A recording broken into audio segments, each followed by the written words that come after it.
Quest Audiobooks presents an unabridged recording of Kissing a Killer by Jack Gatland, narrated by Robin Lane. Prologue.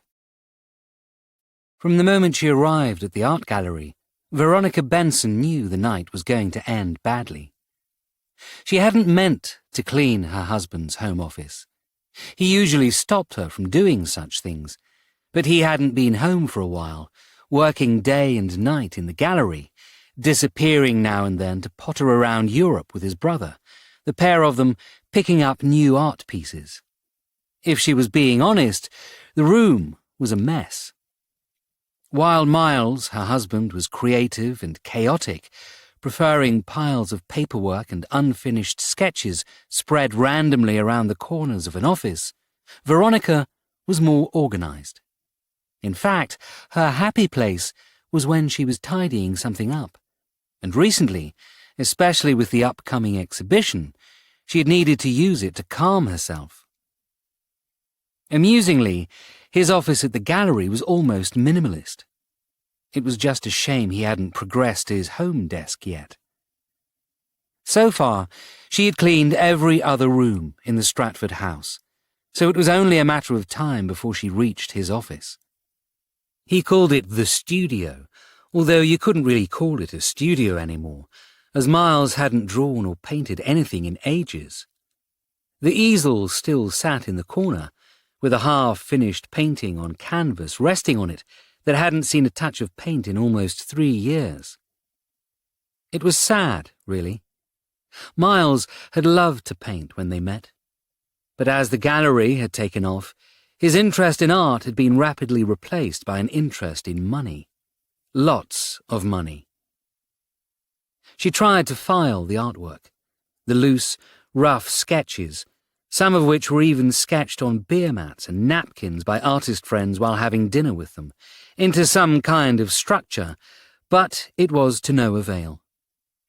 His filing system was chaotic, and she had almost considered fixing that as well while she was there, but she understood that was a step too far.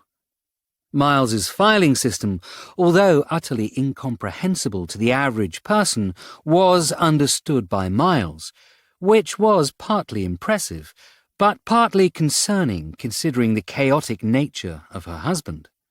So instead, Veronica had settled for bringing in some polish and a duster, and moving things around into a tidier pile of, well, God knows what. It was around then that she'd accidentally knocked the painting off the easel. It had been an accident. She hadn't meant to go near that area of the office, but once she started cleaning, she'd fallen into a kind of meditation and didn't stop. And while moving the easel out of the way so she could vacuum the floor behind it, the sheet of canvas fell to the floor, landing on its front. But it wasn't the front that had gained her attention. It was the back of the canvas. It was stretched over a wooden frame, but within this was another piece of card cut to the same size and wedged within. It was thick card, enough to stick a pin through without affecting the canvas on the other side, and there were several cuttings and notes that had been pinned to the board, items that had concerned Veronica. She'd placed it back, left the office half-cleaned, and sat in the conservatory for a good hour, trying to work out what to say to her husband. She saw him as he entered their boutique gallery in Chancery Lane. By now, though, she'd already wondered whether she had overreacted, that it was more art project than reason to be concerned, and wasn't that important after all. The gallery was already half full when she arrived. Miles had told her he'd organised the event, and the caterers and planners had done many of their launches in the past, so she had no fears of turning up to find some kind of chaotic bonfire, in the "you let Dougal do a funeral" style of her favourite comedy Father Ted. But she did have a slight hint of jealousy. One aimed at the fact she hadn't been allowed to come in and help arrange the paintings, because as she walked through the opening room of the exhibition, She felt the story being told here wasn't quite right, and knew she could have done it better. But, again, this was Miles's thing. This entire exhibition was his baby, and every exhibition Miles had created had always brought him money. Them money. The exhibition was for a new artist at the gallery, one who had been around the European art scene for many years, but was almost unknown in the UK. Lucas Weber had been a darling of the Austrian art world for the last decade, and during their travels through Europe, Miles and Andrew, his brother, as you can't ever forget Bloody Andrew, claimed to have discovered him. Discovered was a bit of an overstatement, Veronica believed, for although Lucas was pretty much unknown outside of Austria and a few academic circles, he was still a well-known artist in that country. But Lucas hadn't minded. Lucas was in his 50s now, had been sketching and painting for a good couple of decades now, and had probably made the equivalent of the average person on universal credit during that time, while his agents and a variety of gallery owners in Austria had sold his work at grossly inflated Austrian prices, and probably bought themselves a couple of McLarens from the profits. But with their help, life was about to change for him. Veronica had scanned the rooms as she walked through. Lucas wasn't around, but that wasn't surprising, as Lucas was known to be quite shy. In fact, Lucas had specifically asked not to even be announced so that he could walk around the gallery, watching the people as they examined his work, hearing their critiques without them realizing the artist himself was standing behind them. Short, balding, with small circular framed glasses and a black polo neck sweater in the style of Steve Jobs, Lucas looked the part, although when you spoke to him, you realized quickly he wasn't what you'd expect from an artist. Miles, however, was the complete opposite. Standing now in the second of the 5 gallery exhibit rooms, paintings displayed on either side of him, he sipped his champagne and occasionally explained to 3 young women about Lucas's art style as they fawned over him. That was understandable. Miles, even in his 40s, was a catch. Perfectly styled brown hair and a tailored suit, his shirt open a button too far and exposing his chest a little too much. He looked like George Clooney before he grew the beard and his hair greyed. As I stand before these captivating masterpieces, he was spouting, the girls hanging on every word, I feel that the interplay of ethereal brushstrokes transcends the confines of the canvas, evoking a profound dialogue between the artist's visionary expression and the viewer's sensory perception. Oh, absolutely, one girl replied, enthralled. Miles smiled, continuing. The juxtaposition of vibrant hues against the subtle undertones creates a visual symphony, urging us to contemplate the intangible nuances of existence, he explained, waving the champagne flute as he spoke, and the fluidity of our own perceptions. These profound works challenge the boundaries of conventional artistic discourse, inviting us to immerse ourselves in a realm where the tangible and the intangible converge, leaving an indelible imprint upon our consciousness. Veronica wanted to laugh at this. She knew damn well the paintings Miles was talking about had nothing to do with any nuances, and had most likely been drawn by Lucas while on some kind of ketamine binge. But if it sold the paintings, then she didn't care. Lucas would be happy, and the commission they would make would cover anything else. Miles saw her across the gallery, and his face lit up. He smiled and made his apologies to the women, who glared across the room at Veronica as he hurried over to her. "Don't leave your fan club for me," she said, nodding back at them. Brunette's dad is a racing billionaire. He shrugged in reply. And Daddy's little princess there wants something for her dining room. But it has to be over $1 million, as we don't buy paintings under $1 million, apparently. Do we have any paintings over $1 million? We will by the end of the night. Miles winked. I'll find out which one she likes the most and add a couple of zeros to the highest bid. He waved the champagne flute around. Look at this, he said. Half the people we didn't think would turn up actually came for Lucas. Veronica nodded. She tried to force a smile, but what she had seen in his office was still on her mind. What about Lucas? Has he arrived yet? Somewhere. Miles looked around, still smiling, sipping on his champagne as he grinned. Actually, if I'm being truthful, I haven't a clue if he's still here or not. The bugger's like a ghost. Half of the paintings already have tickets on, though. We've got bidding wars on at least 5. We're definitely into 6 figures, if not moving towards 7. I think by the end of the night, if we haven't finalised bids on at least 80% of this, I'll be stunned. Veronica nodded in agreement, as if impressed by this. But if she had been honest, she hadn't even really listened to the words he was saying to her, images of the back of the canvas still fresh in her memories.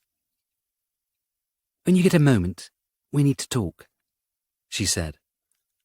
Oh, that doesn't sound good. Miles patted her on the shoulder. Have you been spending too much money again? That's fine. We can work it out. No, we need to talk. Veronica cut him off irritably. What's the problem? He asked. There's no problem. Veronica forced a smile, and she'd learned over the years to make her eyes match it. I'm just worried about all of this. All this auction nonsense. It just pisses people off. We should set a price and stick to it. Miles visibly relaxed at the comment, and Veronica wondered whether this was because he'd realised it wasn't about the strange cuttings on the back of the canvas. Don't you worry yourself, he replied. We've got this done. And anyone who's pissed is only angry because they didn't bid high enough. He watched the room for a moment. And once Lucas gets what he wants, we can do a new collection. He's got a load of people he knows back home who've never been seen over here. Andrew reckons we can become the exclusive agents for them. Veronica decided not to mention the canvas today. After all, she didn't want Miles to be off his game as he tried to sell these items. As concerned as she was by what she had found, she was still aware this was probably going to be their biggest payday in about 4 years. I wish Lucas would come out from where he's bloody hiding, though. Miles was irritated as he spoke now. I saw him no more than half an hour ago. He walked around and complained about the positioning of a couple of paintings. I pointed out they'd already been bid on. He harumphed and then walked out of the room. And you don't know where he is? Knowing Lucas, he probably went for a walk. I was just really hoping he'd be here soon because we're going to make the speech, and it would be really nice to have the artist whose paintings we're selling stand beside me as I did it. And Lucas doesn't want to make a speech? Veronica asked. Miles laughed at this. You've met the man, he said. Do you honestly think that Lucas would want to speak, let alone speak in another language? His English isn't great at best, and if he talks in German, we'll all be goose-stepping around, shouting Heil Hitler. At this, Veronica slapped Miles hard. It wasn't seen, but the noise made a couple of nearby people look around as Miles, his cheek reddening, backed away. I'm sorry, he said. I didn't mean it. It was a joke. That wasn't a joke, Veronica hissed. You do not talk about that here." Miles nodded. "I'm sorry," he repeated. It was a silly thing to say." "Damn right it was silly," Veronica replied. "There's a lot of people in Germany who have fathers and grandfathers who were in the war. There's nothing they can do about it. You never mention his family's past. You never talk about things like that unless you want the people here to take the money back away from you. Nobody wants paintings from someone connected to the Nazis." "I think you're wrong," Miles replied sullenly. "Gabriel Bauer's here. He's already put bids on several of them." "Bauer's an Argentine," Veronica hissed. "Probably the bastard son of someone who escaped over there.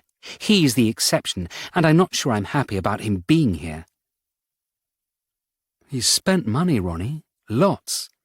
Andrew, I'm still not comfortable with him, and I'm sick of listening to you go on about Andrew's sodding get-rich-quick schemes. Did I see Marcel when I entered? He's not been around for a while.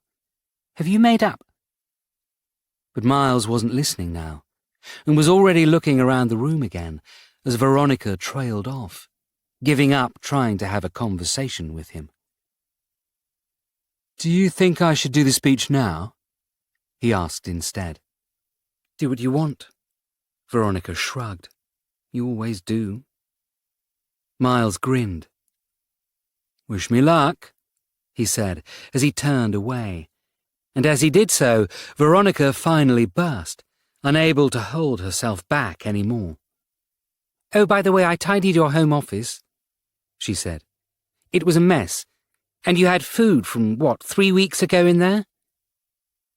She saw his back stiffen as he heard this. "You were in my office?" he asked. "It was just a spring clean, you know, making sure things were sorted. You'd left the window open, too." "Okay. You didn't move anything, did you?" "Oh, no. It was just a polish and a dust," Veronica replied, already regretting saying something. "Don't worry about it. Go do your speech." Miles looked as if he wanted to reply, and Veronica knew she needed to change the subject fast. "It really is a shame Andrew isn't here." "Andrew's stuck in Eastern Europe, you know that," Miles replied. "But I assumed he'd cut the trip short for this one." Veronica pressed on, knowing Andrew was a topic Miles had much to say about. "I mean, isn't this the one he found? His golden goose, as he said." Miles grimaced at the term. "Every artist he finds he claims as his golden goose, but he conveniently ignores the fact that half of them are the ones that I found." He shrugged. "He's back from Romania or somewhere like that tomorrow. What's the old saying? Am I my brother's keeper and all that?" Veronica had relaxed, as all thoughts of his office had left her husband's mind. But she was a little concerned at his attitude here. Miles was usually more protective of Andrew than annoyed at him. Andrew was the younger of the two brothers, but at the same time was the man more likely to find the next Picasso or Monet in a garage sale. He liked nothing more than rummaging through old buildings, barns and houses, and had an almost Sherlockian ability to deduce the greatest profit from a collection of battered old antiques. He had even been on one of those TV shows once when he was a teenager, the ones where you have a team that goes with an antiques expert to a car boot sale, buys something, and then tries to make some money from it. Not only had he argued with the experts about a painting he'd found in a sale, but he ignored their advice, bought it, and sold it at the auction for 5 times the amount they'd claimed it was worth. Funnily enough, the television station hadn't played that episode, probably because it made them and their expert look stupid. "Look, I don't need Andrew," Miles said, grabbing a fresh glass of champagne from a passing server. "I'll do it myself. Always do, and I always will." He stage-winked. "I have a plan for raising the bids, too." "You don't need to—" "Wish me luck. Speak soon." Walking to the centre of the room, the largest of the 5 in the gallery, Miles gently tapped his champagne glass with his ring on the edge, making a chinking noise to attract the attention of the surrounding guests. "If I can gain your attention for a moment," he exclaimed with a smile. Miles had never been a shrinking violet, and was quite happy to speak to a full crowd of strangers and hangers-on. After all, he was the one paying for the champagne they were drinking. "Please gather in from the other rooms, and thank you all for coming to the Benson Gallery. My name is Miles Benson, and I'm sure many of you know I am a simple gallery owner." There was a smattering of laughter at this, mainly from people knowing Miles would never consider telling people he was a simple owner of anything. Miles's ego was too big for that. "Today we celebrate the unveiling of a new artist," he continued. "I know that many of you have seen Lucas Weber's work before. He's been on the independent European scene for quite a while, and I'd be remiss if I didn't acknowledge the many awards he's won in his native land of Austria, which have made him a standout artist in that country. But today, for the first time, we here in the UK get to see his artwork, and I think I speak for all of us when I say how amazing that artwork is." There was a smattering of applause and murmurs of agreement. "Unfortunately, my brother Andrew isn't here to speak as well," Miles continued. "Unfortunately," someone shouted out mockingly, and everyone who had ever met Andrew Benson laughed at the joke. Miles accepted it, holding a hand up to quieten the audience back down. "Unfortunately, Andrew is already out looking for the next big thing, having found the previous big thing," he replied. "And our artist himself isn't a fan of public speaking, so we've let him stay anonymous for the day. If you do meet him and he gives away who he is, don't spoil the secret for the others. In fact, he could stand amongst you right now. Who knows?" His line gave the desired effect, and the audience glanced around, their minds already racing whether the person standing beside them was the mysterious Weber. "As you're aware, we're already almost fully booked today," Miles continued. "Many of the paintings here have already been bid on, and there's only another hour before we lock all bids on the silent auction. So if you are interested in any of the pieces that do not yet have a bid on, I would suggest you look as quickly as possible. Also, if you have bid on one, keep checking in case someone else outbids you." There was another smattering of noise as his exclusive clientele realized that time was running out. Or at least, Veronica hoped they thought that. Chances were they were probably discussing among themselves whether they would even bother buying some of this art. Anyway, this was mainly a chance to say hello, thank you for coming, and remind you we take all forms of payments, including credit card, crypto, and firstborn children. Miles finished up, and there was another laugh at this. Miles was about to return to Veronica when a young woman who'd moved to the front raised her hand. She was university-aged, her hair black and shoulder-length, with a fringe at the front. She wore a floral dress, and Veronica was convinced she'd seen her before, possibly earlier in the evening when she'd arrived. It's not a press conference." Miles smiled. "We're not taking questions." No, I just wanted to know whether the people here knew about Lucas Webber's history, the woman said loudly. Miles kept a smile on his face. Today is a day to celebrate art, he said. I think... No, I get that, the woman replied. I just wanted to know if the audience here knew of the Nazi connections of Lucas Webber. There was a muttering following the statement. If you throw a stone in Germany and Austria, unfortunately, you'll hit something that had a connection to the Nazis, Miles replied, hoping to quell it quickly. They permeated the world, and it's unfortunate that those poor countries must live with a stigma from young people who will not let this pass. But not everyone had a grandfather working for the secret military police, the woman added, and with this the crowd muttered again. Sighing theatrically, Miles looked at the crowd. It's not my place to talk about the history of people.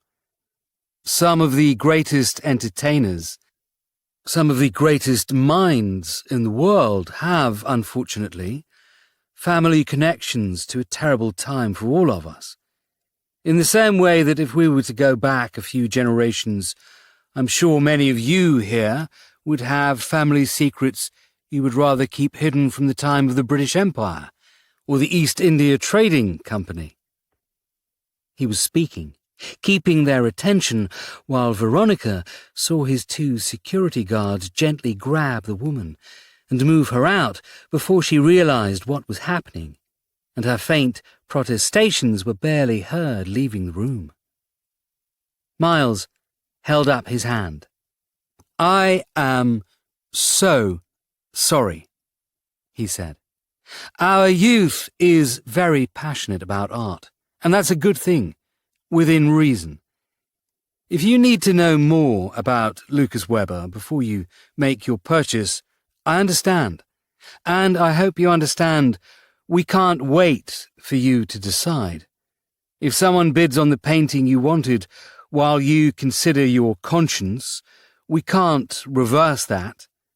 Today is about the art, not the artist. It's one reason why Webber doesn't like to be seen, and if you can't find that his work speaks to you in some unconscious way, then thank you for attending, and we hope to see you again. Veronica frowned. Usually something like this would throw him, but Miles was still self-assured and calm. And with the rumour now spreading through the audience that Lucas Webber could have connections to the Nazi Party, Veronica was quite frankly appalled that many of the buyers were now considering upping their bid. Could Miles have expected this? Planned for it, even? The bugger had said he had a plan. Was it this? Still talking, Miles was about to wrap up with another joke to salvage what had happened when a scream echoed across the room. Oh, God, Veronica thought. What's happened now? From the side door, one of the drink servers, a silver platter of champagne no longer in her hand, staggered out, her hand over her mouth in horror. "He's dead," she cried out. "He's dead." At this, the crowd standing around Miles no longer cared about the man giving the speech. "Who's dead?" someone said. "What's dead?" someone else asked, not even knowing who the victim was. "The artist, the Austrian, the one here," the server said. "He's dead." This time Miles looked genuinely shocked. Whatever this was, it hadn't been planned. Nodding to Miles, Veronica walked swiftly towards the woman.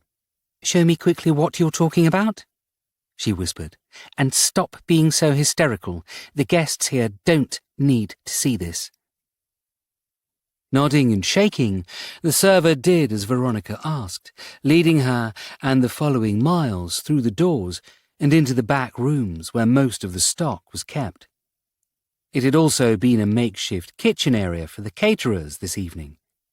There wasn't a need for ovens and fridges, as the caterers brought everything themselves, but they still needed a place to prepare the platters. To the side was another door, which Veronica knew led to a small stockroom where most of the stationery and marketing supplies were kept. Opening the door, she paused as she stared down at the body on the floor. It was a man with short, dark hair, shaven, round-framed glasses on his face, and a polo-neck sweater in the same style that Steve Jobs would wear. But the polo-neck collar around his neck had been cut away, revealing the neck itself, and on the neck there was a lipstick kiss. Beside it, what looked to be some kind of black mark. Leaning closer, Veronica took her fingers and placed them on the side of Lucas Webber's neck. If she was being honest, she didn't know why she did this. She just knew that they did this on TV shows and claimed they could tell if there was a heartbeat or not by doing it. But once she had done this, she realized there was no heartbeat. The drink server hadn't been lying. Lucas Webber was dead. Looking closer at the mark on the neck, she realized it was a fresh tattoo. The blood was still red, and there were little droplets of blood from where the needle had recently punctured. It almost looked like the lipstick kiss had been signed. Miles walked up beside her as he stared down at the body. "Oh, bugger. He's really dead." Veronica nodded as Miles paced. "Don't take any money," he said. "If anybody tries to buy the paintings tonight, stop them. The bidding stops right now. Don't take any deposits, even if they're forced into your hands." Veronica frowned. "But the launch." Miles pulled her to her feet, turning her so she could stare directly at him. "The artist who painted those images out there is now dead," he said. "These paintings have now tripled in value, and those vultures would try to tear them from the walls right now to ensure we don't price gouge them later, and we will gouge them, believe me. It's the only play we have left here." Veronica nodded. It was almost as if she'd expected this kind of response. She looked down at the lipstick kiss, the tattoo signing beside it, and said nothing as she left the room and called the police, as Miles looked back at the dead body in front of him. Miles was quiet now, and Veronica knew why. He was probably feeling bad that his first thought hadn't been to call the police, but to make sure that they didn't lose money on the deal. But then they had a dead artist, and when that happened, it was always about the money. 1. Settling in. Declan Walsh wasn't sure if he was enjoying the new job or not. The office was pleasant. He'd been jealous of Monroe for many months now, for having his own quiet place where he could contemplate the cases he was on, rather than sitting in the bullpen outside. But now he was actually in the glass-walled office, sitting behind Monroe's own desk. He found it was actually quite lonely as he stared out of the window at the bullpen, watching Angley and De Geer chatting happily to each other. It had been 2 months since he'd unexpectedly been promoted to Detective Chief Inspector, and although everybody had stated it was a welcome promotion and they had expected nothing less, Declan still felt like an imposter, working in a role that was too big for him to fill. And the shoes were big to fill. Detective Chief Inspector Alexander Monroe, now Detective Superintendent Alexander Monroe, sat in the other office, the one recently vacated by Detective Superintendent Bullman, who in turn had been promoted and was now working mostly from Guildhall. Monroe was used to working in an office, so he hadn't really found it much of a change. However, Monroe also enjoyed going out into the field when cases came up, and now, in a slightly higher role within the organisation, he found himself often desk-bound, talking to superiors and filling out reports. Declan knew this had irritated Monroe. The Scot had been quite vocal about it on multiple occasions. Watching this, Declan was quite happy he hadn't reached that point yet. And to be perfectly honest, he probably didn't want to. Declan sat down at the desk, finished some reports, watched out the window, and did his best to ignore what was going on outside the office. But eventually, after 20 minutes of watching his friends enjoying themselves, obviously engrossed in some conversation from which he was excluded, Declan decided he wanted to know what was going on. So he rose from his chair and walked to the door. There was a flashback that hit him as he did this. One of the many scenes when Declan would look up as Monroe leaned out of his office to state something or wander out to chat with people. Now he realised it wasn't Monroe keeping them in the loop. It was Monroe being just as bored as he was right now.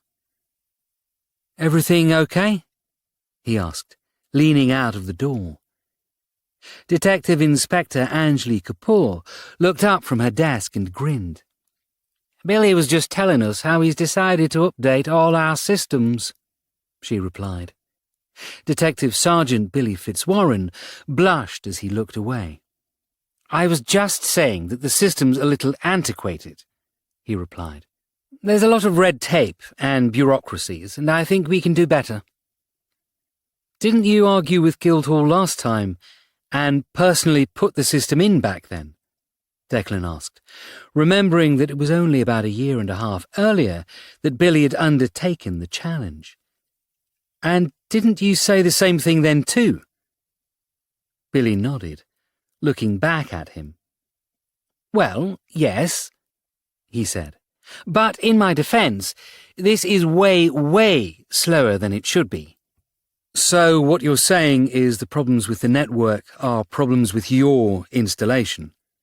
Declan continued, knowing that he was annoying the computer expert sitting at his bank of monitors. "Well, no," Billy replied, argumentatively. "I mean, yes, but no, because technology has increased, and the speeds we can now bring in are way more than this." He stopped, watching Declan, realising he was being ribbed.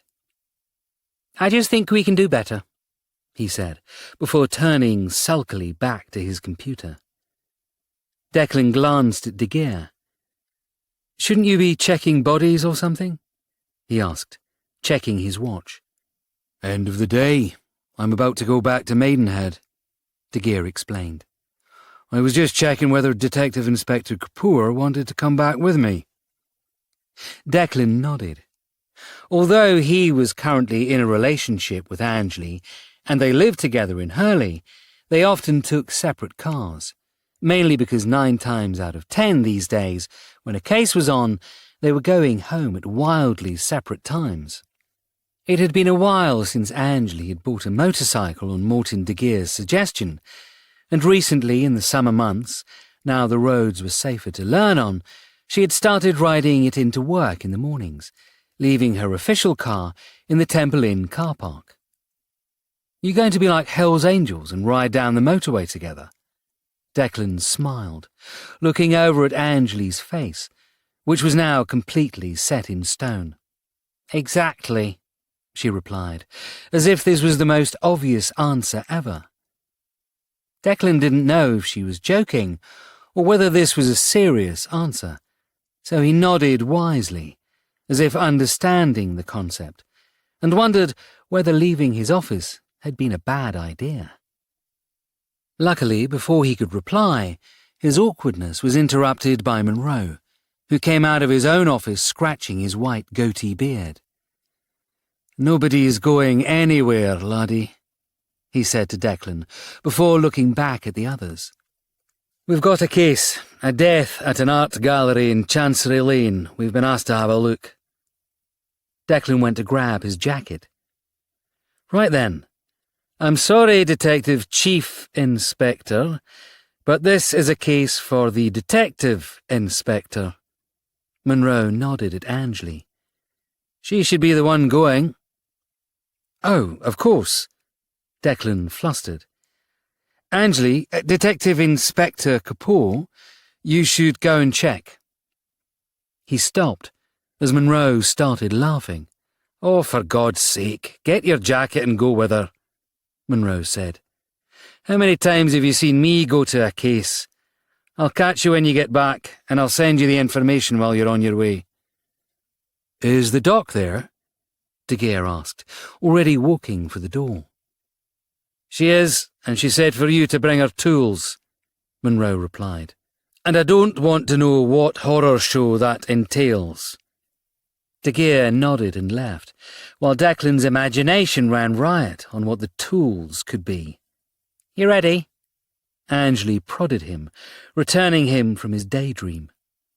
"Don't you mean, are you ready, Gov?" Declan replied, pulling his jacket on. "Yeah, that's never going to happen." Angley grinned as she walked to the door. "Come on, race you." The gallery was easier to walk to than drive, being effectively on the opposite side of Fleet Street to Temple Inn, and so Declan and Angley made their way along Chancery Lane, enjoying the warm May evening. "You okay?" Angley asked, watching Declan carefully as they walked along in almost silence. Declan had been staring off into the distance, deep in thought. "Why shouldn't I be?" he replied, looking both ways before crossing the road, pausing at a shop specializing in barrister clothing, glancing into the window, more checking his reflection than shopping, wincing a little at the new grey hairs before continuing on. "I don't know," Angley replied. "It's just I get the impression that you're not enjoying the job." "I didn't want the job," Declan said. "I was happy being a DI, but it was the only way I could stay in the business." "I get that," Angley nodded. "But, and hear me out here, in the same way you said to me and Billy that we deserved a promotion, well, you kind of deserved a promotion too. I think you keep forgetting that." Declan shrugged. "To be honest, I think I'm not the one having the actual problems." He sighed. "I mean, at least I can still go outside and solve crimes." "The boss can still come out if he wants," Angley argued. "Bullman did it all the time." "Bullman did it occasionally. Monroe wants to be on every case. You could see he was literally champing at the bit to come out tonight." "Then why didn't he?" Declan chuckled. "Because Dr. Marcos has banned him from crime scenes that she's at, because she says he needs to finish his paperwork first," he explained. "She says he's got Captain Kirk syndrome." "What the hell is Captain Kirk syndrome?" "So, I don't really know much about this, but in Star Trek, the TV show, or the movies, or whichever one it was, Captain Kirk had his ship, and he'd fly around and have adventures, and if I remember from when I watched it, he'd have his shirt torn off lots and stuff like that." "Wow, you seem to remember a different show to me." Angley grinned. "But when they made the movies, they made him an admiral," Declan continued, ignoring her. "The problem was, in the plot, they couldn't find a reason an admiral who didn't use a ship would now fly the Enterprise." "I don't think you fly spaceships," Angley gently suggested. "I don't think spaceships are real," Declan replied. So I think I can use whatever grammar I want to. He checked direction, crossed a street, and continued on. Either way, he piloted or he commanded the Enterprise while being an admiral, and then every film involved him being an admiral, commanding the ship. Is it a ship? Can I call it a ship? Anjali nodded, understanding this. I get where you're going, she replied. They often found plot reasons to make him sit in the captain's seat because they had to explain reasons why he'd be in the room. She chuckled. I never really saw Monroe as a Captain Kirk figure, she said. No? Nah, I see him as more of a Blackbeard the pirate, or Whitebeard the pirate kind of thing. You know, the grumpy old Hellraiser, more Hell's Angel than Starship Captain. Well, you'd know more about that than I would, Declan grinned. With your new Hell's Angel mates. It's just a cycle club, Anjali groaned. Morton put me onto them. They're very nice. There's a couple of Indian women who ride bikes. It's not just a guy with beards thing. Maybe you like guys with beards. Maybe I should grow my beard out again. Declan mocked. Oh, God, no. Anjali shook her head vigorously. Don't grow your beard out again. I've seen photos Jess showed me. I liked my beard. Declan mumbled sulkily. I'm sure you did. Anjali smiled. It's just a shame nobody else did. And the white's way more visible now. They paused at the doors to a gallery. If they hadn't known what the name of the gallery was, they would still have known this was the location required from the various police vehicles already outside and the line of do not cross tape bordering the pavement. PC Esme Cooper was standing by the cordon, waiting for them. Barely regulation height, her checked cap gave her a couple more inches over her short black hair. Gav, have a gav? She said, nodding to them both in turn. Has Bigger Gav filled you in yet? He said he'd call us with information. Anjali looked back up the road, as if expecting a motorcycle courier to appear. Guess he forgot. He's on the phone with Dr. Marcos. Cooper nodded back into the gallery. I could update you with what I've been told if you want, then she can fill in the details when she finishes. Declan nodded at this, and Cooper raised up the tape, allowing them under. Let's go see some art, Declan said, as he entered the gallery. 2. Artist's Impression. Taking the lead, Cooper took Anjali and Declan through the main door into the gallery itself. The Benson Gallery is owned by Veronica and Miles Benson, with his brother Andrew as some kind of silent partner, she explained, as they walked through the first of several half-empty rooms of paintings, the only people within dressed in a mixture of police uniforms and forensic PPE disposable overalls. They've been here for 8, maybe 10 years. They try to find new artists, and then they do exhibitions to promote them, make them household names, and then find the next one to rip off, Anjali suggested, interrupting Cooper. Enhance, I think, was the term they used. Cooper grinned. Anjali glanced around the room, noting the bid made signs on several of the paintings. How many of these paintings were sold? I'm not sure, Cooper replied. I'm gaining what I know on the fly here until someone radios me something solid. I don't think any were technically sold, though. It was some kind of auction, which stopped when, well... She shuddered. I arrived shortly before you did, and Dr. Marcos is currently telling the Gov what's going on by phone. Declan looked around. There were half-drunk bottles of champagne on tables, with half-finished glasses next to them. This really finished quickly, didn't it? He asked. Well, once the speech ended, apparently the body was found by one of the serving staff and everything kind of fell apart. So what can you tell me about the victim? Declan continued as they walked into the second room.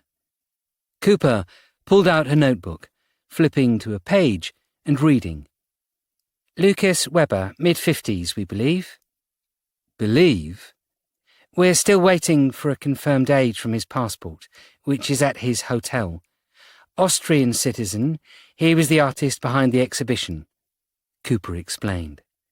According to the people who met him, he's a bit of an introvert, not usually seen at such events, and a lot of the witnesses we've already spoken to said they didn't expect to see him here. Cause of death? Dr. Marcos is still checking that, Cooper replied. Apparently, he was discovered during a speech. There was a scream, and one of the serving staff, a Stacey Nichols, found him in a back room lying on the floor dead. Declan nodded. Do we know if there were any suspects? Not as such, Cooper replied. Although there was a slight issue during the speech, according to the statements. A woman stood up and confronted the gallery owner about Lucas Webber's history. What do you mean by history? Declan furrowed his eyebrows as he looked back at the officer. Well, apparently, she made a song and dance that Lucas Webber's grandfather was a prominent German soldier during the war, Cooper explained. He was a Nazi? Well, that's the term that was used, but we try not to use it that much these days, Cooper replied.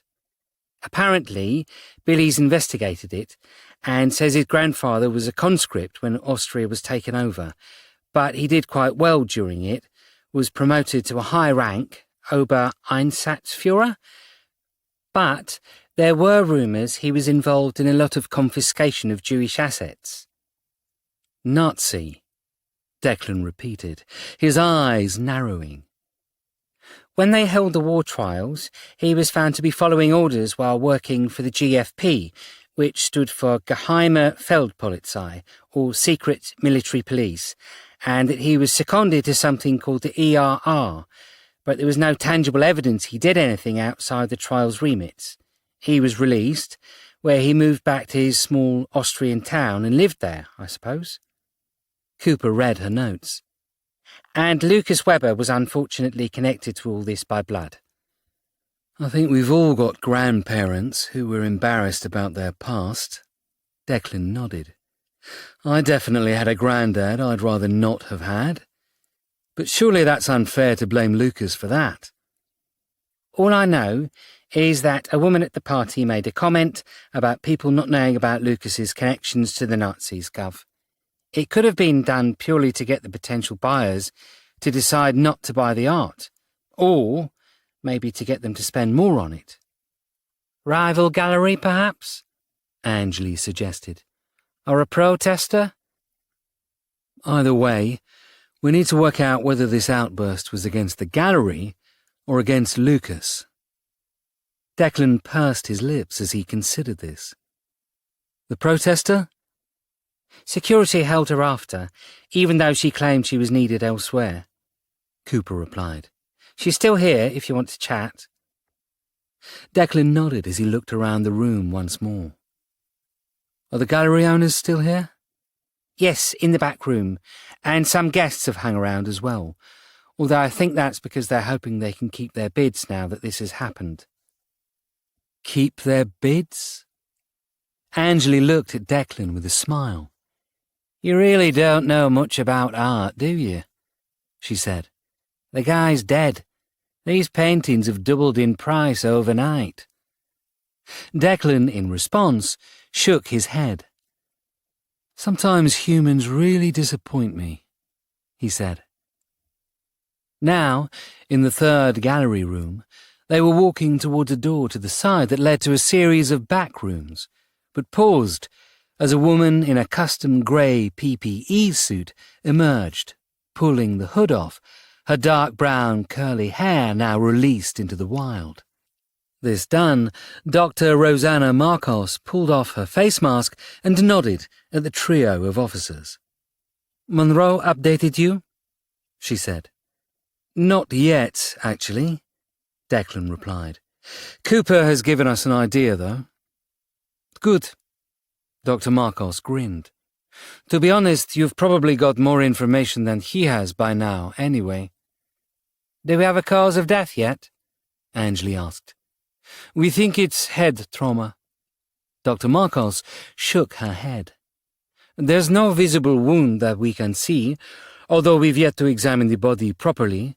What is weird, though, is the neck. How do you mean? Well, Lucas Weber apparently has a branding, a media style he uses. Dr. Marcos replied. He wears a black polo neck at all events, like Steve Jobs used to, and a pair of round-framed glasses. Okay, Declan continued. How is this relevant? Well, if you let me finish, I'll continue, Dr. Marcos said, her eyes tight. You see, the polo neck isn't the same as a sweater. A polo neck is called a polo neck because it has a little piece of fabric that goes up the neck and folds down. I understand what a polo neck is, Declan replied, watching Dr. Marcos carefully. Usually she was far more relaxed, but today she seemed on edge, easy to snap back, and he couldn't work out why. Well, this polo neck didn't have that. Dr. Marcos looked back through the door into the room, where Declan assumed the body was. Someone's taken a pair of scissors or a sharp knife and cut it away from the neck. Are we sure it might be the murderer? Declan asked. I mean, the guy's an artist. Perhaps he did it himself, and it was part of his own look. No, he was seen early in the evening with the polo neck intact. Dr. Marcos shook her head. We think the murderer deliberately did this to leave a message. What sort of message? Dr. Marcos pulled her phone out, opening an app to show an image, and passed it across for Declan, Angley, and Cooper to look at. It was a close-up of Lucas Weber's neck. On it was a lipstick kiss, and what looked to be a tattoo to the side. What's this? Declan asked, confused. We're not sure, Dr. Marcos replied. And before you say it's obviously a lipstick kiss, we think there's something more going on. She zoomed in on the image. You can't really see it here.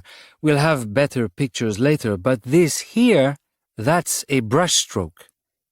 Brushstroke? Angley asked, puzzled. As in a painting? Yes, Dr. Marcos confirmed. This isn't the case of someone kneeling over the body and kissing his throat. They literally crouched over it for quite a while, painting the image of a kiss onto his neck. Expertly, I have to say, as well. Then, we believe they've tattooed a little signature beside it. They signed their work. Angley whistled at this. To sit in a room with a dead body, drawing on it while next door a party's in full swing. We'll know more once the body's back. Dr. Marcos was pulling off her gloves at this point and unzipping the PPE suit. Currently, there's nothing more we can say. We know he was at the party. We know he was in pleasant form, apparently, according to the owners, although he didn't really want to speak to anyone.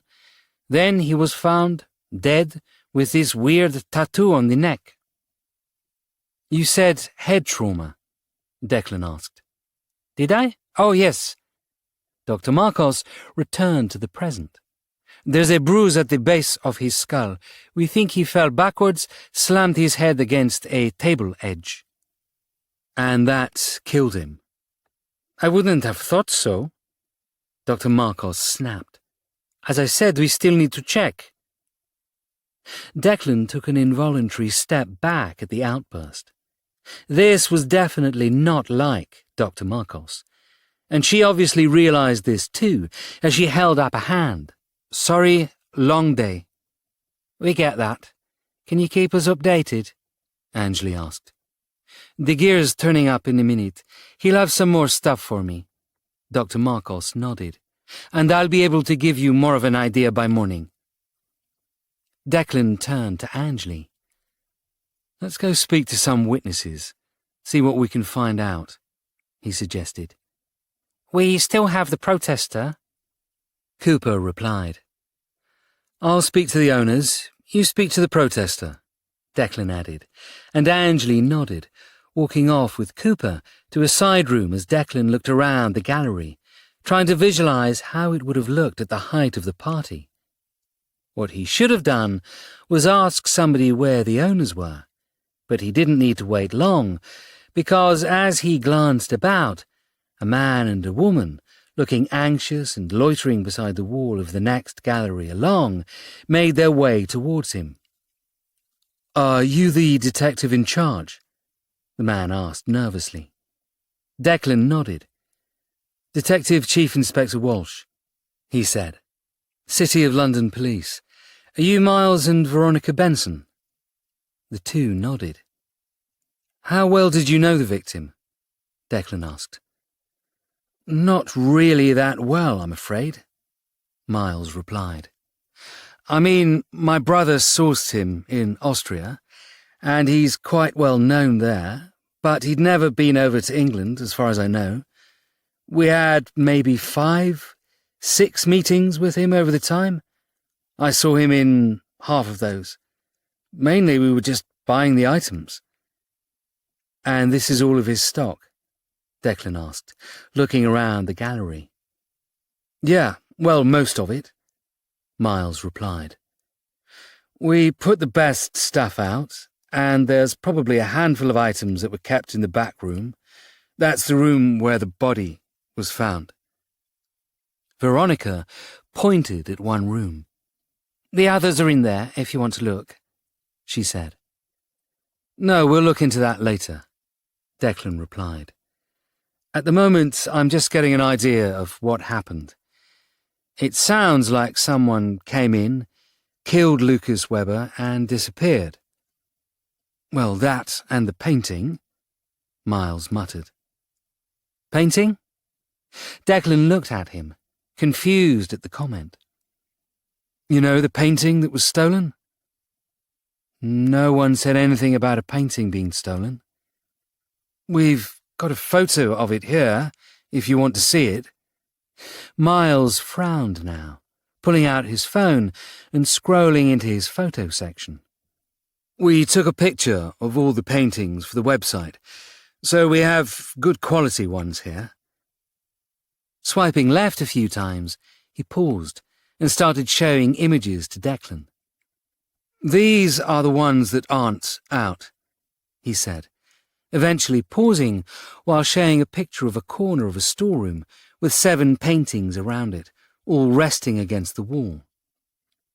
My brother said we might have a private buyer for them, so we held back. Declan nodded knowledgeably, glancing down at the photo. He didn't really understand much about art, but even he could see that these weren't quality paintings, like the ones on the wall. These looked rushed compared to the ones he'd seen walking through the gallery.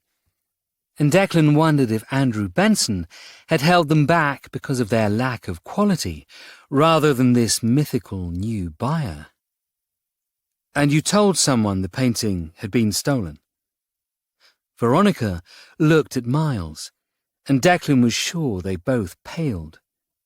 With the confusion, we might have forgotten.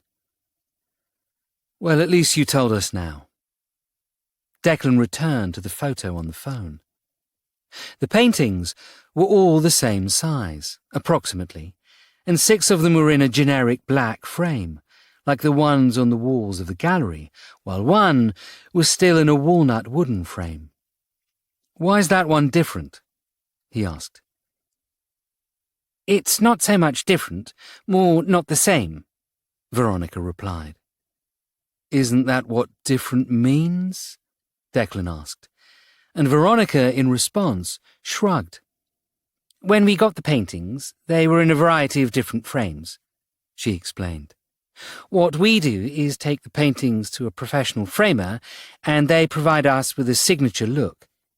So, as you can see by looking around the gallery, all the frames have an inch-wide black border to keep them simple and unified. So why didn't you do this one? Declan pointed back at the picture.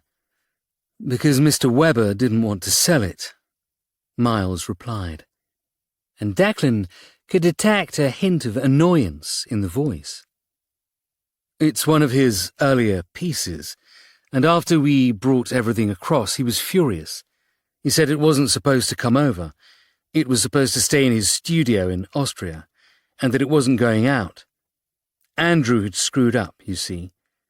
We put it aside, and it never got reframed. Sometimes this happens. It's not uncommon. Declan played a hunch. That's the one that got stolen, isn't it? Yeah. Miles gave a rueful smile.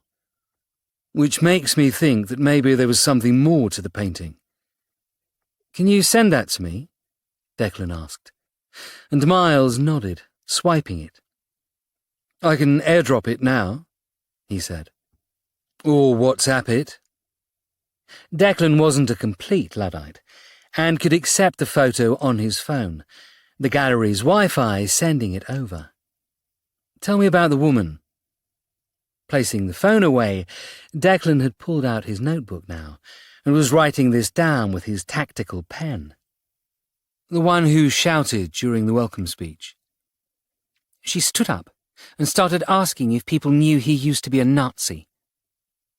Veronica's face reddened with anger. It was bollocks. Lucas was never a Nazi. He hated the Nazis.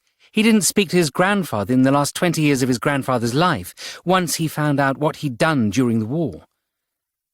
And what had his grandfather been doing in the war? Declan asked, wondering if the Bensons' idea of what Grandad Webber did in the war matched what Cooper had stated. We never asked, Miles said. It's ancient history. But as somebody who deals with medieval paintings and such, I've learned that history can often be rewritten. Look at Richard III. The king. More the painting of Richard III. The one that everybody knows, of a slightly hunchbacked man with a scowl on his face. It's been proven now that it was overpainted. Overpainted being... It's an art, where someone who comes in matches the previous person's painting style and changes the image slightly, Veronica explained. It's a common thing, changing parts of it, making it look the same. Often it's not the original painter who did it, and is someone later who arrogantly believes they can better it. Usually it's given away by layers of varnish under the paint, but somebody at some point was told to take this painting of Richard III and make him a little more villainous. Richard's right shoulder was altered, the line of his coat being raised to exaggerate or create an unevenness in the shoulders. Miles added. This can be seen with the naked eye, too, as the overpaint has aged differently to the original layer. The eyes were also overpainted to appear steely grey, and the mouth was turned down at the corners to make him more unfriendly. Veronica, irritated at the interruption, continued. Most likely it was the Tudors, wanting to make sure people never thought Richard might have been the good guy in the whole situation. Declan nodded, understanding. So like the woman in Spain who overpainted that image of Christ, making him look like a muppet? He asked. Miles shifted uncomfortably. Well, sure, if you want to use that as your example. He trailed off, irritably. And you think this family history was rewritten? Declan moved on quickly.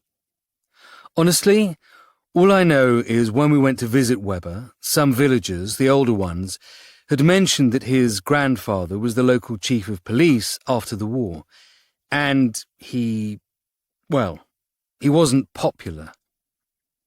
So he finished the war, came home, and took a role similar to what he had before? We're unsure. A lot of Austrians don't want to talk about the war. I understand that, and we're not here to talk about it. Declan noted this down. But do you think whoever killed Weber might have been connected to this? Veronica took a step forward at this point. That woman was shouting out about Lucas moments before we learnt he was dead. It can't be a coincidence, she snapped. I think she did it, and I think you should pull her in. I think she was just protesting, Miles replied, far calmer, as if trying to pull his wife back from an edge. She probably doesn't know anything, like literally. An airhead student, all hopped up on conspiracies and our cheap champagne. We should just let her go, like returning a fish into the water. Veronica didn't look as if she agreed with this, but said nothing else. We'll look into that. Declan put away his notebook. Thank you for your time. Is there anything else you can think of that might have altered anything? No, but you might want to speak to Andrew, Miles replied. He's my brother, the other partner in the gallery. He was the man who found Lucas, and he spends his time on the road looking for new artists. And Andrew isn't here right now, is that correct? He's in Romania, I believe. Back tomorrow. Okay, we'll look into that.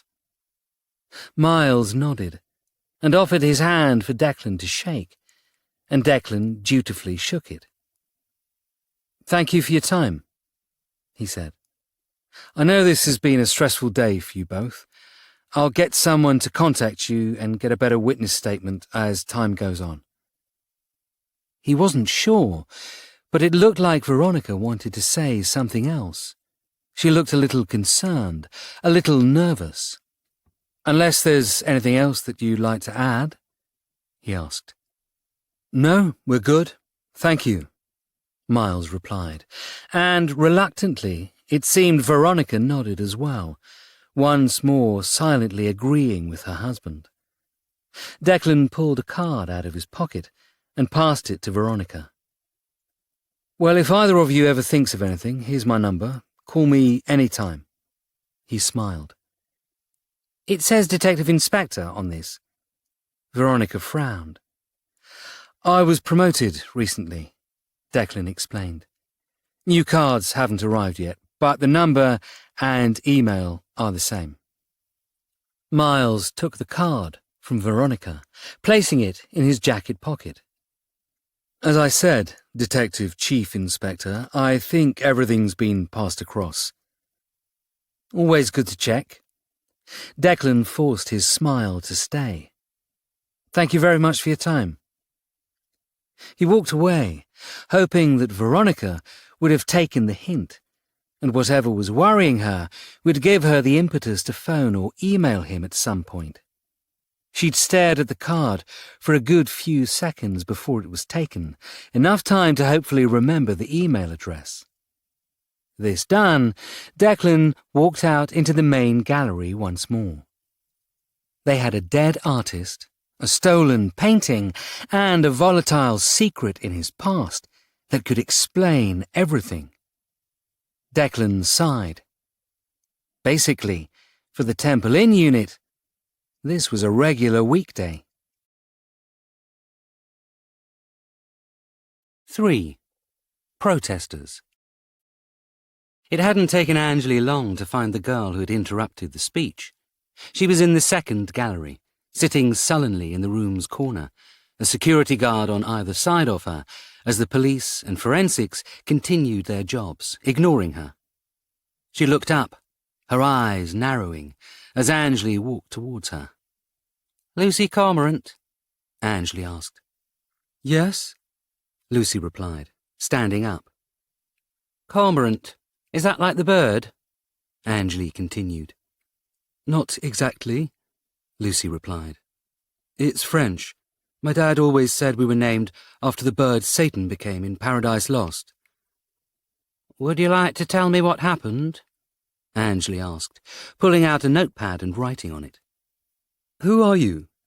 Lucy interrupted, folding her arms defensively. I've already spoken to an officer.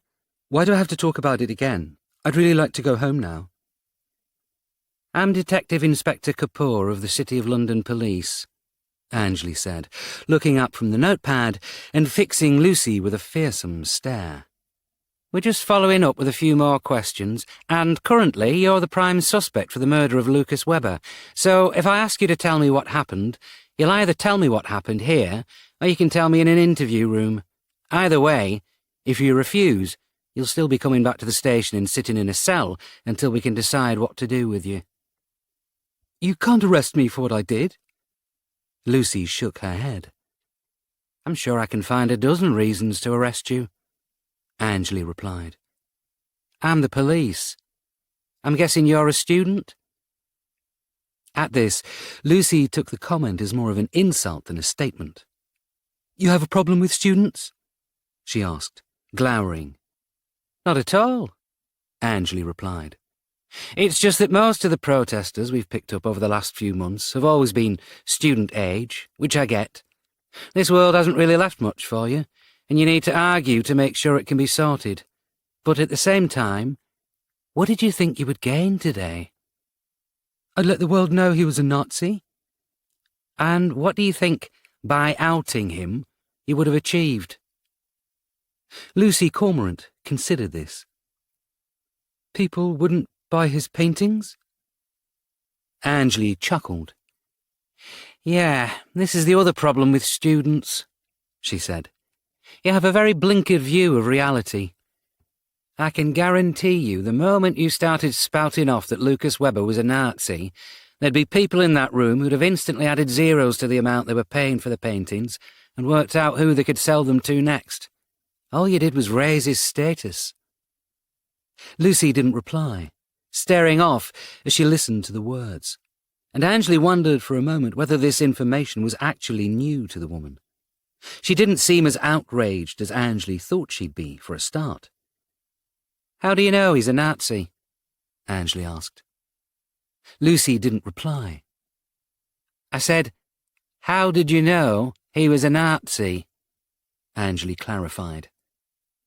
I was told. Told by who? Lucy shifted uncomfortably on the chair. I was paid to do this, she eventually replied. It's a job, nothing more. Go on. I'm a student at UAL, that's University of the Arts, London, St. Martin's. I don't make a lot. I have a part-time job in a coffee shop. My parents fund me when they can. But there's a wall in the student union where people put jobs up.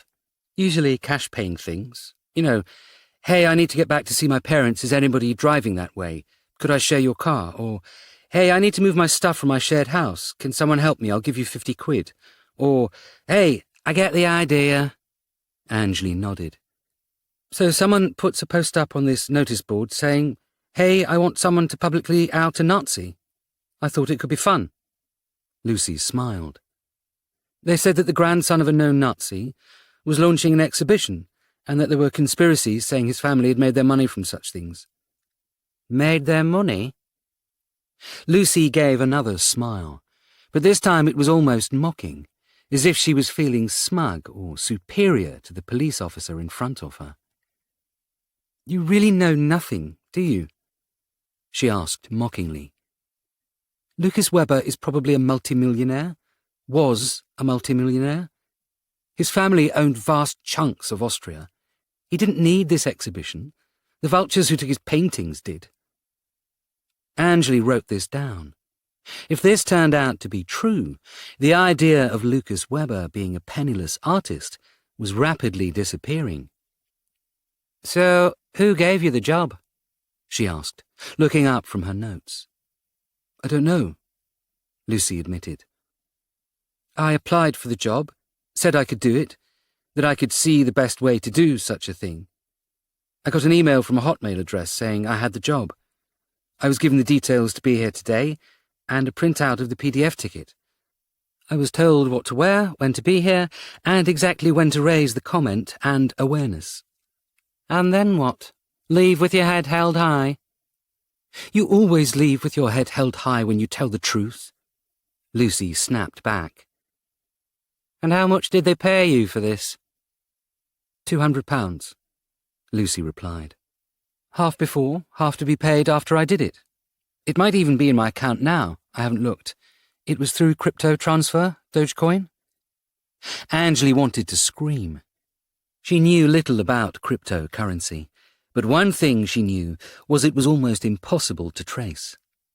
So someone paid you £200 worth of some made-up money to shout out that someone was a Nazi, and you never knew who it was? You never contacted them? I'll be honest, I quite enjoyed the cloak and dagger. Lucy shrugged. You know, made me feel a bit like a spy. Well, I hope you enjoyed it, because right now you're going to feel very much like a spy. Angeli nodded. Because you'll be coming back to the station and sitting in a cell until we can decide what to do with you, just like James Bond. As Angeli turned to walk away, Lucy grabbed her arm to stop her. I didn't do it, she said. But I can help you with finding out who did. And how can you do that? Angeli asked. Lucy looked back at the entrance to the next gallery. I didn't want people to know I was here on a fake ticket, as any minute I could be removed, and I didn't want to lose out on the money, she explained, her voice lowering as she spoke. So as soon as I got in, I disappeared into the back rooms, hung around in the corner of a small storeroom in there, found a place to hide until I could come out and do what I needed to do. Go on. Angeli had pulled out her notebook again. You're moving out of that cell. There were two guys having an argument in the room next door. I didn't see them, but I think one of them could have been Weber.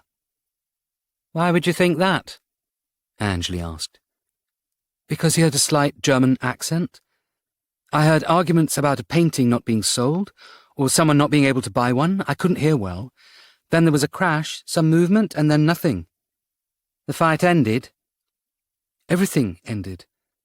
There wasn't any more noise whatsoever. Lucy continued.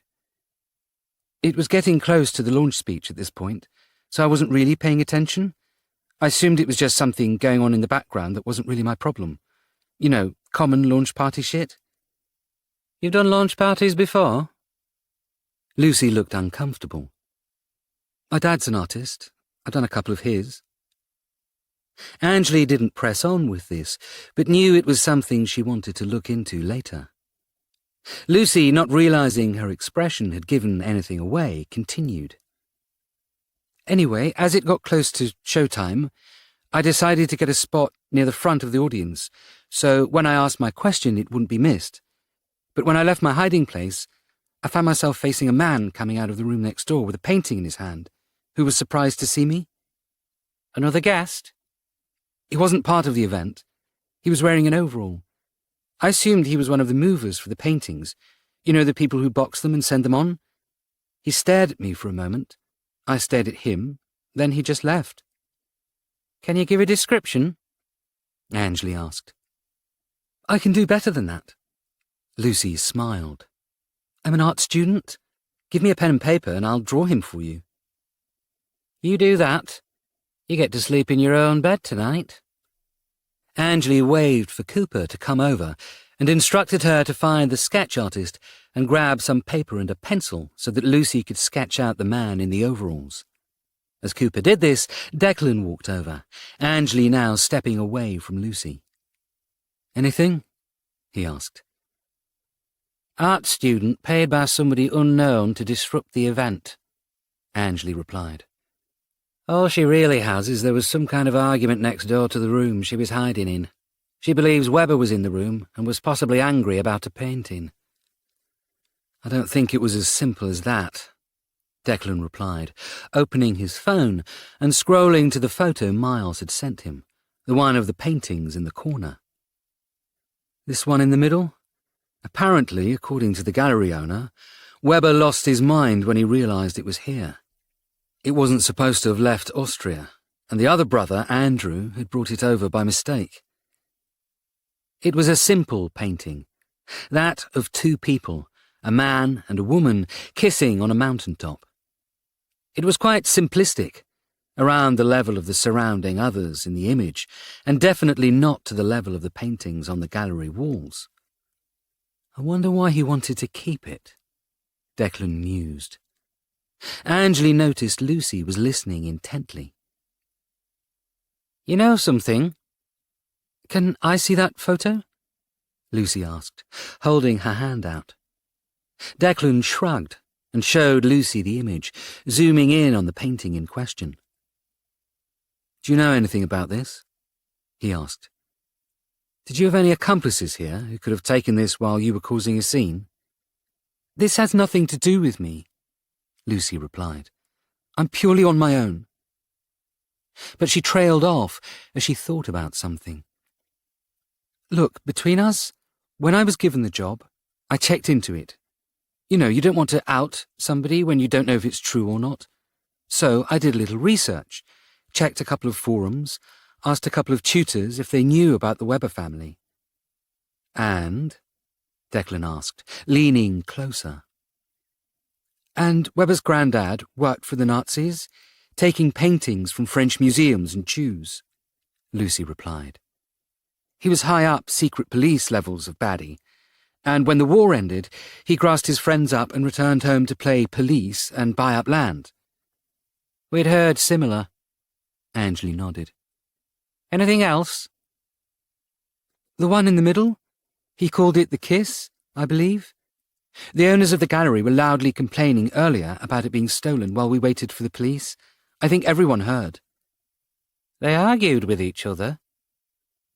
"I think there was someone else. A bloke, but I was held in another room, so when they left the room, I didn't get anything else." "They just told me the painting was stolen," Declan mentioned to Angley. "Seems they were too thrown by the dead body to mention it earlier." "Understandable." Angley shrugged, looking back at Lucy. "OK, if you can do us that sketch, you might buy yourself some goodwill." Lucy nodded, looking back as the sketch artist walked over with his tools. She spent a couple of moments picking the right pencil and then walked off with the pad, placing it against the wall so she had a surface to sketch against as she started her art piece. "Anything else?" Angley asked. "We'll talk in a minute," Declan replied, as De Geer finally arrived, Dr. Marcos's bag of tricks in his hand. "I'll catch you in a moment." With Angley checking her notes, Declan moved over to De Geer. "Is Dr. Marcos okay?" he asked. "She seems distracted. A little angrier than usual." De Geer nodded. "Something's on her mind, and I don't know what it is," he admitted. "Been like that a couple of days now. I'll monitor her. Even working at half speed, she's still better than every divisional surgeon out there." And with that, De Geer hurried off to give his boss her tools, as Declan looked around the exhibition hall one more time. There was more here than just a murder. There was more here than just a stolen painting. There was something he couldn't quite grasp. Declan shook himself out of his thoughts and walked back to Angley. They didn't need to be here for the moment. Basically, even though it was night time and nothing else was likely to be discovered that evening, in a way, the case was only just beginning. 4. First briefing. "I don't feel comfortable doing this, boss," Declan muttered as he stood at the front of the briefing room. Monroe, standing in the doorway, gave a little grin. "Aye, I know what you're talking about, laddie," he said. "But this is how it works. The DCI stands at the front, the detective superintendent stands to the side, quipping here and there, looking cool, and making important comments when they feel it's right. Everybody else sits in front, shuts up, and looks at you like a good little soldier." Declan looked back into the briefing room. It was the morning after the night before, and Dr. Marcos and De Geer both looked like they hadn't slept yet, the latter rubbing sleep out of his eyes, while the former was downing probably her third espresso of the day. Beside them was P.C. Cooper, and in front of them, on either side of the room to him, was Angley to the left and Billy to the right, sitting in his usual spot with his laptop in front of him. After they'd returned to Temple Inn the night before, nothing new had come in, so Declan and Angley had both returned home by different means and discussed the case into the early hours. However, with no new intelligence, all they'd done was go around in circles. With luck, today would give more information on what they needed to do. "Okay then," Declan said. "Let's talk about what happened." "No, you don't do it like that," Angley replied. "You need to make some kind of Scottish quip. Right, laddie, this is a wealth of chickadees. Oh, well, this is a fine kettle of wee fishies we have here. Something like that to really start the talk." "I never said wee fishies, lassie." Monroe glowered from the door. Declan looked at them both. "How about—" "OK, so we have a murder. Perhaps we should try solving it," he asked sarcastically. "Aye, that'll do," Monroe nodded, leaning back against the door. Declan looked back to the briefing room. "Let's go over what we have," he said. "The victim was Lucas Weber, age 54, Austrian citizen, was over in London for the launch of his painting exhibition," Angley read from her notes. "He was last seen around 8 in the evening when he'd spoken to one attendee, correcting them on what his paintings meant. When the speech was made just before 9 p.m, one of the serving staff, Stacey Nichols, entered a side room and found him." "Why?" Monroe asked. "Why go in there then?" "According to my notes, she thought she heard a noise a few minutes earlier in the room, but was still serving. Once she finished, she returned and opened the door to see if everything was all right." Cooper read from her own notes. "And found the dead body of Lucas Weber instead," Angley continued. "That must have been a pleasant surprise. He was on the floor. His black polo neck had been torn, the collar removed. There was a lipstick kiss painted onto his neck, and what looks to be some kind of tattoo of initials beside it." "Dr. Marcos," Declan asked, looking up to the back. "Do we have anything more about that?"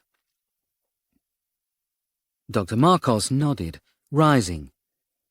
"There were no visible wounds as we looked at him, but there was significant trauma to the back of his head," she explained, walking to the front of the room. "It looked as if he'd fallen and hit his head." "Is that what killed him?" Dr. Marcos shook her head. "Actually, although we weren't sure about that, we didn't know until we had a good look." "And did you find anything?" Declan asked. "We didn't have to check for long," Dr. Marcos nodded. "We'd already spotted the issue. Weber had burn marks on his chest."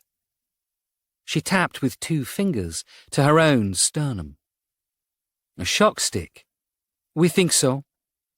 Dr. Marcos nodded to De Geer, who rose. "Viking Boy Wonder can take it from here."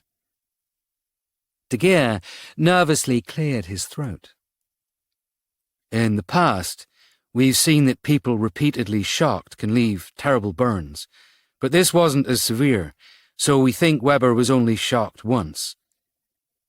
"And then what? He fell backwards and slammed his head on a table?" Monroe asked. "Would that kill him?" "No." Dr. Marcos took over again. "But we think the shock and the fall caused a cardiac arrest.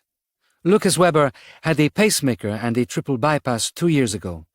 But we can also tell you it wasn't an instant death, as there were traces of blood on the tattoo needle area, which, if he was dead, wouldn't have shown." Declan nodded, shuddering at the image. Whoever killed Lucas Weber might not have meant to do it, but as Weber lay on the floor, injured and possibly dying, they'd leant over him and started painting. He would have been staring into their eyes as he died. How long would it have taken to paint the lipstick and tattoo on the neck? Monroe frowned from his position in the doorway. No idea, Dr. Marcos replied. I'm not an artist, but what I will say is the room he was found in wasn't one that was being used. The only reason the server walked in later is because she thought she heard a noise. If she hadn't heard anything, we would never have found the body. Nobody would have known he was dead until somebody went in there, either by the end of the event or even the next day. If he wasn't dead when they left, they were risking a lot to leave him alone. Declan shuddered at this. Premeditated, he said. Has to be. The death might have been an accident, but the kiss, the tattoo, they knew they wouldn't be disturbed where they were. They knew they had time to do what they wanted. There was a moment of uncomfortable silence as the officers took in the information. Okay, so what else do we have? Changing the subject, Declan looked over at Billy, who tapped on his laptop, and the sketch Lucy Cormorant had made of a man in overalls appeared on the screen. The art student protester did this, Billy replied. It came through last night. It's superb. There's an element of photorealism in the charcoals, and I think she's captured the nature of the man quite perfectly. You were a frustrated artist, weren't you? Angley asked. Billy shrugged. Aren't we all, in a manner of speaking? He replied enigmatically. The fact of the matter is, her sketch is so good, I can use it with photo recognition tools. It picks up the details we need, so I can look into it, as it's far better than the average sketch. Have we shown this to the Bensons? Neither of them claimed to recognize the man, boss. Cooper now spoke, reading from her notes. Miles confirmed he didn't work for them, so this is definitely somebody off the books. So he could have been the one who took the painting? Maybe. Do we have anything on that? Billy shook his head. We're still looking into this, he replied. Miles Benson said Lucas Weber had been angry it had been brought across. It was supposed to have stayed in Austria, a personal piece he was never selling. However, I've spoken to a couple of people who know his work in Austria, on a variety of internet forums, and they confirmed it's not very good compared to the others, and is definitely one of his earlier works. Could this be why he wasn't selling it? Angley asked, looking up. He knew it was bad enough to affect his brand? Possibly, Billy said. But the impression I got was there's something more there, that it's something more than a painting. And what does that mean? Declan asked. Billy shrugged. That's the problem with conspiracies, he replied. It's all vagueness and explanations. Stories of a painting that could be more than a painting, or a dead artist who's been claimed to be a Nazi when he wasn't. And the lipstick on the neck? It's definitely brushstrokes. Dr. Marcos rose again. We had a better chance to examine the body last night, and as I said, the lipstick kiss is painted on with oil paints. The tattoo, however, wasn't painted. They tattooed it with something cobbled together that worked like a prison rather than professional tattoo gun, as there's no way they're getting a professional one in there without people seeing it, and the prison devices are made to be hidden. Declan understood what Dr. Marcos meant by this.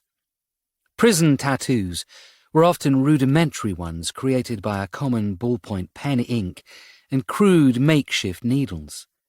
But inmates could create actual machines using tiny motors from beard trimmers and small CD players connected to a battery, the needle itself often made from a metal guitar string split in two by holding it over an open flame until it snapped in half, creating a fine point. They were classed as contraband, and often people having these in prison could contract diseases like HIV through the practice. But it was effectively a handheld device, slightly larger than a pen, which could have been brought into the party by any of the guests. Do we know what the tattoo said? Yes, Dr. Marcos nodded. We believe it's the initials J.K. Any ideas who that could be? Not yet, we're still guessing, Dr. Marcos replied. It was a crude tattoo at best, and it could have been a different set of letters, as if there was an ink blowout and the letters had smudged during it, a T could become a J and so forth. Keep on it, Declan said, looking back at Monroe, still standing by the door. What am I missing, Gov? He asked. Monroe was scratching his chin. I don't know, laddie, he said. It feels like it's a deliberate act, but, as of yet, we have no cause, and it could have been an accident. The plan may have been to taser him and paint him while he was unconscious. Could it have been someone from Austria? Billy asked. Someone who had followed Weber across. Maybe it's someone with a grudge in his homeland? Aye, could be. We might need to look into that, Monroe replied. He paused, though, as the phone in his office rang. Keep going, laddie. I'll be back in a minute, he said, walking off. Declan sighed loudly, looking back to the audience now watching him. Okay, so next steps, he said. We need to look more into Weber and work out who'd want him dead, or at least incapacitated while being tattooed. Anjali, see if you can find out more about the brother, the one in Romania. He was the one that found Weber, so maybe he knows something more about the man. Miles said he was landing today, so go wait for him with a welcome home sign. De Geer, Dr. Marcos, keep doing what you do. Let's see if we can work out anything else about the body. He was pacing unconsciously now.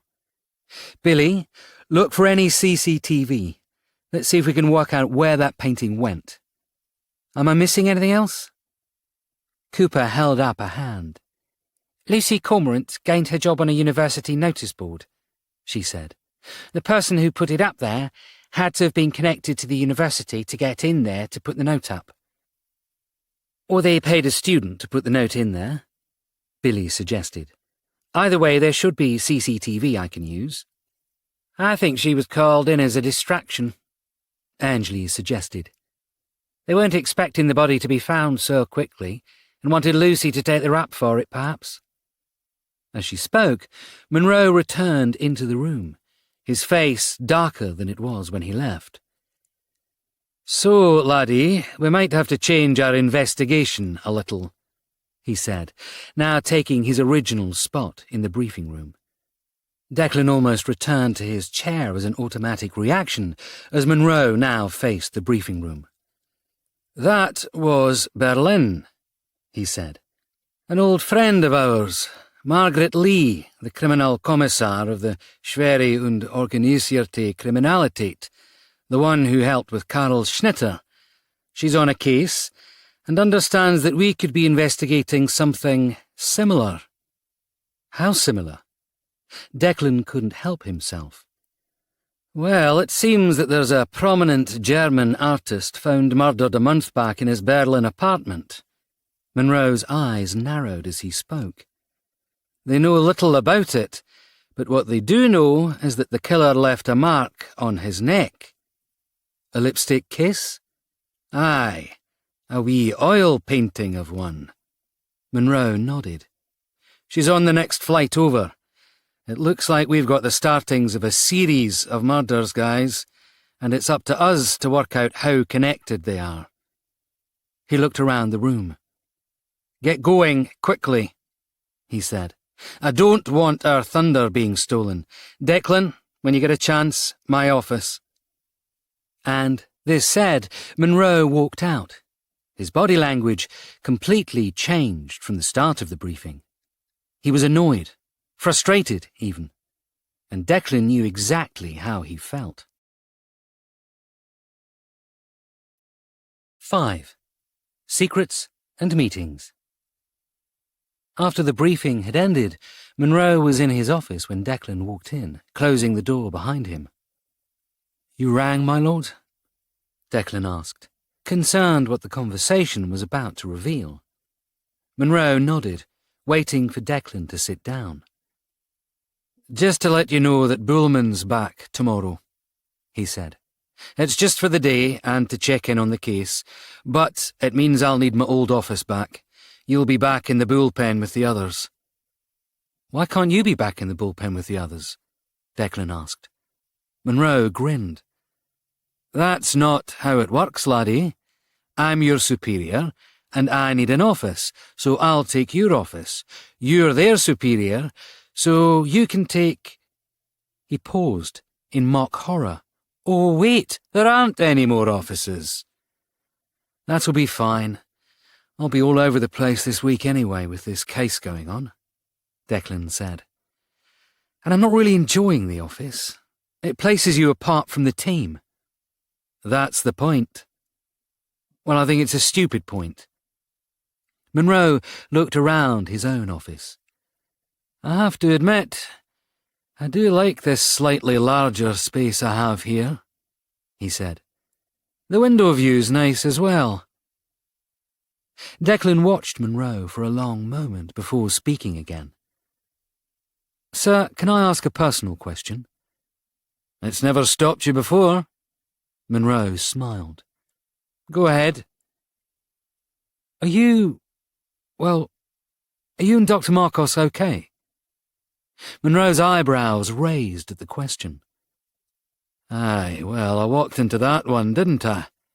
he said. "As far as I know, we're okay. Or do you have something you need to tell me that changes everything?" No, not at all." Declan shook his head vigorously. "It's just, well, she seems a little off her game at the moment. She seemed distracted at the crime scene last night. She looks like she hasn't slept." "She hasn't slept." "I get that, but she's done that dozens of times in the past, and she's never looked as vacant as she is now." Monroe shifted in the chair as if taking the time to consider his next response. "There was a problem," he said. "I don't know what it is. A couple of days back I asked why she's been so distant. She made a point of explaining to me it was nothing to do with me and that I shouldn't worry. But there's something that spooked her, and I don't know what it is." "Do you want me to check into it?" Declan asked. Monroe shook his head, rising from the chair. "No, laddie, you have enough to do," he said. "Just find this artist killer, and we can move on to the next God knows what will get sent. I'm going to pop out and speak to the gallery owner again. He was a little shifty last night. I thought a bit of a break might loosen his tongue a little." "Shouldn't I be doing that while you wait for the German officer?" "Lee won't be here for hours, and I need to get out of here." Monroe smiled. "I'm sure you can find other ways to make yourself useful." "I thought you liked the new office." "Well, I'm not wed to the idea." Declan rose to meet his boss. "As long as you're sure, sir," he said. "Solve the case, Declan," Monroe replied, and his clipped tone made Declan remember he was prying into a personal area, Monroe's love life. So instead, he walked towards the door and opened it. "Declan," Monroe said before he could leave. "I appreciate it. I really do." Declan gave a tight smile before leaving, and as he walked back to his own office, he wondered what was bothering Dr. Marcos. Of all the people in the Last Chance saloon, she was the one least likely to be spooked by anything. If something was worrying her to the point of distraction, then it was never going to be good. After Declan had finished his meeting with Monroe, he didn't feel like returning to his office. So instead, he walked back into the office bullpen, intending to loiter until people got sick of him. Billy was the only person there, sitting at his monitors, so Declan strolled casually over as if nothing was wrong. "Have I done something?" Billy asked, watching him. "Nothing," Declan replied, pausing. "Why would you think that?" Because you're walking over to me like you're stalking me, Gov? Billy said. I was casually strolling, Declan replied, slightly hurt at the accusation. Billy chuckled. If that's your casual strolling, then you have an issue, he said. You look like the angel of death coming towards me. Declan swallowed. Sorry, he said. I don't like the office. I'm still having problems settling in. I get that, really, Billy said, still watching the computer monitors. I was promoted too. But you still do the things that we hired you to do. You still solve crimes using whatever internet magic you use. How is this in any way different? Well, I have to use Detective Sergeant instead of Detective Constable now, Billy said, as if it was the most obvious answer in the world. And some detectives look at me differently now. Anyone in particular? Declan smiled.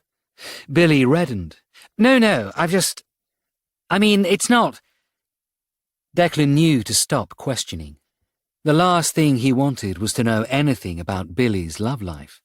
It had been painful enough for the man as it was. As the previous year, he'd fallen in love with a foreign diplomat, only to find out that he had been working as a spy. Whatever you decide to do, he said, just be careful, okay? You mean don't date spies or murderers? Billy shrugged. Can't promise that, sir. Once you've dated one, you have to date more. Declan actually laughed, and was about to reply when Monroe quickly exited his office, nodding at them both before leaving the room. Going to speak to Miles Benson, he said as he exited through the main doors. Back shortly. Declan and Billy stared after him. Boss seems in a hurry. Probably forgot his lunch again, Billy said. I think he's just happy to be out of the office, Declan replied. Actually, while you're here, can I show you something? Billy asked. The sketch of the man in the overalls that Lucy Cormorant did for us? It was very good.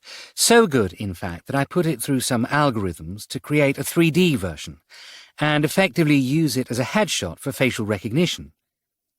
Declan found this a bit concerning. I guess that's fine if there was a photo we could use, but if it's an artist's impression, what if it looks like someone else and we end up arresting them? I don't think so. I reckon this led us straight to the right person, Billy said, tapping on a button. The screen lit up in front of him, showing a photo of a man in a suit, smiling in a group of similarly suited older men at some kind of event or gala. Declan could see immediately that this was the same man Lucy Cormorant had sketched. Who is he? He asked. Gary Crone, Billy replied, pulling up another file. He's an art restorer based in Shoreditch. An art restorer? Declan asked. I think he's probably a forger, but he's clever enough not to get caught. Billy nodded. He's been around the block a few times, shall we say. I've contacted a couple of people and asked their opinion of the man, and they both say he's very good at what he does. And what's that? He is a fixer for broken paintings, Billy explained. He can take paintings that are badly damaged and recreate them, overpainting, stitching, whatever's needed so you can't even tell what's going on. Besides this, he trained at the Courtauld Institute of Art in the late 90s to learn how to conserve and restore paintings. Declan felt a chill run down his spine. He placed a hand on Billy's shoulder as he did so. Are you saying this guy is an expert at removing paintings? He asked. Billy thought about the question and then nodded. I suppose so, yes. Why? Something Miles Benson said to me. It's there in the back of my head. I'll come back to you about it. So this guy's legit, as in he's good at what he does rather than he's a legitimate business owner. Oh, he's both. I contacted a source, Billy replied, reddening. A source that... You spoke to a forger, didn't you? Declan filled in the blanks.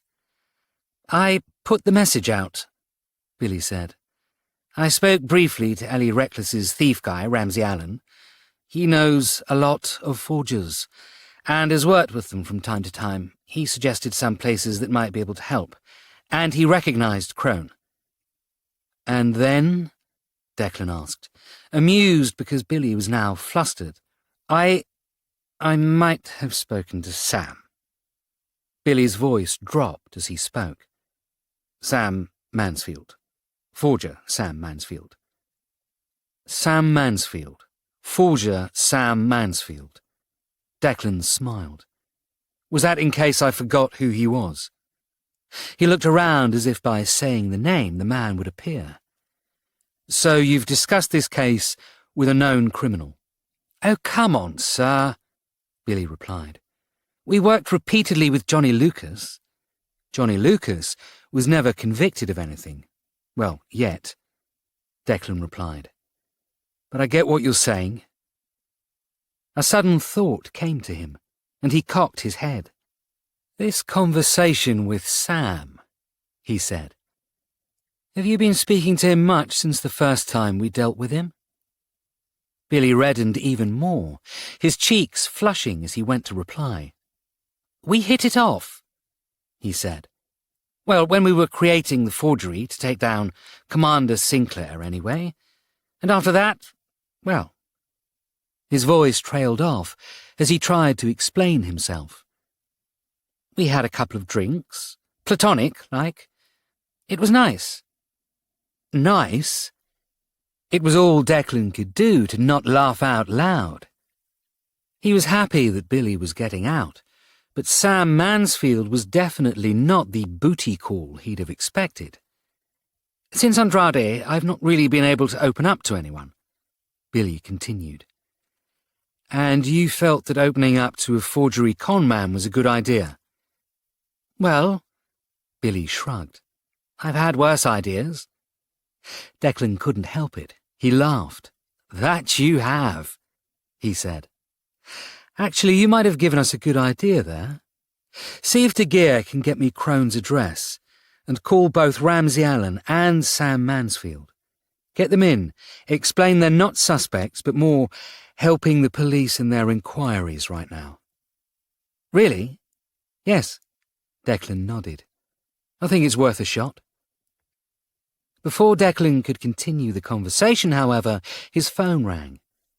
Pulling it out, he didn't recognize the number, and so waved to Billy, motioning that he had a call to take while walking across the office. Walsh, he said eventually, answering the phone.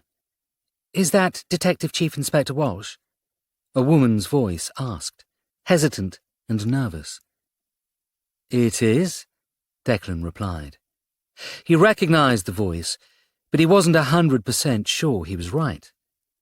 Is that Veronica Benson? It is, she replied. I apologize for interrupting, but I wondered if we could speak at some point. What's the problem? Declan asked. It's my husband, Veronica admitted. I think he might be... Well, that is, I think he might be connected to the murder. And why would you think that? Declan asked, pressing forward slightly. Because I found something, she said nervously down the line. And I think you really should see it. Because, Detective Chief Inspector, I think my husband is the killer. 6. Paint marks. Dr. Marcos was in the morgue when the call came in, her phone buzzing, set on silent, yet still loud enough to distract her in case something important needed to be passed on to her. Morton De Geer, also standing beside the body of Lucas Webber, looked up at her as she glanced nervously back at it. Do you need to take that? He asked. I probably should. I'll come back in a moment, Dr. Marcos replied, walking over to her phone. She caught it a split second before it went to voicemail, listened for a moment, said, Fine, I'll be right there, and then disconnected the call. More trouble?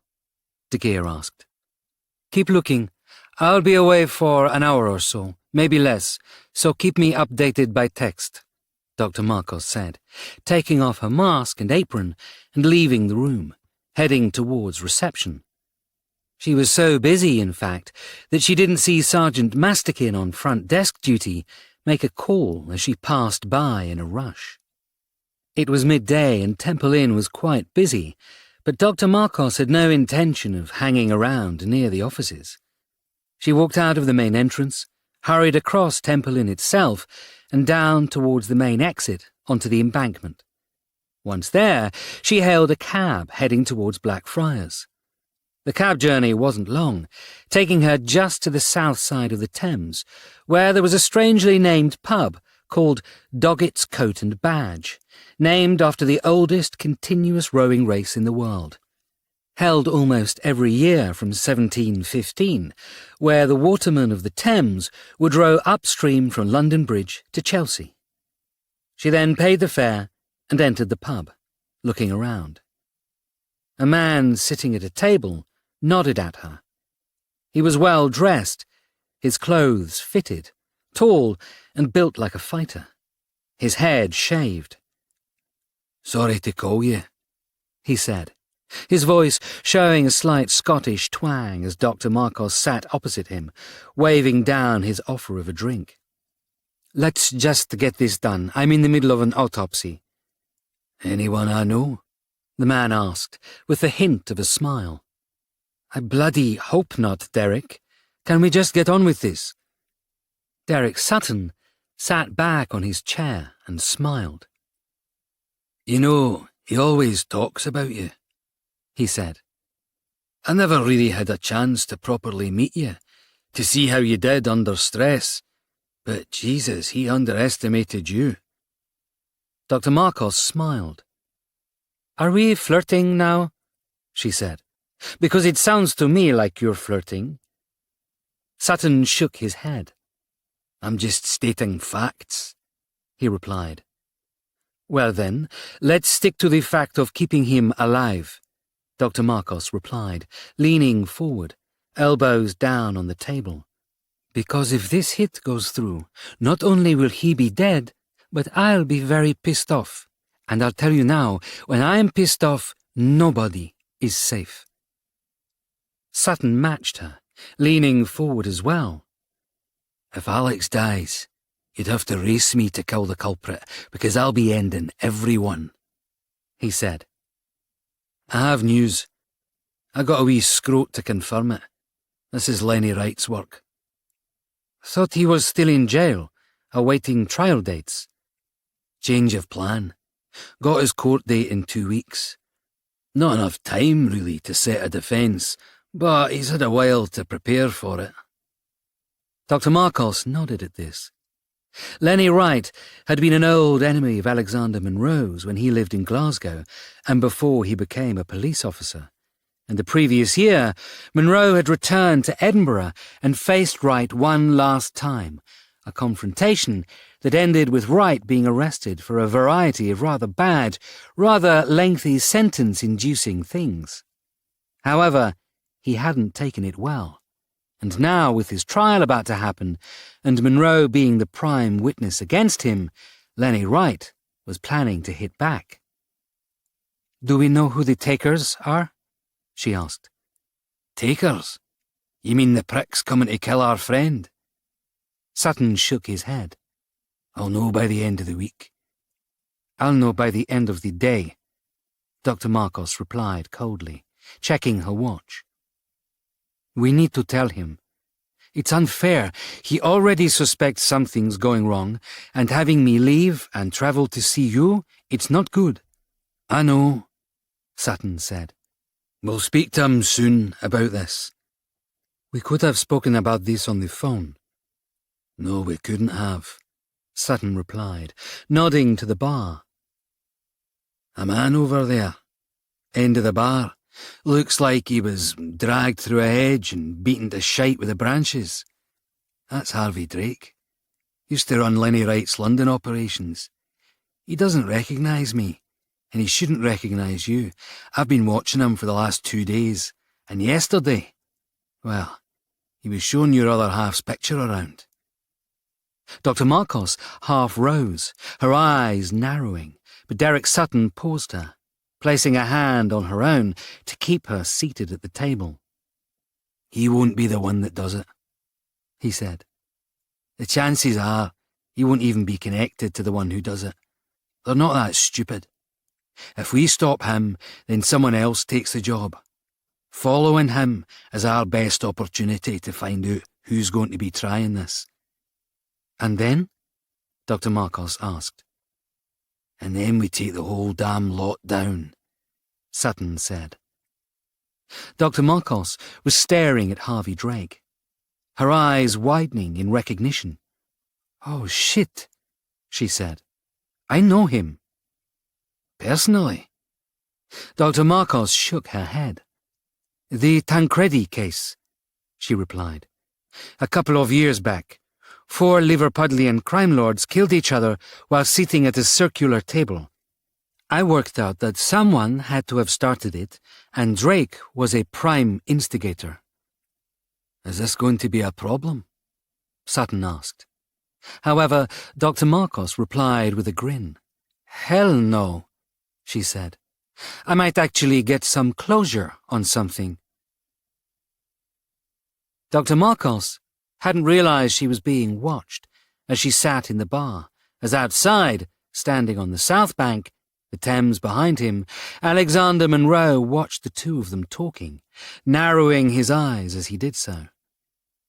He'd asked Masterkin to keep him informed if Rosanna left, and he'd done so a few minutes earlier, with Monroe running out after her before she could get too far away. He had guessed something was wrong, but he had never thought it would be an affair. Now, seeing Derek Sutton with her, he knew for certain it wasn't. But whatever teamed both Rosanna Marcos and Derek Sutton together, it couldn't be good. He almost entered the pub and confronted them, but he knew that whatever they were doing, the information would come to him at some point. And so, placing his hands into his pockets, he turned, deciding instead to walk back to the bridge and a cab back to Chancery Lane and Miles Benson.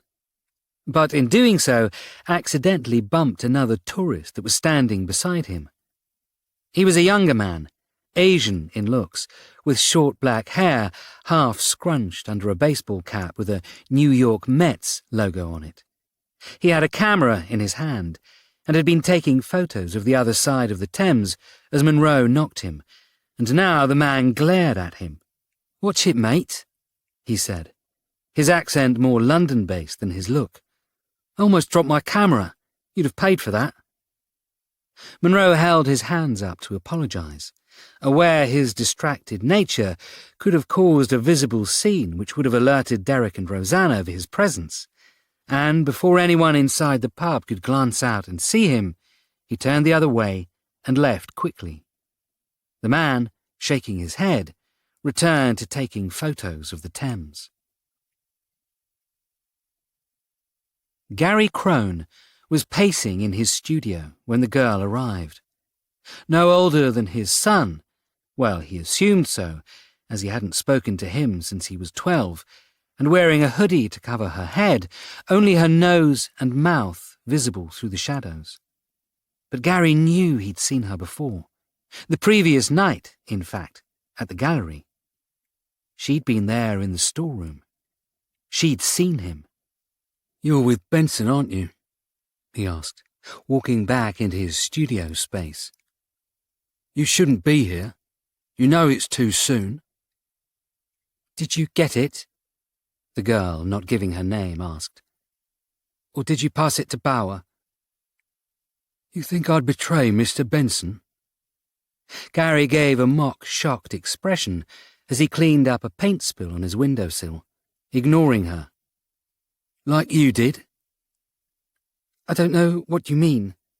And you know nothing about me," the girl snapped back, but Gary saw the hesitant step backwards. He'd caught a nerve, and he knew he could use it. "I know you're a student at the art college," he said. "I saw you at the lecture." That was months ago, the girl replied, before stopping herself. You weren't there. Gary smiled, nodding. I was, he said. That's when you met him, wasn't it? Shut up, the girl snapped. Mr. Benson wants to be sure you don't have it, as the client is asking questions. The client being Bauer? Gary Crone laughed. You really don't know what you've done, do you? That man's a killer, literally. He's all smiles and business suits, but he's ex-hunter. He's first-generation Argentine, and his father— I don't need a lesson in DNA from you, Gary. The girl turned and walked to the door. I just needed to know if you succeeded or failed in your job. Go tell your boss that he should come see me, and I'll tell him to his face, Gary snarled. And tell Benson he didn't mention that the police would be around, that Webber would die. It was an accident. The girl opened the door, about to leave, but then stopped, looking back. You should burn everything, she said. Plans have had to change. No, Bauer just made a bigger offer, Gary snapped. I know what's going on here. I saw Marcel at the event. It's why I left. The brother, the idiot, he's playing too, isn't he?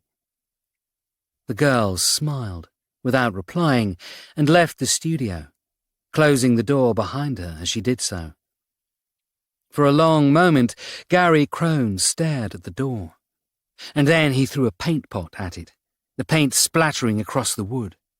Shit, he muttered, picking up a plastic box filled with big wipes and walking over to it. I thought that was empty. He stopped at the door, staring again at it, and before cleaning the paint off the door, he bolted it. Let them come, he thought to himself. Anyone. Anyone apart from Gabriel Bauer, that was. Outside, the girl pulled out a phone, and for a moment stood staring at it, as if agonizing over whether she should send a message. Eventually, she shook herself out of whatever torpor she was in and typed in the text. To Scary Bastard. I think Gary Crone has it. Sending the message, she pulled the hoodie off, ran her hand through her hair, then walked off into Shoreditch. 7. Visitors. Miles Benson stood in his gallery space, watching the last of the forensics leave the building. Placing his hands in his pockets, he turned and started towards his offices. Finally, the place was empty. Finally, he could start sorting things out for the better. After the body had been found, everything had turned into chaos. He ordered Veronica to try to return the bids back to the buyers. The last thing he'd wanted was for anyone to have a say over the paintings now that Lucas Webber was dead. Now, with Lucas dead, those paintings were worth double, if not triple, their value. And Miles, as the arbitrator of the sales, wanted to make sure that his percentage was as high as he could get. He was sad that Lucas Webber was dead, but at the same time he had met the man a handful of times and had found him quite an odd fish. And there was also the fact that his grandfather was a Nazi, something he didn't bother to mention when they first started talking to him. That was something that had left Miles cold. Not, however, cold enough to kill him. Miles stopped walking towards the office, realizing that now the police were gone, anybody could just walk in, and instead made his way up to the glass doors at the front of the building to lock them. But a figure appeared in a doorway, pushing the door in, knocking Miles backwards into the gallery space. It was a face he recognized. Gabriel Bauer, one of the high bidders from the previous night. He was tall and muscled, with short dark hair, in his late 50s at best, and Argentine in looks. Bauer had been at several of Miles's previous purchases, and he always spent high. He wasn't a fan of art. He was an investor.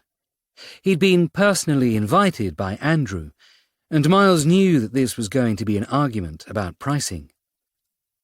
Mr. Benson, Bauer said, his voice calm and measured. We need to have a conversation.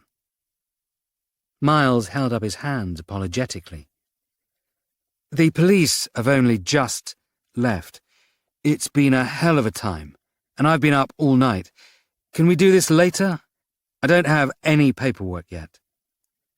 I was promised my opportunity for them last night, Bauer replied.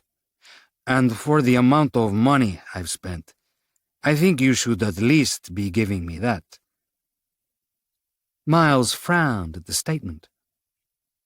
We cancelled all bids, he said carefully. You spent nothing. You cancelled the bids. Bauer stared at him, narrowing his eyes as he did so. Every painting on these walls had a bid. Are you telling me you refused to sell? Miles flustered. He didn't know Bauer's background, but he knew he was probably some kind of Argentinian cartel leader, if they even had cartels there. He was definitely somebody you didn't want to piss off. Gabrielle, look, bear with me here, he said. Lucas Weber was an upcoming artist. He wasn't a name. Lucas Weber had been working in Austria for 20 years or more, Bauer replied.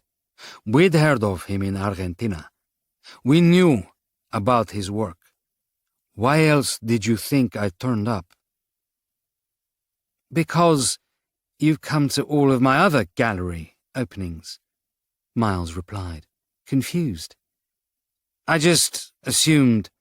Assume making an ass out of you and me, Bauer interrupted.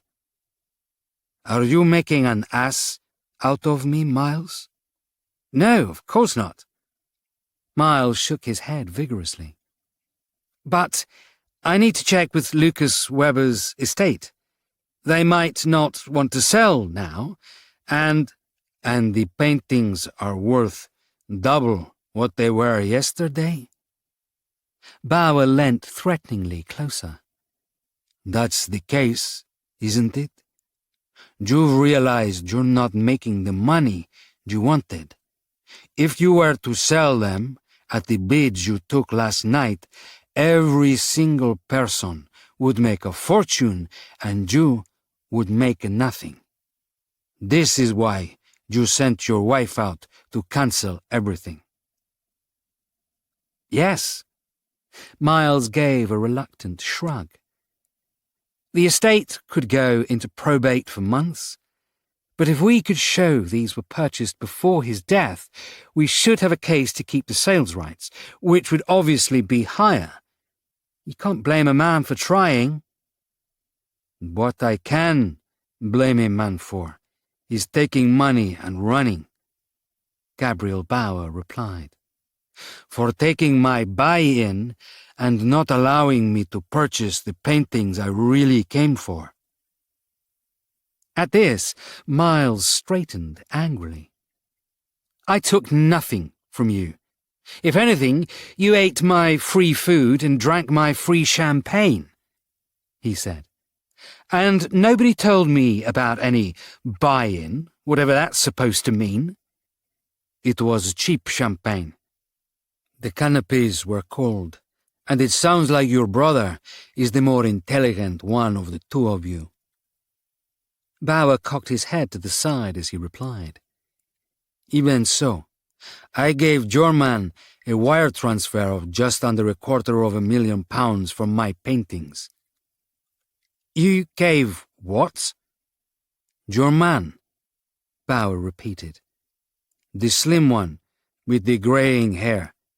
He came out when we were standing outside, came to me personally, said the buy-in was still valid, but only if we paid there and then so we could claim we sealed the deal before Weber died. Miles frowned and shook his head at this. I don't have anybody like that, he said. It's just me and Veronica, and I don't have a bloody clue what you're talking about. His voice lowered, barely a whisper. Unless Marcel. Gabriel Bauer didn't reply, staring coldly at the gallery owner as Miles knitted his eyebrows in thought. I gave this man £225,000, he said, payments for the paintings that I won and an introduction for the purchase of the other 7. I would like my receipt. Bauer leant even closer, his tone more menacingly. I would also like my paintings. All of them. Miles swallowed, realizing something had happened here he wasn't quite in control of.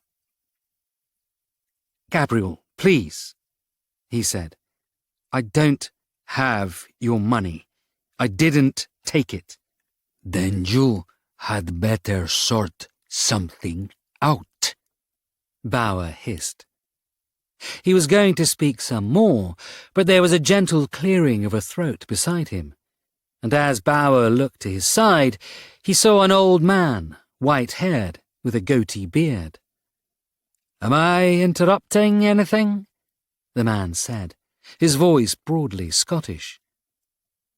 I'm asking for my property. I got that. I caught the end of your conversation. The man showed his warrant card. Detective Superintendent Monroe. I think you might want to have your little chat later on, laddie, because we have dibs on Miles Benson before you do. He gave a dark smile. And I would suggest you hold back on your ideas about ownership of any paintings, because we might just be taking them as evidence. Bauer returned the smile. It wasn't warm, but it was a motion of acceptance. And then his phone beeped. He pulled it out, read the message, and smiled. I'll speak to you soon, Miles, he said, nodding to Detective Superintendent Monroe. And I'll be speaking to you as well. The gallery has taken my money. Are you thinking of making a statement? If I don't get my money back, I'm thinking of pressing charges. Or I might just take things into my own hands. Yeah, I'd think twice about doing that on our patch, laddie. Monroe's eyes flashed. Bauer turned and walked away, heading towards a Mercedes parked down the street. After a moment, Monroe heard a weird, deflating sound and turned to see Miles releasing a long, kept breath, almost as a whimper. I'm really glad you came, Miles said, staring after the car as it drove off. That's a man you don't want to piss off. So why do it? I didn't take his money, Miles whined. I don't know how much you heard. I heard most of the end, Monroe said. I was just around the corner. Thought I'd wait until a suitable moment to make an entrance. He looked around the gallery. So let me see if I got this right, laddie, he continued. Are you telling me there was somebody walking around your gallery last night, taking money off people without your knowledge? I don't know anymore. Miles leant against the wall, shuddering. It was chaos when Weber was found. Somebody must have realized there was an opportunity here. Monroe nodded at this. You have any suspects? Miles paled. No, he replied. No, I can't think of anyone. So whoever did it had to be at your party and knew what was going to happen? Monroe asked. I think we need to have a look at that list. And, this said, Monroe invited Miles Benson to return into his gallery, indicating for them to head, finally, to his office. Following the phone call from Veronica Benson, Declan had hurried to the address they had on record for the couple, an apartment slightly north of Stratford International Station, and beside what was known as the Olympic Park. This area had undergone gentrification and revitalisation a decade earlier, during the 2012 London Olympics. Thinking about this, Declan couldn't help but smile, recalling a case a year earlier he had been involved in, one centred around a money laundering scheme from back then, utilising cheap real estate properties purchased by gangland criminals before the Olympics solely to profit from the upcoming gentrification. Declan even wondered if the apartment he was walking towards had once belonged to the Seven Sisters, the Simpsons, the Twins, or the Tangs. The apartment was one of many similar buildings along a wide and eerily empty street. 7-story apartment blocks built out of varying shades of grey brick on either side. Walking up to a ground floor door, a black one with the number 43 on it, Declan took a moment to examine the area. The apartments here probably ran to $750,000 each, so basically the Bensons weren't struggling. Knocking on the door, Declan waited a couple of moments and greeted Veronica Benson with a smile as she opened it. She was dressed in jogging bottoms and a sweatshirt, looking hot and flustered, as if she'd been for a run. Declan wondered, however, if her perspiration was because of nervousness, commonly known as flop sweat. After all, she had mentioned on the phone she thought Miles was a killer. That was enough to make anyone nervous. "Detective Chief Inspector," she said, stepping back. "Please come in." Declan followed Veronica into the building, instantly reassessing his estimation of the mortgage value. This wasn't a 2-bedroom maisonette. This was a 4-bedroom townhouse.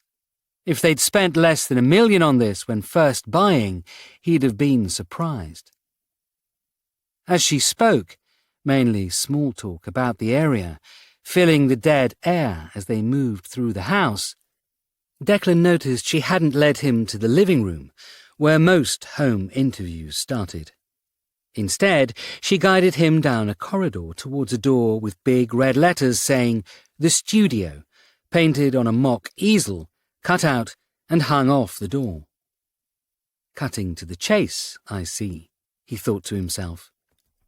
"Okay, so can you explain to me what's going on?" he asked. "Your phone call gave me the impression that you believe your husband—" He trailed off, hoping Veronica would continue. "I found something yesterday," she replied nervously. "And I don't really know what it is. I was going to confront him about it, but then, last night—" Declan nodded, understanding the previous night probably wasn't the best time for personal chats. "I get that. So, what are we looking at, exactly?" Veronica went to open the office door, but encountered a problem. It didn't want to open. "I don't understand," Veronica muttered nervously, applying pressure and trying to open the door. "He never locks his office." She rummaged through her pockets, still muttering to herself, although it was too soft for Declan to make out. Eventually, she pulled a small keyring filled with door keys from her pocket. "I think there's a copy on here," she explained. "We keep everything on it in case of emergencies." Did you tell him you'd been in his office? Declan asked, while Veronica searched for the correct key. Do you think he locked the door because I told him I'd been in here? She replied, her voice filled with uncertainty. Maybe. Declan nodded. And this means whatever you were going to show me might be gone now. Finally, Veronica found the key she was looking for and opened the office door. As they walked in, Declan allowed Veronica to take the lead as she looked around the room. He hasn't changed anything, she remarked, with what looked to be a little relief. Declan wondered what Veronica had expected to be changed, but he didn't question further. Walking over to the corner, Veronica pointed at a painting on an easel, but didn't approach it too closely, as if scared to be next to it. You need to look at that, she said. Declan approached and examined the painting. It looked to be a brutalist industrial design, or at least that's what he thought it was. It could have been anything if he was being honest with himself. What seems to be the problem? He inquired, inspecting the edges of the frame. Turn it over, Veronica urged. Declan did as she said, and as he looked at the back of the painting, he paused. The thick card was still inserted into the frame and contained cut-out notes, newspaper clippings, and pieces of paper with interconnected scribbled-down words, all linked with pieces of string. Declan recognized it as a crime board immediately. He had spent enough time with his father's own one to recognize it. Let me guess, he said. You're worried your husband is a killer because of what's here. Veronica hesitated, unsure of what to say. I don't know what it means, she finally replied. If you look, there's information about murders and Lucas. Declan held up his hand, interrupting her as he examined the board. The last thing he wanted was Veronica guiding his eyes. He needed to take this all in before he focused on the minute details. Pulling out his phone, he opened the camera app and started taking photos. As Veronica had said, there were newspaper clippings about Lucas Weber, written in his native Austrian. Another piece from an English paper discussed war crimes committed by the Nazis in World War II, and another appeared to be a torn page from a reference book, with selected text highlighted. As Declan leaned closer and read it, he realized it was about the ERR confiscating paintings from Jewish families during the war. Aside from that, there were more newspaper clippings. One reported about a lady found dead in her Paris house a couple of weeks earlier. Another mentioned a murdered Salzburg University professor found in a car. To the side, there was a month-old piece, written in German, about another prominent artist being murdered. Declan couldn't read the text, but he noticed the word Berlin, and wondered if it was related to the case Margaret Lee had been working on. Do you see what I mean? Veronica asked. Do you think he killed them? Is this his trophy wall? Declan shook his head. I've worked in this business for a long time, Mrs. Benson, he replied. I can tell you now this isn't normal, and it seems to be related to the investigation, but it feels like there's something else going on here. I think your husband needs to explain how he knows more about Lucas Weber and the murders than he's let on, but currently I don't think he's the killer. He pointed at the string. This is a common tool used to link things together when investigating, he said. If he'd done the killings, he wouldn't need to. Veronica didn't seem convinced as she looked at the newspaper clipping dates. What about them? She asked. Declan frowned at this. The dates? They match when he was abroad, Veronica replied quietly, nodding. He was in Paris around the same time. Salzburg, too. Declan glanced back at the paintings. If Miles had been present in the same locations as the murders, it meant Miles was either hunting the killer or he was the killer himself. And that changed everything. 8. Back rooms. Monroe paused as he entered Miles's office, looking around as he did so. It almost looked like a tiny version of the gallery space, with white walls and paintings on all sides, although this one had what looked to be a black onyx-topped desk at the very end. On the desk was an Apple MacBook, a separate monitor, and a few knickknacks, and apart from a small filing cabinet at the back, one that looked wide enough to place A2 sheets in, there wasn't much else here. I like what you've done with the place, Monroe said, walking over and examining a painting. I wish I could do this with my other office, I'll be honest. Miles smiled as he walked over to his desk, sitting down. I have a home office back in Stratford, and that's a lot messier. This is more for the day-to-day, the things that need to get done. Monroe nodded, taking the office chair in front of the desk and settling into it, facing Miles. I hope you don't mind my interruption, he said.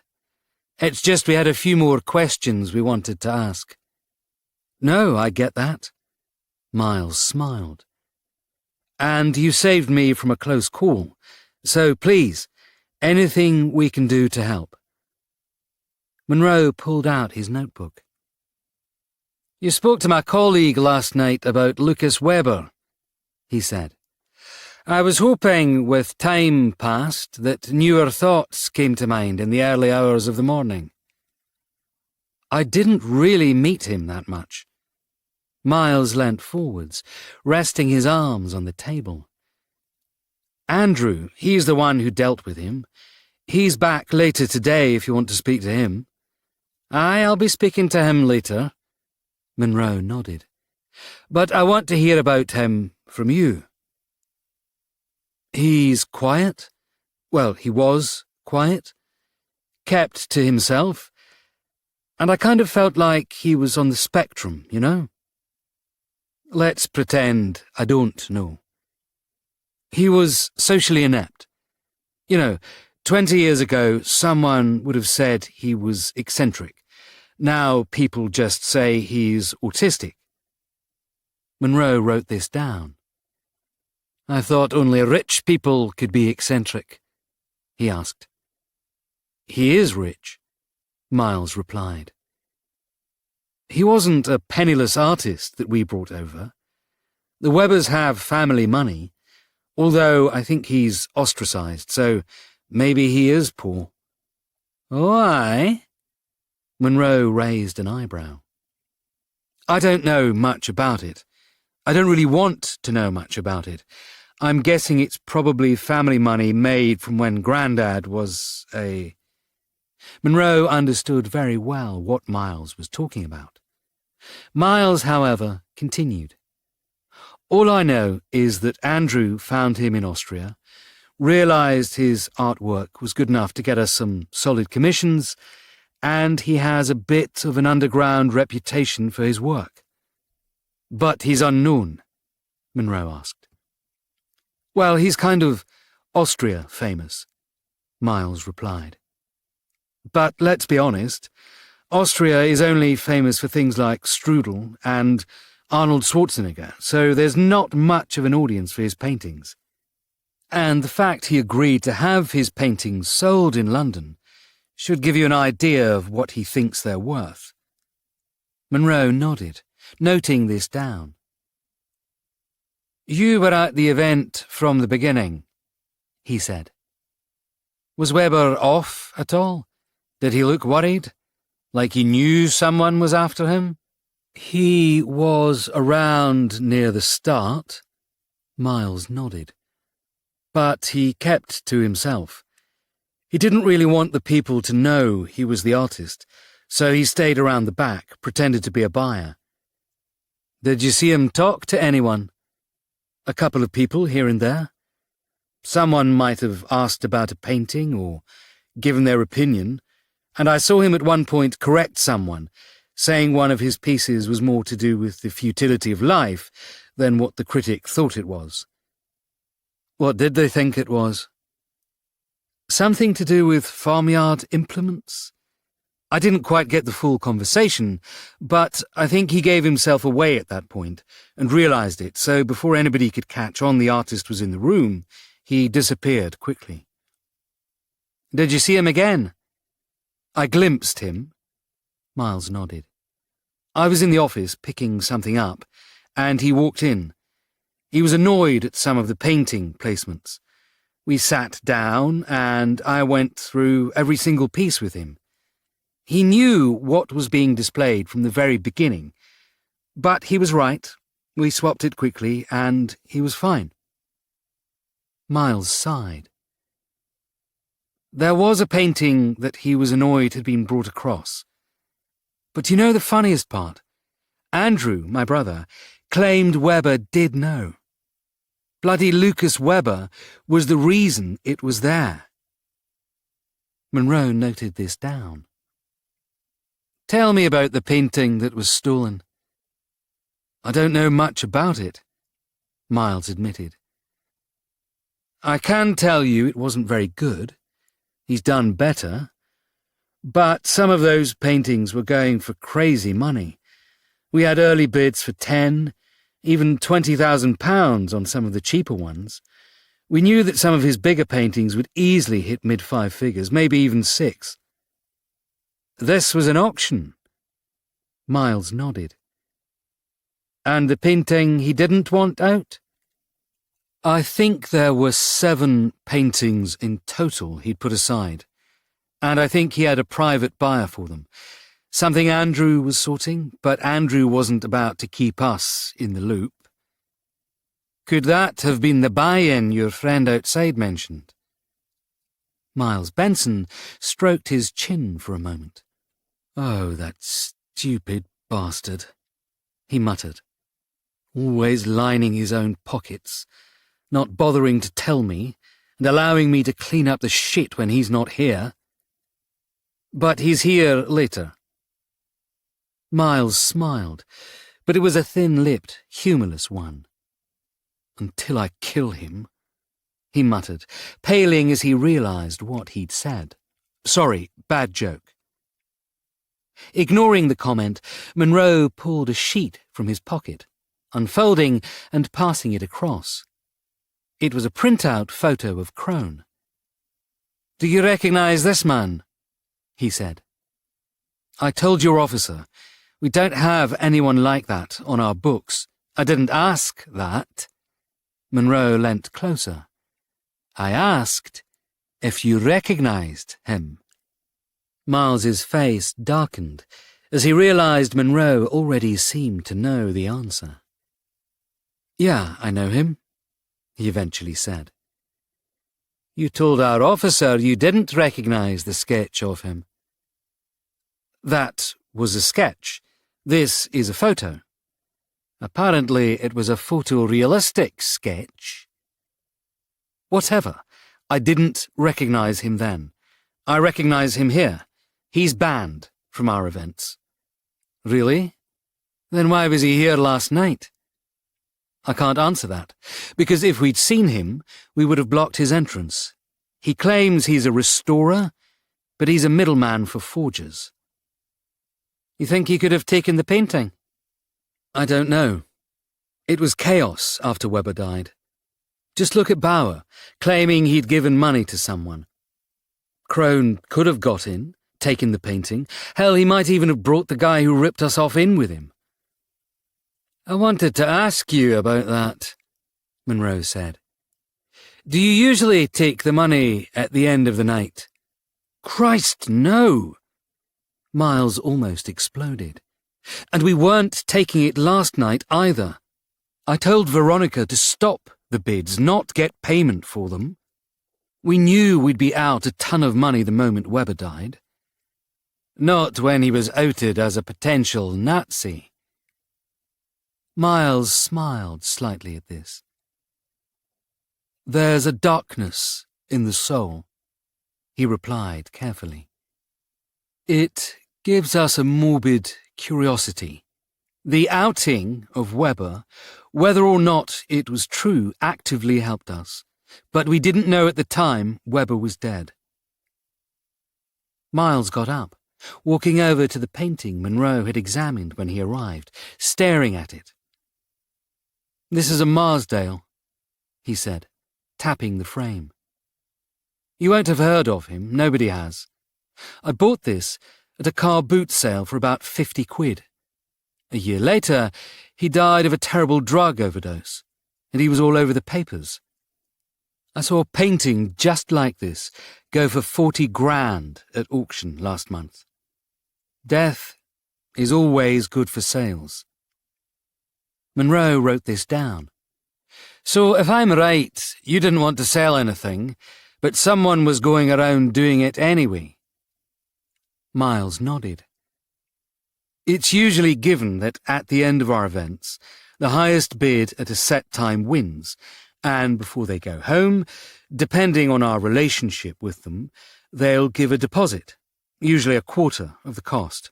It's a proof of intent. That way, if someone got too excited about bidding and now can't afford it, it drops to the next highest bidder. But you didn't do that last night. No, Miles replied. The moment Weber died, we cancelled all bids. We said nothing was going through. We didn't know who would run the estate. They might want everything back. If we sold low, they could claim we owed them. Monroe shifted in his chair, watching the art dealer. Is that really why you did it? He asked. Miles didn't answer the question, staring coldly at Monroe. We had the wishes of his family in mind, he said eventually. Monroe wanted to argue the case, but the day was moving on, and he had a German police officer to meet later. We asked about CCTV last night, he said. We haven't received anything yet. As I said to your people, we only really have the exhibition space watched, because that's where the paintings are. Miles walked back to the desk. That's where the product is. We're not bad people, Detective Superintendent. We just want to make our way in the business, introduce new artists to the world, while at the same time making a little profit. I never said you were bad, Monroe said, placing his notebook away. We'll have more questions for you later, but for the moment, have a think about what you've forgotten to tell me. Things always pop up down the line. I told you everything I told your colleague, Miles muttered. This feels a little like harassment. Aye? Well, if it is, it's harassment that confirmed you knew Gary Crone and had a mystery seller taking money from clients. So it's not all bad, is it? Monroe gave a smile. And I'd suggest asking around and seeing whether the seller convinced anyone else to part with their money. And with this spoken, and Miles now blanching at the thought, Monroe rose from the chair, walking to the door of Miles's office. One last thing, he said, looking back. Lucy Cormorant, the one who stood up and shouted at you. Did you know she was turning up? Miles frowned at this. Why would you think it was something I knew about? As you said, something like this would probably pique the morbid curiosity of your buyers. It could have helped you make a pretty penny. Her appearance was completely surprising to everyone watching me, Miles replied, irritated now. However, Monroe noted Miles's changing of the question when he gave his answer. And her ability to gain an invitation to the event? he asked. Miles shrugged, refusing to answer, his lips thin and angry, and Monroe gave a last nod and left the office, exiting the gallery through the front entrance. Monroe had wondered about Lucy Cormorant. It seemed too easy for her to get in, to know when to be there, without someone on the inside guiding her along. But could Gary Crone have brought her in to divert from his theft? Monroe didn't like the questions this gave him. A murder, a theft, a diversion. Were they connected, or just coincidentally on the same night? He'd wondered whether this was more of a plan than he thought it would be, and whether Miles Benson had been more involved than he'd claimed. Pulling out his phone, he was going to make a call as he started his 5-minute walk back to Temple Inn. It was a nice day, but as he did so, something out of the corner of his eyes stopped him. There was a motorcycle moving up behind, but it was slow, moving as if the rider was lost and trying to read street markings.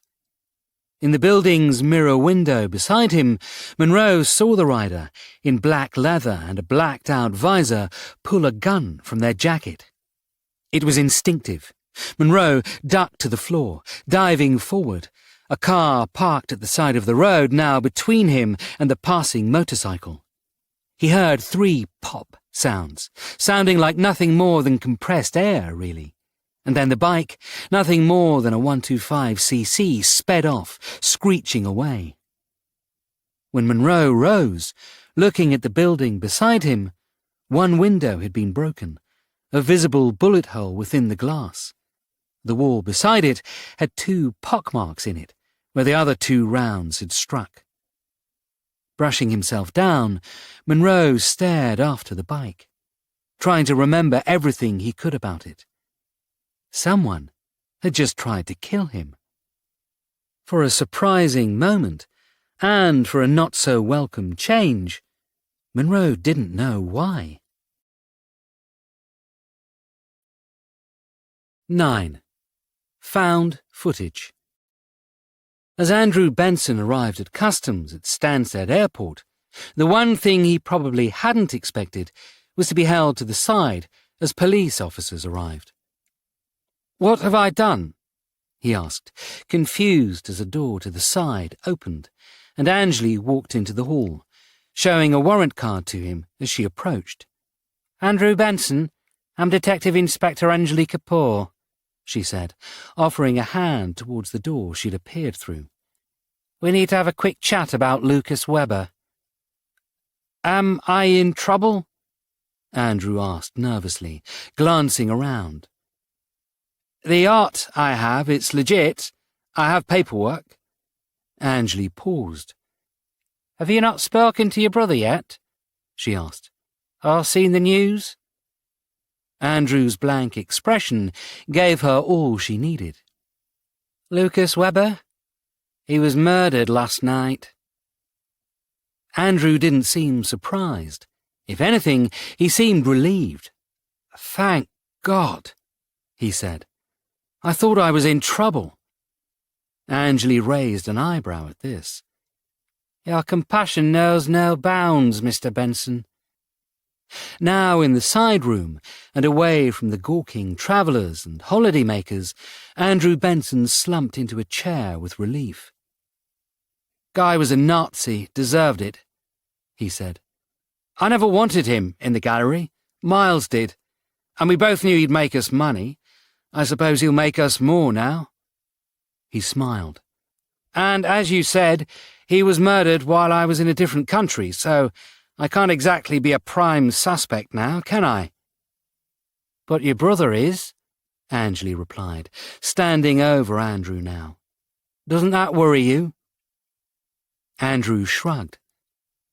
"What he does in his own time is his concern," he said, completely unconcerned.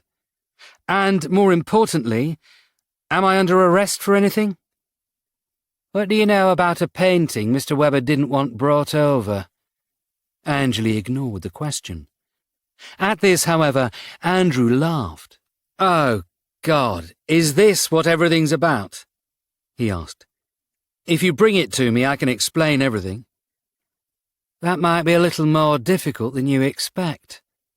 Anjali smiled darkly. It was stolen last night. If Andrew had expected this as an answer, he made a damned good show of not looking so.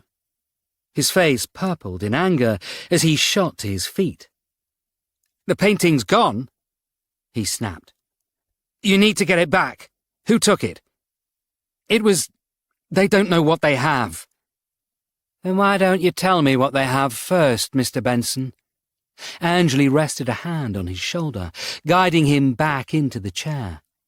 And tell me about these arrangements, because we have all the time in the world. She stopped, frowning as her phone buzzed.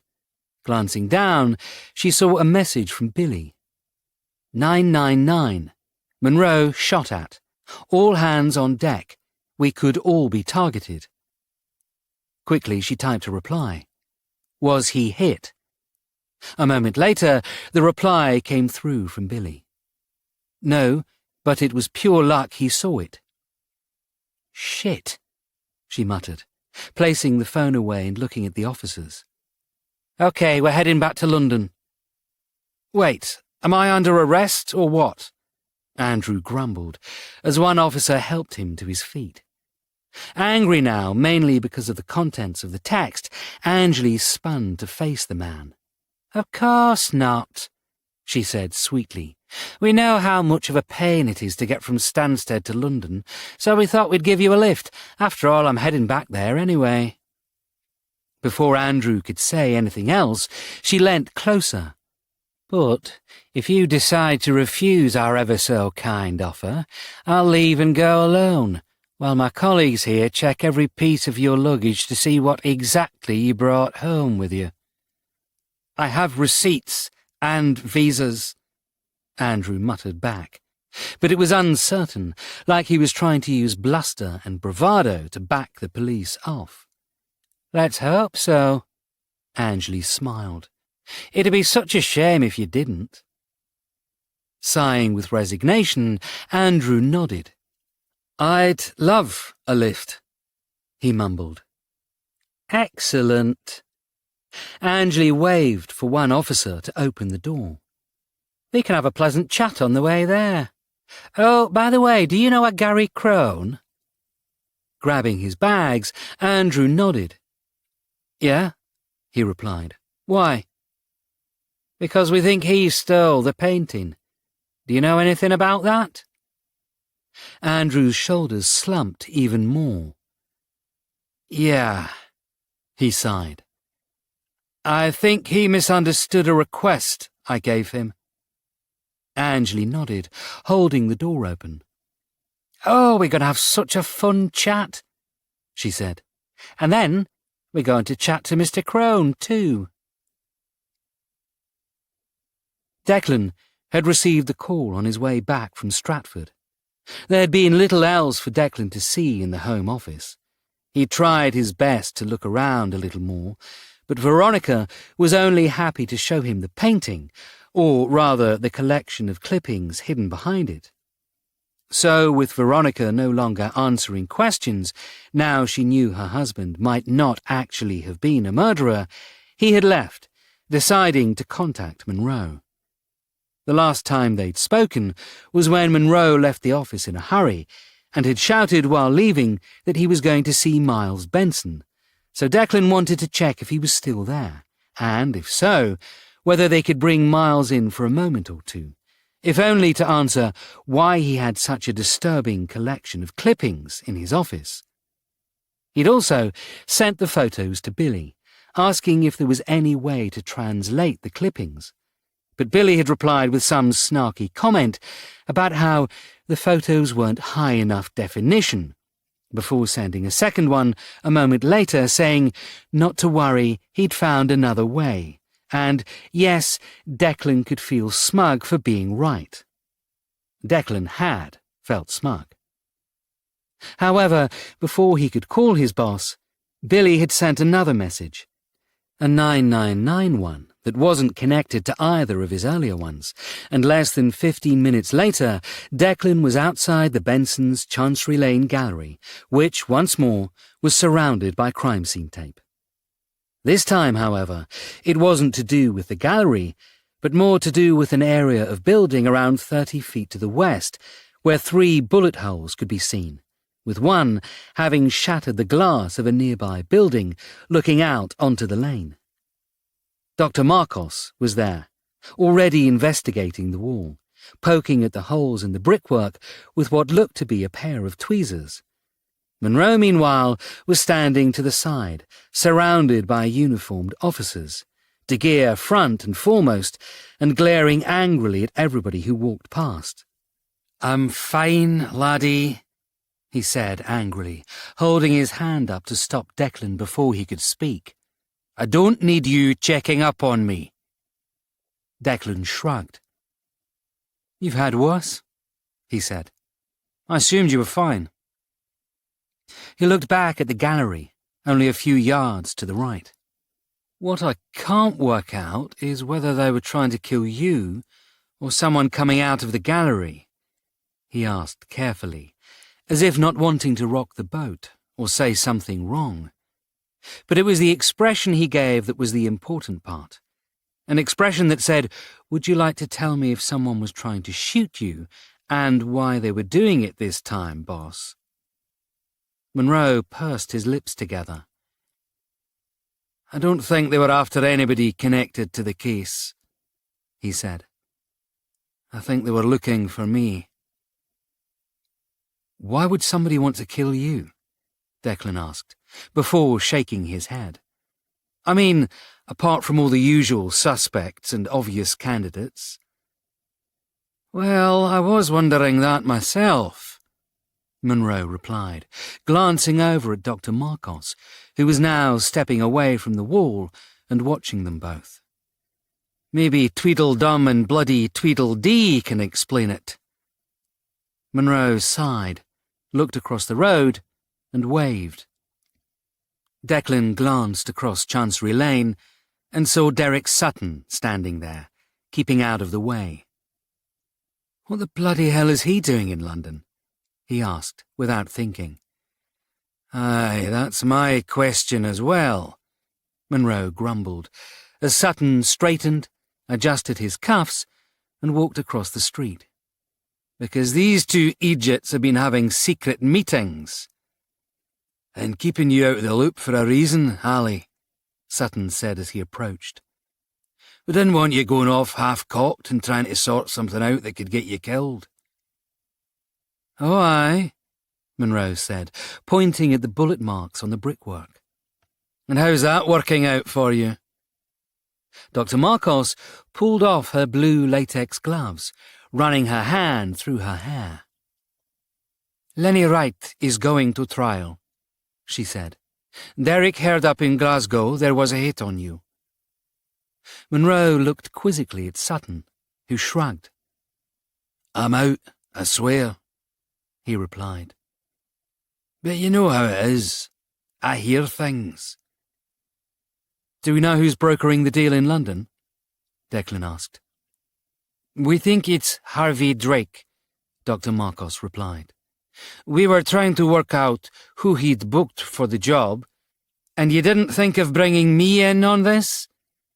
Monroe was both angry and hurt at the same time. "We didn't think it was important enough at this point," Dr. Marcos explained. "We didn't even know if it was going to happen." "We were hoping we could find out who it was, Allie, and scare them off before they even tried," Sutton added. "Well, now we know you didn't do either of these things," Monroe mused, as he stared back at the bullet holes. "Aye, so there's a hit on me. Perhaps we can do something different to how you planned it. Perhaps like arresting Harvey sodding Drake before they try to do it again?" Declan frowned, looking around the street. "How did they manage to do it in the first place?" he asked, to a wealth of blank faces. "Think about it. How did they know the Gov was here?" He looked back at Monroe. "Did you tell anybody you were coming here?" "Only you and Billy, and that was as I left," Monroe admitted. "But I didn't come straight here. I was following Rosanna." "You were what?" Dr. Marcos was livid at this. Monroe, however, was unrepentant. "I'd asked Masterkin, who was on desk duty, to keep me informed if you suddenly left the building," he explained. "I bloody knew something was going on, and that you were too bloody stubborn to tell me, so I followed you to the South Bank and watched you talking to Sutton in the pub." "That still doesn't explain how they knew you were here." Declan shook his head. "Could you have been followed?" Monroe paled. "There was a man. Well, only a lad," he said. "He was snapping the Thames as I was watching outside, and as I left I bumped into him, almost knocked his camera into the water. It was a split second. I wasn't even thinking about it." He rummaged in his pockets. "Makes sense, Drake had someone outside watching," Sutton muttered. "Aye, well, you could have warned me, you bampot." "How were we going to warn you, Ally, when we didn't bloody know you were even there?" Sutton reddened. Monroe didn't reply, still rummaging through his jacket pockets. "You think he pickpocketed you?" Declan narrowed his eyes as he watched. "No, laddie. I think he gave me something instead," Monroe replied, pulling out a small grey piece of plastic. "This, for example." Dr. Marcos took it, examining and holding it up to the light. "Could be some kind of tracking device," she said. "You know, like an AirTag, or the ones Billy always sneaks into our pockets because he's scared we'll all leave him one day." She slammed the piece of plastic back into Monroe's hand. "This is why we weren't telling you anything," she retorted. "If you hadn't followed us, he wouldn't have spotted you. He wouldn't have placed the tracker on you. He wouldn't have tried to kill you." "Aye," Monroe said. "Or Drake knew you were following him and set up a fake meeting at a place he needed you to be at. If I hadn't turned up, one of you would have been tracked." He sighed, looking up at the sky. "If it wasn't me being shot at, it would have been you." As Dr. Marcos's face darkened and she went to open her mouth, most likely to give Monroe another piece of her mind, Declan held a hand up. "Arguing isn't really going to help anything here," he said. "All we know now is that they know you're looking for them, and they have a hit on you." He aimed this last piece at Monroe. "So, we need to get you somewhere safe." "To hell with that," Monroe exclaimed. "We're in the middle of a murder case." "Gav," Declan replied carefully. "You're a detective superintendent now. Your job is to stay in your office. Perhaps for a change you could do that?" "Fine. I'll liaise with Margaret Lee when she turns up."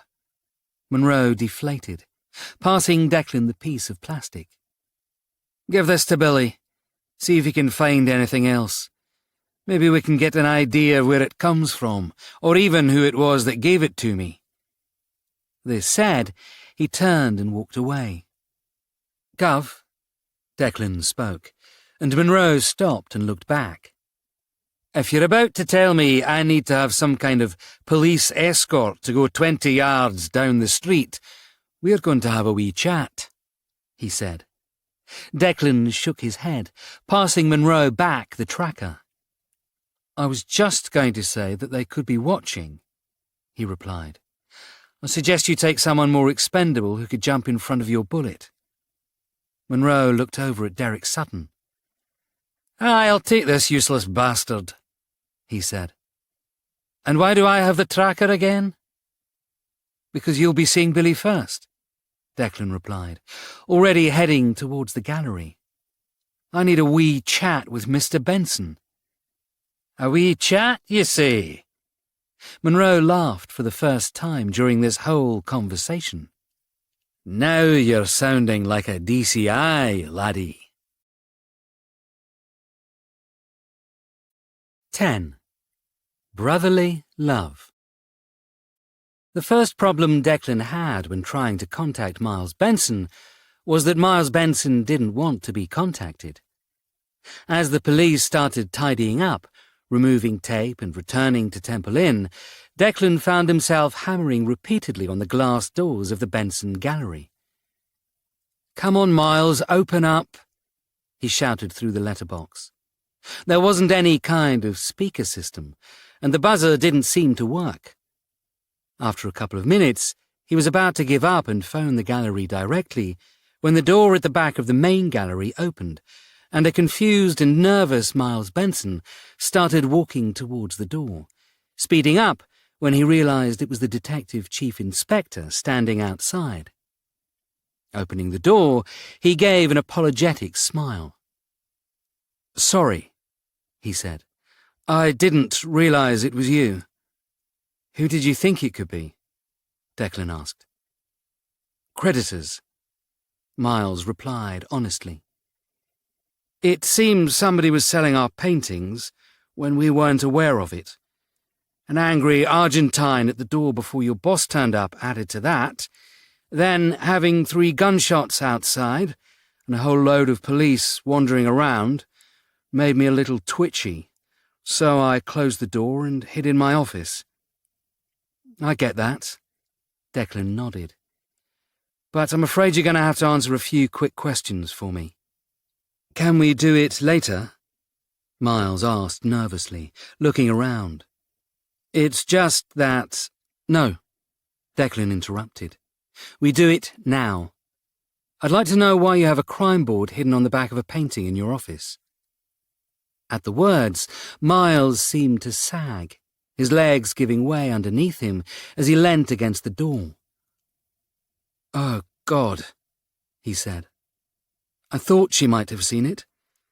Oh, God, oh no, oh, God." He started wringing his hands together, and Declan, feeling a little sorry for him, placed a reassuring hand on his shoulder. "Look, I'm sure it's not as bad as it looks," he said. "I mean, you weren't killing the people, were you?" Miles shook his head. "But you knew more than you let on," Declan continued, his voice ice-cold. "In fact, looking at it, you seem to know more about the killer than we do." Miles nodded quietly. "So, why don't you tell me about your crime board?" Declan continued. "In particular, who do you think is doing the killings?" Miles paused, as if unwilling to reply, and then, as if a weight was removed from his shoulders, he slumped. "Andrew," he replied simply. "I'm worried it's Andrew." "Your brother?" Declan hadn't expected this answer. "Why do you think your brother could be the killer?" "Because I've seen where the killings were," Miles shot back. "There was a man in Salzburg, there was a woman in Paris, and both times we were there, and I know it wasn't me. Even the Berlin murder, I think Andrew was there then."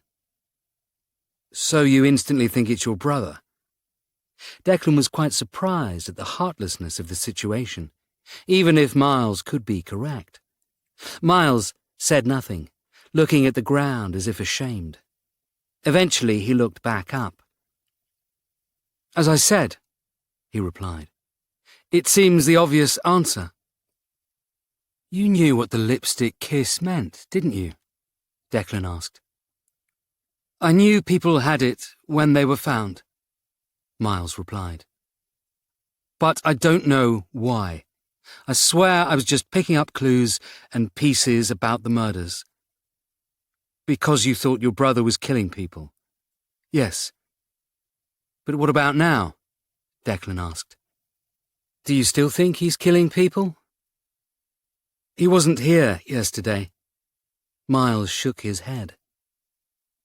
There's no way he could have hired someone or paid someone on board to do it for him? We might have had our differences, but we always paid attention to what was going on. Miles continued to shake his head. Would Andrew have used Gary Crone? Declan asked, playing a hunch.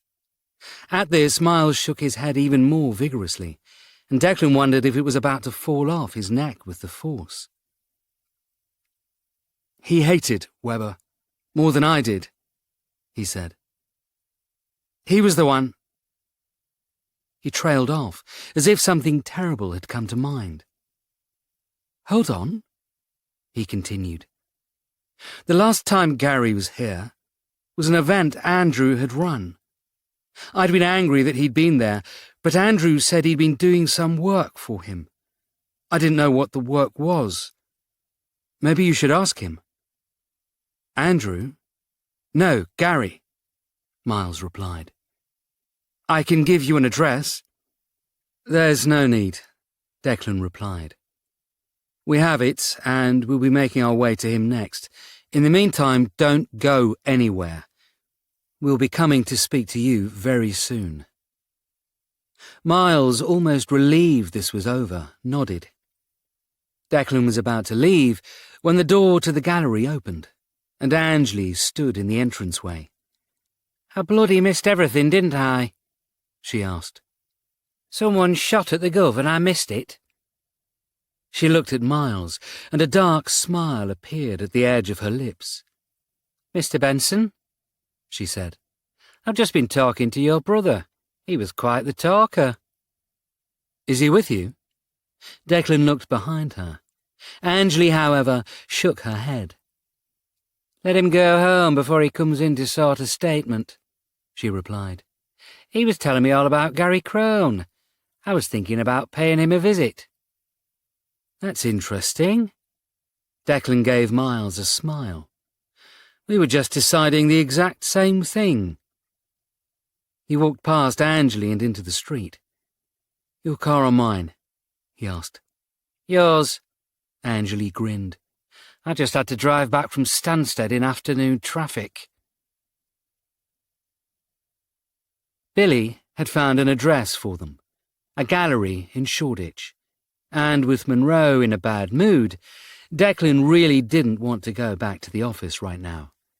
So instead of entering the Temple Inn unit, they climbed quickly into Declan's Audi and headed northeast before anyone could stop them.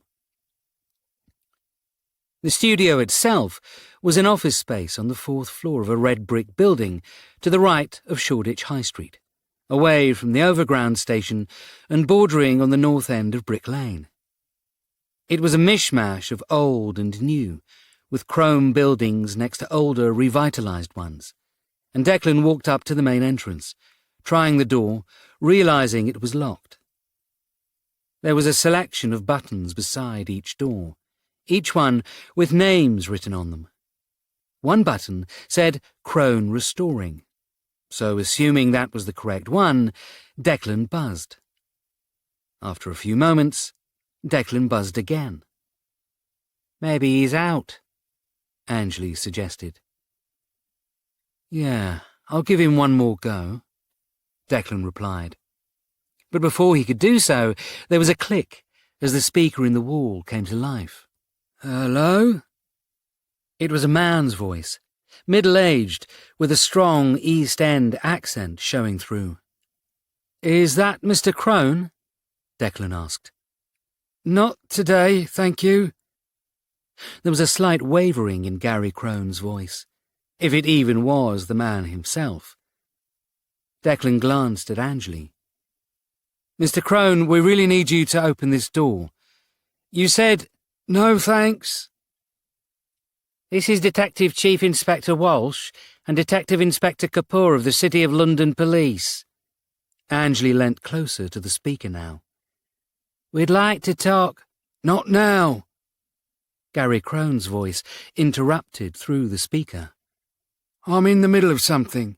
Can you come back later? Declan tensed. The voice was nervous, worried even. Mr. Crone, I don't think you Oh, I understand very well, the voice replied.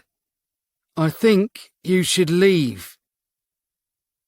And then suddenly, as if changing his mind, Gary Crone's voice rose in pitch and tone. They've got a knife! There was a click as the speaker was turned off, someone on the other end disconnecting the call. Declan glanced back at Angley. Someone's with him, he said, trying the door again. Damn it! We need to get up there. Before he could do anything else, though, there was a crashing sound 4 floors above them, and a human-shaped figure smashed through the glass of one of the building's office windows, falling and slamming to the ground only 7 feet away from them. Declan and Angley jumped back instinctively, but they were still close enough to see with no doubt the body was Gary Crone, his obviously dead, glassy eyes staring blankly at them in return. Angley was already pressing every single button on the pad as Declan looked up at the now shattered window. After a couple of seconds, several irritated people answered. "City of London Police!" she shouted down the line. "Open up this door now!" Usually people would be less trusting, asking for proof of identity, but this time, perhaps the loud crash followed by the urgency in her tone stopped this, and half a second later, the door opened. "Go around the back," Declan shouted as he ran through it. "Check for fire escapes." "4th floor, 3rd on the right," Angley shouted back as she started down the side road. But Declan was already sprinting up the stairs. A dead sprint up 4 stories was exhausting, but he liked his park runs, and, if anything, all this would do was build up a small amount of lactic acid in his legs. That said, by the time he got to the 4th floor, he was having to stop and hold his sides for a second, realizing he'd woefully underrated the effort. The door to Gary Crone's studio, the 3rd on the right, was open, and Declan glanced quickly in, seeing that there had been some kind of scuffle. The furniture was knocked over. There was paint all over the doorway, and a broken lamp was on the floor next to the more visible broken window. From the looks of things, Crone had fought back, maybe even tried to escape, resulting in his death. There was a slamming of a door to his left, and Declan turned, seeing down the other end of the corridor where a fire escape door had just closed. Sprinting for it, Declan knew the killer had just used this as his escape. Breaking through the emergency exit, he found himself on a stairway. Looking up, he could see a black-clad figure hurrying towards the roof. They were half blocked by the banister, so he couldn't get a good look, and they were looking away, but he could see they wore a black bomber jacket over a black hoodie, the hood up and covering the killer's hair, and what looked to be black neoprene gloves. "Stop right there," he shouted. "City of London Police." If anything, all this did was spur the black-clad figure on harder, and Declan grumbled as he started up the stairs, pulling out his extendable baton as he did so, flicking it open. He didn't know what was going to happen here, but the last thing he wanted to do was start a fight with a killer with nothing in his hands. The extendable baton had helped him many times in the past, and this, added to his military training, meant whoever was heading towards the roof was about to have a very bad time. He didn't catch the black-clad figure before they got onto the roof, though, and as Declan followed through the door, finding himself now on the rooftops of London, he paused for a moment. There were 6, maybe 7 floors in the air now, with a large drop to the Shoreditch streets beside them. Ahead, he could see the black-clad figure better now as they carried on, stepping carefully across the rooftop. They were slim, and he'd say about the same height as him. They wore black trousers under the bomber jacket and hoodie, and had some kind of face mask and sunglasses combo on to hide their face. "Freeze!" Declan shouted again, in a vain attempt to halt the black-clad figure.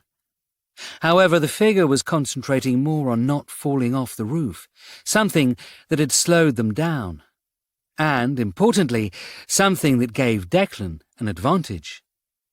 This wasn't the first time he'd run across the roofs of London in a hurry. It was, however, the first time he had been chasing someone rather than being chased.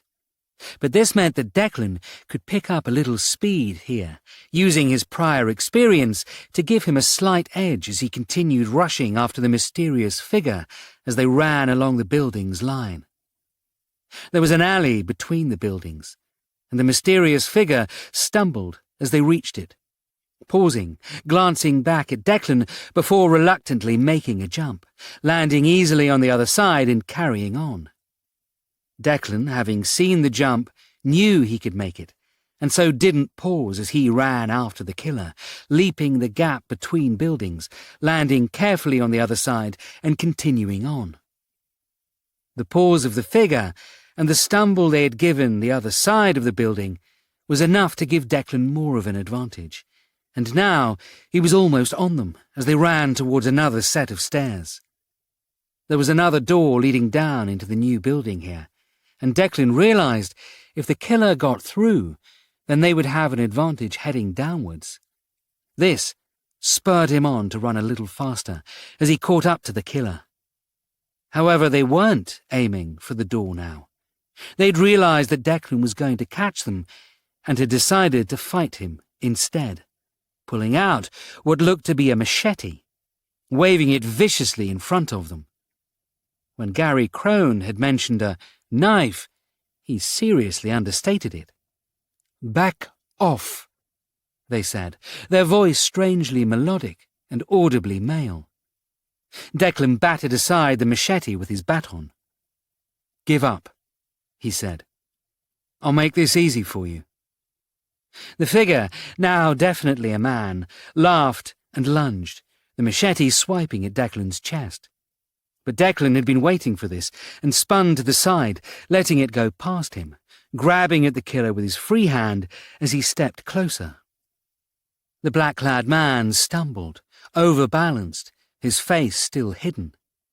Declan wanted to grab the sunglasses, pulling them off. But before he could do so, the man had spun, making a second attack. This time, however, Declan could swing viciously with his baton, catching the killer's wrist hard on the knuckles, knocking the machete flying away from the attacker's hand, clattering down the side of the building and tumbling off the edge, as the attacker yelped in pain, grabbing his possibly broken wrist. No longer armed, the black-clad attacker realised there was no way he could beat the detective chasing him, and before Declan could grab him, he had already pulled open the door and started towards the stairs. However, Declan once more grabbed the black bomber jacket, his hand grasping onto one pocket. But the black-clad man hadn't been going down the stairs. It had been a feint, and as Declan grabbed him, the man spun, sending Declan's momentum forward. For a split second, Declan realised he was about to fall down a flight of stairs, and he was unable to stop himself. And then he fell. It wasn't a full set of stairs, only 10 or 12 steps at best, but it was still enough to wind him as he tumbled to the bottom, staring dazed up at the door. The man stared at him, his jacket pocket torn from the force of Declan's fall. "Stay down, detective," he said.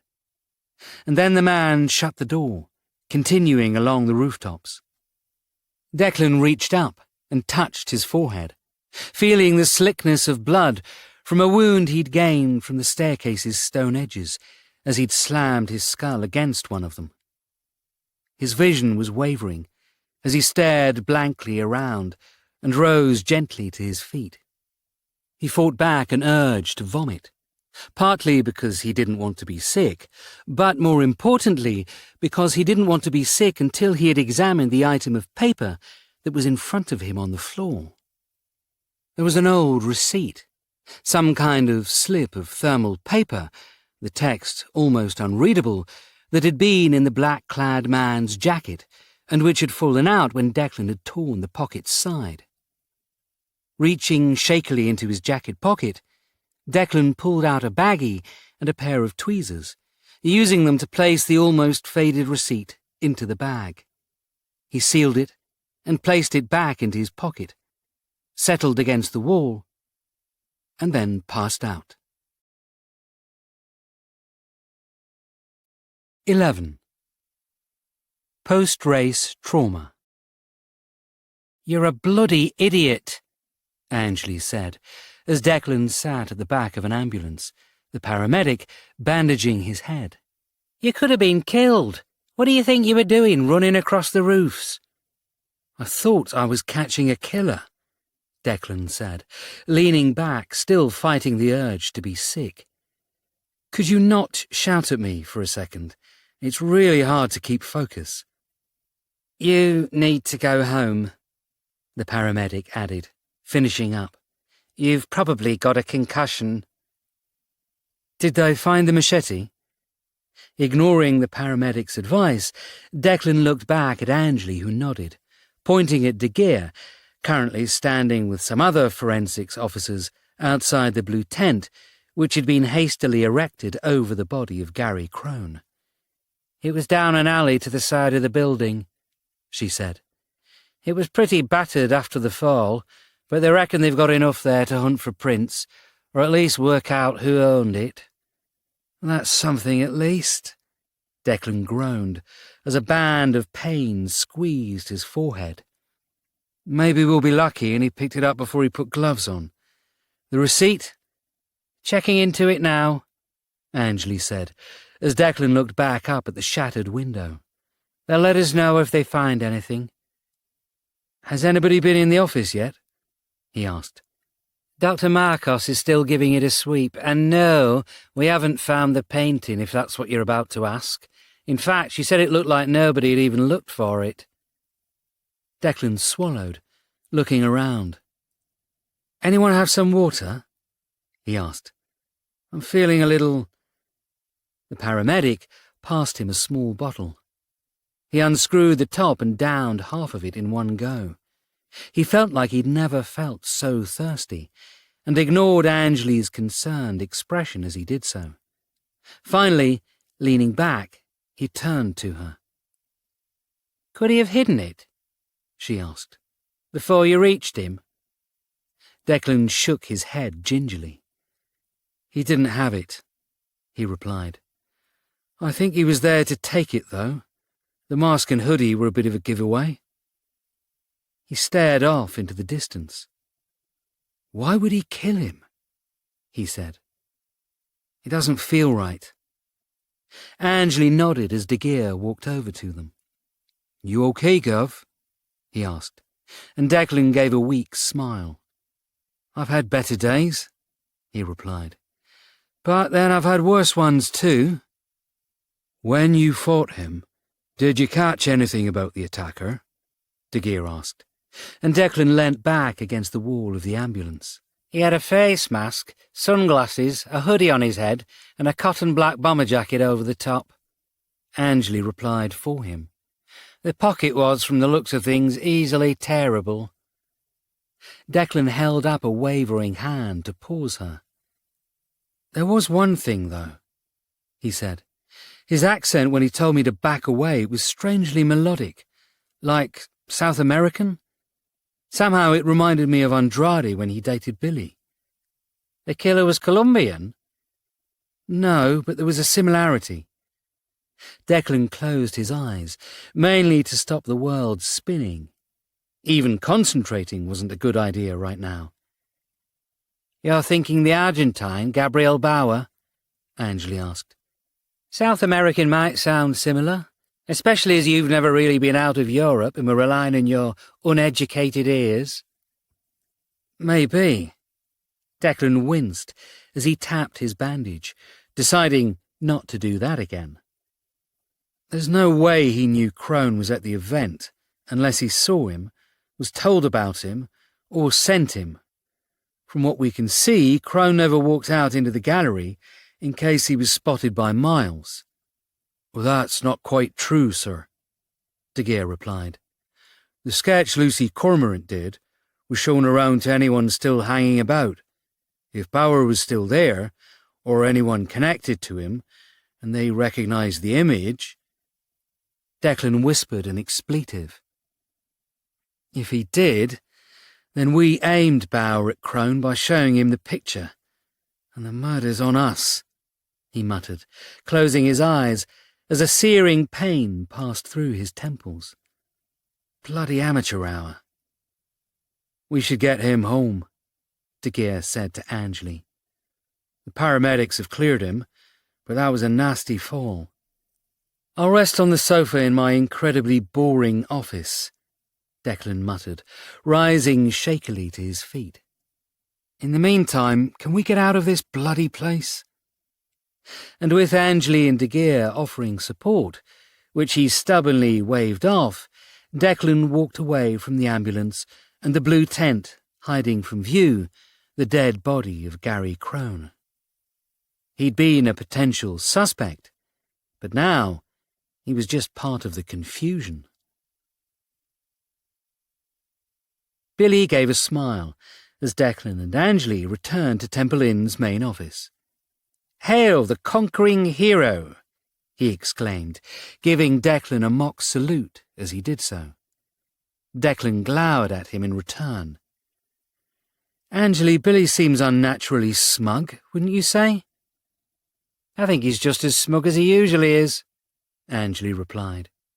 "He's probably got some kind of very clever thing he wants to tell us, and he's just begging for the moment to do so."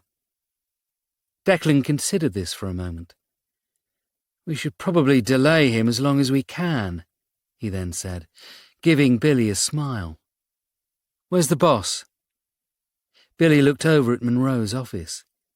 It had the same glass walls as the others, although the privacy blinds hadn't been pulled, showing that nobody was in there.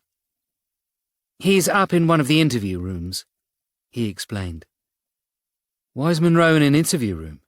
Declan asked, glancing back at De Geer, who, once he brought Declan into the main office, was now loitering uncomfortably by the door.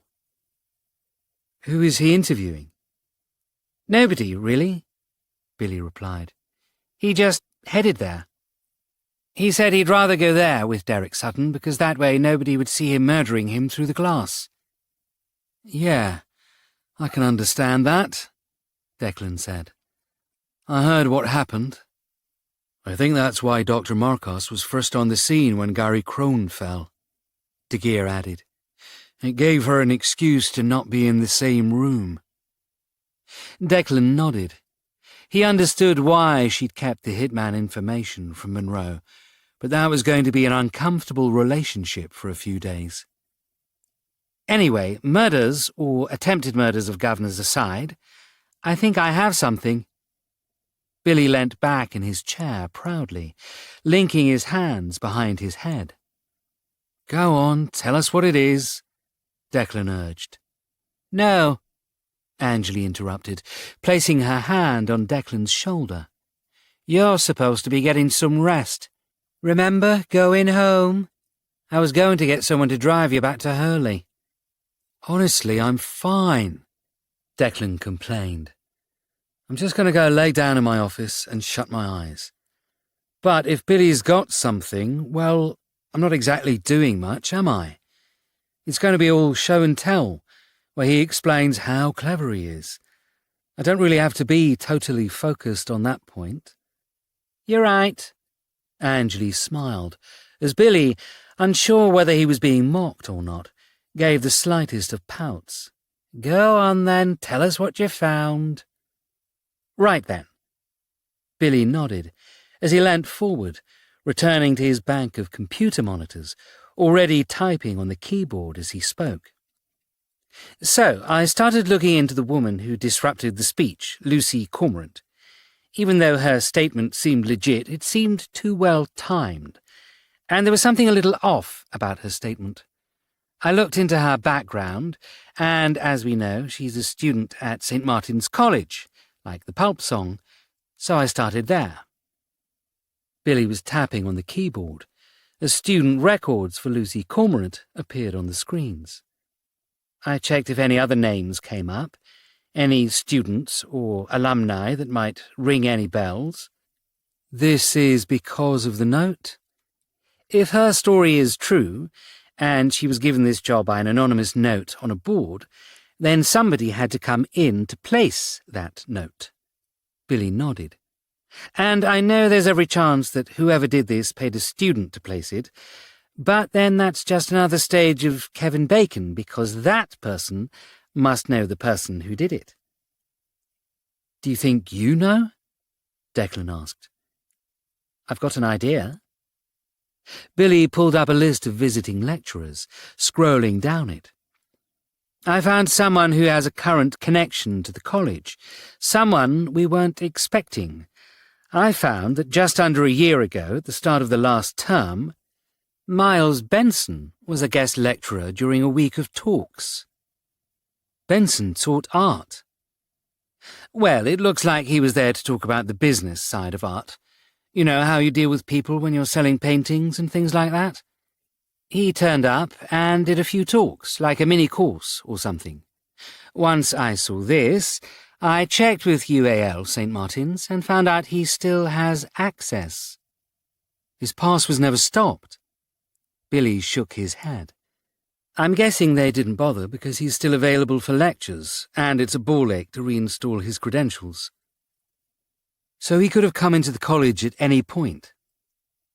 Declan pursed his lips as Billy stopped at the name Miles Benson on the list of current lecturers.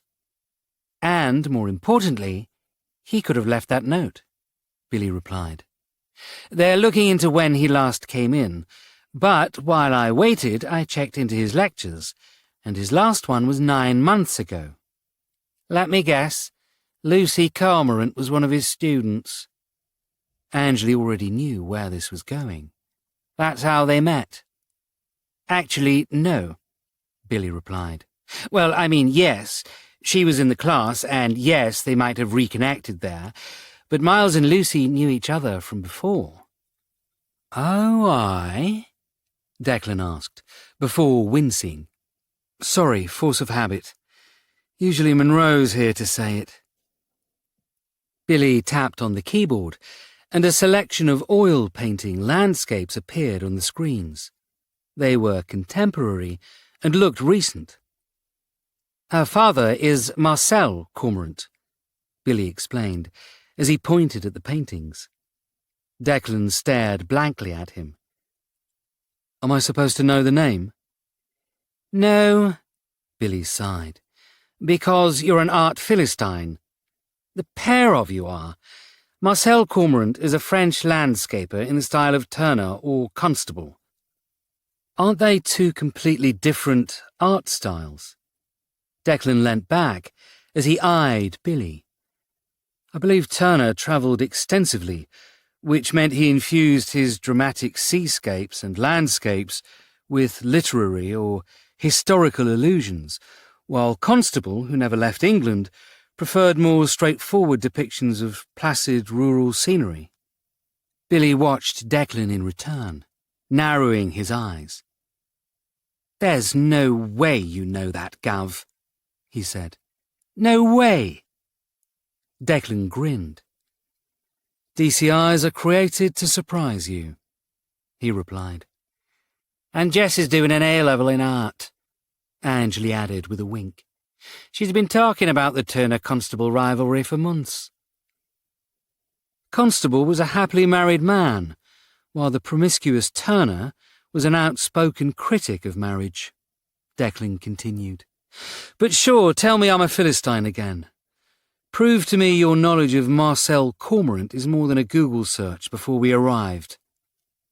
Billy shook his head, smiling. My parents told me never to argue with a man with a vicious head wound, he replied simply.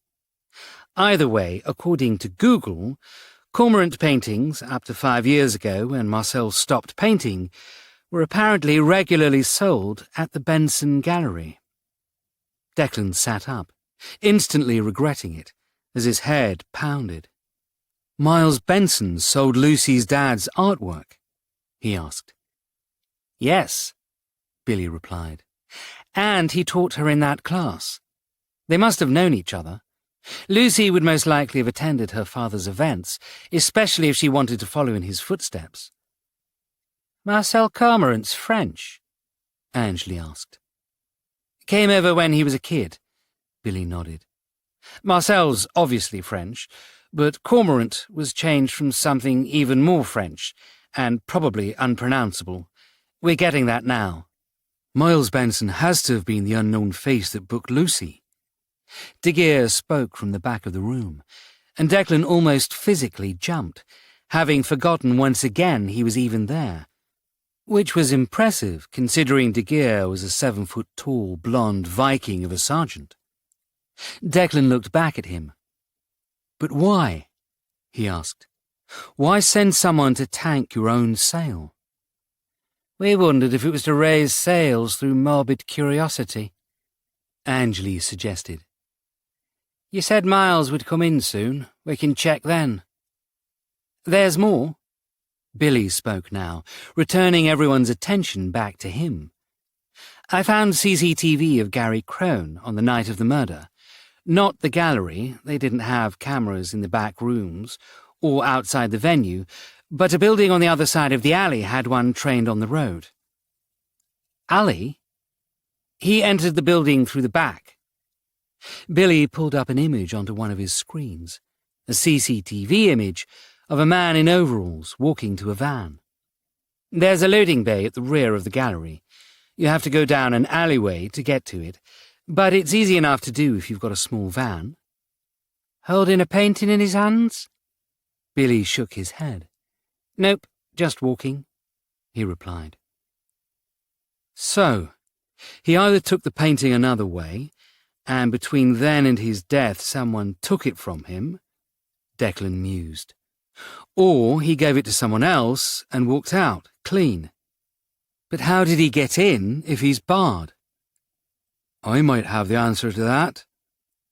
De Geer pulled out his phone. A few minutes ago I had a text from Dr. Marcos. It's a heads-up one, just to say in the studio there's no sign of the painting.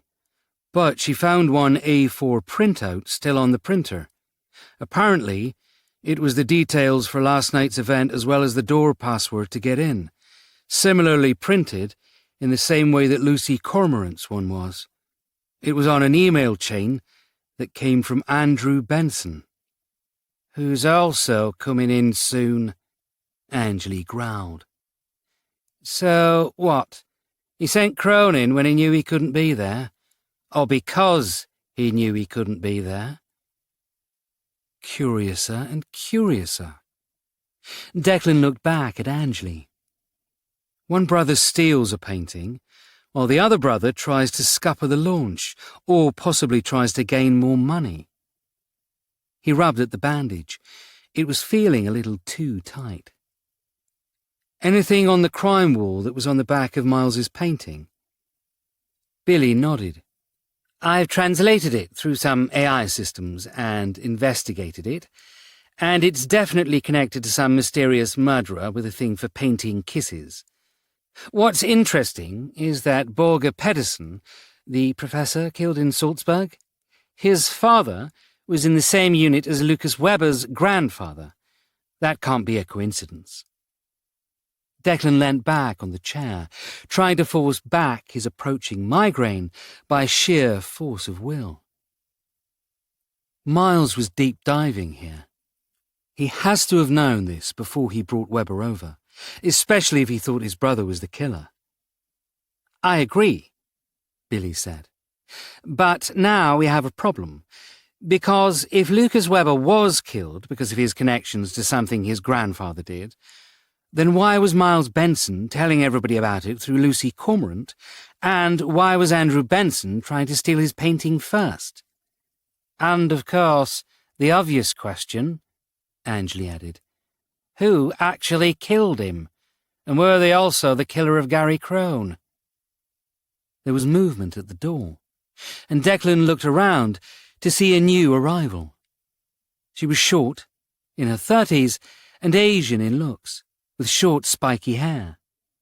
She wore a black suit, had an overnight bag over her shoulder, a leather briefcase in her hand, and was looking around the office with a mixture of horror and disdain.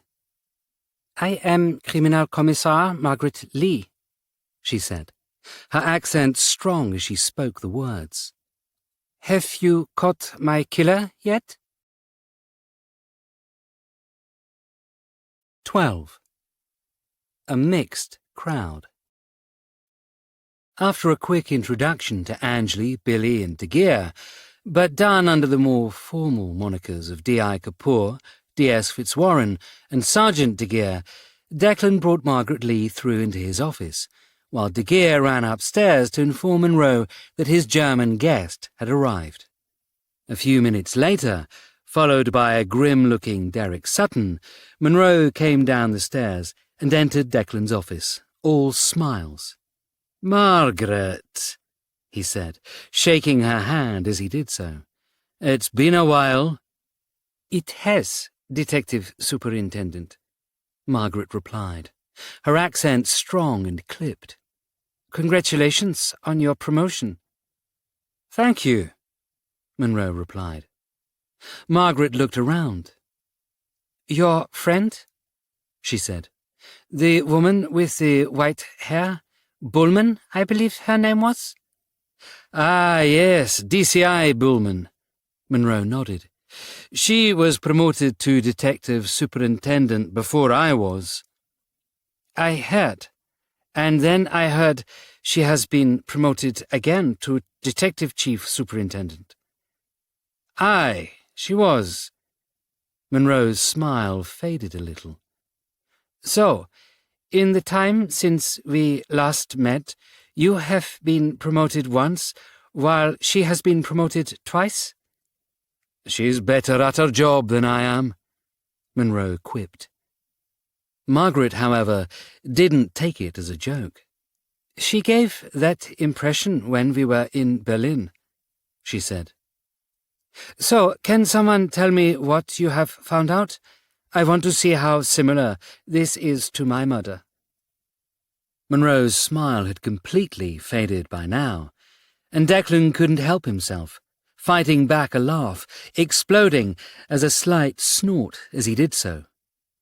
Margaret Lee looked over at him. "Are you all right?" she asked, more questioning than concerned. "Aye, the lad has a head wound," Monroe said. "Makes him a bit simple, I'm afraid. So let's go over your similarity to our case." Margaret nodded, placing the leather briefcase she'd been holding onto the desk. "Actually, as mine was chronologically first, you have a similarity to mine," she said. The smile Monroe had attempted for a second time when he'd stated that Declan was simple had still been on his face, and now it was frozen there, as his eyes gave away a desperate intent to stab the Berlin officer. I'd forgotten how blunt you could be in Berlin," he eventually replied. Margaret was already rummaging through her briefcase. "Blunt?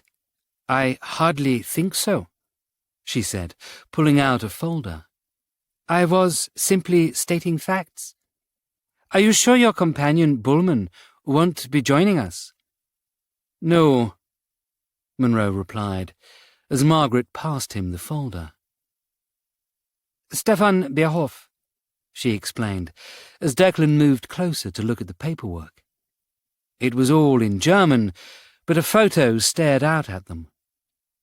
"Berlin native, lived there since the wall was up, lived in East Berlin back then.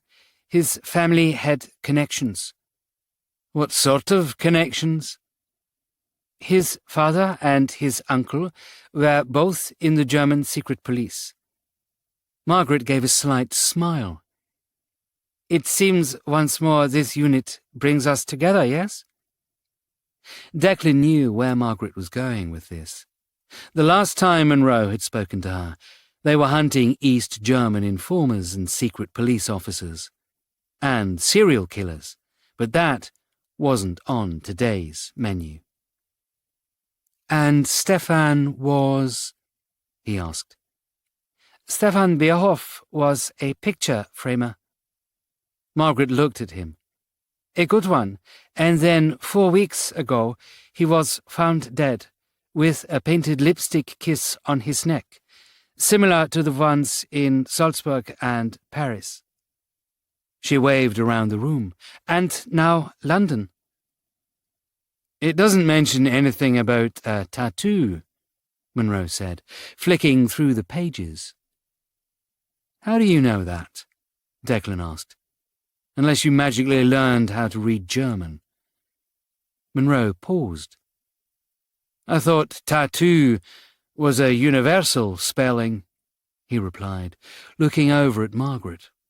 "The word you look for is tätowieren, but there is no mention of it as Stefan did not have one," she replied. "Does yours?" Monroe nodded. 2 letters, J or T were not 100% sure, and K, he replied. "We haven't heard if the Salzburg one had a tattoo, but the Paris one didn't as far as we know. That said, we're still waiting for the intelligence to arrive." "And how does it arrive here?" Margaret asked. "In Berlin, we have a department purely tasked with working on cases such as this." "Oh, here we have Billy." Monroe smiled. "Billy? Is this like your Holmes 2 network?" "No, I mean Billy." Monroe pointed out of the window. "Wee laddie there. Come with me, I'll introduce you to him. He can tell you what else is happening." And with this done, and a glare at Declan as he passed, Monroe took Margaret Lee out of his one-time office, walking her over to Billy, the one-man version of an entire German department. Declan didn't want to spoil the moment, so he didn't mention she'd already met their cyber expert. He thought it'd be quite funny for Monroe to find out in person, if only to make up for the simple comment. There was something niggling at him, however, something he'd need to look into. For a series of copycat crimes, they seemed to be changing the MO. Surely, if you were taking the time to paint a perfect replica of a kiss, one shown on other bodies, you'd take the time to also create the tattoo. Or was this a recent or more personal addition?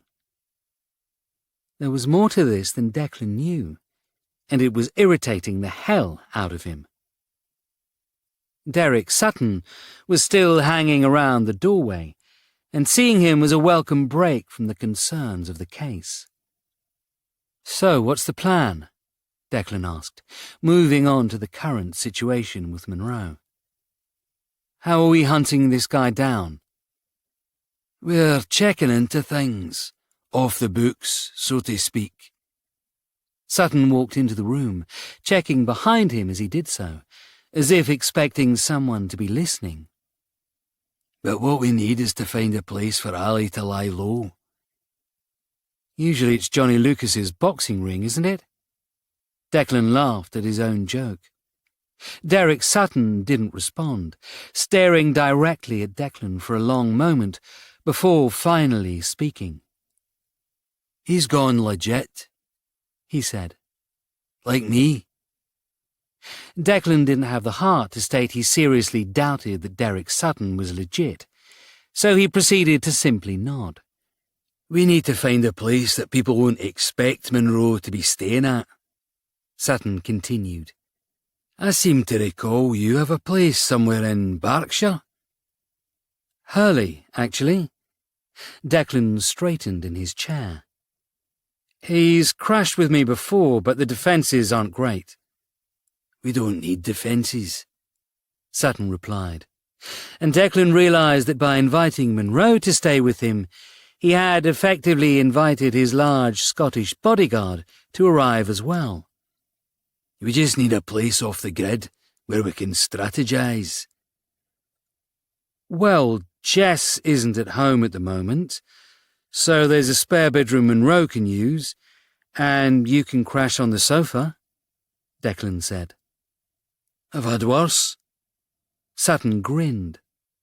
How's the head? Declan resisted the urge to tap at the bandage around his skull. Hurts like buggery, he said. I've had a few head wounds in my life, Sutton replied, with what felt like mock wisdom, but was probably quite genuine. Give it a day. Take some ibuprofen and try to get some sleep tonight. Declan considered the advice, and quickly realised that getting some sleep was something that wouldn't be happening if he was babysitting both Monroe and his Scottish friend. The gear lives near you, right? Sutton continued, looking back to Declan as he went to leave the office. Down the road a few miles away, Declan replied. He transferred over after we worked on a case together. We should bring him in as well, Sutton said. I worked with him in Edinburgh. He's a solid man. Declan nodded. As much as the idea of his house being even fuller didn't appeal to him, he also knew Sutton was right. If someone was trying to kill Monroe, the more people they had waiting, the better. This decided, Sutton gave a brief, "Good man," and headed over to Monroe, where he could loom behind him menacingly. Declan watched this, and for a moment saw a world that could have been, where Alex Monroe was a gangland boss and Derek Sutton was his loyal enforcer. The thought was terrifyingly possible. However, now finally alone in his office, Declan leant back in his chair, shutting his eyes for a moment. Maybe Angley was right, and maybe he needed to have a break back at home. But for the moment, all he wanted to do was try to relax, to let the headaches go away. He heard, rather than saw, Angley pop her head into the office. "Do you need anything?" she asked, and Declan replied by shaking his head. "We've got house guests," he added, his eyes still shut. "Sutton, Monroe, and probably De Geer." Angley grinned.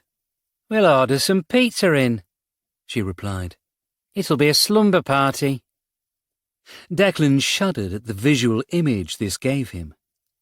"I have a lead," Angley continued.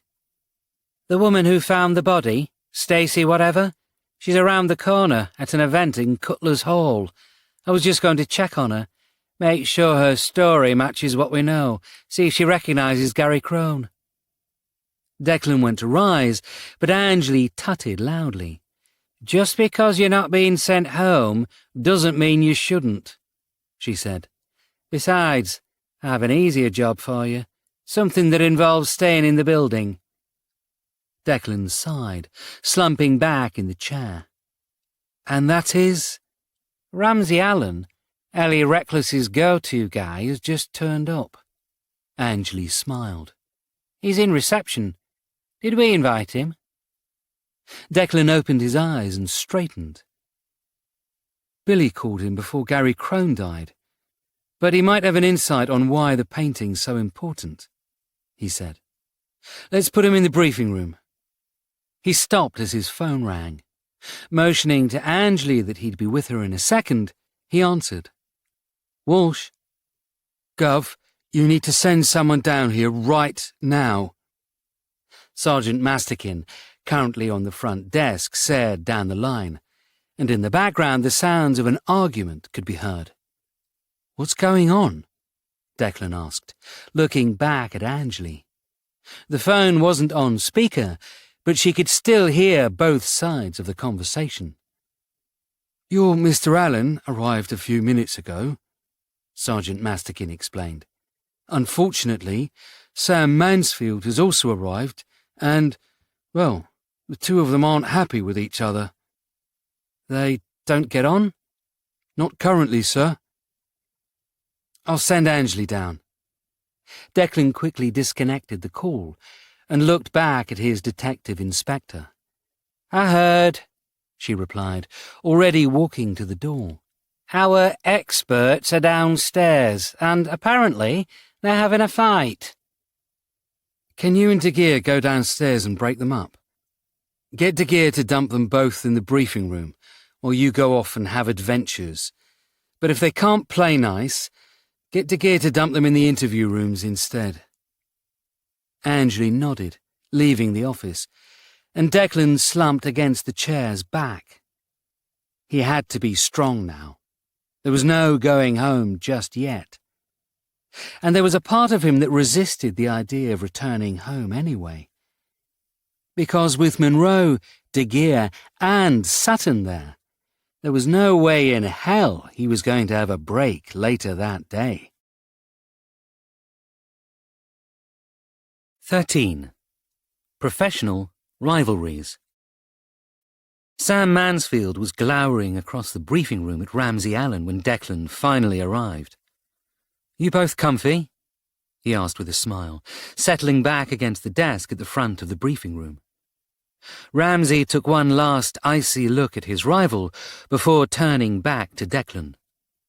"Nobody told me this man would be here," he said, his tone icy. He was in his 60s, still wearing his usual uniform of old-school tie, crisp white shirt, and navy blazer, whereas Sam was more relaxed in a graphic design T-shirt and brown leather bomber jacket worn over the top. Sam, in response to this accusation, gave a lazy wave. "I wasn't told I was going to be here with this thief," he replied. Declan glanced out of the door at De Geer, who for some reason had refused to enter.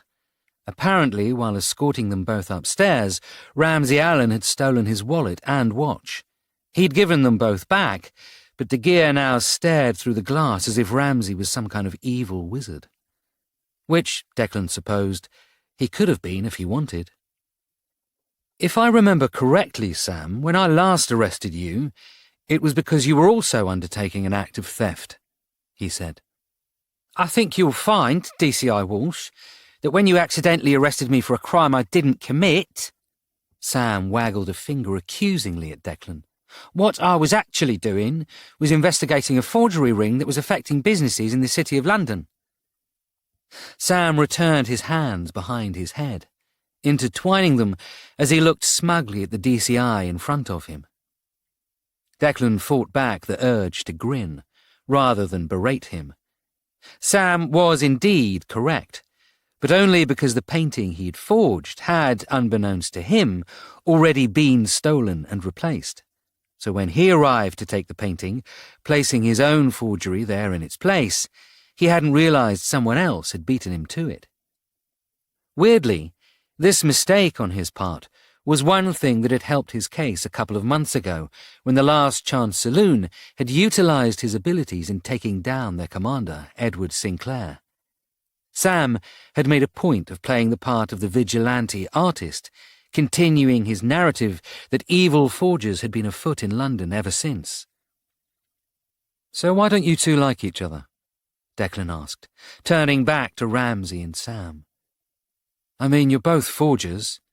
"I'm not a forger," Ramsay snapped indignantly. "I don't paint. I'm a thief, a bloody good one."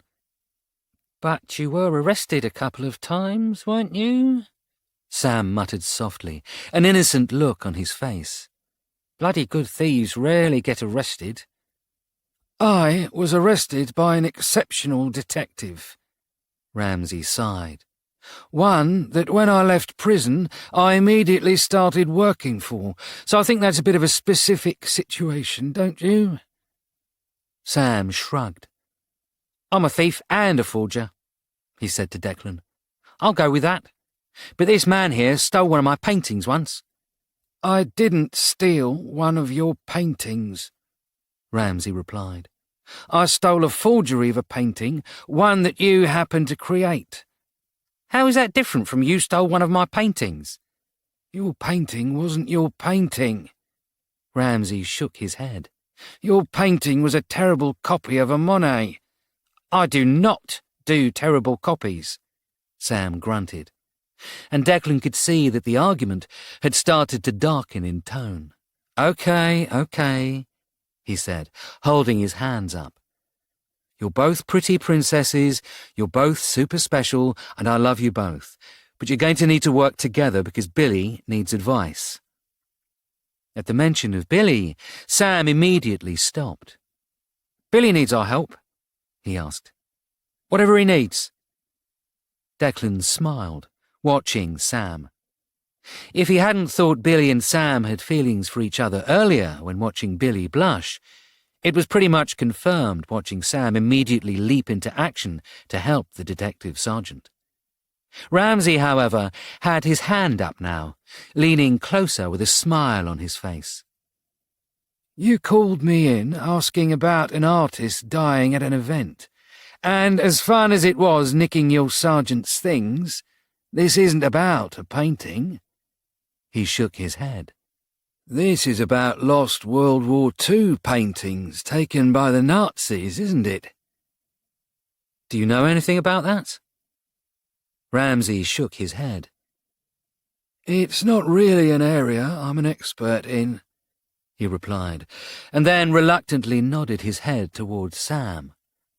This guy, however... He let the comment trail off as Sam straightened. What have you got? He asked. A dead painter named Lucas Weber, and sadly that's all we know for now.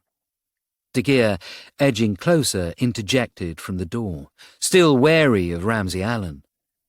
We've learned he was murdered, possibly because his grandfather was a member of the German army during World War II, specifically involved in a unit that confiscated high-end paintings and artwork while in France. Hitler's rainy day fund. Sam nodded. Although, if you ask the so-called experts, they'll tell you these works were seized from collectors and artists who happened to be Jewish, while others were confiscated and marked for destruction because they didn't conform to Hitler's narrow definition of what Aryan art should comprise. That is, classical portraits and landscapes by old masters, usually German, as opposed to the often abstract, expressionistic compositions that characterise so many modernist works, which he labelled as degenerate. He sat back in his chair. Hitler was a painter, he said. A shit one, who couldn't even get admission into the Vienna Academy of Fine Arts with his work. I reckon he did all this out of spite. He looked out of the window at the office outside. Einsatzstab Reichsleiter Rosenberg für die besetzten Gebiet, he said. Translates to Reichsleiter Rosenberg Task Force, and was a creation of the Nazi Alfred Rosenberg. The ERR plundered across Europe. Thousands of paintings and sculptures and millions of priceless books were taken. He spat on the floor at the name, and then whitened, looking up in horror. Sorry, he added sheepishly. Declan waved the issue off. He understood why Sam would be angry. He might be a forger, but he was also an artist. De Geer looked at his notes. I was just speaking with Miss Lee, and someone's been killing people connected to soldiers from the ERR, he continued. Lucas's grandfather was an Ober-Einsatzführer there, which equates to a first lieutenant in our forces. There were others too, a professor in Salzburg who apparently had a Nazi father in the same unit, another in Berlin, and a woman in Paris who was a granddaughter to one. You think this is revenge? Ramsay asked. Nazi hunters gone rogue or something like that? Maybe, Declan replied. Apparently they all had their moments in front of the war crimes trials, but none of them were big enough to warrant major issues. Sam considered this. The young artists, he whispered. The Nazis took from everyone, but many young artists, Jewish ones, were sent to camps and died. After the war, even during the last years of it, there was a groundswell of support against the Nazis for what they did to them. He looked at the wall. The followers of the young artists really couldn't show symbols, especially during the war, so they'd kiss each other's necks, leaving a lipstick mark. This was their symbol, and if questioned, it was nothing more than a kiss. Lucas Webber had a painting on the side of his neck of a lipstick kiss when he was found dead, De Geer added. You sure it wasn't just a lipstick kiss, Mark?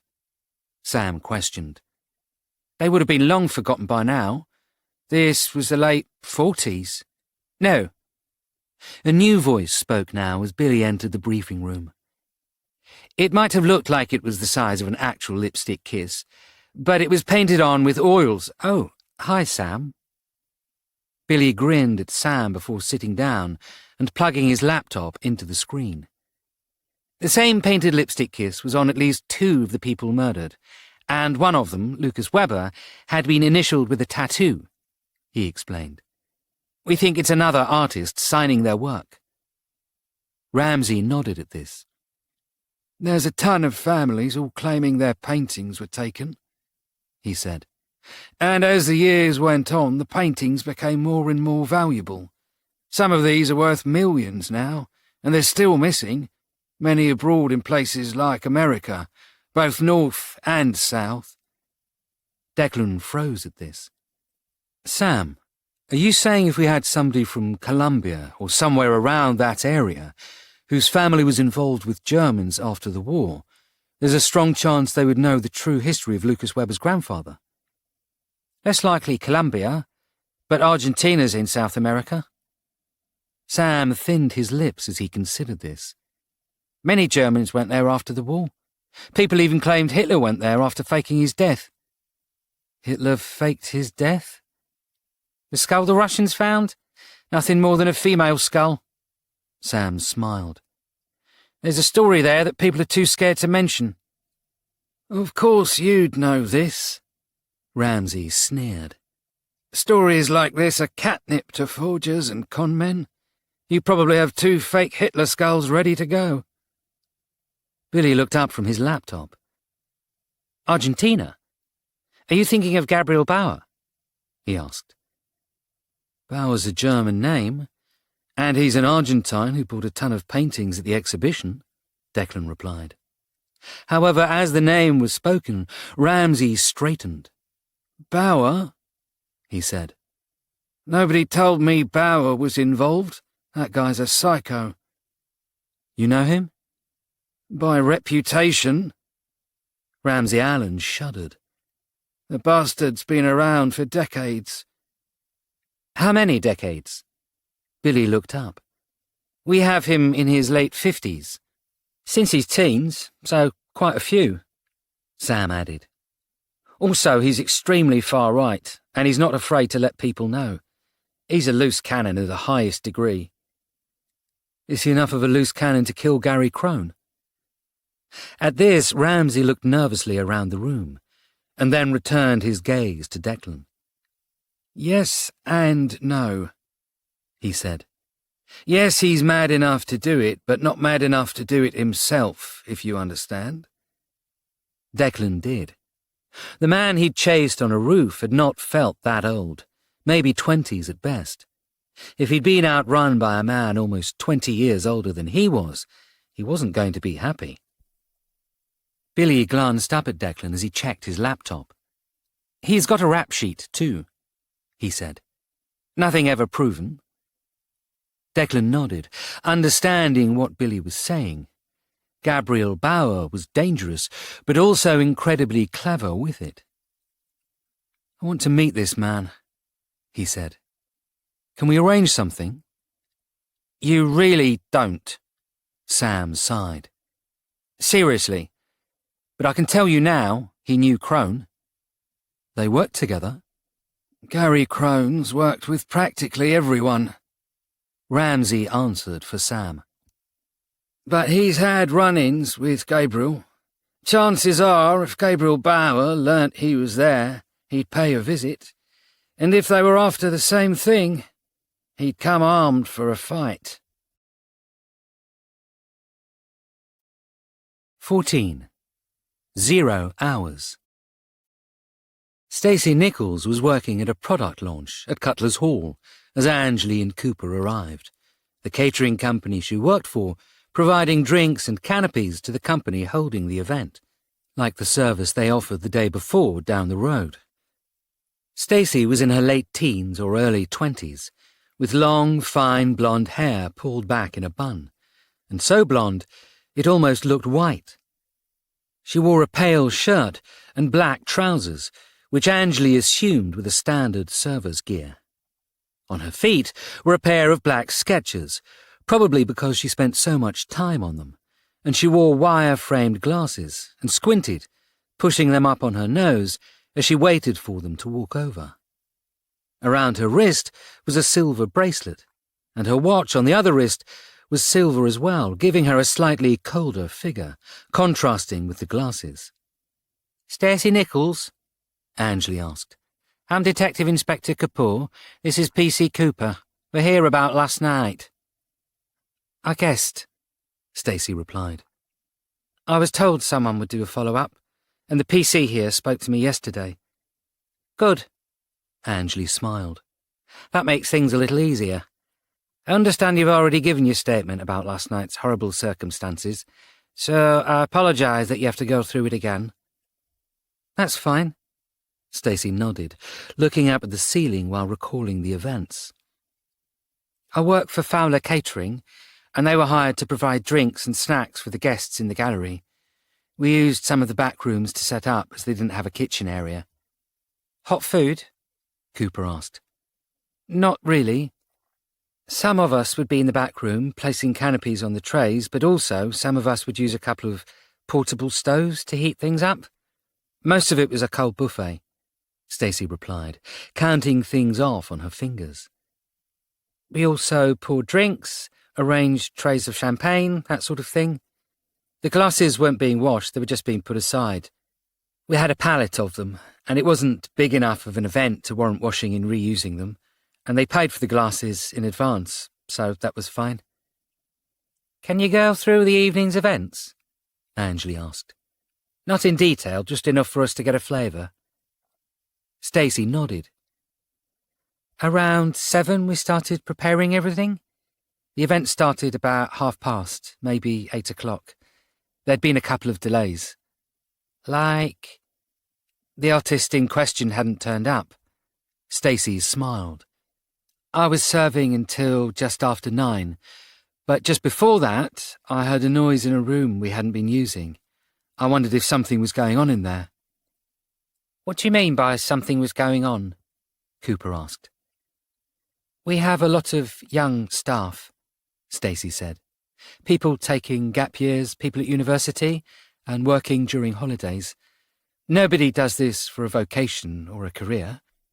People were wandering around, looking for quiet rooms to get a little personal, shall we say." "Oh?" Angley replied, understanding now what Stacey was insinuating. Junior staff, working temporarily, finding themselves attracted to other members, would sneak off together and find ways to spend their time. She'd done it enough times herself as a teenager, while working for a large hotel restaurant on weekends. "So you thought someone was shagging in one of those rooms?" she said, more a statement than a question. "Possibly," Stacey replied. "I didn't go in, though. It wasn't my job to be the fun police, you know. But I had heard a noise, and it stayed on my mind for the next half an hour or so. So when I finished my rotation with the glasses, and as the talk started, I thought I'd make sure everything was okay." "Nobody saw you enter the room?" "I didn't go through the main door," Stacey said. "There's a side door at the back. That's where a lot of us were walking through because the organisers didn't want us seen coming and going through the main door. We would use the back doors and the fire exit to slide through to the front of the rooms, and then work our way back through the gallery." Cooper took notes. "So you finished your task, went into the back room, placed your tray down, and then—" "I've said all this before," Stacey snapped. "And it was to you." "I know, sorry," Cooper apologised. "But D.I. Kapoor wasn't there, so we need to act as if we never spoke, start again from scratch." "Okay, so I went into the middle room," Stacey sighed, a little too theatrically. "And that's when I found him. Lucas Webber. He was dead," Stacey nodded. And you were sure of this? Angley asked. I'm pretty sure he was dead, but I didn't check anything, Stacey confirmed. I just backed out of the room as quickly as I could.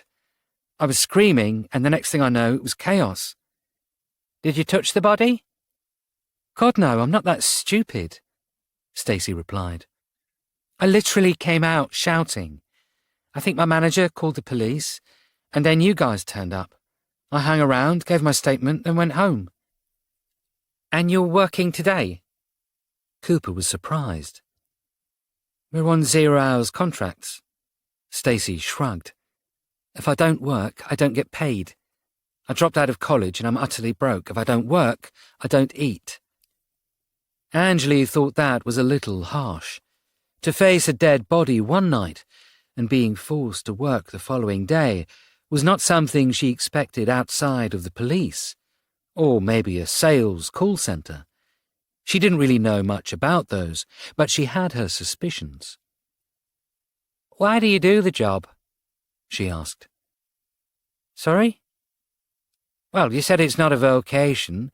It's a job that people do while they're waiting to start college or something like that. I've just started a year off, Stacey, now understanding, explained. I'm back at college next year. Doing what? I'm not sure yet. Stacey smiled. I'm waiting to go through clearing, and it could change whether I work in science or train as a lawyer. Angley finished up her notes, closing her book. She nodded to Cooper, who pulled out her phone, showing an image of Gary Crone. Did you see this man at the event? Cooper asked. Stacey nodded. He was in the back when we were setting up, she said. There were a lot of people in overalls making sure the paintings were positioned correctly. I assumed he was one of them. Is he the killer? We can't talk about an active investigation. But I can? You're a witness, Angley replied. Did you see him with anything? Not when I saw him. Stacey shook her head. Why? Did he steal something? How hard was it to get out from where you were setting up the drinks and food? Angley ignored the question. I don't know the layout. You'd have to go and look for yourself, Stacey said. Sorry, I can't help there. It was my first time in the gallery. I could ask if anyone else here saw him. Some of them worked the event too. They might know who he is. We know who he is, Cooper replied, looking back at her. Unfortunately, he was murdered earlier today. At the news, Stacey paled. Another one? She asked. Was it because he was there? Should I be worrying? No, I think you're safe. And besides, you've done enough. Angley smiled reassuringly. One last thing, though. We have a witness who says that they overheard an argument in that room, probably around the time that you first heard a noise. Did you hear anything like that? No, Stacey said. I just heard a sound like something fell off the shelf, I think, and crashed onto the floor. Angley considered this. The sound could have been when Lucas Weber slammed his head onto the back of the table. Thank you for your time. If there's anything you remember, please let us know, she said, nodding for Cooper to follow her out. Stacey shrugged and returned to her work, and once outside, Angley looked at Cooper. Thoughts? She seems legit. Cooper read through her notes as she spoke.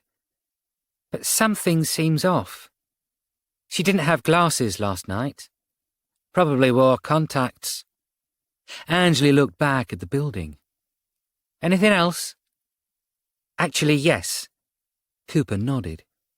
She said she was utterly broke, but on one wrist was a Tiffany link bracelet worth somewhere around $1,000, and on the other was a silver Cartier watch bracelet, which, I kid you not, would gain you somewhere just shy of $2,000 if sold on the black market. So she comes from money. Or she has it, and this whole working because I'm broke thing is bollocks, Gov, Cooper muttered. She needs the money that bad. She's a walking bank. Who knows what her earrings or necklaces cost? Angelie stared up at the night sky. I think we need to look into Miss Nichols a little more, she said. In Cutler's Hall, Stacey Nichols passed a tray to another server and walked through the rear doors, trying to keep her composure until there was nobody else around. She knew she'd made a mistake wearing the jewellery. She should have been clever and left it at home. But Kyle had been asking questions, and her other watch had broken. She walked to the end of the corridor, staring out through one of the windows. The DI and the copper were walking off now, deep in thought. She looked back at the hall, debating whether she should stay or go, and wondering if the others knew the police were looking into Gary Crone's death. Gary Crone's death. The words punched into her, and she doubled over, forcing herself not to throw up a couple of the snaffled canopies she'd eaten when she arrived. She'd killed Gary Crone. She knew without a measure of doubt she'd done it. And she'd been paid well, although she hadn't realised it. Shaking her head, she grabbed her coat from a hook by the window and left out of the back door before anyone could ask her what the police officers wanted. She knew she wouldn't be coming back again. 0 hours or not. 15. Parliamentary Matters. Well, this looks cosy. Monroe grinned as he entered the small office in Bethnal Green. It was emblazoned with Johnny Lucas, Fighting for London banners, probably left over from the election campaign a couple of months earlier. But as the constituency office, or surgery, rather, of the MP for Bethnal Green and Bow, Monroe knew that today would be the evening that Johnny Lucas would see his adoring public. And, in fact, the man himself was there, smiling warmly, standing beside a door and talking to a couple of older ladies. Johnny Lucas was a gangster. There was no mistaking that. Monroe had known Johnny for a while, and he'd also known his twin brother, Jackie, before it came out that Jackie was a part of Johnny's own psyche for many years now. Came out publicly, that was, because Johnny and Jackie being the same person was one of the worst-kept secrets in London. In fact, since he'd arrived in London from Glasgow decades earlier, a fresh-faced detective taking his first job away from Scotland, Johnny had been a connection for Alex Monroe. Just under 20 years earlier, Monroe had even worked undercover, pretending to be a corrupt cop and taking money to look the other way when Johnny had performed some of his criminal activities as part of a terrorist sting that never happened, petering out while leaving a spoken-word black mark on his record from those who hadn't known the true story. All of this was water under the bridge now, though, and over the last few years, Monroe had not only saved Johnny's life on a couple of occasions, but Johnny had returned the favour for Monroe, primarily given him places to hide when a killer was trying to take him out a year and a half earlier. Surprising how things came around in circles, he thought to himself. Johnny Lucas was in his 60s, but looked good for it. His hair combed back into effectively a loose quiff. Greying but white on top, he wore a pale white shirt under a navy blue suit, which still seemed weird because for many years Johnny and Jackie had differentiated themselves by wearing black and navy blue shirts under black suits. But pale shirts seemed to be the thing now, and it enhanced his bronzed face. He was tanned. Not bottle tan, but more like laying on a sunbed for hours tanned. Monroe knew this was to make him look healthier, but he also knew that Johnny Lucas hadn't bothered visiting Spain for quite a while now. Many of his old friends still lived there today, and many of them still had issues with him. Johnny had seen Monroe enter, and, finishing up his conversation with the two ladies, he said his goodbyes with a smile and a handshake and walked over. Monroe also noticed that as Johnny did this, a tall, burly man peeled himself from the wall and started walking towards them as well. Monroe knew Pete the trainer for many years, although now, in this room and currently wearing a black suit, he thought he wasn't going under the term of trainer right now. He was probably going more under the term bodyguard for the MP. But the fact he was there relaxed Monroe a little. After all, people were trying to kill Monroe, and if someone tried to do it here, at least Pete would help him take them out. Hopefully.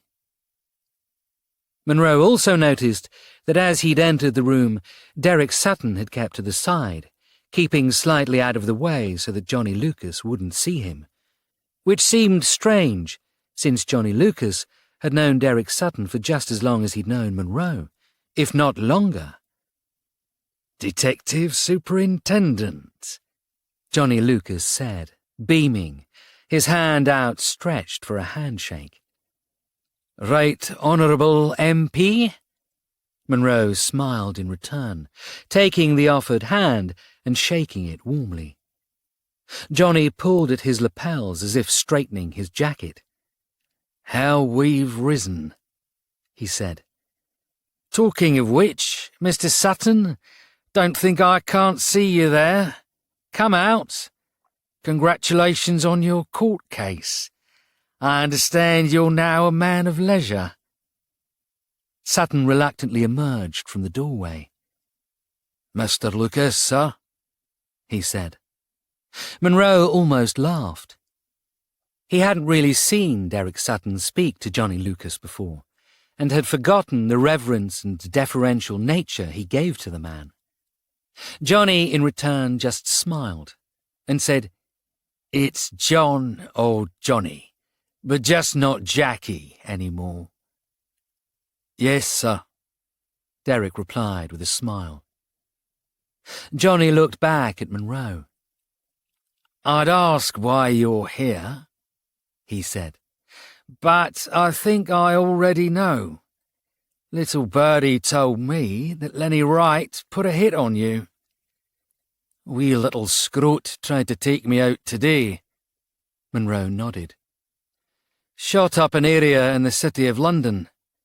I don't care what happens to me, but this guy was firing wildly. He could have taken anybody else." Monroe didn't mention the fact there was nobody else in the area, and the hitman had probably timed it right. But he also knew that claiming that the hitman was half-assed or not good at his job might actually help remove him. "Problem I have, Alex, is I'm not in that business anymore," Johnny replied, almost apologetically. "There's not a lot I can do. I can ask around, but I can't take a hit off you." He rubbed at his chin for a moment, pondering the issue. "You could ask your protégée, Ellie Reckless," he suggested. "She's still got some favours owed to her, so she might be able to do something." "I'm not looking to have the hit removed," Monroe said. "If anything, I want the hit to stay. That hit helps me in the court case against Lenny Wright in a couple of weeks. What I need to know is who's got the job and where they are." "You're gonna hunt the hitman?" Monroe grinned a dark, humourless smile. "Did you think anything less?" Johnny leaned back, straightening his shoulders as he bellowed out a laugh. "Alexander Monroe, you never change," he said. "And I hope you never do." He looked at Sutton. "You're part of this idiotic campaign too, right?" "He got me out of prison, saved my arse a couple of times." Sutton nodded. "Saved my daughter too, which is where the issues with Lenny started. I feel I owe it to him." At the news of Sutton having a daughter, Johnny Lucas didn't seem surprised, and Monroe realised again that he was probably the only person at the time who'd believed Sutton when he'd claimed the kid was Monroe's niece. You've always had a strong link to his family, though, haven't you? Johnny continued, glancing back at Monroe as he continued. I remember you going to war for his brother Kenny, so it's only fair that you go to war for Alex as well. Monroe shrugged. He didn't really know what to say about this. He hadn't had somebody want to go to war for him, well, at least someone who wasn't part of the Last Chance Saloon, for quite a while. I understand you've got a killer as well, Johnny said, changing the subject. Something about paintings? Declan's looking into that, Monroe replied. Yeah, I heard that Gary Crone took a tumble out of a fourth-floor window or something. Johnny's face tightened as he spoke. Please, if I can help in any way, let me know. I worked with Gary here and there. He was a wonderful artist and an excellent framer. Monroe nodded, forcing himself not to smile. He knew Johnny Lucas had worked with Gary Crone a few times. It had been in the records. But Monroe also knew every single time would be something to do with forgeries, or some kind of illegal activity that was never pinned on Johnny. To be honest, we're still trying to work out why he was killed, he said. We know he took a painting from an event where another painter had been murdered. We think the painting had some kind of historical value and somebody wanted the painting from him, throwing him out of the window in the process. However, when we looked in the office, the painting was gone. Could the attacker have taken it? Monroe shook his head. No, Declan chased him across the rooftop. At this, Johnny Lucas smiled. Of course he did, he said. I would have expected nothing less from the newest DCI of Temple Inn. Let me ask around, see if I can help. Anything else you need from me? Monroe wanted to reply in the negative. The fact that he was even here was galling enough. No, he replied. Just need to work out who the hitman is. I think it's a young Asian lad who worked for Harvey Drake. Harvey Drake? Johnny Lucas's face darkened. Harvey Drake is back in London? He looked across at Pete. Why didn't you tell me Harvey Drake was in town? Because you're an MP now, boss, Pete replied. And I knew that if anybody... At this, he glared across at Monroe. Told you, you would immediately go off, find a gun, and destroy your reputation in one shot. Johnny Lucas returned his gaze to Monroe, but now it was ice-cold and piercing. Whatever you need, speak to Pete, he said, or have a chat with one of the guys in the boxing club. Harvey Drake is a cancer, and I thought I'd got rid of him for good. You have history. Lenny Wright tried to get involved in the London scene once, but we kicked him back up to Scotland years ago. But Harvey bloody Drake seems to hang on like hemorrhoids. You need help getting rid of him? I can do that. I don't need him removed, Monroe said. I just need to know who he's using. If it's an Asian kid, then that I can help you with. Johnny looked over at Pete. I'd suggest you don't listen to this, because it's something that you're going to get annoyed about. Pete shook his head, muttering under his breath about being respectable and church and state, while pretending to turn away as Johnny Lucas returned his gaze to both Derek Sutton and Monroe. Damien Lim, he said. Young lad, early 20s, currently making a name for himself. He's cheap, which is why Drake likes to use him. Has he killed before? Not that I know of. He's done a lot of simple things, though. Breaking legs, spying on people, taking them out on a temporary level. But he's never gone permanent. This is probably his first, maybe second at a pinch. Monroe nodded, unsure whether to be relieved or insulted at the revelation his hitman was an unknown amateur trying to take him out. Surely Lenny would have wanted an established pro? Sutton asked. Probably knew they'd be easy to connect back to him, while a lone wolf kid starting off might go under the radar when looking for motive. Monroe nodded at this, remembering that at South Bank the man he'd bumped into had been Asian. Damien Lim, he said. Thank you. I'll look into him. I want you to do a personal favour for me, Monroe, Johnny said. I want Drake removed. You know, I don't mean click bang. Johnny mimed a gun to the head. I mean, once you work out that he's involved in a criminal conspiracy to kill a police officer, I'm guessing you can pretty much throw the book at him. I want you to throw the book as hard as you can. I have no problems with that, Johnny. Monroe nodded. I'll look into that for you. And if you hear anything about forgeries or stolen paintings appearing, I'd appreciate it greatly. I still think you should talk to Reckless, Johnny said. She sorted out her big problem with Nicky Simpson, and she's still got a few favours owed to her. I'll have a chat, Monroe agreed.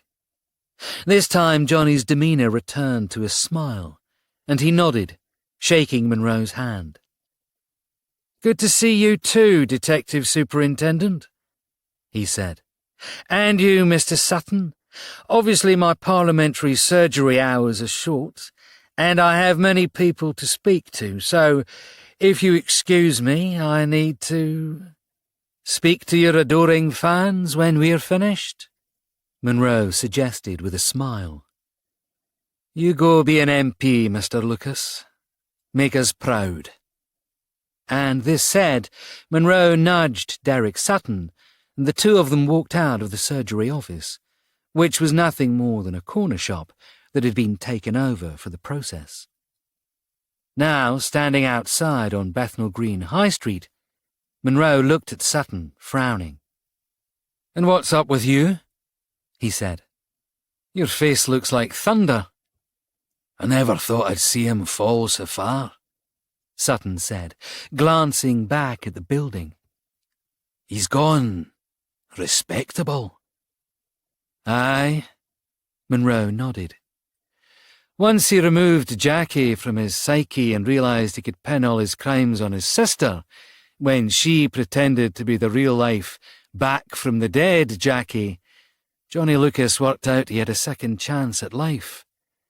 But I must admit, though, I'm surprised at the direction he went. He nudged Sutton. Could you imagine Johnny Lucas as our next Prime Minister? From what I understand from your lad Declan, he couldn't make a worse job than the current one. As the two of them returned to the pool car Monroe had borrowed from the hallowed halls of Temple Inn, Sutton's phone buzzed. Looking down at it, his eyebrows narrowed in frustration. I'm leaving you at the nearest tube station, he said. Let me guess, Rosanna has a lead and you don't want me there. Monroe smiled. That's fine. I need to write out what we've learnt about the case anyway, and find a spot to hide out tonight. Already done that, Sutton replied, as they climbed into the car. We're all staying at Declan's house. We are? Monroe smiled slightly. Does he know? Aye, we talked. Sutton leant back in the chair as Monroe started the engine. You're lucky to have such good friends. Monroe paused, looking directly at Sutton as he replied. Aye, Derek, I am, he replied. Sutton laughed. Don't you get soft on me, Ally. He pointed at the road. Just drive me to an underground station. If they'd been less interested in the conversation about that night's sleeping arrangements and more aware of the surroundings, they would have noticed the man at the corner of Ellsworth Street, watching them through a camera lens as they drove off. Damien Lim pulled out a notebook, noted down the time of the meeting, walked over to his motorbike, a Suzuki Marauder 125 still with its L plates on, placed his helmet onto his head and drove after them, sliding into the London traffic like a ghost. 16. Changing the deal. It had been a good day for Harvey Drake. Not only had he gained a new consultancy job with the Seven Sisters, but he was also now discussing another job, a far less legal consultancy-type role for a firm he'd been trying for a while to be involved in. Since returning to London from Glasgow a couple of weeks back, his days had been quite busy, but now, finally, he could relax, sitting outside the BFI bar that was attached to the National Theatre, with Waterloo Bridge stretching over him and to the side as he tried to calm his nerves and enjoy himself. The problem with being a fixer like Harvey Drake was you were constantly being asked, or even ordered, to fix things, and finding himself with even half an hour to forget the world he was inevitably connected to was a welcome break. However, as he settled back in his chair to enjoy his drink, an enormous figure stood in his way. Hello, Harvey. A voice with the intimate Glaswegian accent he knew so well spoke. Harvey stared up, frowning as he squinted, the sun in his eyes. I'm sorry, do I know you? He asked, as the man moved into view, blocking the sun. Harvey felt his stomach flip-flop as he stared up at the face of Derek Sutton. It was a face he'd once known well, but he realized had changed quite a bit since the last time they'd spoken, somewhere around 30 years earlier, and there was the slightest hint of familiarity, as if he'd seen him recently but hadn't realized at the time, although he couldn't for the life of him remember where from. Derek, I heard you were out, he replied cautiously, still not sure if this was the précis to a pleasant conversation or a brutal attack. You look well. Can't complain, Sutton replied coldly. We need to have a wee chat about Damien Lim. What about Damien? Harvey asked, hoping that by keeping the questions going, he'd have a way of getting out of whatever was going on here. Don't play games, a second voice said, and Harvey turned to see another familiar face. Rosanna Marcos? Shit. He didn't mean to speak it aloud, but the thought had gone straight to his mouth, bypassing the part of his brain that shouted not to say bloody, stupid things.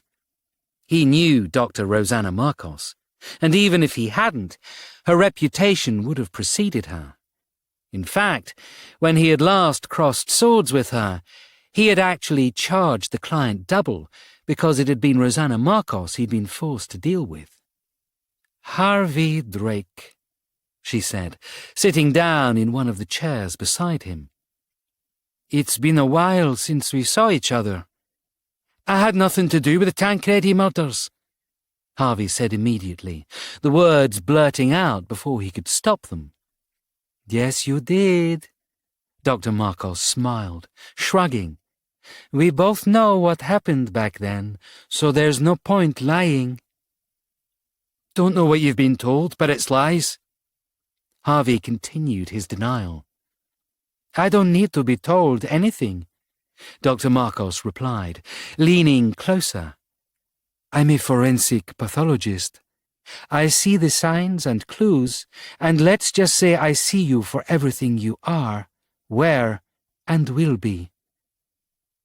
Harvey forced a relaxed smile at this. My future, he said, looking from Marcos to Sutton and back. So, what, you're a mind reader now? It's not that hard to read your future. Dr. Marcos leant closer, her voice quietening, forcing Harvey to listen harder. I think this part of your life is tragically drawing to a close right now. At this ominous statement, Harvey swallowed. You can't do anything, he said, glancing at Sutton for some kind of support here. She's a copper. She wouldn't do anything bad. I'm not a copper, Dr. Marcos replied. I'm a divisional surgeon, a consultant at best. If I decide to go rogue and start killing people or finding ways for their bodies to be lost wherever I feel like losing them, that's my choice. And believe me, if I did that, I'd be really good at it. At this concerning statement, Harvey Drake trembled. It was bad enough knowing that Derek Sutton was an ice-cold killer with an axe to grind, but to know that a woman who was very good at hiding bodies as well as finding them was beside him and just as pissed at Harvey Drake as Sutton was a very concerning situation to be in. There's witnesses, he said quickly, waving around. You can't kill me here. Who said I was going to kill you here? Dr. Marcos said, passing his drink across to him from across the table. You're not drinking your drink. Looks expensive. Have a sip. Harvey stared at the glass, realizing that he hadn't been paying attention to it since Dr. Marcos had sat next to him. He also noticed, now on the table beside her, a small glass phial. It hadn't been there earlier, and now it was empty. What did you put in it? He said, as he stared back at the glass in front of him. It wasn't smoking or steaming or anything else poison did in the movies, but the lack of knowledge was eating away at him. Nothing, Dr. Marcos replied, a little too innocently, tapping the side of the glass as she grinned. Go on, have a sip. I don't know what you want from me, Harvey said, ignoring the glass and deciding to change the subject. But whatever it is, I'm sure we can discuss this like grown-ups. Then let's discuss it like grown-ups, Sutton growled. You put a hit out on Alexander Monroe. Damien Lim is the poor sod who's taken the job. We know he's out there, and we know his plan. We would like you to stop him before we do. Harvey swallowed. Okay, he said. Hypothetically, and I'm only saying hypothetically here, okay? Say I had been involved in some terrible criminal act, such as what you're suggesting. Stop talking like a lawyer.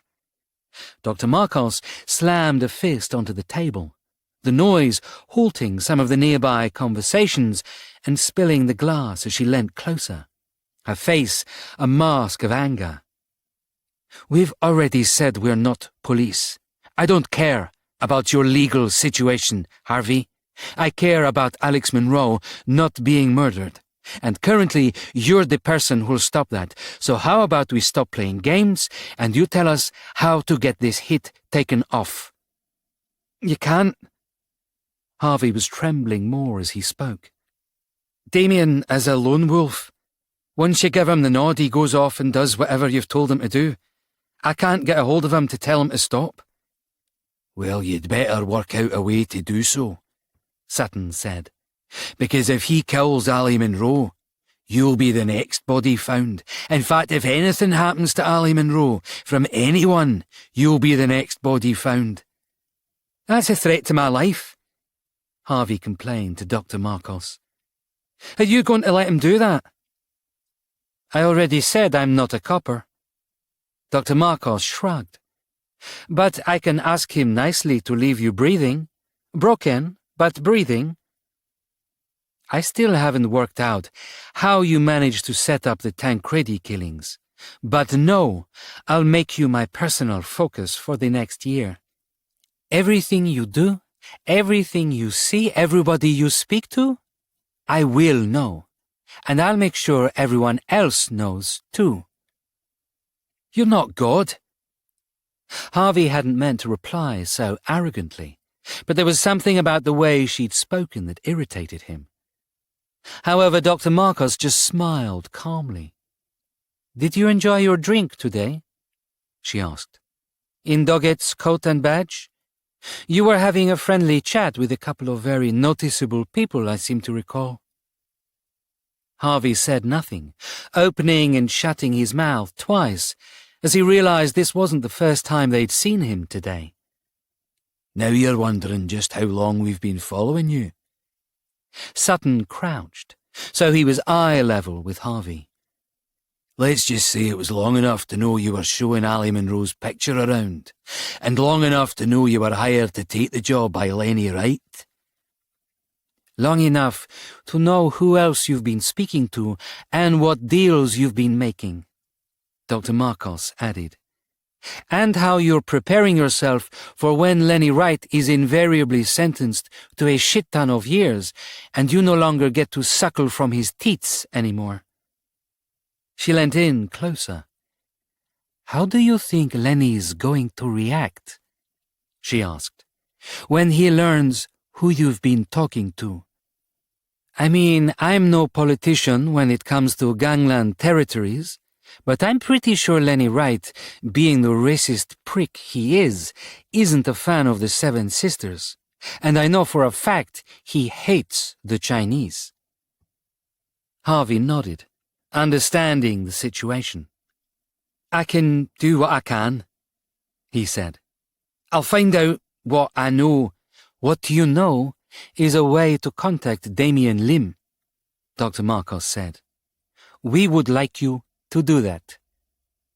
Harvey nodded, currently too scared to reply. Anyway, good talk. Dr. Marcos patted him on the back, and he felt a pinprick on his shoulder as she did so. Looking up at her smiling face, he realized she had a ring on with a small pushpin held inside it, facing away. I'm sorry, she said. Did I catch you with this? I don't even remember if I put anything bad on it this morning. You're probably okay. She leant back over, her breath brushing his cheek, as she whispered, That's how quick we can get to you. She breathed. A slap on the back with a pin covered in poison, a vial of God knows what dropped into your drink when you're not watching, a slightly careless driver hitting you as you cross the road. I know all the ways to murder someone and get away with it. Do you really want me as your enemy? And this said, Dr. Marcos nodded to Derek Sutton, who rose, holding his hand out. Good to see you, Harvey, he said, shaking the confused Harvey Drake's hand now. Thanks for all the help you've just given the City of London police. It's very appreciated. We expect you to come back to us very soon. He'd spoken loudly, and Harvey hadn't understood why he'd done it so jovially until he realized that the people sitting around had all overheard that last line about helping the police. If this location and this meeting got out to anybody, it would be a rumour passed that Harvey Drake had not only spoken to ex-Glasgow enforcer and enemy of Lenny Wright, Derek Sutton, but also the divisional surgeon of a City of London police unit, and it ended with them being thrilled with what he had given them. You Bastards, he muttered. My reputation's all I've got. And that's a shame, Dr. Marcos replied, because right now it's worth shit. As the two of them walked off, Harvey relaxed back into the chair, puffing out the breath he hadn't realized he'd been holding. Pushing away the glass of whatever it was now, he pulled his phone out and dialed a number. "It's me," he said into it. "We have a serious problem." He rubbed the bridge of his nose as he continued. "I'm going to need more hitmen." 17. Slumber Party. Declan had been driven home by Angley, even though he'd pointed out he was perfectly fine. It also didn't help that Monroe and Derek Sutton sat in the back of the Audi. Monroe giving some kind of half-backseat driver, half-comedy routine about being hunted by a half-assed killer. Declan wasn't sure if it was the head wound or tiredness, but he simply didn't get it. But watching Monroe out of the corner of his eye, he thought his mentor was filled with an abundance of nervous energy. Someone was trying to kill him, and he couldn't settle until it was sorted. De Geer was still with Dr. Marcos, working on the body of Gary Crone. Margaret Lee had been sitting with Billy for most of the afternoon, and not a lot had come out of the meeting, apart from more information on the other murders. Every single one of them had been ERR connected. None had been in the unit, but apart from Lucas Weber and Anna Hoffman, who'd both had grandfathers in the unit, the other victims were sons of officers in the same unit. That was too much of a coincidence to avoid. Billy and Margaret were still working on this as Declan had left. Billy promising they'd be ending soon, but with the desperate look of a man who knew he was held there until his superior, in this case Margaret Lee, was bored. Sutton, meanwhile, was already bored, and had complained repeatedly while staring out of the window. He'd been the one to suggest Monroe hide out at Declan's, but he wanted to find the assassin, now named as Damien Lim, and take the fight to him. Declan had pointed out this was a bad idea, and Sutton had explained quite patronizingly that this was the head wound talking. Saviour of his boss or not, Declan was tiring of Derek Sutton. And the night had been long. There'd been no attacks on them, but then they hadn't expected any. Declan had begged off early, claiming his head wound was distracting him, but in reality he couldn't take another story from the good old days in Glasgow. And watching Monroe's slowly darkening expression, Declan got the feeling his boss was arriving at the same decision. Jess had called before 10. She'd heard from Billy about the fight and was worried for her dad. Declan explained he was fine and he'd had worse, in particular when an entire cave had landed on him in the Peak District, and the unconvinced Jess had let him rest, promising to call later in the week. Declan expected to see her in the office the following day. De Geer had arrived before midnight, bringing no new information from the morgue. The painting wasn't in the studio, and there was no sign of it being taken. Added to this, there seemed to be a confusion on whether Crone had or hadn't taken the painting, with the witness who found the body claiming she'd seen him leave with one, while the camera from the alley down the road had him empty-handed. Declan decided to revisit the gallery in the morning, gave his apologies, and went to bed. They started singing sailor shanties downstairs at 2 a.m. When Declan woke, he found Sutton, Monroe and De Geer all asleep on the floor of the living room, with Angley curled up on the sofa, his collection of whiskies massively depleted. Even though Monroe had been offered a room, he'd passed out before he'd reached the point of considering it, and Declan took minor delight in being as loud as he could, Well, as loud as a man with a vicious head wound and probably concussion could, as he sorted some breakfast. Unsurprisingly, nobody was in the mood for an unhealthy fry-up, so he conveyor-belted some coffee into all of them before herding them off to the bathroom. Well, one at a time, at least. At least nobody had puked this time. De Geer returned home to shower and change, and seemed to be the most sober of all of them, although this could have been because of his late arrival. Either way, within an hour all 4 inhabitants of the house were showered, caffeinated, and on their way back to Temple Inn, with Declan and Angeli changed into new clothes, Monroe promising to change into his spare suit when they arrived, and Sutton unaware he even smelled. Climbing into the Audi like a family outing, none of them noticed the man on the Suzuki Marauder on the corner of the street, watching them leave. Damien Lim wasn't on a bike that was motorway legal. 125cc bikes could only use A roads, and the journey here had been long. But when he arrived, he knew he couldn't take the old Scot on, not with so many bodies around him. So he'd watched and waited, noted down what he thought could be weaknesses. There was a chance the Scot would return here the following night, and he could prepare for that before he left. Pulling his visor down, Damien Lim rode off. And from a second corner, starting his Triumph motorcycle and pulling his own visor down, Morten de Geer followed him. "Good morning." Billy tried to make his voice cheerful as he spoke down the phone. "Am I speaking to the UAL St. Martin's Campus Admin Department?" "No, this is front desk."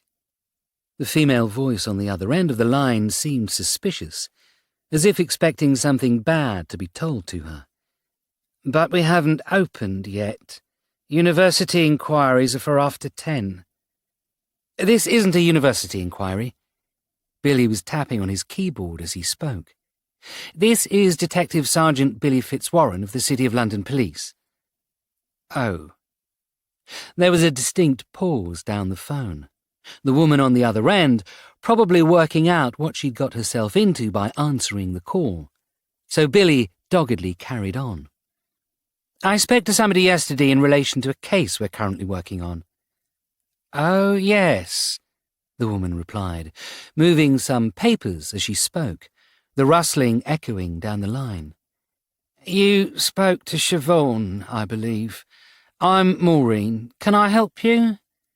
"Yes, Maureen, I'm hoping you can." Billy smiled. He knew Maureen couldn't see it, but he'd been told smiling made your voice sound warmer, and he'd been doing it ever since. He had no clue if it worked or not. "I just wanted to check about one of your lecturers, if that's okay." "We don't usually give out details because of data protection." "I get that, but it's nothing important, and it's only connected to the case in a loose way." Billy quickly interrupted. "So don't take anything from this, but we wanted to know if there's any way that you can tell if a lecturer has been in the building, even when they're not lecturing." There was a long pause. "I'm not sure I know what you mean," Maureen replied. "Well, I'm guessing you and other employees of the college have passes," Billy explained, "where you can put the fob against a key scanner, it opens the door, and you can walk around the building freely if you have the right credentials." "Yes," Maureen agreed. "And guest lecturers?" "They're on the system, but they're treated like visitors, so when they turn up they're given a lanyard with a piece of paper attached, a printout from when they check in. It also has a picture of them on it." "And this is a one-time use?" "Well, they sometimes use it more than once, but they're not supposed to," Maureen said, and Billy could hear the irritation in her voice. Not at him, but at these hypothetical lecturers breaking the rules. "So if a guest lecturer turns up, I'm guessing they don't get one of these fobs unless they're regular." "Well, usually." Maureen replied. But it depends on how often they come in. If they come in more often, then they get one of the fobs. There was a pause. Look, D.S. Fitzwarren, I get you can't tell me everything, but I really do have a lot to get through this morning, and rather than going around the houses, it would help if you could tell me which lecturer you're asking about. Miles Benson, Billy replied. It wasn't a secret, and the news of the dead body in his gallery had already hit the papers that morning. Ah, he's not really a lecturer.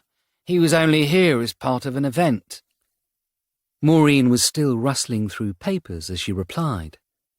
Mr. Benson did a week with us as part of an outsourcing event we run every year, and looking at it, he was only given a temporary pass, so he wouldn't have been able to have come into the college. He couldn't have entered in any way. Billy frowned. If this was the case, it meant Miles Benson might not have been the one leaving messages on noteboards.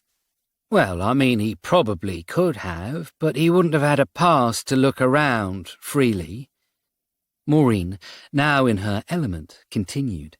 Someone would have had to have been with him, a member of the faculty or a student, anyone with a pass, really. Oh? Absolutely. It's the same with guests for the day. Often we'll get one of the students working with that person to take them to wherever they need to be. So if he came in, it could have been anyone who walked him around. And do your students have fobs? Yes, Maureen replied. Again, they're only with them for as long as they're students. They pay a deposit, and if they lose their fob, then they must buy a new one.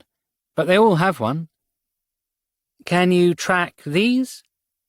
There was another pause, and Billy knew he was skating on thin ice here. Ignore that, he blurted. We wouldn't be able to track him through those. That's all I really needed. Can I ask what this is in connection with? Maureen asked. It's to do with Lucas Weber, the German artist that died, isn't it? Yes, it is, Billy replied. Again, news travelled fast, especially in the art community. Oh, that's such a shame about him dying. He was such a nice man as well. At this, Billy frowned, unsure he heard correctly. Are you saying you met Lucas Weber? He asked. Well, yes, Maureen replied. When he was here last year. I'm sorry, are we talking about the same artist? Billy continued, already bringing up another browser window as he spoke. Because we've been informed that Lucas Weber never came over to this country before this exhibition. Well, I can't talk about whoever told you that rubbish, Maureen replied. But I can tell you he definitely came over. He was a guest lecturer, a part of the same series of talks that Miles Benson was. Billy leant back into his chair as he considered this, his phone still held to his ear. So, let me get this right. He spoke slowly and carefully, determined not to miss anything here. On the same week that Miles Benson was at UAL St. Martin's as a guest lecturer, which I believe was around 9 months ago, Lucas Weber was also in the building lecturing. Well, only once, Maureen replied. This is why I remember the name. It was a very uncomfortable week. He was a lovely man, very soft-spoken, gave the impression of someone who didn't want to cause any kind of fuss. A pacifist, I believe. Billy typed this into an open notes folder as she spoke. Please go on, he encouraged. But when he arrived, there were some problems. Some of the younger, more excitable students were unhappy about his familial connections.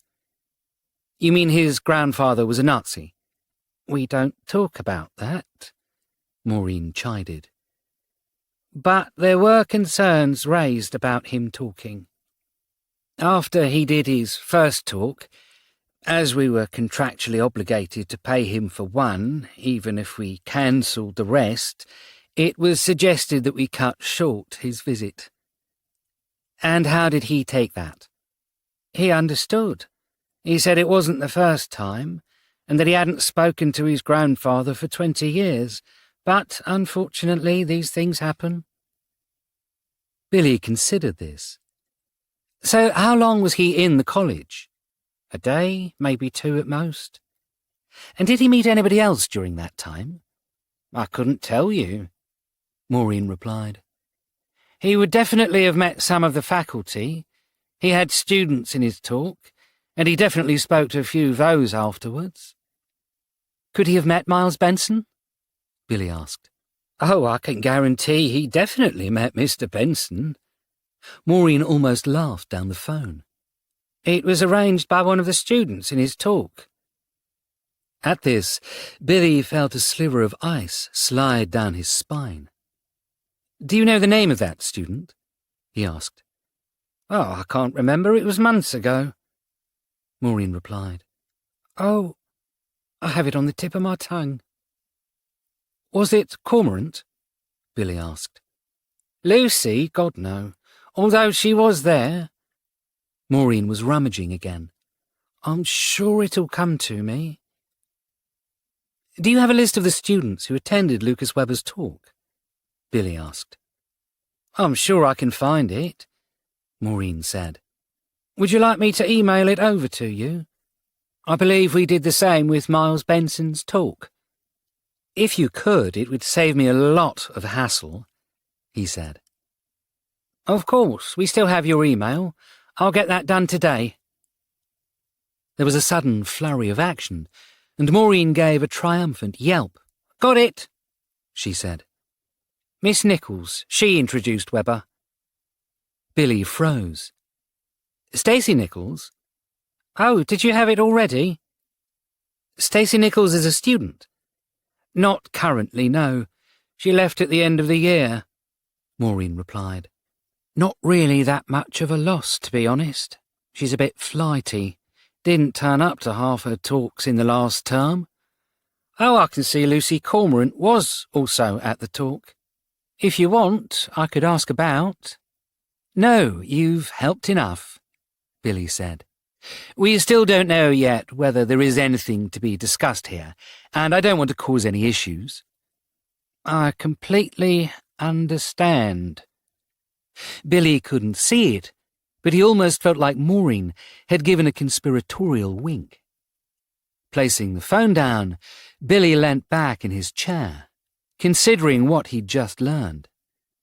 Lucas Webber had been in London, and not only that, but he'd also been at St. Martin's, the same college where Miles Benson had taught. Lucy Cormorant had watched his talk, as well as Stacey Nichols, the woman who found the body and who introduced him to Miles. This was too much of a coincidence. And, as Billy started preparing for the upcoming briefing, he wondered whether everything they'd been told had already been proven to be a fallacy. Bloody artists. 18. Debriefing.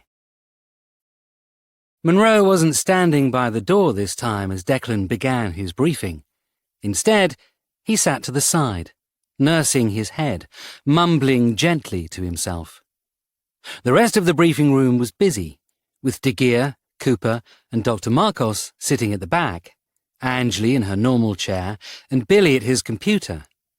In Declan's usual position was the German police officer Margaret Lee, looking a little confused at what was going on.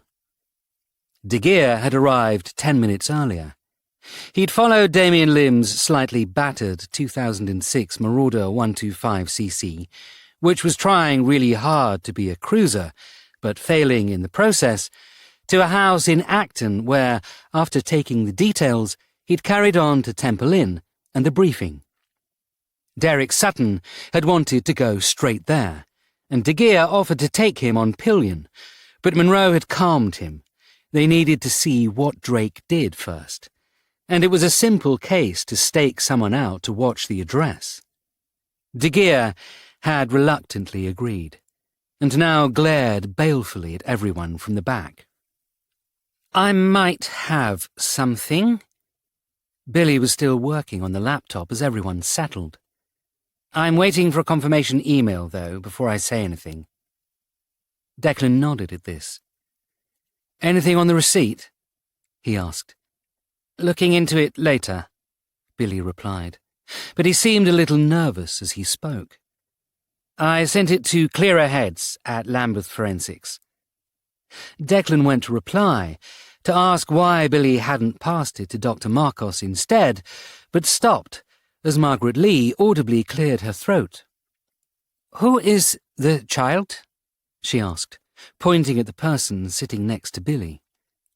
"That's my daughter," Declan replied. "Her name's Jess. She heard I was injured and turned up today to make sure I wasn't lying to her when I said I was fine." "Does your daughter not trust you?" "Let's just say she has an investigative style similar to mine that won't allow her to take no for an answer." Declan forced a smile. "And once she arrived and found we had a juicy murder on our books, she decided she was going to stay for the day." Anjali grinned, nodding at Jess, who smiled back. "And you allow this?" Margaret seemed confused. "Is this like how you say, take your daughter to work day?" "She's kind of an unofficial mascot," Bullman, now appearing at the door, said, walking over and shaking Margaret's hand. "It's a pleasure to see you again, Kriminalkommissar, but please don't underestimate the people in this room. Your partner of many years, the one you didn't realize was the son of a serial killer, this mascot, took his sister down single-handed." Margaret looked back at Jess, and Declan resisted the urge to explain that Jess had fought Ilse Muller using a variety of power tools, but had received help from both Billy and Anjali at the end. Margaret, however, simply nodded at Jess, as if accepting her position in the room. "Right," Declan said, looking around. "Let's talk about what we have. Lucas Weber died of a cardiac arrest caused from a short-stick blast to his pacemaker," Dr. Marcos said as she rose. "It wasn't helped by a fall that he took after he was shocked that slammed the back of his head against the table. Alone, both shock and blow wouldn't have killed him. Together, however—" She trailed off, the statement no longer needing to be continued. "Someone shocked Lucas Weber," Declan nodded, "and then painted a lipstick kiss onto their neck and tattooed it with the initials J.K. Suspects? Lucy Cormorant is the first option, but she was in the room next door. And she said Gary Crone could have done it, but he's not really the murdering type according to our resident criminals," Anjali replied. "It could have been an accident," Monroe suggested now, wincing as he spoke loudly. "He shocks Weber, and then Weber falls and smacks his skull. Crone doesn't realize he's dying as he paints onto the neck." "Possible," Declan replied, looking back at Margaret Lee. "Kriminalkommissar, could you please tell us about the painting of the lipstick?" Margaret straightened in her chair, pulling out a ring binder from the briefcase on the floor beside her and opening it up, scrolling her finger down the page. "We first learned of this when Stefan Bierhoff was found murdered in his apartment in Berlin a month ago," she said. "He was a prominent picture framer and artist in Berlin. We couldn't work out why he had been murdered or why someone would paint a lipstick kiss on his neck. But when looking into this, we learned from some allies in Austria that there had also been a murder there a couple of weeks earlier, with the same modus operandi, as you say. This would be Borge Pedersen, the professor killed in Salzburg?" Anjali asked, looking back at the German officer. Margaret nodded. Once we had 2 people with the same lipstick clue, it was very easy to find a third, she said. This was in Paris 2 weeks ago on Anna Hoffman. At what point did you realise they were all connected to the ERR? Declan asked. It took a while, Margaret replied, almost sheepishly. We rarely talk about that part of our history, so sometimes checking into it can take a while. So let me get this right, Monroe said. Lucas Weber's grandfather and the fathers of Stefan Bierhoff, Borge Pedersen, and Anna Hoffman were all in the same unit during World War II. Anna's grandfather was, but the rest is correct, Margaret replied. The Einsatzstab Reichsleiter Rosenberg were stationed across Europe, but their unit was based in Neuschwanstein Castle, which was a repository of stolen artifacts, paintings, books, statues, and other such treasures, many taken during the occupation of France. She flicked through the ring binder again.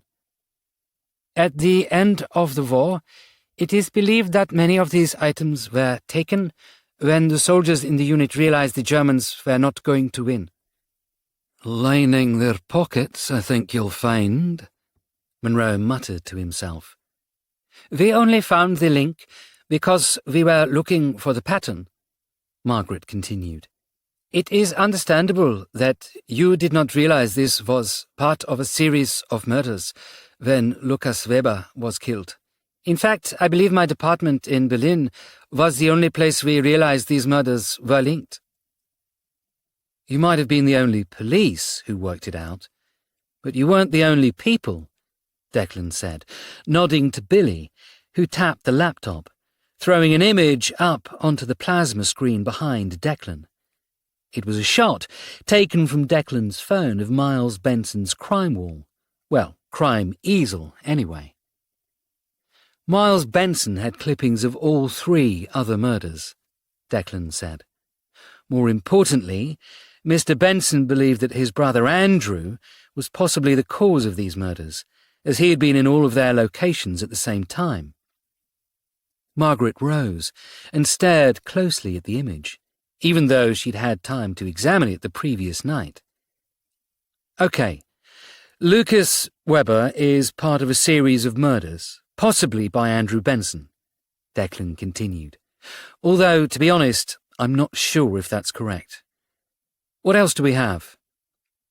On the night of Lucas Weber's murder, Gary Crone, known forger and art restorer to the criminal classes, was seen trying to steal a painting. Cooper read from her notes at the back of the room. Witnesses stated they'd seen him in overalls, and when Detective Inspector Kapoor spoke to Andrew on his way back from Romania, Andrew informed her he'd asked for Gary to attend the event and had sent him a printed pass. But Gary was there purely to steal the painting, not to speak to Lucas Weber, Angley added. But did he steal the painting? Declan asked. CCTV outside the gallery says no, but a witness says yes. There was a ding on Billy's laptop as an email came through, and after quickly scanning it, he punched the air. That your exciting new bit of information, laddie? Monroe held back a smile at Billy's exuberance. Confirmation, Billy nodded. I think our witness is unreliable. Stacey Nichols? Billy nodded, pulling up a list of names onto the plasma screen. I spoke to UAL St. Martin's before the briefing, he started, and they informed me of something we weren't aware of beforehand. I've been waiting for the list to arrive before mentioning it. So go on, laddie, mention it, Monroe bellowed, instantly regretting it. Lucas Weber has been to England before, Billy said, using his mouse pointer on the screen to guide the briefing room to the relevant areas of the list. He was here 9 months ago as part of the same series of lectures that Miles Benson was on. In fact, I was told by the admin assistant that one of the people who took his course introduced him to Miles Benson, and that person was Stacey Nichols. Nichols was at the college. I checked into her student record, and she was an art student there last year, same year as Lucy Cormorant. Took some of the same classes, in fact, but she dropped out at the end of this year.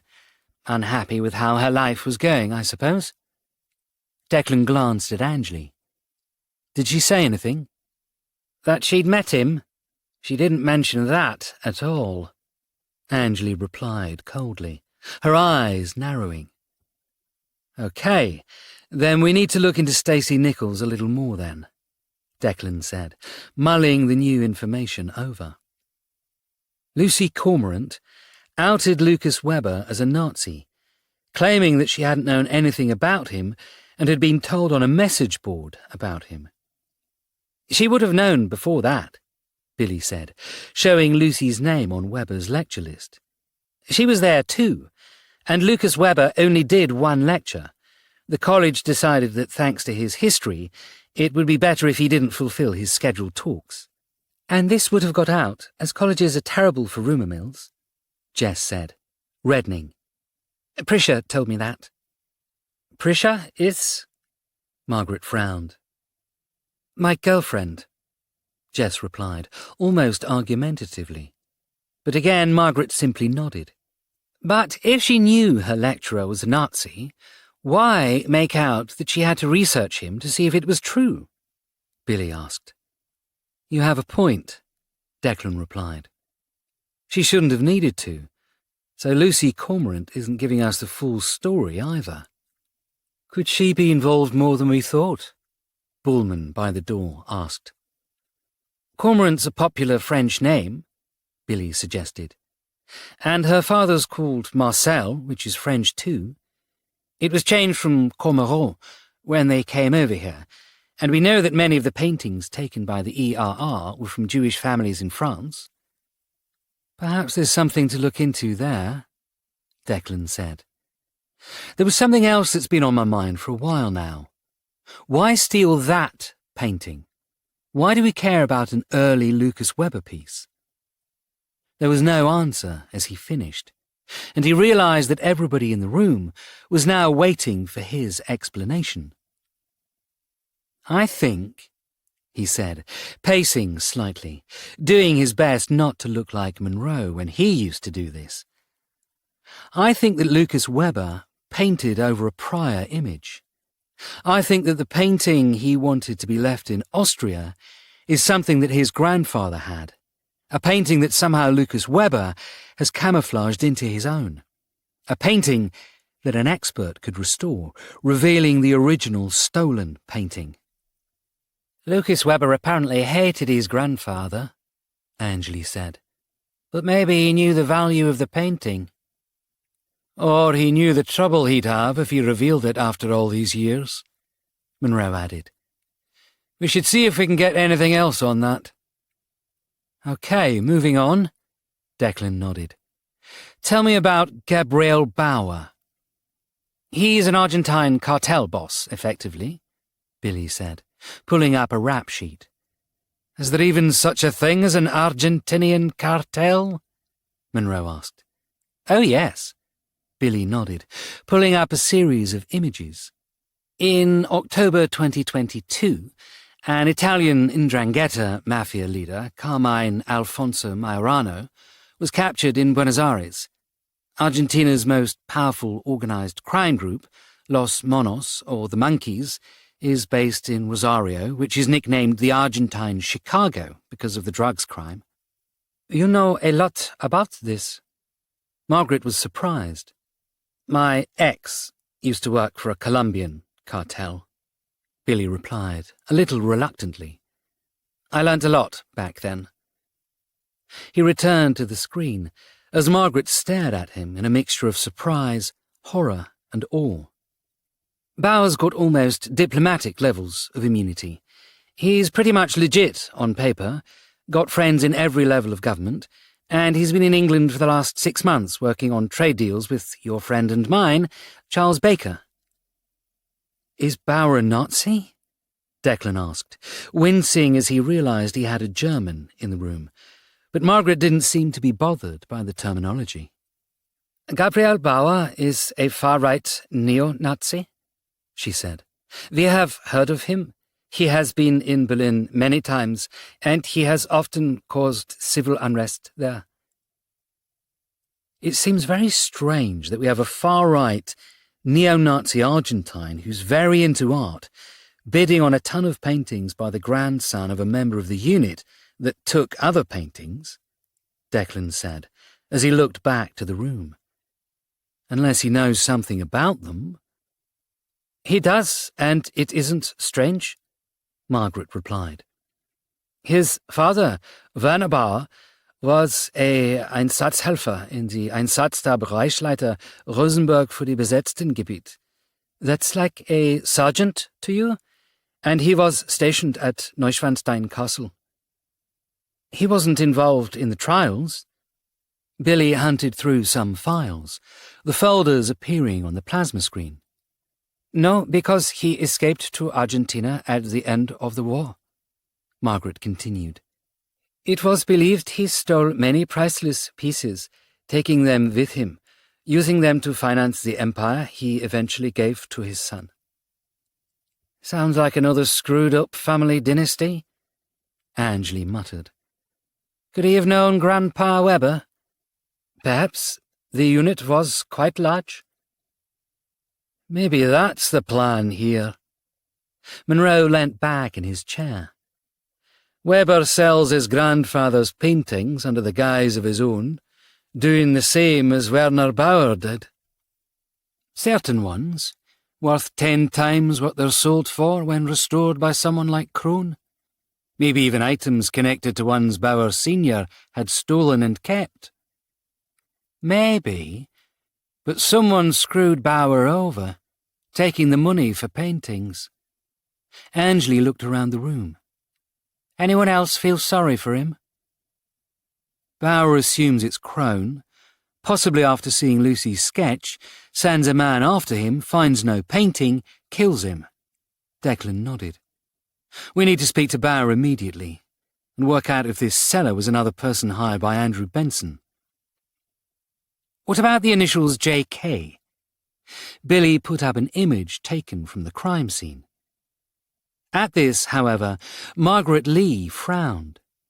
You mentioned young artists yesterday, she said. Explain the relevance?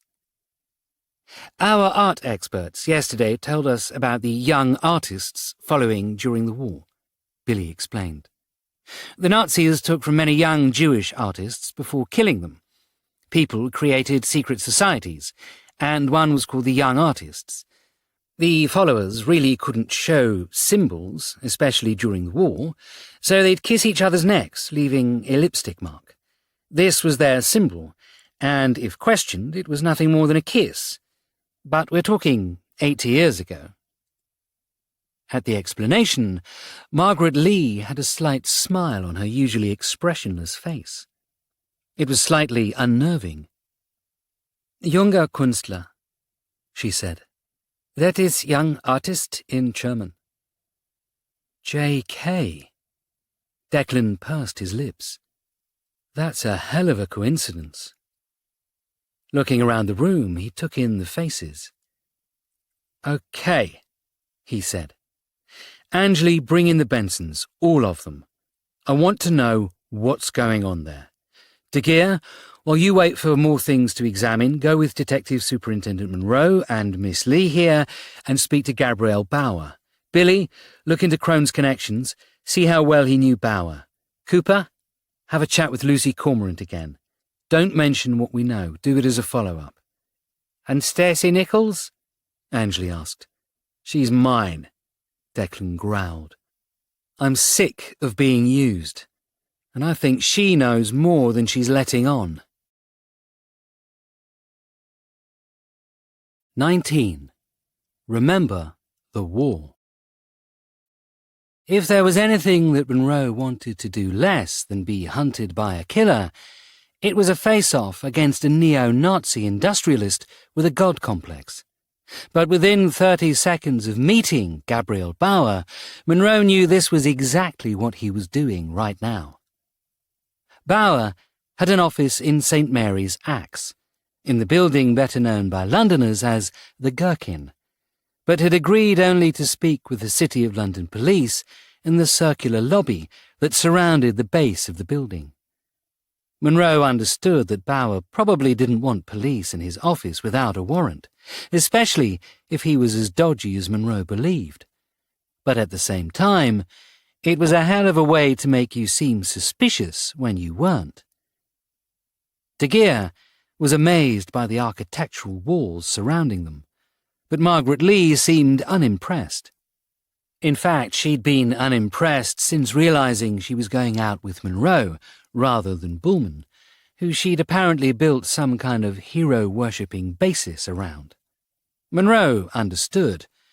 Margaret Lee saw Bullman as a success, rising 2 levels since they last spoke.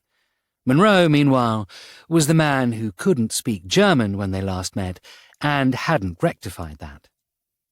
He almost started a small-talk conversation with her, starting with something innocuous like, "Do you have buildings like this in Berlin?" But stopped himself. Of course they had buildings like this. If he'd asked, she'd probably lecture him on how their buildings were better. Gabriel Bauer appeared out of one of the central lifts, flanked by 2 suited men. They were younger than he was by quite a bit, Bauer looking to be around the same age as their fathers. Maybe he was their father, Monroe wondered. It wasn't the first time someone employed their own children to provide for them. One was slim with a musketeer moustache. The other stockier with a close-cropped hairstyle and a scar across his eye. But what also stood out was that the slimmer of the 2 had a bandaged right wrist, the same one Declan had slammed an extendable baton onto. "Police?" Bauer asked. And Monroe couldn't help but look around.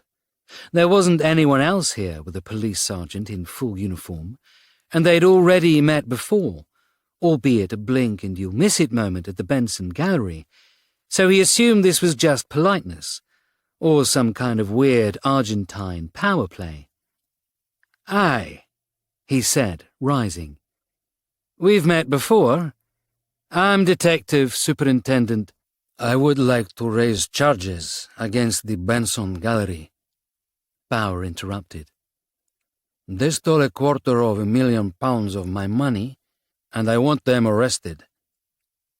Monroe hadn't expected this, and paused as his still hungover brain shifted to this new line of inquiry. "You are here about the gallery?" Bauer quizzed. "After all, you heard my complaint when you interrupted me yesterday." Monroe straightened. "Yes and no," he replied. "Yes, we want to take a statement about what happened, but also, no, we'd like a wee chat with you first about your relationship with Gary Crone." Bauer didn't even flicker a change of expression at the name. "Crone," he nodded. "I know the man. He has restored art for me in the past." "Recently?" "I don't see what that has to do with anything." "Gary Crone was thrown out of a 4th-floor window yesterday." De Geer, unable to stop himself, growled. "By a killer who matches the height and build of your man there." He punctuated this with a nod at the man with the bandaged wrist. "How did you damage your wrist?" he asked. "Do not answer." Bauer ordered his man, before glaring at Monroe.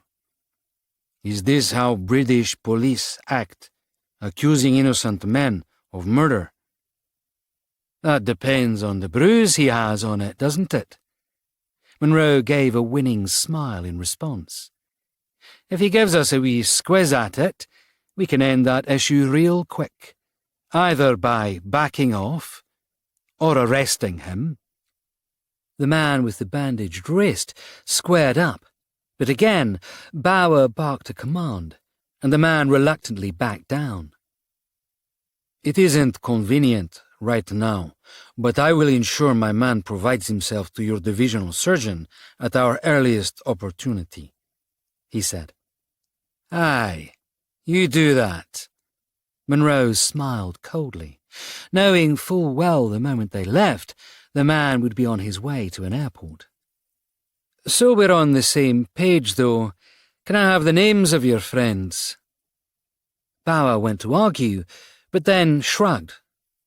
Jorge Asnar and Raphael Kirchner, he said, with Raphael Kirchner being the name of the murder suspect. And your friends are? I was telling you when you interrupted. I was eager to press charges. This is Sergeant de Geer, and this is Criminal Commissar Lee. German police? Bauer hadn't expected that, especially with Margaret being Asian. This is because of Weber. Among others, Margaret replied. We have met before, Herr Bauer, when you attacked 2 young men outside a Berlin nightclub.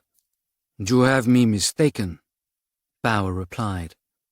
Perhaps you were squinting your narrow eyes too hard. Now you watch your mouth, Monroe snapped, louder than he intended, and Bauer moved away, chuckling. Monroe forced himself to calm down and pulled out his notebook. Did you know Gary Krohn was at the gallery? He asked. I heard later. Bauer nodded. I didn't see or speak to him. He's an art restorer. I assumed he was restoring. You assumed, Monroe replied, remembering the words Bauer had used against Benson. Bauer shrugged. I spend little time on him, if I am being truthful. He worked for me, but he also double-crossed me here and there. Owes me money. I knew if I faced him, I might be removed. Because of the scene you'd make? Because of the blood I'd spill from his many wounds. Bauer spoke with no fear of reprisal. It's a lot of money, but nowhere near what I was robbed of 2 nights ago. How many paintings had you bought? De Geer asked.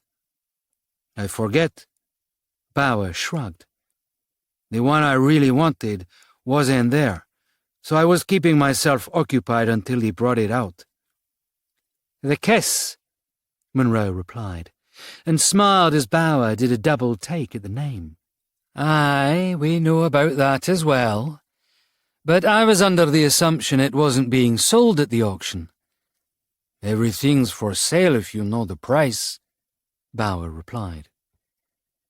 Spoken like the kind of man that decides everyone has a price. Monroe spoke softly, and if Bauer had known him, he would have noticed the telltale signs of building anger. And if they won't sell it to you, you'll just take it. I'm a businessman, Mr. Monroe. Bauer smiled. I don't know what you mean by take it, but I am good at convincing people to sell me things I want. I'll give you that. And Lucas Weber was going to sell you a particular painting. Lucas Weber was going to sell me a few paintings I wanted. Bauer's smile widened. And yes, one of them was a piece of his called The Kiss, something he didn't want to sell. Well, shall we say, he didn't want to sell for the wrong price. And you think you found the right price? We will never know now. Bauer shrugged. But I'd been given to believe that there was a way to do this, though. A personal bid. Nothing to do with Benson, or his wife, or his brother. The last part was said with such disdain that Monroe wondered whether the problem that Bauer had with Miles Benson was more aimed at Andrew rather than the man himself. So let me get this right, Monroe asked. If you turned up to this event expecting to buy a couple of special paintings, then why spend $250,000 on others? Let's just say it was the buy-in. Gabriel Bauer held his hands up in a resigned gesture. You know, when you play high-stakes poker, you must turn up and prove you can play with the big boys. Well, this was a similar thing. Weber needed to know I had the money and the intention to stay in. He relaxed a little, probably assuming he was in the clear right now. There were several paintings I wanted, and we'd been discussing it for quite a while, he said. But Monroe felt that something was off here. Bauer was too calm about this for a man having recently lost so much. It was almost as if he was deliberately lowering his levels of concern to divert the officers interviewing him.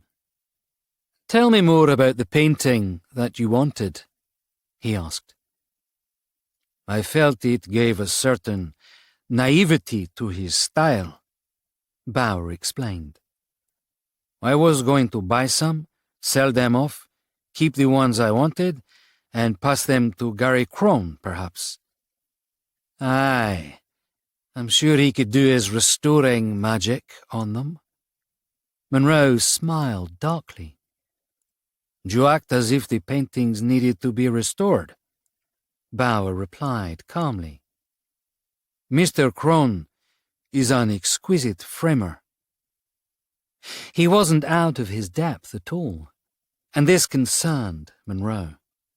He hated doing what the suspect expected. "This isn't the first time you've been buying paintings, though, is it?" Margaret replied, moving into the conversation now, physically as well as verbally as she stepped closer. "You were in Berlin a month back." "I was in a lot of places a month back." Bauer gave a smile, a patronizing one that sounded more like he was talking down to the police officer than answering her question.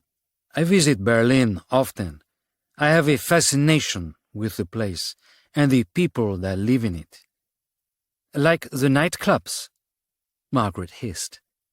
"Live or lived?" Degear asked, but Monroe held his hand up to wave the Viking sergeant back down. "So you assumed this man with the grey hair, who took your money at the end of the event, was connected to the Benson Gallery?" If Bauer had been surprised by the change of subject, he took it in his stride. "There was confusion after the murder, and yes, we knew it was a murder. I was nowhere near it, and neither were my employees, of which there were several there that night." "Oh, aye?" "A man of my stature in business doesn't attend events without security," Bauer replied. "I thought, after it happened, we would lose the opportunity to buy the paintings. Now he was gone. But then a man appeared, claiming to be working on behalf of the gallery. He explained that certain members of the bidding community were being offered a chance to pay there and then for the paintings that they'd ordered, an opportunity to keep them locked at a set price." Monroe looked around, contemplating the statement. "You thought this was connected to Weber's painting still, didn't you?" he asked. "You believed that by buying these paintings, you'd still get an opportunity to do what you needed to do."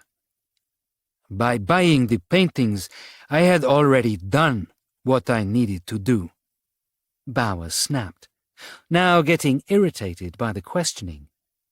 But whether this was because he was tiring of it, or because Monroe's questions were striking too close to the mark, Monroe didn't know. "I had a list of paintings I wanted, and I was willing to spend 10 times what I'd bid already, more even." Monroe shook his head. "You know, you're really making it sound as if there's more to this stolen painting," he said. Bauer smiled, shrugging his shoulders. "I'm sure there is," he said. Paintings hold many secrets, but that is irrelevant. My problem is I gave money in good faith, believing I had purchased the paintings I required, only to find that Miles Benson is reneging on a deal and claiming he never saw a penny of this. Aye. Monroe smiled now, and it was a genuine one, as he realized this was possibly the only bad thing that seemed to have happened to Gabriel Bauer that week. And it's a crying shame someone conned you out of such a large amount of money. But if you raise a report, we'll get somebody to look into it for you. We'd like a description of the man, and— Oh, I can give you more than that, Bauer said, clicking his fingers. Jorge Aznar, the man on the left that didn't have a broken wrist, pulled out a phone, scrolling through some images and holding one up. It was a picture taken during the event. A crowd of people were milling around, looking confused. This was shortly after the murder had been revealed, Bauer explained, and taken as the man spoke to a variety of customers. Monroe squinted at the photo. Aye, I wondered how you knew his hair colour. Do you know who he spoke to? Why? Should I be doing your job, Detective Superintendent? Bauer snapped. No, I don't know who he spoke to, and I don't know who else gave him money, but I know for a fact there were at least 2 other people in that gallery who were looking to do personal deals with Lucas Weber, and they both knew what was really on offer. And what was that? Margaret asked, picking up on the misspoken line. Realizing he'd said too much, Bauer gritted his teeth, silently castigating himself. This is the man, he said. My associate will send you the photo. I'm sure you can check into who he is, or I'll be forced to take matters into my own hands. What? Bring them to this swanky building? Monroe smiled. Can't see the landlords being happy with that. This is just where my office is, Bauer replied. I have many far quieter warehouses where I wouldn't be disturbed. You do that, and I might be arresting you. You do that, and your government would call you off while I walk free.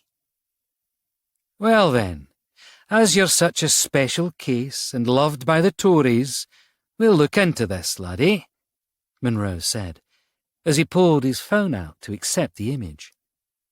However, as he did so, he noticed a message that had arrived while they'd been talking. From Rosanna Marcos. Fingerprint match on machete. Argentine national named Rafael Jose Kirchner.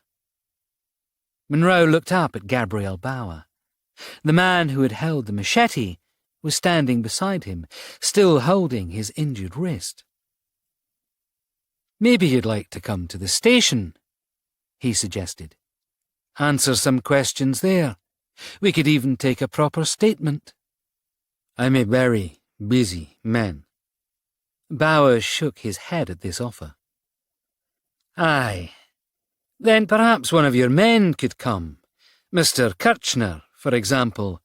I'm sure he could answer some questions. Gabriel Bauer realized at this point that something new was happening, and turned to face Monroe, squaring his shoulders for an argument. And I'm telling you that my men enjoy the same diplomatic relationship I have with your government. I'm sure they do. Monroe didn't back down from this, instead leaning in closer, his Glaswegian heritage taking over. But here's the thing, laddie. Your man there with the busted wrist. We know he attacked one of my men last night and carelessly dropped a machete. A machete, by the way, that has his fingerprints all over the hilt. Bauer didn't look at Rafael Kirchner, but his eyes flickered for a moment, and Monroe wasn't surprised to see there was no change of expression on his face at this revelation, when he was likely furious at his man for such a rookie error. You really should train your hitmen to be better at killing, Mr. Bauer, because I'm afraid we're going to have to take him into questioning now. Monroe had expected Bauer to stop this, to claim some diplomatic incident, or even raise a hand to pause De Geer as he pulled out a pair of handcuffs. But instead, Bauer nodded, stepped back, and looked at Kirchner. I'll send my finest solicitor to you, he said. You know the drill. Kirchner nodded and stepped forward, holding one hand up. I have a busted wrist, he said. The handcuffs will hurt me. I would rather not wear them. Aye, well, you busted it while trying to kill my friend, so I'd rather you did wear them, Monroe said, taking the handcuffs off De Geer and placing them on both wrists, pushing hard, making sure they were as tight as they could go, hearing a slight outburst of pained breath from Kirchner as he caught his wrist. And I don't really give a shite what you think. And with that, Monroe smiled one more time at the still calm Gabriel Bauer, nodded to De Geer and Margaret to follow, and with Raphael Kirchner in tow, they left the lobby of the Gherkin, with Raphael Kirchner already complaining loudly he'd been framed. One down, one to go, Monroe thought to himself.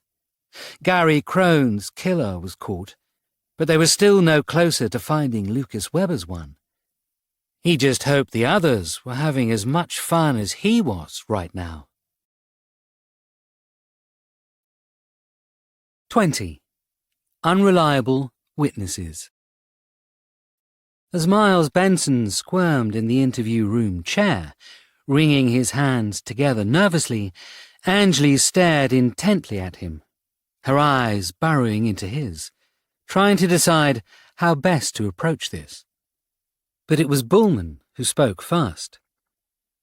"Your brother is next door, throwing you under a bus," she lied, leaning forward and placing her elbows on the desk between them. "I thought you should know that before we start." She reached across and turned on the recording button. "Do you need your solicitor here?" I don't know, Miles replied nervously. Do I? "Your brother's calling for his, so you probably want one." Angelie shrugged. "But let's start and see how we go. How's that sound?" Miles nodded, his face expressing someone who wanted to help as much as he could, and Angelie hoped this was genuine and not an act for the two officers in front of him. "Interview with Miles Benson," Bullman said, leaning into the microphone. 10:30 a.m. Detective Inspector Angelie Kapoor and Detective Chief Superintendent Sophie Bullman are in attendance. She looked back at Miles. "Did you hear that?" she asked. "I'm a Detective Chief Superintendent, and I'm in this room right now talking to you. What does that say about the amount of trouble you're currently in?" Angelie knew it didn't say much about the trouble that Miles was currently in, and said more about the fact that Bullman was bored in the office and thought it would be quite nice to attend the investigation. However, Miles wasn't aware of this, and she could already see the sweat appearing at his temples. "Look," he said, "I swear to you, I didn't set up Bauer. I don't know who took his money." "And that's your problem," Angelie said, now relaxing into her chair. "There are so many things we're here to talk to you about, and you don't know why you're actually in that chair, do you?" She counted off her fingers as she continued. "It could be because Lucas Weber died in your gallery. It could be because you have a crime board on the back of a painting hidden from everyone, showing other murders across Europe, murders we know are connected to Lucas Weber's own grandfather. Maybe it's that you've taken money from high rollers at your auction, high rollers including Gabriel Bauer, or it could be something else." "What else?" Miles frowned, unsure of what she meant. Angelie shrugged. "Well," she replied, smiling darkly. It could be the fact that you're an incredibly unreliable witness and you've been lying to us. Miles Benson said nothing, licking his lips nervously and looking around the room. How about we start with the truth? Angley asked politely. How did you meet Lucas Webber? Miles contemplated the question and then nodded. My brother Andrew, he said. He was looking into unknown artists we could sell in the UK, and a friend of his had mentioned this unknown Austrian painter named Lucas Webber. We were looking for art for the exhibition, nothing more. Bullman slammed a fist on the table, the reverberation and noise making Miles jump, yelping. For the record, Detective Chief Superintendent Bullman has slammed her fist onto the table, irritated by the suspect's commitment to lying, Bullman said, looking back at Miles. Let's pretend just for a moment, Mr. Benson, that we're not total idiots and we already know the answer. Please tell us again how you first met Lucas Webber. As I said, Miles started, but stopped when Angley raised a hand. Let me add a little more to that before you fall into the massive hole you dig in. She smiled now, a sardonic, bitter smile with no humour behind it, almost mocking in nature. How about we change the question? How did you meet Lucas Webber 9 months ago at UAL St. Martin's College? At the question, Miles visibly started looking around the room, as if expecting some secret camera crew to appear out of nowhere and shout surprise at him. I didn't, he stammered. We know, Mr. Benson, that you were introduced to Lucas Webber while lecturing there, Angley said. We also know that he was introduced to you during the event by a student who watched your talk. I don't remember, Miles whined. Yes, I think maybe I did meet Lucas Webber there, but I hadn't put the two things together until later on when Andrew mentioned the name. So you hadn't discussed his paintings then? Bullman inquired. No, Miles replied, a little more secure in his answers. But you knew why Lucas Webber had been removed from the event at the college, didn't you? I knew he'd done one talk, and then he'd been pulled from the week's lectures, Miles replied. I didn't hear the gossip. You weren't told it was because of certain connections his family had during the war. Miles simply shook his head. For the record, Mr. Benson is shaking his head rather than speaking, Angley noted. Tell us about the protester at the gallery. Miles centred himself a bit, now back on safer ground. She appeared out of nowhere, gave some speech about how Lucas was a Nazi. He wasn't, by the way. He was a kind man. His grandfather's problems in the past shouldn't have been something that would get him into trouble. And you'd never met the woman, Lucy Cormorant? Bullman asked. You didn't recognise her from anything? I don't remember. Miles shook his head, and Angley realised Miles already knew what the next line of questioning was going to be, and was trying to vague his memory a little to get away with it. Let's try again, she said. Did you recognise Lucy Cormorant, who 9 months ago had attended your lecture at UAL St. Martin's? I don't recall seeing her, Miles replied. I had a full lecture hall when I spoke. A lot of people want to learn how to be artists, but more want to learn how to sell their art. So you didn't recognise Miss Cormorant? Bullman asked. And you'd never spoken to her outside of that course? No. Miles shook his head vigorously. Even when she was involved in introducing you to Lucas Webber? It wasn't Lucy that introduced me, Miles said. It was another student. Angley had been hoping for this. Would you recognise the other student if you saw her? If Miles Benson realised she'd used a female pronoun in the question, he hadn't reacted. Possibly. I don't think so. Good. Bullman smiled. Because we'd hate to think you hadn't recognised the woman who introduced you to Lucas Webber when she came out of a room at your party telling everyone he was dead. At this, Miles trembled. He wasn't supposed to die, he whispered. What do you mean? Angley asked, leaning closer. He wasn't supposed to die, Miles repeated. Look, I'll admit it. Lucy Cormorant came to me. She said she knew how to make some serious money. She said if I outed Webber's Nazi connections during the sale, then people would pay more. And why would she do this? I was working with her on a couple of things. Define working, Bullman asked, leaning back.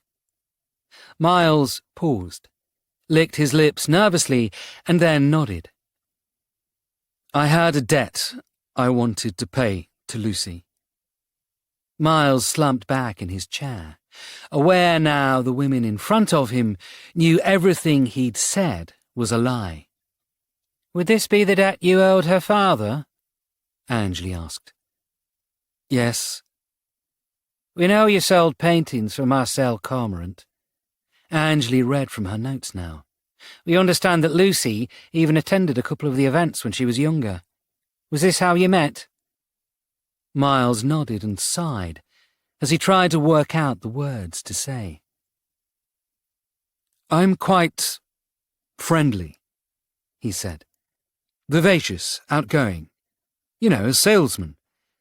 I attend events, and I'm always linking people together. I'm the fun guy, and I gravitate to younger people. Their energy keeps me going. So when I'm at an event, I feed off them. Not like a vampire, but it inspires me. This is why you did the lecturing? Bullman asked. Miles nodded. And I didn't know that Lucy was at the college, I swear. She said when she turned up, it was quite a surprise.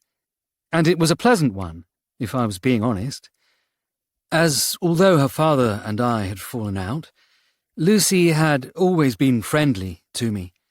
And while there was a little bit of an Indiana Jones moment... OK, you're going to have to explain that one, Angley interrupted. Miles gave her a half smile, almost apologetic. In Raiders of the Lost Ark, you have this big scene at the start where you see Indiana Jones being all exciting and macho and getting on a plane and flying off, and then the very next moment you see him suited up in a college class, teaching, he said. And there's one part of the scene where he's doing the talk, and one of his students in the classroom closes her eyes and she's written, "Love you," on them. You see, she's got a crush on her teacher. And you think Indiana Jones returned the favour? Well, there's some concerning plot lines involving how old Marion was when she was with Indiana. Miles shrugged. We're not here to discuss a Spielberg movie, Bullman said. Are you telling us you had a relationship with Lucy Cormorant? Miles said nothing for a long moment, as if contemplating the correct reply. Eventually, he looked back up. She was legal, he said. And it was after I'd finished my time as a lecturer. She's just turning 21. And that makes it okay? Angley asked. You think I'm the only man in his 50s to date a woman in her 20s? I think you're the only man I know having a midlife crisis, where he ends up not only having an affair with a student who is also the daughter of one of his clients and a student at one of his lectures, but then convinces her to speak out against Nazis in the middle of a talk before denying all knowledge. Of course I had to deny all knowledge, Miles snapped. Veronica was in the room with me. How did I explain the woman I'd been sleeping with for the last 6 months was the one who stood up and denounced Lucas Webber? You could have told us you knew her. And if I told you that, then it would immediately be out that I was having an affair. And my relationship, my marriage, my business would all end. And you don't think they've already ended? Bullman asked in surprise. What, this? All I did was theatre, Miles replied sullenly. Everything I told you is correct, apart from a couple of small things. And those are? That I knew Lucas Weber, Miles said, and now he straightened in his chair, angry, but also desperate to get his story across.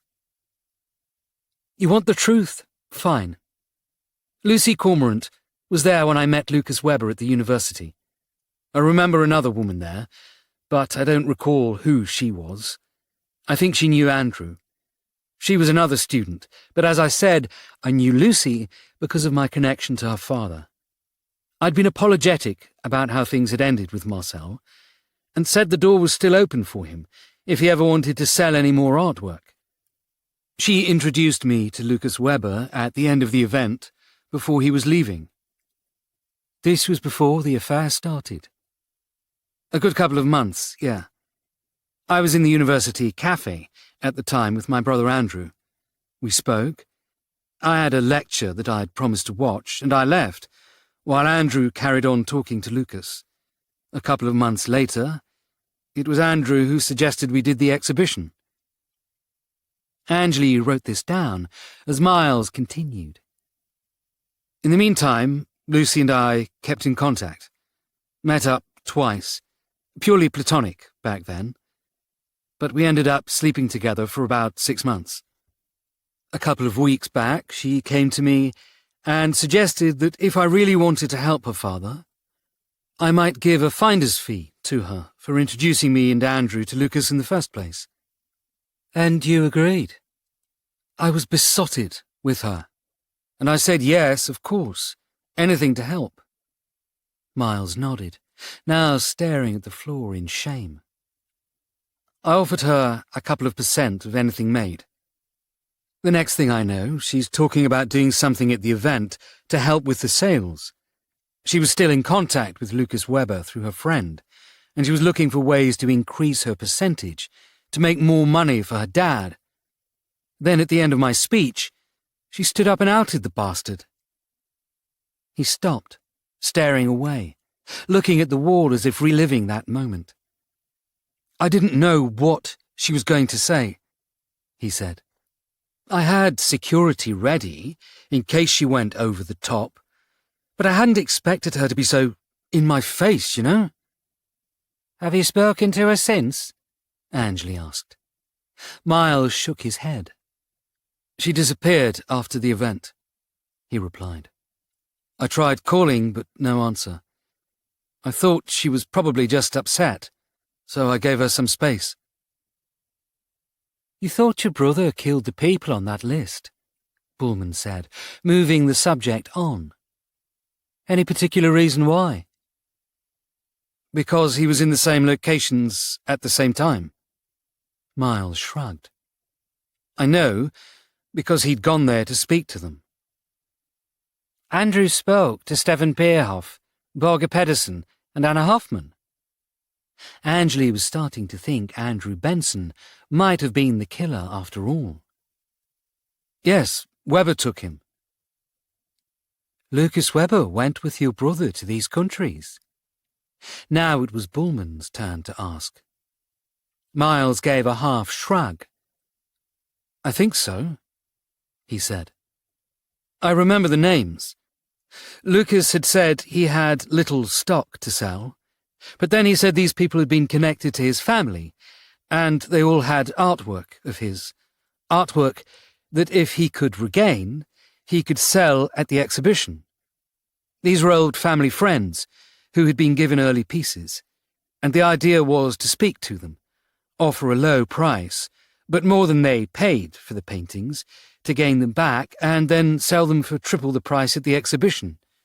We'd make a slight loss on each one at the start, paying them out some money as an advance, but it meant we would have everything he'd ever painted. Why did he care so much about sales? Because he was broke. Miles sniffed. People thought he owned all this land and property in Austria. But his grandfather disowned him 20 years ago, and his father followed the wishes. He had nothing, just what he made from his paintings. Angley leaned back in the chair. Lucas Weber had visited the descendants of his grandfather's wartime colleagues, and all three of them had died shortly after. Was Lucas the killer? But if so, how was he killed? Are you still under the belief that your brother killed them? Miles shook his head.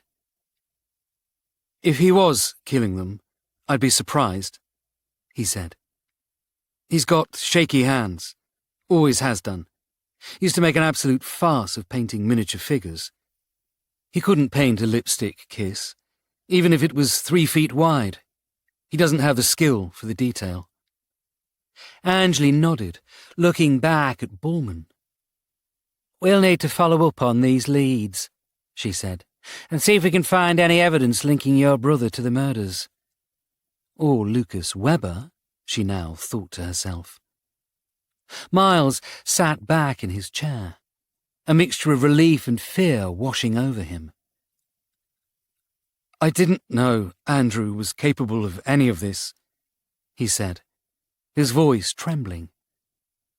I'm telling you the truth. I really am. We'll see, Bullman said sternly. For now, you remain in custody while we investigate further. She turned the recorder off after stating the time of the end of the interview, and with Angley rising beside her, apologised for the quick exit, but that they now needed to confirm this with Andrew Benson next door. Walking to the door, and passing through it as if nothing was wrong, Bullman turned to Angley the moment it closed behind them. "And where is Andrew bloody Benson?" she asked. "That, ma'am, is a question I want to know as well," Angley replied. "He wasn't at his house when we arrived, and neither was Veronica. Billy's checking their phones right now." "Keep Miles on ice," Bullman nodded. "Cooper was going to speak to Cormorant, right? We should contact her. She needs to know this simple chat she was about to have has just turned into an enormous shit show." 21. Missing Persons. Declan had gained Stacey Nichols' address from the company she'd been working for. It was a shared house in Wanstead, a small, well-kept estate at the Snaresbrook end of the High Street. Pausing a moment before knocking, Declan felt the slight wave of tightness and pain from his head wound, now nothing more than a large plaster across the stitches on his temple, ease back to a dull throb. Once it was bearable again, he rang the doorbell, and a young blonde man opened the door, a confused expression on his face as he stared at the stranger on the doorstep. "We're fine, thanks," he said, going to close the door, but stopped as Declan held up his warrant card. "DCI Walsh, City of London Police," he said. "I'm looking for Stacey Nichols." "Aren't we all?" the man said, the door opening slightly again as he relaxed. "She's missing?" The man looked back into the house. "Well, unless she suddenly learnt the skill to become invisible. She didn't come back last night." Declan felt a chill go down his spine. "Does she always come home?" "There have been a couple of times she's stayed away, after an event, when she's found a conquest or she's been one for someone else." Declan nodded. "Is she your roommate, or is she—" He let the question trail off and fought the urge to smile as the blonde man looked horrified. "Oh, God, no," the man smiled. "I'm Kyle. We share the house. There's 4 of us here. I'm doing a BA in Graphic Communication Design at University of the Arts, London, St. Martin's." Declan looked around and noticed a couple of curtains twitching. "Can I come in?" he asked. "Is it bad?" Kyle asked, and Declan knew what Kyle was actually asking was if he had to invite Declan in. "No, it's fine," Declan smiled. I can carry on talking here. It's just that obviously, having a police officer at your doorstep, you probably don't really want your neighbours to be watching. Kyle glanced around, nodded, and let Declan into the house, guiding him straight into the living room to the side. It was a typical shared house living room, with a mixture of posters and paintings on the walls, furniture as mishmash as it could be, and a variety of university books and notepads everywhere. Student house, Kyle apologised, clearing a space on the sofa for Declan to sit. It's one reason I didn't want you coming in. We haven't had a maid in quite a while. The comment was self-deprecating, and made to ease the moment, and Declan appreciated it, sitting down on the sofa, although from Kyle's clipped accent, he wondered if they had a maid. "How long have you known Stacey Nichols?" he asked. "A year? 2 years, maybe?" Kyle said, thinking back. "She was a friend of a friend, and last year when we started looking for new digs, she came here. It's quite a journey, as you said, from here to St. Martin's, as it's just off King's Cross. It's all about the rent, unfortunately. But we're right beside the Central line, so it's easy to get into Liverpool Street from here and catch half a dozen lines there." "Surely it'd be cheaper to move to North London." "Not really. You're looking at Camden, Clerkenwell, Islington, all stupidly expensive. We looked at a place on the Caledonian Road. It was peculiar, and the area was super dodgy. And you're right beside Pentonville Prison, so people weren't too happy about it." "Stacey left university, though, is that correct?" Kyle nodded, leaning back in his armchair. "She's taking a gap year," he said.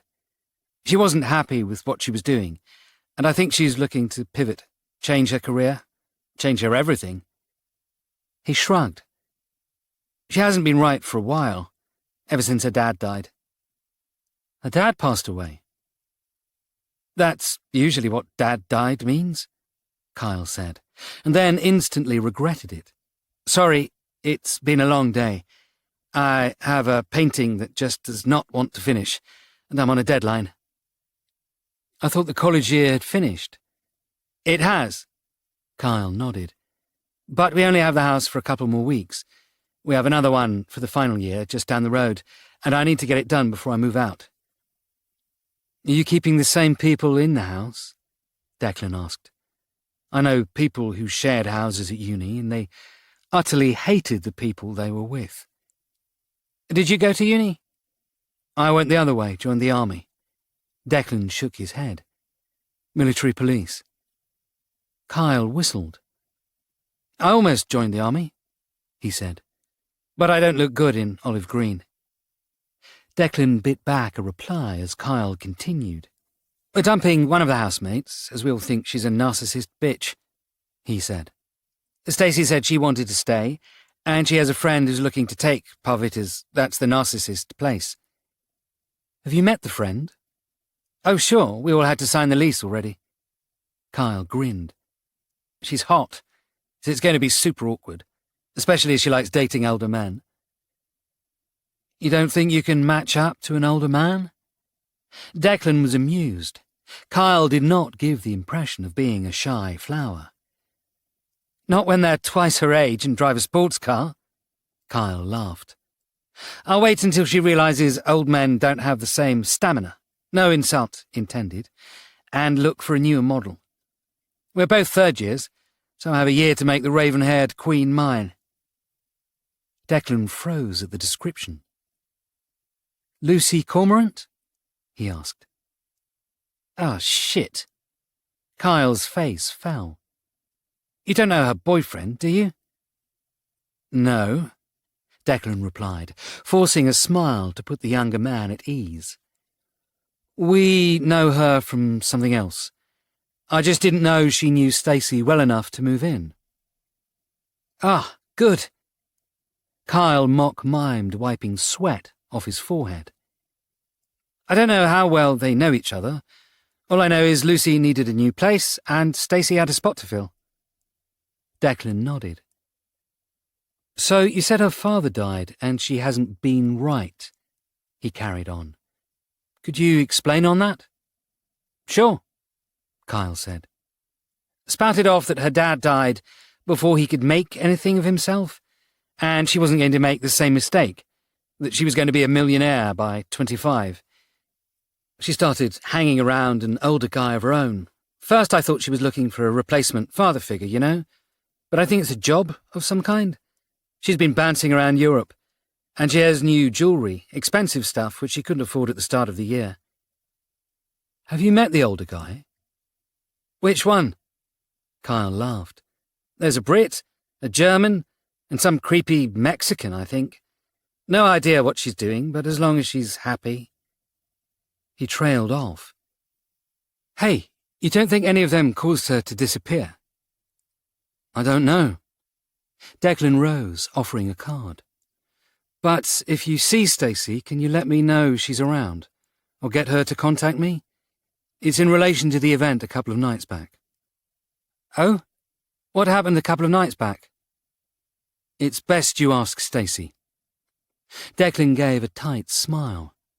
If she hadn't told Kyle she found a dead body, it either meant she didn't rate him high enough to tell, or worse still, it hadn't affected her enough to tell anyone. Actually, would you mind if I had a quick look at her room? He asked. Sure. Kyle grinned, more assured now the conversation was ending. If you have a warrant. He held up his hands quickly in a surrendering motion. Couldn't even if I wanted to, he added. We all have locks. No way in, I'm afraid. Declan resisted the urge to mention he could probably pick the lock faster than any locksmith could, and so nodded, shook Kyle's hand, and left the house, with Kyle returning to his painting. Now alone in the street, Declan considered what he'd learnt. Lucy Cormorant and Stacey Nichols knew each other better than they realised, and an older German matched Lucas Weber, while the Mexican could have been a confused attempt at Gabriel Bauer. But what that meant for the case, he had no idea. Billy was still working on the computer monitors when Angley and Bullman came into the main office. Anything? Angley asked, and Billy yelped, looking angrily at Jess Walsh, who'd not only seen them as they approached, but had deliberately not informed him. You told me to sit still and act like I wasn't here. Jess shrugged. So I did just that. Billy grumbled, returning his attention to Angley. Which anything are you asking about? He replied. I'm doing half a dozen anythings at the moment. Do we have eyes on either Veronica or Andrew Benson? Angley added, and Billy pulled up images onto a couple of his screens. We've been tracking their phones, he said, and something interesting seems to be happening. Billy pointed at the monitors. Both Andrew and Veronica are together, he said. The phones are pinging from the same cell tower, and from what we can work out, they're both at St. Pancras Station. Angley glanced at Bullman. Maybe they're going on holiday, Bullman suggested, but it was obvious she wasn't serious. Unsure, Billy replied, looking back at Angley. But I'm pretty much sure you told him not to leave town right now. Angley nodded, her lips thinning as Billy returned to the monitors, pointing at one of the screens. And it looks to me like they're getting on the Eurostar. He tapped the map location again. Fleeing the scene of the crime? Jess asked, looking around. Billy shrugged. I've got a payment here by Andrew, he said. It's on a backup card he's barely used over the last few years, which is why we didn't pick it up immediately, but it's for 2 return tickets to Paris. What time are they going? Bullman was already pulling out her phone. From the looks of things, they're waiting for the train right now, Billy replied. Do you want me to hold it? Angley looked at Bullman. Now she was higher in rank, She had the authority to do such a thing with no repercussions, but at the same time, this could be nothing. It could even be a feint. They didn't have CCTV showing Veronica and Andrew, just phone pings and a receipt. No. Bullman shook her head. If we hold it for no reason and we get nothing from it, we'll get into trouble down the line. After all, we don't know whether Andrew and Veronica are involved in anything at all yet. But we can't let them leave. Angie wasn't sure where Bullman was going with this. Oh, I agree with that. Bullman smiled. Get some uniforms from Kent to stop the train at Ashford International. I'm guessing we'll know their seats from the booking, and we'll be able to pick them up there. Billy nodded, already reaching for the phone. Angie glanced at Jess, who was jiggling on her chair as if she needed the toilet. You have thoughts? She asked. One murder was in Paris, Jess said. Maybe they're going back to pick something up. Maybe something that was left there, or a witness that saw them. But why now? Angie asked. Something was going on here, and it was annoying her she still couldn't see the full picture. As the others watched the screen, Angie glanced back as Miles Benson was walked past them. The cells were on a higher floor, but Dr. Marcos had asked for a new DNA swab, so he was on his way to the forensics lab to do so. Walking over, she motioned to the officer escorting him to pause and step away as she leant in close. Does your wife get on with your brother? She asked. Right now, not massively, no, he said. It doesn't help that she thinks he's a serial killer.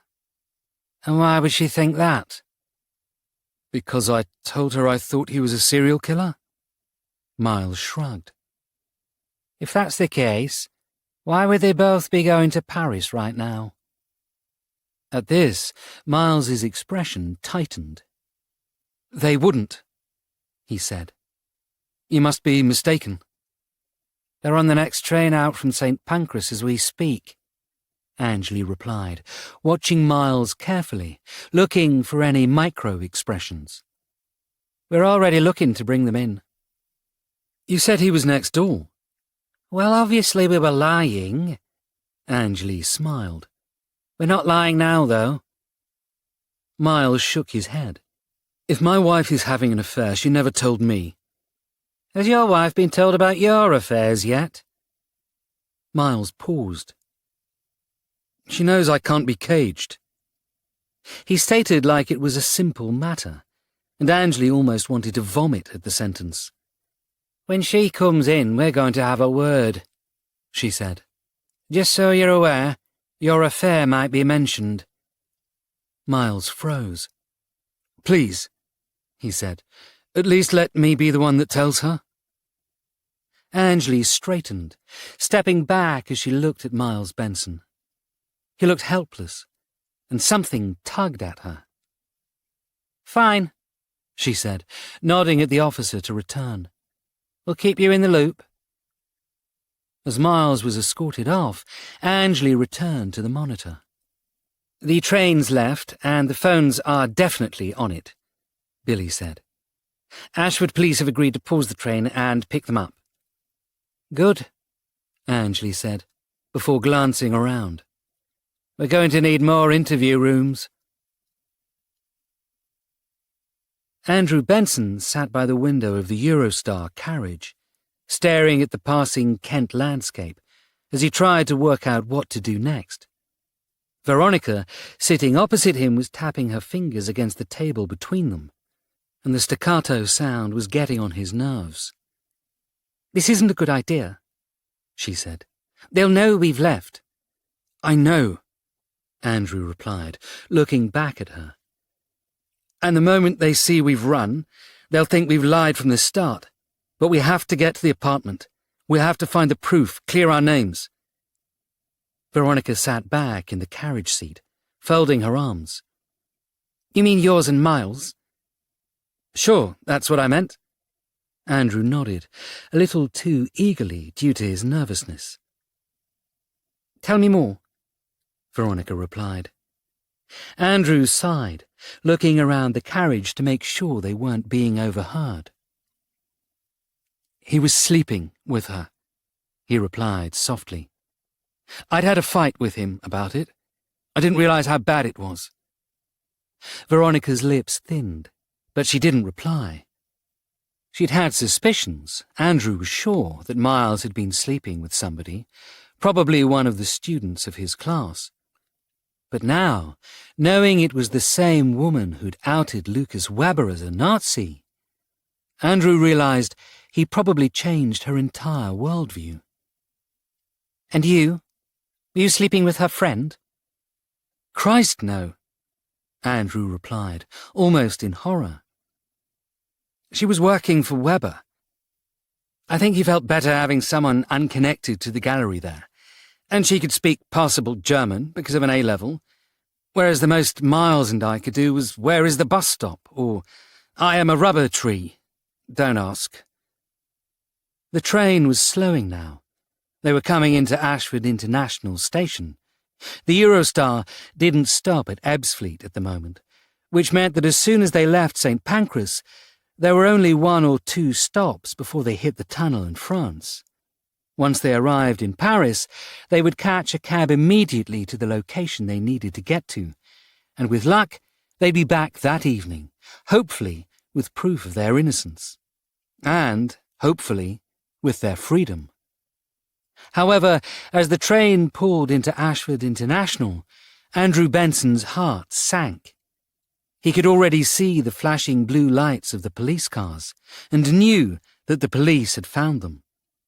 He'd expected them to eventually work it out, and he'd hoped by using a card he hadn't used for a good year by now that it would be something that they wouldn't pick up until he was in Paris. And again, he was happy to be arrested on returning. It was just leaving that would have caused a problem. Slowly, he gathered his items. "We're not going to France," he said sadly. Veronica frowned, a full-face one, but then her eyes widened as, at the end of the carriage, she saw 2 police officers enter, walking towards them. She started to rise, but before she could, Andrew grabbed her hand, holding her in place. He was looking the other direction, and had also seen 2 police officers enter from the other end of the carriage. "We can't get out of this," he said. "It's over." They sat in silence until the 4 police officers arrived, looking down at them. "Veronica and Andrew Benson?" the first one asked. "Yes," Andrew confirmed. "I'm afraid you need to come with us," the police officer replied. "We've been asked to bring you back to London." "Of course." Andrew smiled, rising. "We were just trying to help." "I'm sure you were, sir," the officer said. "If you just come with us." The 2 officers walked back towards the exit of the carriage, and Andrew and Veronica slowly walked with them. But as they walked onto the platform, Andrew suddenly darted to the left, sprinting off down the walkway. He didn't know where he was going or what his plan was, but he knew he couldn't be arrested. If he was arrested, he couldn't prove his innocence. He needed to show what Lucas Weber had actually been doing. He needed to find a way of explaining this. But it was too late. The 4 police officers at this train weren't the only officers who'd arrived, and as he ran for the stairs heading towards the main exit, he was tackled by 2 more Kent police officers and brought to the floor, his arms pinned behind him as they placed handcuffs on. "I didn't do it!" he screamed. "I'm not the killer. It was Weber. You've got to believe me. It was Weber." "The dead artist. Yeah, you can tell that to the City of London police." The officer that had handcuffed him pulled him to his feet, dragging him towards the exit. "I'm sure they'd love to know." Looking back to Veronica, now also being handcuffed in case she too decided to run, Andrew Benson realized that his attempt to clear his name had completely and utterly failed. 22. Bird noises. It had taken Cooper half of the morning to eventually find Lucy Cormorant, as the address that she'd been given claimed Lucy no longer lived there. She was provided a forwarding address that turned out to be a friend who had allowed Lucy to sleep on her sofa for a couple of weeks, but then that friend had also moved on. Eventually, after 3 or 4 different conversations, Cooper found Lucy Cormorant at her place of work, behind the counter of a coffee shop in Shoreditch. In fact, the first thing that struck Cooper as she walked in was that the coffee shop was only a couple of minutes' walk from the very building that Gary Crone had been thrown out of. Lucy looked up as Cooper walked in, and her face fell. "I'm at work," she said, before Cooper could even speak. "Can we do this later?" There was another woman behind the counter, an older lady, and Cooper assumed that this was the manager, or head barista, or whatever they called themselves in coffee shops. "Lucy, what's going on?" the woman asked. Cooper turned and gave her best smile. "I'm PC Esme Cooper of the City of London Police," she said. "And you are?" "What's this to do with?" the woman who hadn't named herself asked. "Lucy is a witness in a crime that happened a couple of days ago," Cooper replied, keeping her face expressionless so she couldn't give any clues to why she was truly there. "We have a couple of follow-up questions." "Well, she can do them after her shift," the older woman replied. "I'm afraid they're time-sensitive," Cooper retorted. "She's not leaving right now. We're too busy," the older woman stated, and Cooper glanced around the half-empty coffee stall. "I can see that," she said, half mockingly, while also wondering if this delaying had been requested by Lucy herself. "Can I take your name, please?" "Why?" "For when I return after not being able to speak to the witness." Cooper pulled out her notebook. "I need to inform the DCI running the case the name of the person who interfered with their investigation." "I'm not interfering with anything." The older woman backed away now, her hands up. "If you want to speak to Lucy, go do it. But she's only got a 5-minute break." "That's all I need." Cooper smiled at the older lady, nodding at Lucy. "If you can find somewhere a little quieter to speak." Reluctantly nodding back, Lucy walked Cooper through the rear door, out through a kitchen area, and towards a fire door that led to the back alley outside the rear of the coffee shop. "We'll have to be fast," Lucy said, irritated at this interruption to her day. "What's the problem here?" "The problem here is that your witness statement was utter bollocks," Cooper replied. She'd had enough by now.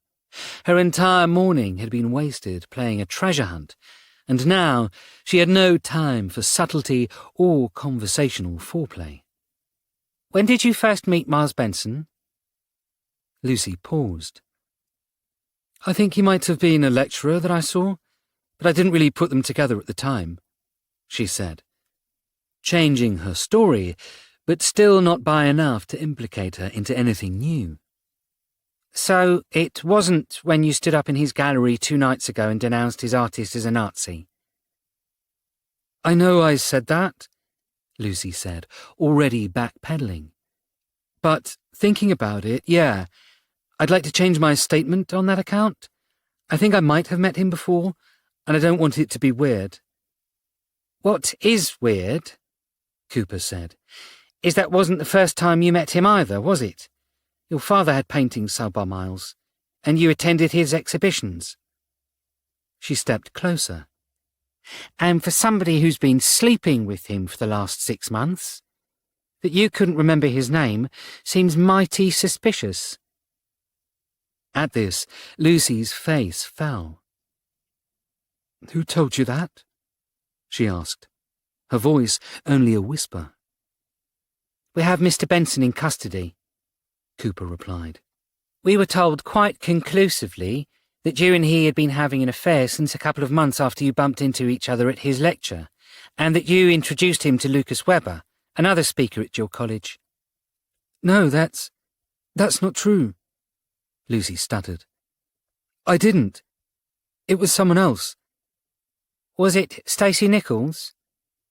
Cooper looked up from confirming the name on her phone, where she had received Monroe's text, giving her the updated information he'd gathered. I don't know, Lucy replied. Stacey Nichols. She sounds familiar. Let's start again. Cooper sighed theatrically, turning a page of a notebook as if to symbolize starting afresh. We know that you know Stacey Nichols. We know you're going to be sharing a house with her next year. We know you knew her when you both attended the talks at UAL St. Martin's, and we know she was involved in introducing Miles and Andrew Benson to Lucas Webber, and as her friend, you were there at the same time. Lucy looked horrified as the statements were read out, but Cooper hadn't finished. We're also aware you sat in a side room for an hour, claiming to see Gary Crone, a painting in his hand, while Stacey Nichols was working as a server at the same event, and was the person who found Webber's body, and saw no painting when she claimed to see Crone. Neither did the CCTV. Lucy shook her head. I was paid to shout. I know you were paid, Cooper interrupted, now on a roll. You told us that already, how you were paid to tell everybody that Lucas Webber was a Nazi. But you weren't performing some kind of civic duty, were you? Miles Benson would make more money from his paintings, and the two of you could run away together or whatever. So why don't you tell me the truth? Because currently, we have you down as a way more unreliable narrator of this than you should be, and a possible suspect now for the murder of Lucas Webber. At the accusation, Lucy shuddered, and her eyes welled up. He wasn't supposed to die, she said. Whose idea was it to do what you did? He wasn't supposed to die. This time, Lucy was more forceful in her statement. It was supposed to look like an attack. He wasn't supposed to die. Who attacked him? I don't know. It was part of his plan. At this, Lucy shook her head. Whose plan? Lucy sighed, looking up at the sky. She reached into her pocket and took out a packet of cigarettes, pulling one out, placing it in her mouth, lighting it. After a couple of long drags, she relaxed a little and turned to face Esme Cooper. Lucas Webber, she said. It was his idea, all of it. From the very start. Billy sat down in the pub, smiling at Sam Mansfield. I've only got a quick lunch today, he said. Everything's gone to shit in the office. Sam smiled, nodding. It's okay, he replied, nodding back to the bar. I've already ordered food and drink. I guessed you'd be busy. I've got used to it. Billy reddened at this. Sorry, he said. But thanks for coming. We had something I wanted you to look at. Oh, Sam smiled. So this is business today?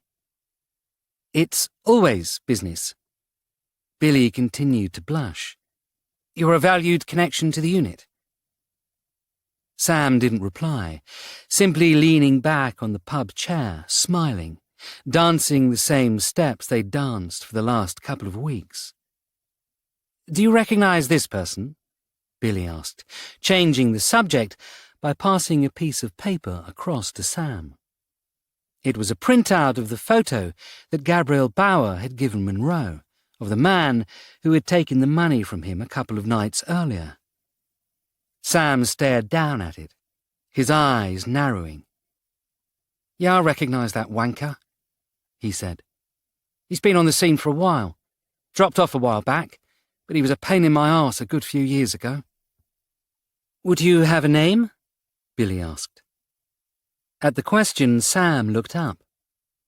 "Depends," he said. "What's it worth?" "Well, the unit would—" "No. What's it worth to you?" Billy opened and shut his mouth a couple of times. "What do you want?" "Dinner." Sam's smile didn't waver. "You and me. Not on the clock. Two friends, getting to know each other." Billy looked uncomfortably away. "I was hurt a few months ago," he said. "I find it hard to make new friends." "Then it's time to start," Sam said, tossing the page back onto the table as the server walked over with their lunches. "But I'll give you this for free anyway. The man in the photo, he's a con artist and an actual artist. Forger, restorer, you name it, he's done it." He raised his drink, toasting Billy. "His name's Marcel Cormorant." Cooper hadn't expected the answer, and it took her a couple of seconds to take it in.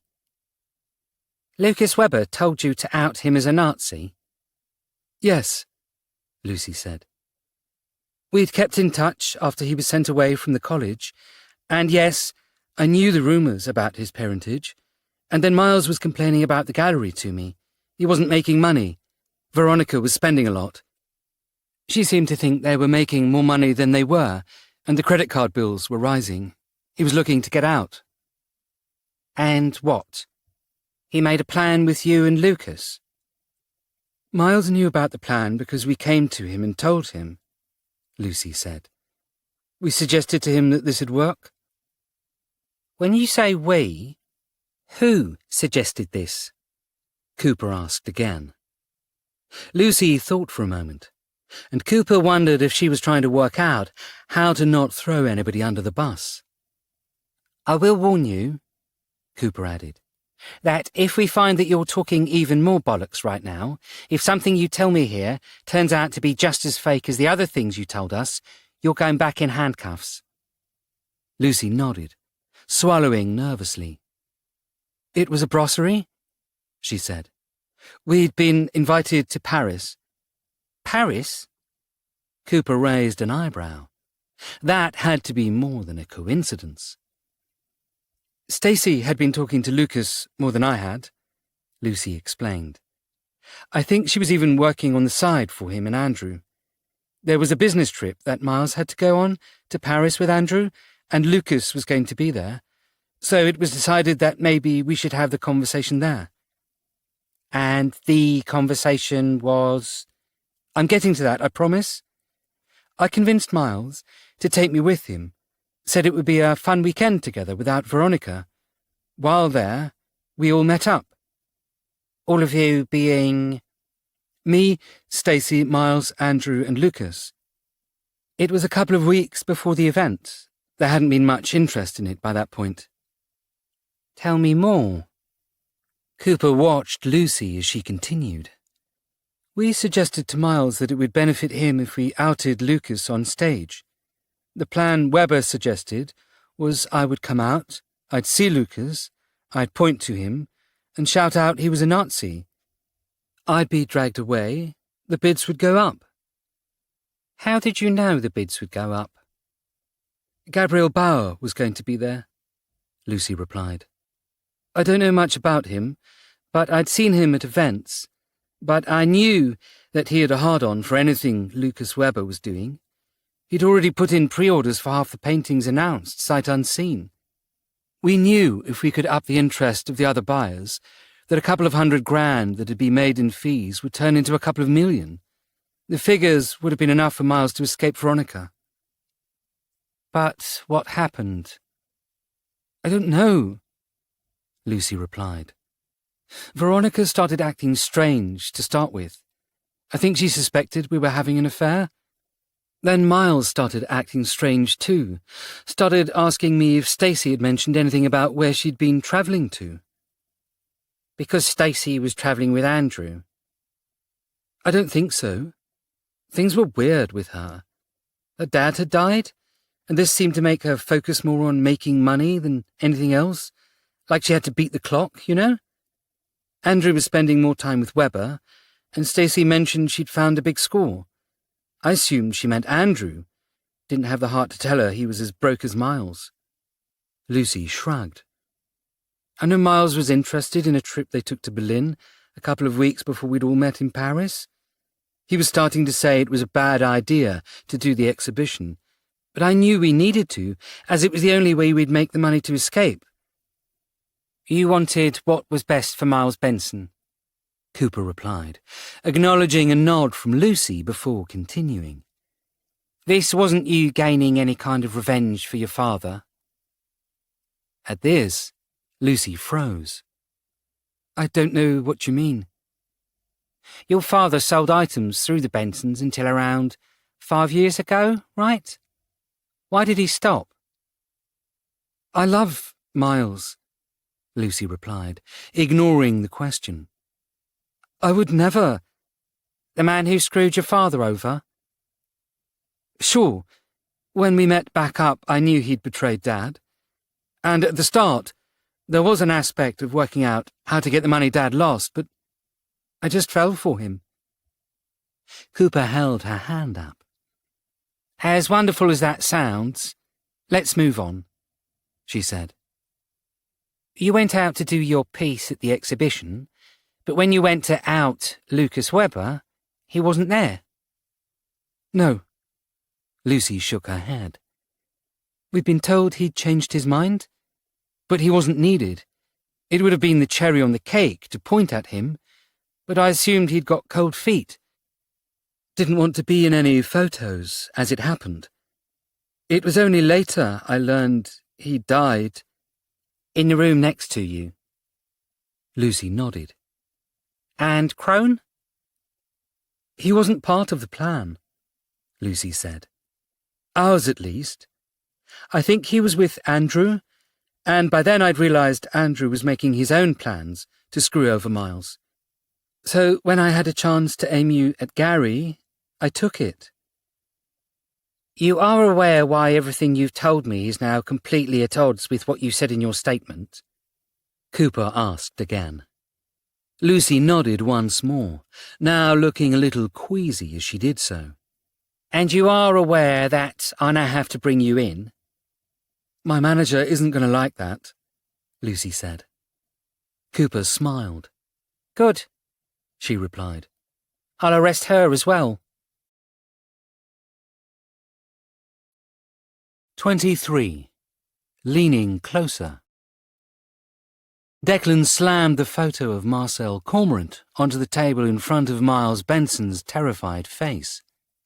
He understood why Miles looked scared.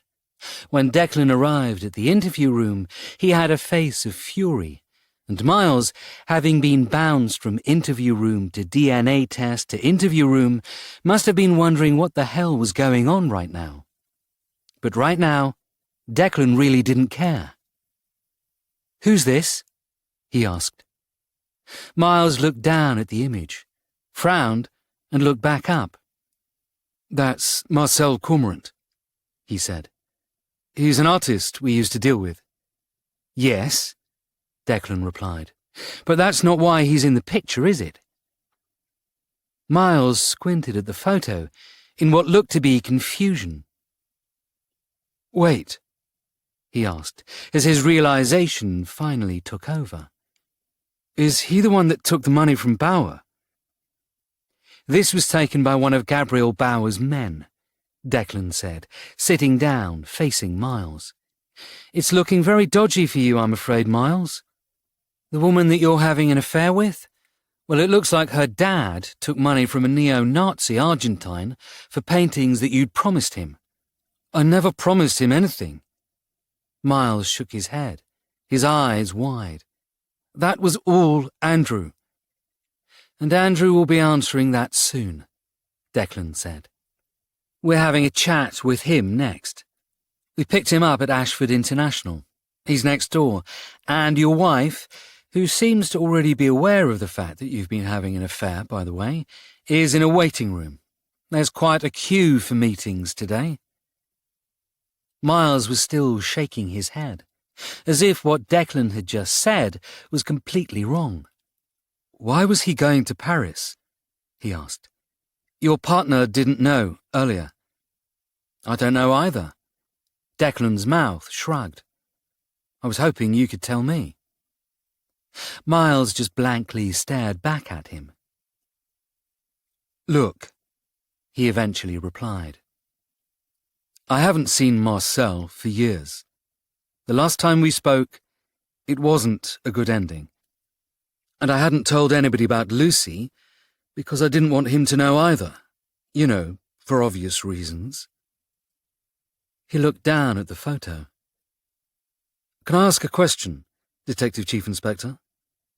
"Sure." "Lucy," Miles said. "Has anyone spoken to her?" "Funny you should mention that." Declan smiled. "She's on her way in too."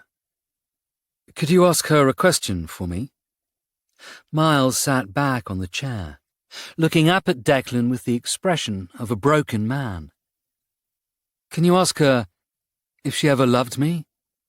Or whether this was all part of some plan?" He looked back at the paper and the photo of her father. "Because if her dad was there, there's only one reason he'd be around, and that's to get one over on me." Declan felt sorry for Miles, but not enough to give him the benefit of the doubt. "You'd better firm up your story," he said, "because we're going to have a new conversation very soon." Declan rose from the chair, walked to the door to the interview room, and once outside, closed it behind him. Standing in the corridor, he couldn't quite decide what to do next. Speak to Andrew, Veronica, or Lucy. Sighing, he decided to work it out in the canteen over a coffee. But as he walked down the corridor, he was almost knocked over by both De Geer and Cooper as they ran past him like the building was on fire. "What's going on?" he shouted after them. "Monroe's assassin," De Geer shouted back. "We've got a plan." After De Geer had moved on from Damien Lim's house that morning, Monroe had called in a favour to an old protégé, and she'd asked Ramsay Allen to help once more, even if it was off the books. And because of this, on arrival, while Damien walked to a coffee shop nearby, Ramsay had been sent into the house to have a look around. His mission had been quite specific, but at the same time something he'd done a dozen times before, and within a matter of minutes he had performed the task asked of him, returning to his car, a battered brown Rover, and was already watching the house once more before Damien Lim, a barista espresso in his hand, wandered back from the high street. Ramsay had stayed in the car another couple of hours, listening to the racing on the radio. But eventually, shortly before lunch, Damien Lim had emerged from the house again, this time in black motorcycle gear, a black helmet in his hand. Ramsay had almost laughed out loud at this, considering the boy racer there was about to climb onto a knackered-looking 125cc Marauder. But there was also the chance this was his work clothing, the leathers and helmet deliberately bland for when he tried to kill Monroe. He then followed Damien Lim through London in his battered brown Rover, keeping a few cars away at all times. And once he saw him pull his motorcycle into Temple Inn, he also pulled in, aiming at a different area of the car park outside King's Bench Walk, confirming Lim's location and making a call to Monroe's mobile number. This done, he made a second call, this time to the computer whiz in the building, who was acting as a go-between for Ramsay and that god-awful prick Sam Mansfield, and passed another snippet of information. Then, his job now finished, Ramsay Allen drove back off up to Farringdon to see what his actual boss would give him for work that day. Damien Lim was still looking for an opportune moment to take out Monroe. He knew Harvey Drake had been trying to contact him. His WhatsApp had blown up with messages since the previous night. But that didn't matter to him. Damien Lim had stated from the very beginning that once a contract was on, there was nothing that stopped it. If Harvey was trying to renege on money or trying to change the deal, if Damien hadn't heard anything, then he couldn't be the one screwed over. And Harvey knew very well that if he did try to play him, then Damien would just turn the contract on him as well. Knowing he was getting close to the end, Damien had pulled back into Temple Inn, feeling a little bolder this time, on an endorphin rush because of the stress and deadline. The clock was ticking, and Damien knew that the client, Lenny Wright, wouldn't want delays. He pulled into the car park, just outside King's Bench Walk, climbed off his Suzuki Marauder, and wandered over to a tree to the side that had a bench in front of it. Taking his helmet off, he sat on the bench, watching the target building from a distance. He didn't need to be close. All he needed to do was make out the white-haired figure of Alexander Monroe when he left. He hadn't seen the battered brown Rover that had been following him, and he didn't notice it pause and then drive off, as if the person inside had made a phone call before leaving. And 5 minutes later, he hadn't expected the 2 police officers to walk over to him. The first one was a 7-foot Viking of a police sergeant, in full police uniform, including a stab vest, as if expecting trouble. And Damien paled a little as he realized he recognized him. He'd seen the Viking at Hurley the previous night, and he had a sudden fear that he'd been followed by the same man in the morning, with visions of a large rider on a motorcycle suddenly coming to mind. No, you're just overthinking. The Viking's sergeant paused in front of Damien, nodding over at the bike. Your vehicle doesn't seem to have any insurance. We have a report of a 125cc playing it being a real bike, with the same license plate being registered as stolen, he said. We're running it through our system, but as you're here, can we check your papers, please? My bike is insured, Damien said, confused. What was going on? Could it be that they hadn't realized who he was, or why he was there? Or was this harassment because they did? I'm sure it is, the sergeant replied, giving a slight smile. Basically, we just need to prove that you are insured if you're on Temple Inn property, because it's one of the Inns of Court, and if it's not stolen, we need to tick a box to clear it. Oh, of course, Damien said, reaching into his back pocket to pull out his wallet, currently with his driving license inside, and realizing with a moment of horror that his gun was still slipped into the back waistband of his leather biker trousers. I've got it here. He made a point of struggling, complaining about tight leather pants, and dropped his helmet onto the floor, letting it roll across the paving stones. As he did so, the large sergeant, not realizing this was a deliberate act, turned around and picked up the helmet from where it rolled across the ground, and Damien took this moment to pull out the gun, sliding it down the back of the bench, wedged against the tree trunk behind. It was out of sight, and there'd be no reason for them to expect him to have it now.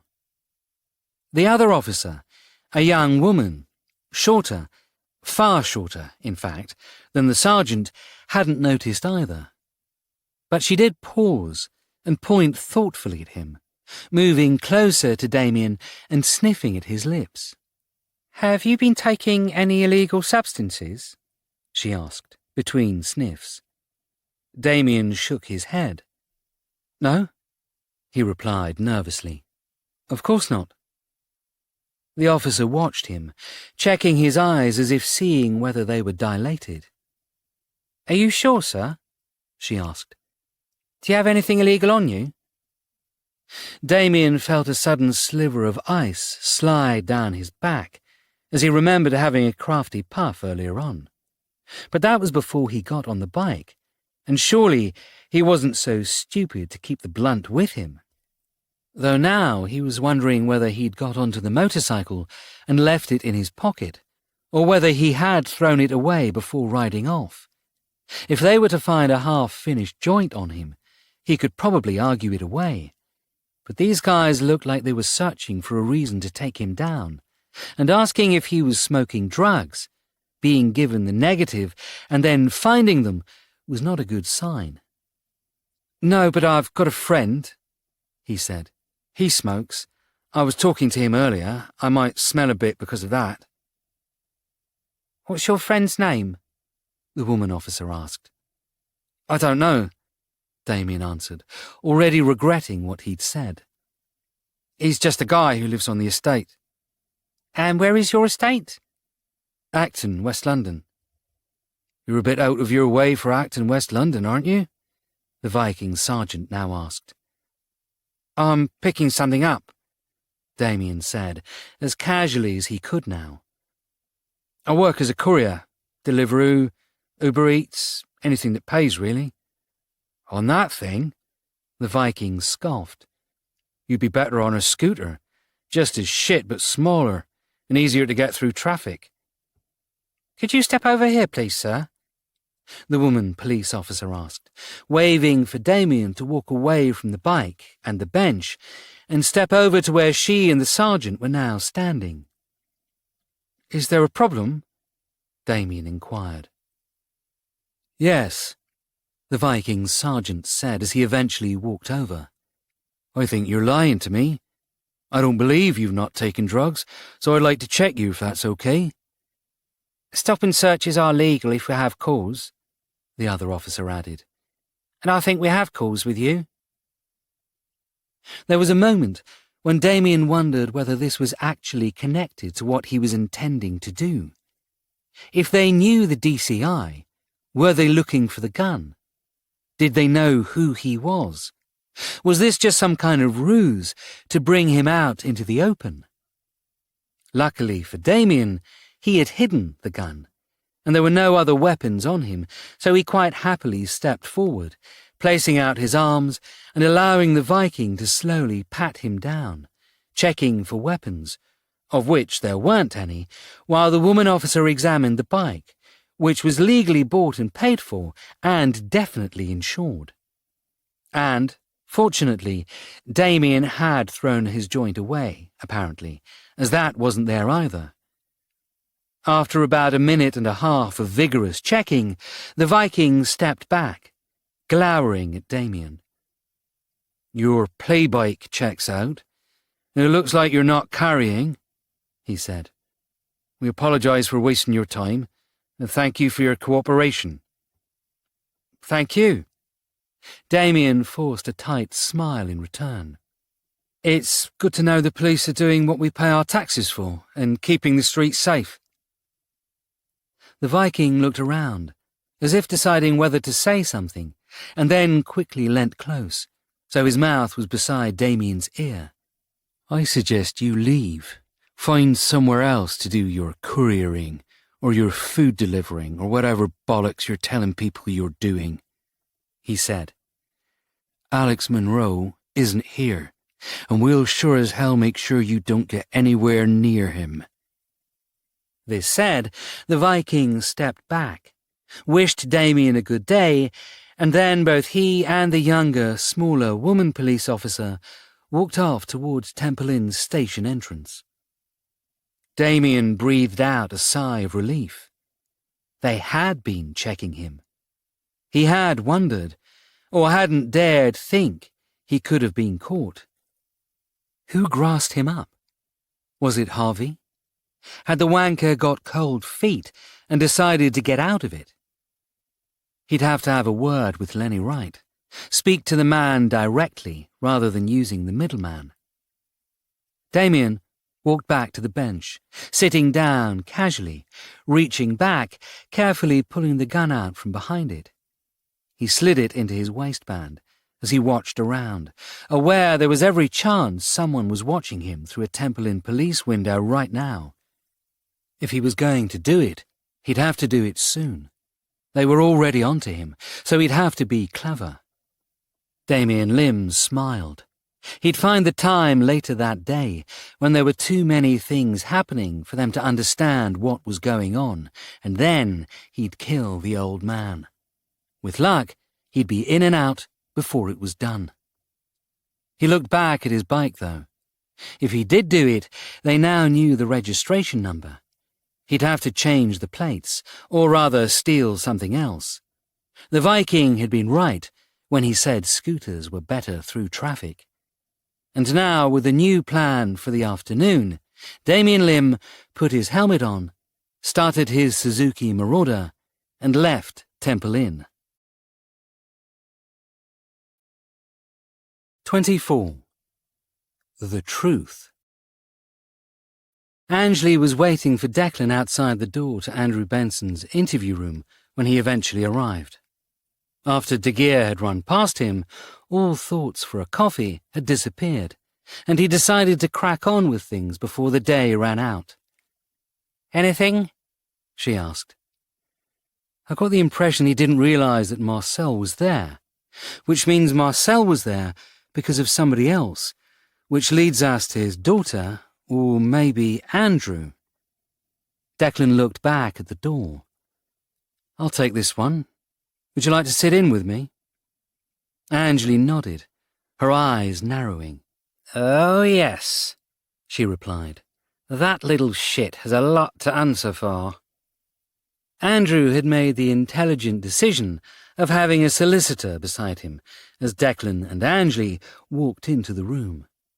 It was a man Declan had met before, an elderly man, his thinning grey hair neatly parted over a white shirt and striped navy blue tie. A pair of gold wire-framed glasses on the end of his nose. "Mr. Willoughby," he said, nodding. "How nice to see you again." Andrew froze, looking at his solicitor. "You know them?" "Oh, yes." Angley sat down with a smile. "Mr. Willoughby here was the solicitor for a suspect named Laura Snyder a few months back. He helped us to capture a killer, although I don't think he knew at the time he was helping us. You probably should have looked harder for legal counsel." "Have you spoken with your client?" Declan asked, sitting down, smiling as Hugh Willoughby glared across the table at him. "He has spoken to me about what happened, and we would like to discuss this," Willoughby replied. "However, we would ask you from the start to not have this on the record." Declan raised his eyebrows. "Anything that incriminates him wouldn't be on the record, but anything that helps him isn't on it either," he said. Willoughby, obviously pained by a request not of his making, nodded. "I get that," Andrew said instead. "It's just that some of the stuff is my own interpretations and, well, I don't know if I'm right." Declan nodded. "Okay, so let's start with what I know," he said. "Miles thought you were a killer, did you know that? You were travelling around Europe and people were dying. I've since learnt you weren't the killer and were, by complete coincidence, travelling around Europe with Lucas Weber, who was collecting paintings owed to him by people. Would that be correct?" Andrew looked uncomfortable at the comment, but then nodded. "We were in Salzburg, then Berlin, and then Paris," he said. "We were building up stock for the event. Lucas was with us. He would then—" Declan held a hand up. "Lucas was with us," he said, emphasising the last word. "Who else was with you? Stacey Nichols?" "Stacey Nichols," Andrew confirmed. "Lucas had taken a shine to her, and she was kind of working as an assistant to him, I think. I'm not too sure, actually. All I know is they met when he did a talk at UAL St. Martin's, and after that he hired her to work with him. It wasn't romantic? Angley asked. Oh, Christ, no. Andrew shook his head. Lucas Webber wasn't into anything like that. Stacey, she's attractive, but she's like 12 or something. That's more my brother's line. The smile he gave was a little weaker than it was earlier, and Declan saw the true face of Andrew Benson watching him, a face that seemed to regret a lot of recent life choices. So you and Lucas Webber's assistant travelled with Lucas to see these people, he said. Stefan Beerhoff, Borge Pedersen, and Anna Hoffman. Yes. Andrew nodded. We didn't have that many pieces of artwork, and Lucas had worked out there was a way of getting a payday loan. What kind of payday? Andrew didn't answer. What kind of payday? Declan insisted, leaning forward. Or we put this on the record. No, please. Andrew shook his head. It's really big, and if it comes out that officially I'm involved in this, it's not just prison that awaits. Then you'd better keep explaining. Andrew sighed, and Declan noticed he was trembling slightly as he continued. It was Lucas's idea, he said, waving down Willoughby's attempts to stop him. No, I'm ready to explain this. Willoughby leant back, rolling his eyes as he nodded at Declan. All yours, it seems, he said. Andrew straightened in his chair, grabbing the water cup beside him and taking a sip before continuing. Lucas Webber's grandfather was a Nazi, and I'm sure you're aware of that now. I think the entire world is aware of that now, Angley said.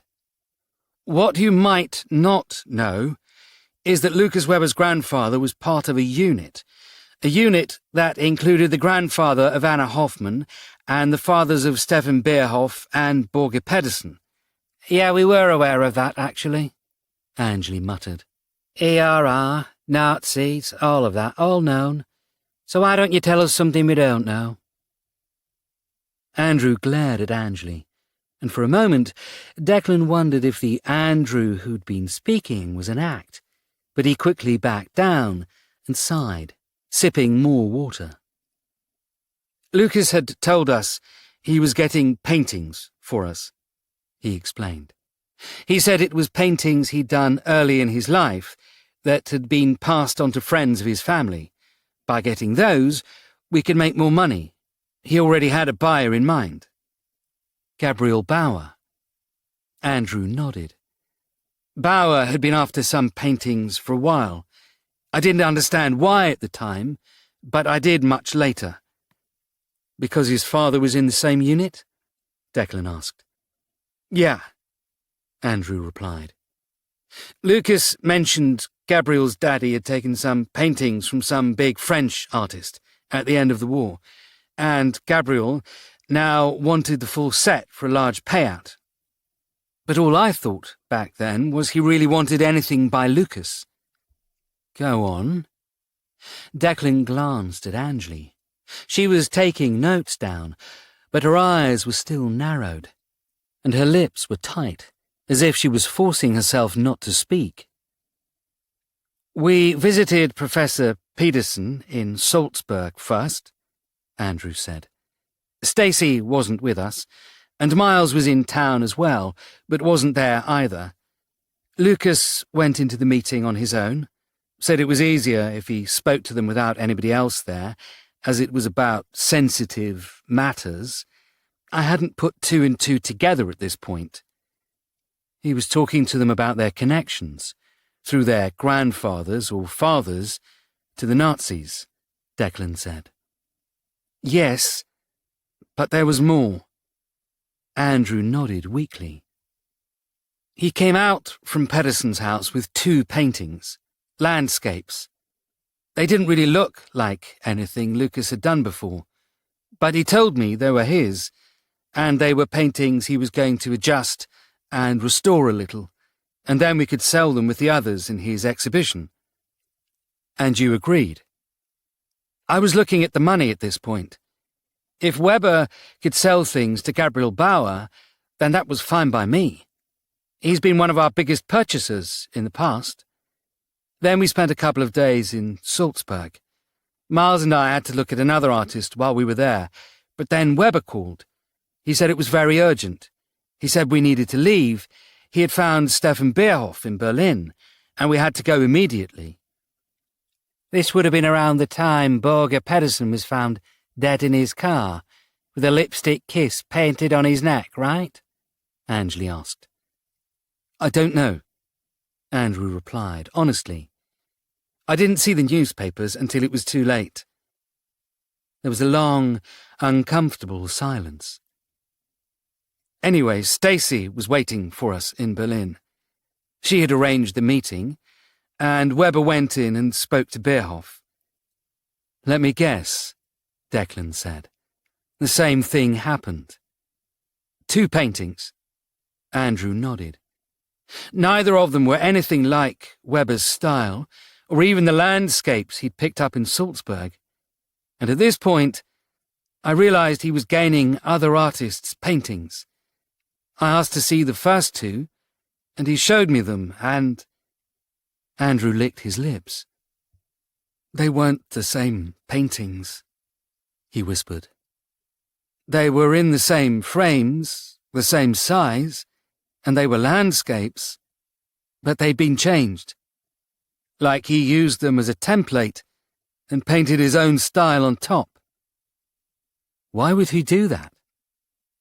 I wondered whether he was ashamed of his early styles and had changed this.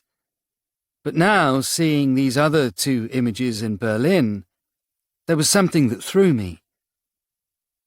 You didn't look for the signature? I did, Andrew replied. But before I could properly look, he took them off me. And then what? Declan asked.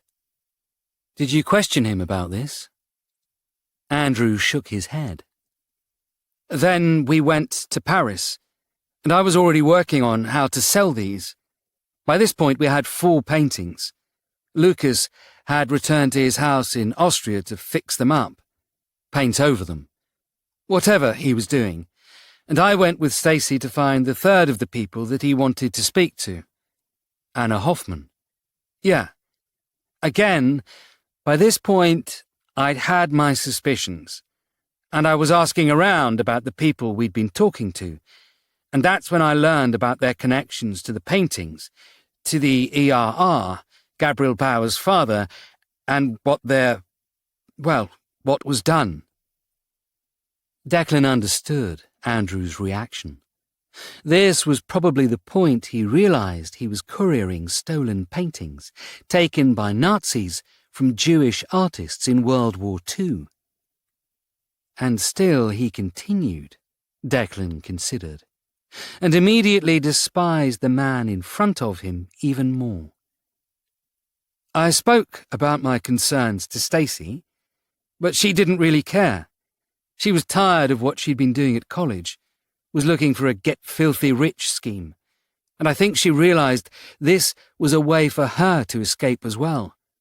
She was being offered a percentage of what she could sell by Lucas, and Lucas wasn't thinking in the same way that we were. What do you mean by that? Angley asked. We were thinking of these paintings as 6 new images to add to a collection that we might get 5 or 6 grand each on, Andrew said. We hadn't realized that Lucas was looking at 6 to 7 figures per painting. Declan leant back in his chair. And in Paris?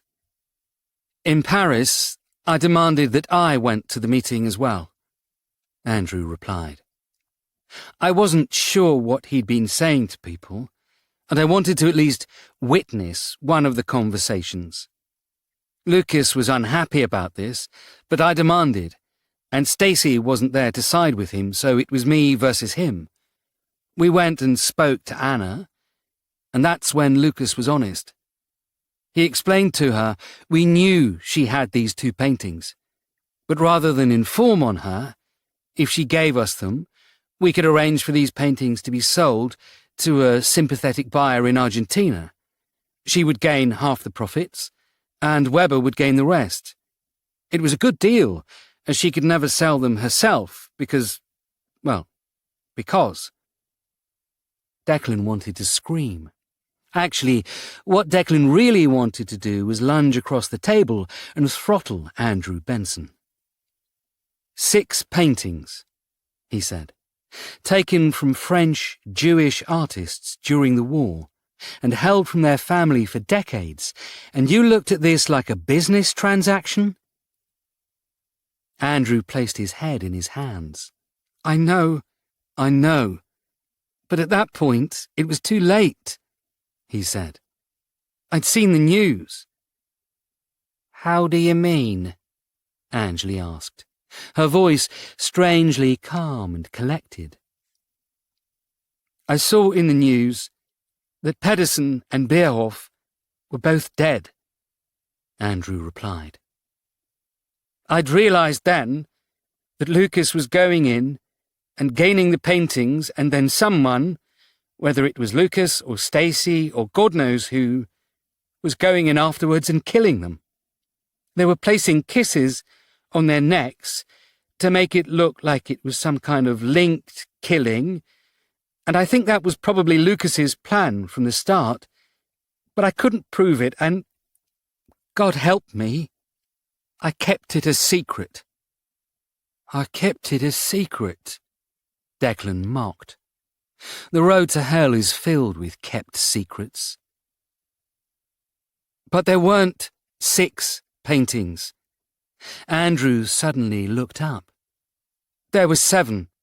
Lucas had 2 from Anna Hoffman, but when I picked them up, she said there were 3. I managed to leave one there, deliberately hid it so nobody could find it. As far as Lucas was concerned, I was expected to appear with 2, and I knew that if there was a problem here, I needed a way to prove my innocence. How does hiding a painting prove your innocence?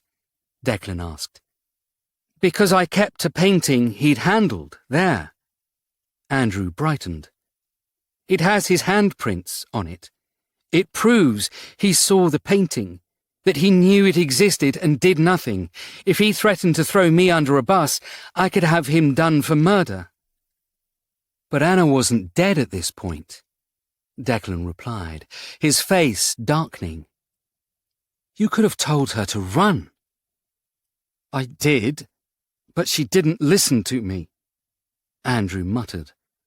I wasn't part of the family, and I wasn't Weber. She trusted him. His grandfather was her grandfather's superior officer, and that was all it took. Then I had a call about a job lot of Cold War statues in Budapest. By the time I finished up, I heard Anna Hoffman was also dead. Andrew sobbed now, tears running down his cheeks. I realised at this point that not only was I going to go down for murder, but major art crimes. We're talking about Nuremberg trial levels of art crimes. I wouldn't only be excommunicated from the art community, but I would never see the light of day again. So, what was your plan? Anjali looked up from her note-taking. There were 7 paintings in total that Lucas Weber wanted to sell to Gabriel Bauer, Andrew explained. 6 from the others, and 1 from his own grandfather. I didn't know if these were doctored in any way, or if these were original, Nazi-stolen paintings. All I knew was that Bauer had offered to buy Lucas's work. I thought that if I could get one of them back, and get someone to restore it on video, showing that Lucas Weber had painted over someone else's work, especially classic stolen paintings, then, with the painting that proved he'd been in Paris, perhaps I could prove myself as a whistleblower. Maybe... And how did that work out for you? I hired Gary Crone, Andrew replied. He'd done work for me in the past, and I knew he could help me here. I asked him to help me out.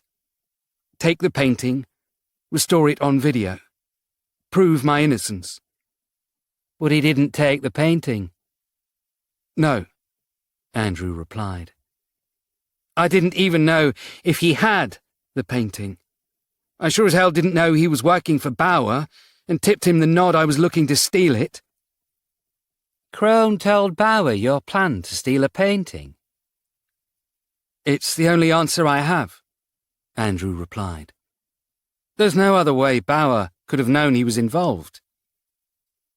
Declan nodded.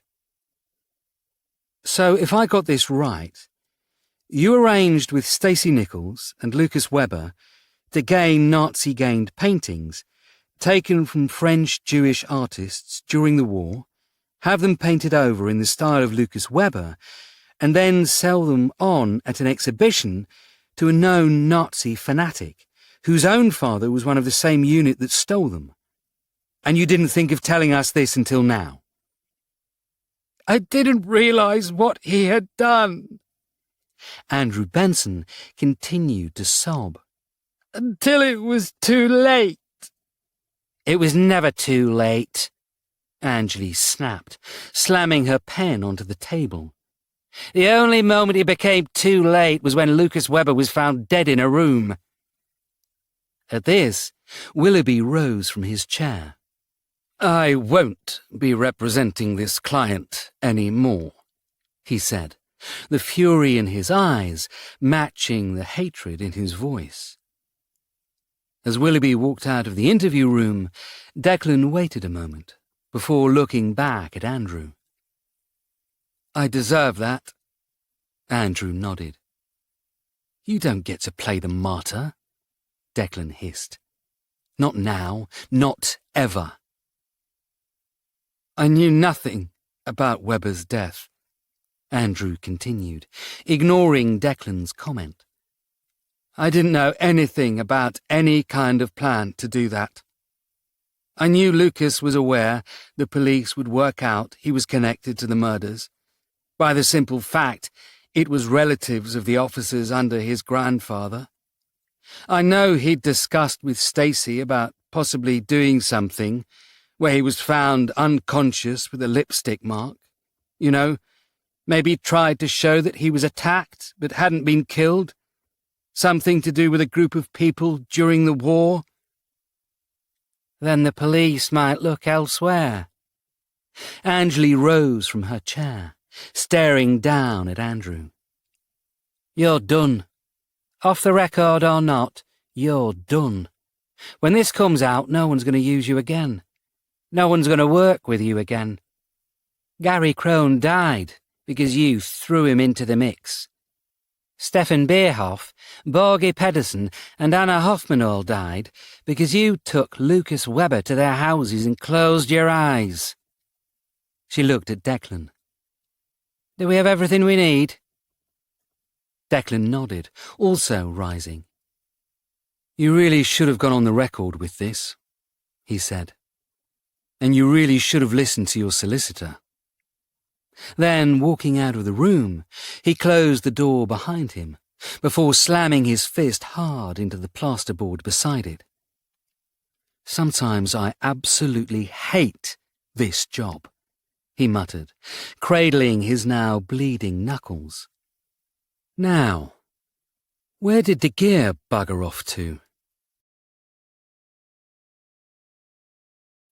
25. Catching up. What the bloody hell were you thinking? Declan stormed into the main office, looking over at De Geer and Cooper, currently in discussion with Monroe. Both of them looked confused at the question, but Declan hadn't finished.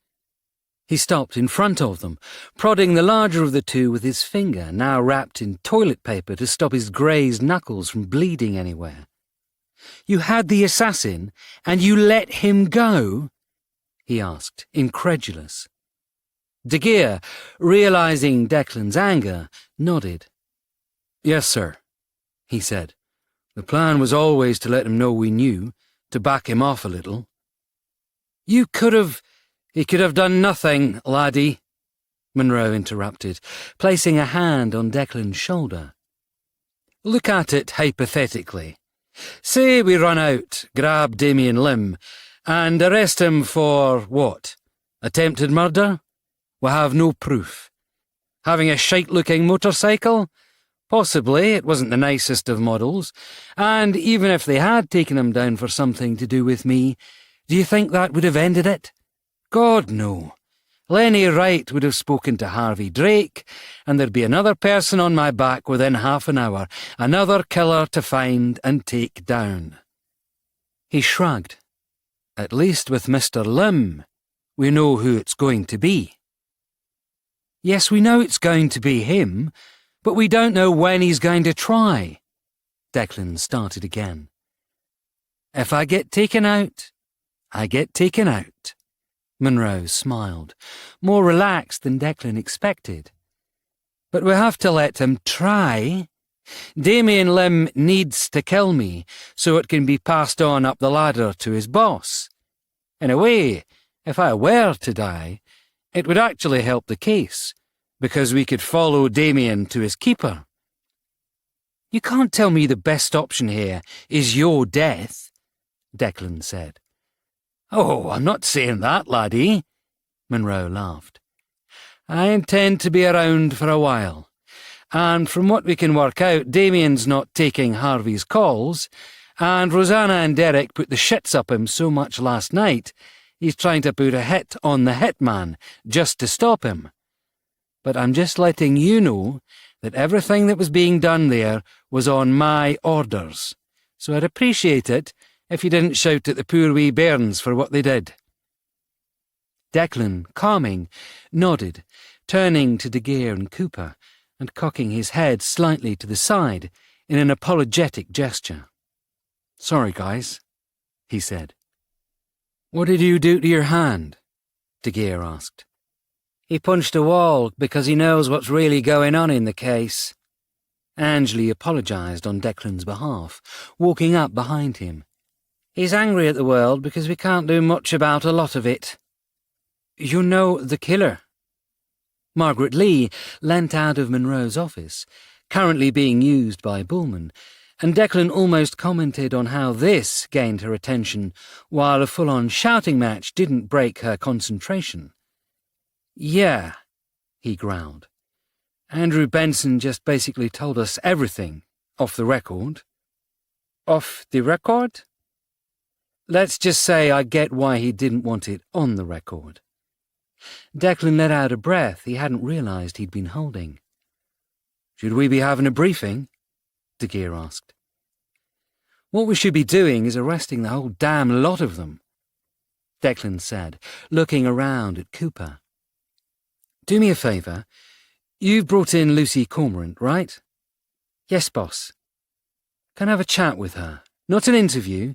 Just friendly conversation while she's waiting to be talked to ask if she knows where her father is. Actually, screw that. Kick in the door and demand a bloody answer. See if she knows where Nichols is too. Her father and Nichols. Cooper frowned, but then simply nodded, not needing the explanation. On it. Declan thought about this for a minute. Actually, once you've done, come back, okay? It might be worth us all having a quick chat in the briefing room. Declan turned and walked into the briefing room, not even checking whether he was being followed. He faced the plasma screen to compose himself before turning back to stare at them. Apart from Dr. Marcos and Derek Sutton, who were currently focusing on Damien Lim's location, everyone was there. Margaret Lee sat next to Angley, Jess next to Billy. De Geer was with Monroe at the back, and Bullman was in her usual spot at the doorway. So, here's the deal, he said. Lucas Weber, from what we've been told, has been accused of being the murderer of Stefan Beerhoff, Borger Pedersen, and Anna Hoffman. He looked at Margaret Lee. He visited each one and took paintings from them, paintings their fathers, or grandfathers in Anna's case, took while working for the Einsatzstab Reichsleiter Rosenberg. You pronounced Einsatzstab wrong, Margaret Lee corrected. It has more, how you say, emphasis on the second syllable. Declan fought the urge to ask if this was the fact she'd gained from the statement, and simply nodded a weak thanks back at her. Margaret Lee, in turn, leant back on her chair, considering this. We had suspicions, she said, but when you found Lucas Weber dead, we assumed it was someone else. From what Andrew Benson told us, there were 7 paintings, Declan said, all of which were stolen by Nazis. Lucas Weber had decided to sell these to a private buyer at the auction. Gabriel Bauer? Monroe asked. Declan nodded. I think there was a second level of bidding, but Bauer was the obvious winner, he said. The problem was he went to each place with either Andrew Benson or Stacey Nichols. Nichols? Billy asked, looking around. Where did she enter the story? Apparently she was working as Lucas Weber's assistant from the moment they met at UAL, and they met because she was the one who introduced Weber to Miles Benson, Declan continued. So, according to Andrew Benson, they went from Salzburg to Berlin to Paris, and at each point Lucas Weber gained paintings from each of them, promising them equal shares, 50-50 of all profits. However, during this time Andrew Benson started to wonder what was going on, as the paintings weren't Lucas's artwork, and only when he demanded to see the first 2 again did he realize that Lucas had been painting over the top. He was hiding the stolen paintings, Jess muttered to herself, and then reddened. Sorry, Dad. I mean, Gov. No, you're right, Declan replied. I believe the term is overpainting. Like the woman who painted over Jesus in Spain? More the Tudors who painted over Richard III, Declan replied knowledgeably. But your suggestion works too. So, let me get this right. Monroe scratched at his beard now. Lucas Weber decided to get a payday by taking the paintings and then killing the owners. From what I can work out, yes, Declan said. But this is Andrew's testimony. It could have been Andrew, Stacey, or Lucas who killed them, as currently there's no hard evidence. It makes sense, though. Angeli shrugged. Lucas taking the paintings and then killing them meant he didn't have to share the money. And that's when the lipstick kiss was painted on the neck at some point, Billy added. They must have realized this made it feel like some kind of retaliatory murder for war crimes, rather than a random opportunity for greed. But Lucas Weber must have known the police would work out he was involved, either by association with his grandfather, or because he'd been at the same places and at the same times as the murders, Bullman said from the door. Andrew Benson thinks he did, Declan continued.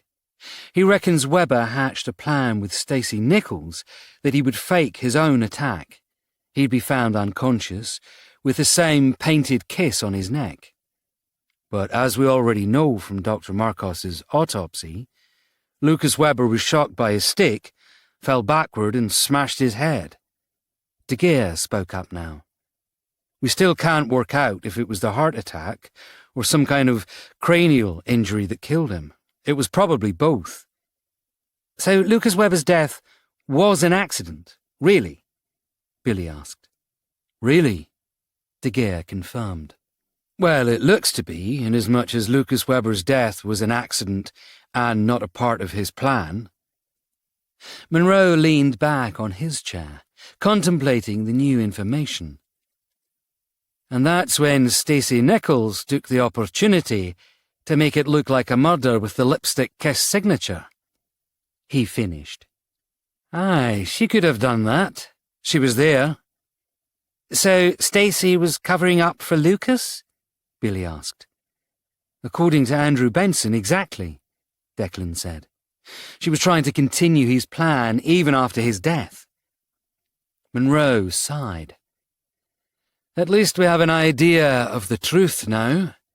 Lucas Weber was responsible for the murders, especially the one in Berlin, and for the stolen paintings. Stacey Nichols tried to cover it up. All we need now is the concrete evidence to confirm this. What about Gabriel Bauer? Billy asked. Was he involved in Weber's death? Maybe not, but there we come to the other issue, Declan said. The murder of Gary Crone. We have the killer, though, De Geer replied from the back. He's being held at Bishopsgate. Why there? Pullman asked, frowning. Because the inn here is full, Monroe replied. We'll have him dead to rights. He can wait a while, and also DCI Walsh here might consider paying him a visit if he's in the cells here. There's also the issue that once we get a confession from him, Gabriel Bauer's in the clear, Declan said, ignoring Monroe's jibe. There's no way Raphael Kirchner's giving up his boss. But until we get that on record, we can still investigate Bauer with no problems from Bauer's extensive legal team. At this, Billy's laptop beeped, and he looked down at it. Ah, crap, he said. Problems? Declan asked. At this, Billy looked up and reddened. It's the receipt I sent into Lambeth, he replied. Declan frowned and then paused as realization took hold.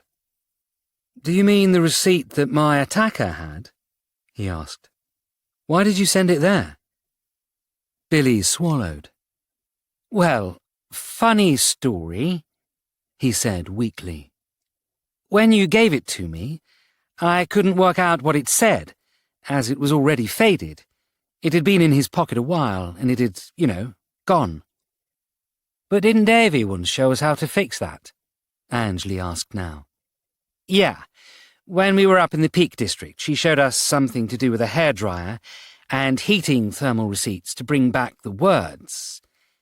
Don't tell me you tried this yourself, you wee bampot, Monroe chided. You tried to attack the thermal paper with a hairdryer. It's not my finest hour. Billy looked at the desk, unable to look Monroe in the eye. But I had a friend in Lambeth Forensics who reckoned he could fix it, but it'd take a day or so. Then I forgot because, the big boss found the killer beside Gabriel Bauer, and the fingerprints came through. Declan looked back at Monroe, who nodded. He's right, Monroe said. I am the big boss. So, why are we worried about the receipt right now? Because of something Angley said to me earlier, Billy said, placing the recently gained receipt scan onto the plasma screen. Rising, Angley walked past Declan and peered closer to the plasma screen, examining the receipt. I know why it's connected to us, she said. That's a thermal receipt from the Cartier store in Heathrow's Terminal 5. So Gabriel Bauer has expensive tastes? Maybe Raphael Kirchner was buying something for him. Or maybe it was a girlfriend. According to Cooper, when we saw Stacey Nichols last night, she was wearing a silver Cartier watch bracelet. Angley pointed at the screen.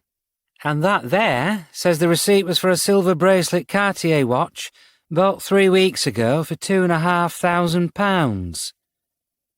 Are you saying Stacey Nichols is wearing an expensive 2 to 3 grand watch given to her by Gabriel Bauer? Declan asked. Angley smiled. Looks like Stacey's got even more secrets, she said. The question is, what did she do to earn it? According to Andrew Benson, Crone owed Bauer and gave him the heads up that Andrew Benson had hired him to steal one of the paintings, Declan added. What if it was Stacey that did it instead? I can check her phone records, but it might take a while to get them, Billy suggested. Unless we think she's in mortal danger, there's a ton of hoops to leap through. It'd explain a couple of things, too, Monroe replied. Nichols sees Crone, then a painting goes missing. We then get a sketch made by Lucy Cormorant, one Bauer recognises as Crone.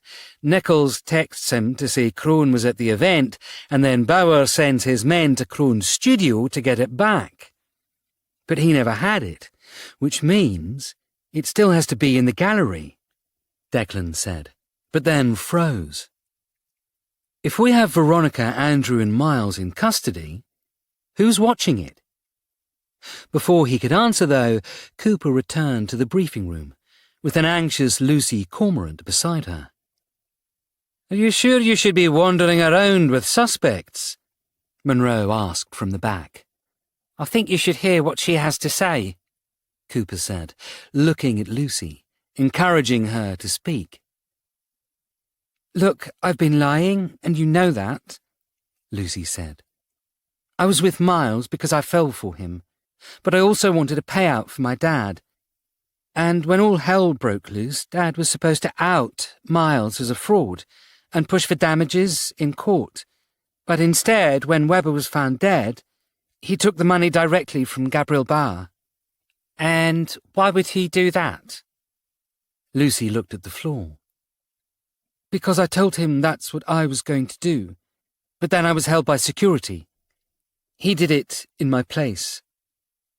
"But why would Bauer give you the money after seeing you stand up against Miles?"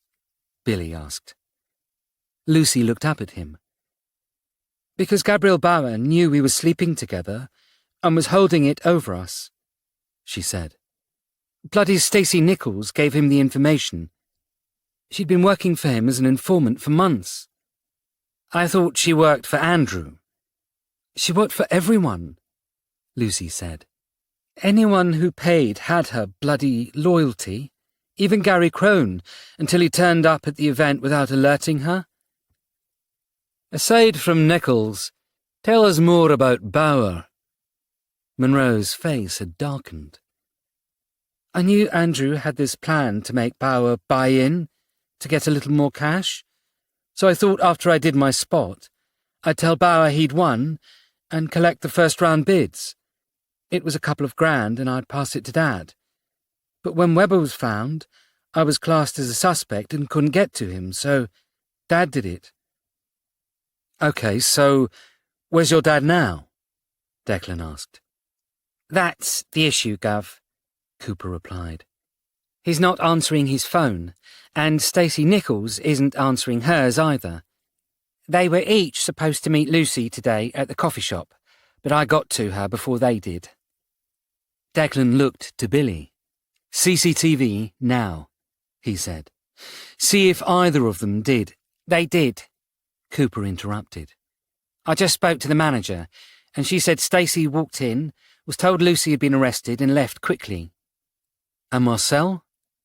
"He'd been in the coffee shop at the time, but when she said this, he rose, asked the manager to confirm that, and then followed Stacey out." "Great. So they're in the wind." "Not quite, sir." Cooper shook her head. "The manager claims they were stopped by 3 men in a van and bundled into it. The van drove off before she could get the license plate." "Any descriptions of the men?" "Yes, but one stood out." Cooper read from her notes. "Stocky, South American, short hair, and a scar across the eye." "Jesus, it's Jorge Aznar." Monroe rose. "Bauer's given up playing." "Either that or he's changing the rules," Declan said, waving for the others to get to their feet. "Come on. Either way, this ends tonight." He looked at Billy. "And good news," he said. "Stacey Nichols is now in mortal danger, so you can grab those phone records after all." 26. Zeroing in. "When we met him at the Gherkin, Bauer talked about warehouses," Monroe said. "He said something like, 'I have many far quieter warehouses where I won't be disturbed,' which leads me to believe he has multiple." "That's what many means," Billy started, but stopped himself at a steely gaze from his superior. And if he doesn't want to be disturbed, he won't have them under his name. Declan looked at Jess, now working on one of the other computers. See if you can find a list of London warehouses Bauer or any of his companies have rented. Can you pick up phone pings? Monroe asked Billy, already on his bank of monitors. All 3 phones are turned off or dark, he said. Last time we got either Marcel Cormorant or Stacey Nichols, they were in Shoreditch. This is my fault, Lucy muttered. I should have told him what I was doing from the start. He wouldn't have gone it alone. Could someone please take her back to the cells? Declan asked. Unless you have anything you can help with, there's nothing more you can do here. The paintings, Lucy said, almost in a whisper. They were by different French artists, but the large one, the one Weber didn't want to sell, that was painted by Jacques Cormoran. The Nazis took about 6 of his paintings during the war, and they were never seen again. Didn't your father change your name from Cormoran to Cormorant when he arrived here? Angley asked. Jacques was my great-grandfather, Lucy replied. Why Cormorant? Because it symbolized greed, and he'd come here for a fresh chance and an opportunity to make money. Guys, I've got something, Jess said, looking up from her screen. Gabriel Bauer does have warehouses. They're in... She stopped. Ah, she continued.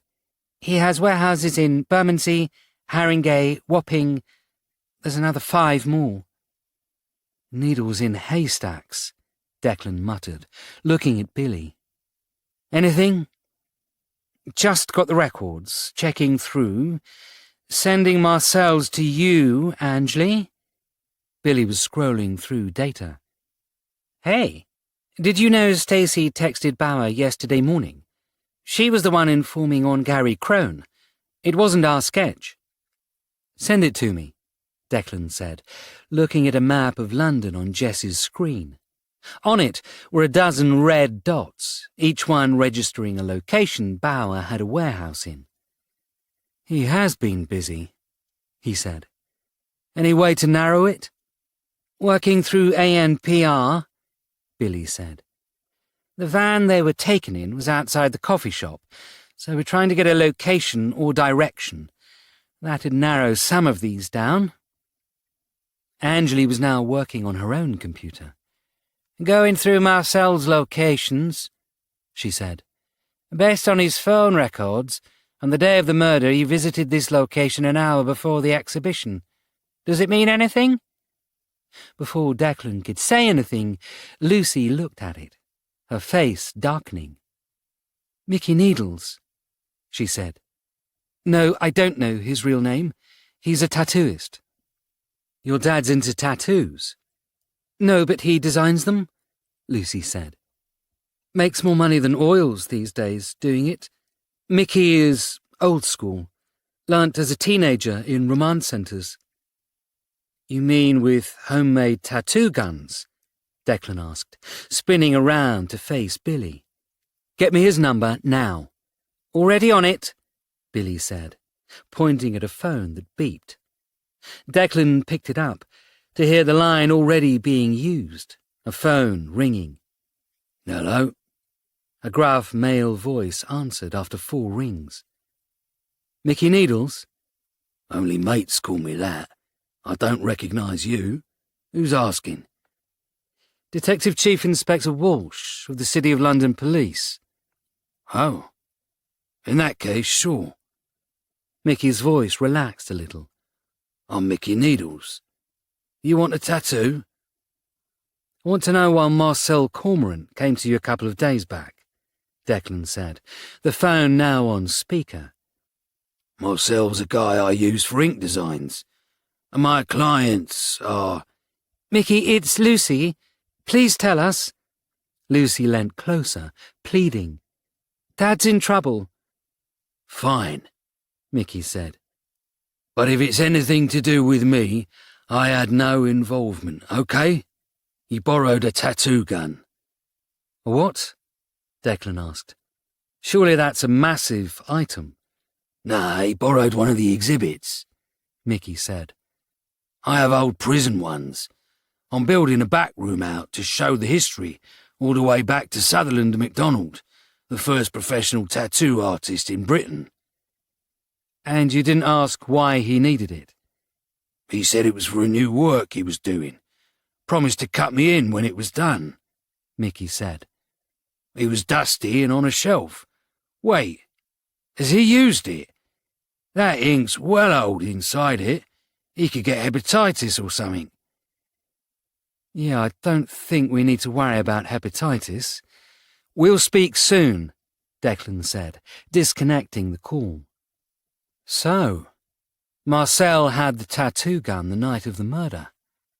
Could he have been part of this? Lucy, however, shook her head. He wasn't, she replied nervously. If he was, he'd have known what we had planned, and we wouldn't be in this mess. Lassie, you're in this mess for way more reasons than just your father, Monroe said. So, what was next in your plans? You can't kill us, Marcel said as he knelt on the warehouse floor. It's murder. Did you care when you murdered Weber?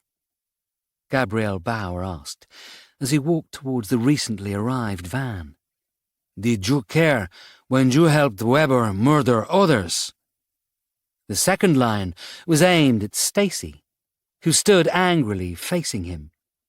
I helped you, she said. I gave you information. Information I already had, Bauer snapped, as Jorge, closing the van door, pulled out a Glock 17, aiming at them while the other two inhabitants of the van climbed back in and drove out of the warehouse, leaving the four of them alone. Do you think I needed you as an informer? What about the gifts? A couple of grand? To keep you from alerting either of the Bensons while I went for millions? Bauer laughed. The issue here isn't what I did, but how little you settled for. So much for the bitch who wanted everything by 25. He looked from Marcel to Stacy and back. One of you took my painting, he said. The others were nice, but the largest one, the painting Weber had brought but wasn't selling, that was his grandfather's one. That was the important one. I didn't do anything, Stacy whined, but stopped as the muzzle of the Glock rested against her head. You'd better hope you did, and that you remember what it was, Bauer said. Or else, you both die.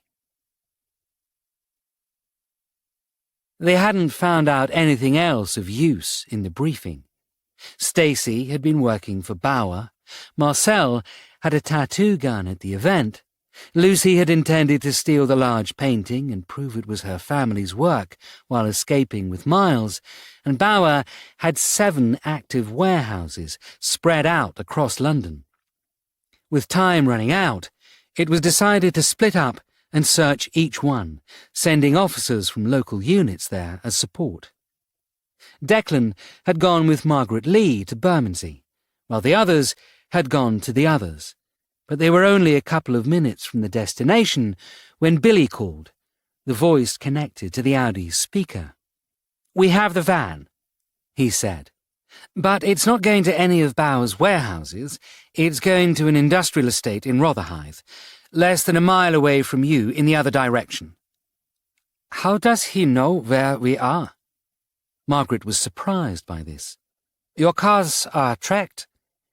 "Not officially, but Billy has trust issues," Declan replied, his lips thin as he spun the Audi at a crossroads, turning a full 180 before heading down the other side of the dual carriageway, heading back to Rotherhithe. "What's the address?" "Third turning on your left, Head to the Thames, then it's Unit 6, Billy said. It's a business partner of Bauer. That's why we missed it. Closest help is 5 minutes away, so hold for backup. Yeah, that's not happening, Declan said, as he disconnected the call. You have weapons? We're the UK, Declan smiled. We have sticks. Wonderful, Margaret said, and again Declan wasn't sure if this was real or mocking, so instead he reached into the glove compartment, pulling out a spare, extendable baton. Do you know how to use these? He asked, passing it across as they climbed out of the car. Margaret, in response, took the baton, flicking it open, examined down it as if looking for imperfections, then closed it back, sliding it up her sleeve. You're not the first person to take me to a gunfight when we have no weapons, she said. Declan smiled. Don't be so negative, he said. They might not have guns. They might have bigger weapons. Before Margaret could reply, however, Declan paused her, holding his hand up.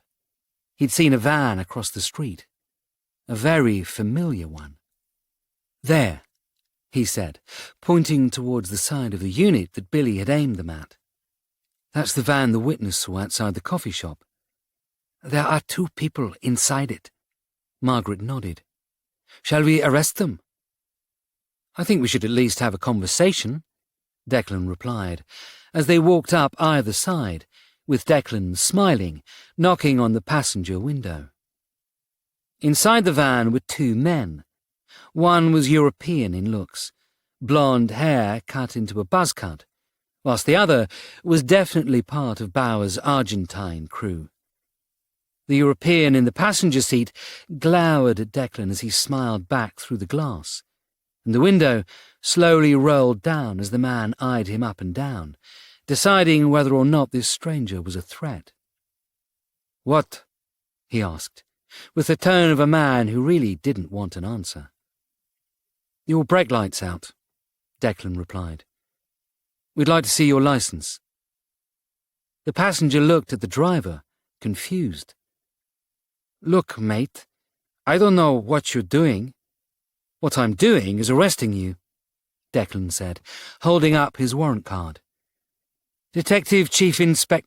At this point, and before he could finish his sentence, the European slammed open the door, knocking Declan backwards before he could gather his thoughts, already on him with what looked to be some kind of large maglite torch being used as a club.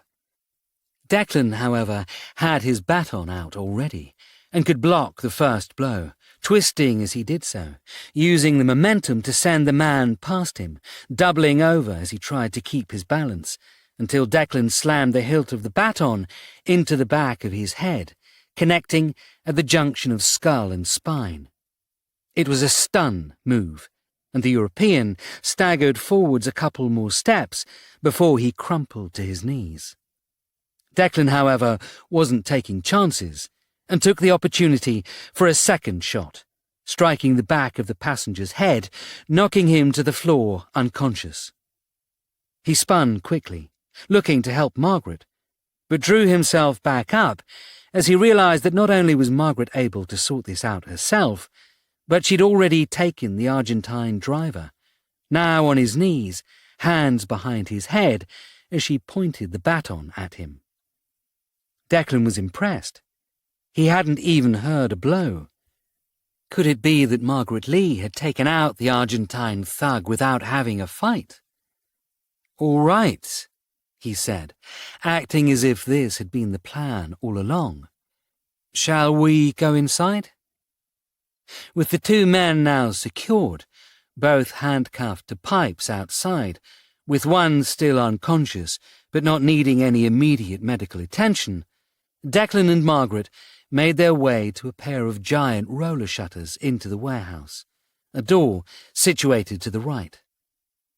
Cracking it open, no more than a sliver, and glancing through, Declan could see 4 figures at the other end of the warehouse. 2 men whose backs were to him, and 2 other people on their knees. one male and one female, both of whom were instantly recognizable as Marcel Cormorant and Stacey Nichols. "Call Monroe," he said. "We need backup here immediately." "And how do I do that?" Margaret asked, her voice still emotionless. "I don't have his number." Declan quietly swore to himself. "Do you have anyone's?" Margaret's expression brightened. "I have Detective Chief Superintendent Bullman," she suggested. "Great, give her a call." Declan gave Margaret a reassuring smile. "Wish me luck." He didn't wait for Margaret Lee to make some comment about luck not being logical. Instead, he adjusted his jacket, placed his extendable baton up his sleeve, and entered the warehouse. "You have 10 seconds to give me an answer I like," Bauer stated, the muzzle of his antique Luger aimed directly between Marcel Cormorant's eyes. "Because currently I'm not hearing anything that fills me with joy." "I don't know what you want," Marcel whined. "You need to give me more information." Bauer nodded at a pile of canvases in black frames, held against the wall of the warehouse. "This is every single one of Lucas Weber's paintings from the gallery," he explained. "Both his own and the ones he, shall we say, enhanced. The classics he painted over," Marcel snapped sullenly. "Let me guess, you don't know which ones are which." He laughed at this. "What? So you don't have room for all of them on your private jet? Give me a break." "I don't have the time to go through each of them," Bauer shouted, looking at Stacey. "Show me which ones are his and which ones are important." "Okay, sure." Stacey held her hands up. "But what will you do after that?" "What do you think?" Marcel replied, miming a gun to the side of the head. "We are only useful while he doesn't know." "Not true." Bauer smiled. "I do not want to kill you." Marcel went to make another jibe, but Bauer beat him to the punchline, swinging down and pistol-whipping him across the side of the head, drawing blood from a vicious-looking gash. "And as you can see, I do not need to kill you." Stacey swallowed, and was about to speak when there was the sound of a door slamming, and an unfamiliar man walked into the warehouse. "I told you, don't come in until I tell you so," Bauer shouted. "Go and—" "Sorry, I must have missed that memo." Declan smiled.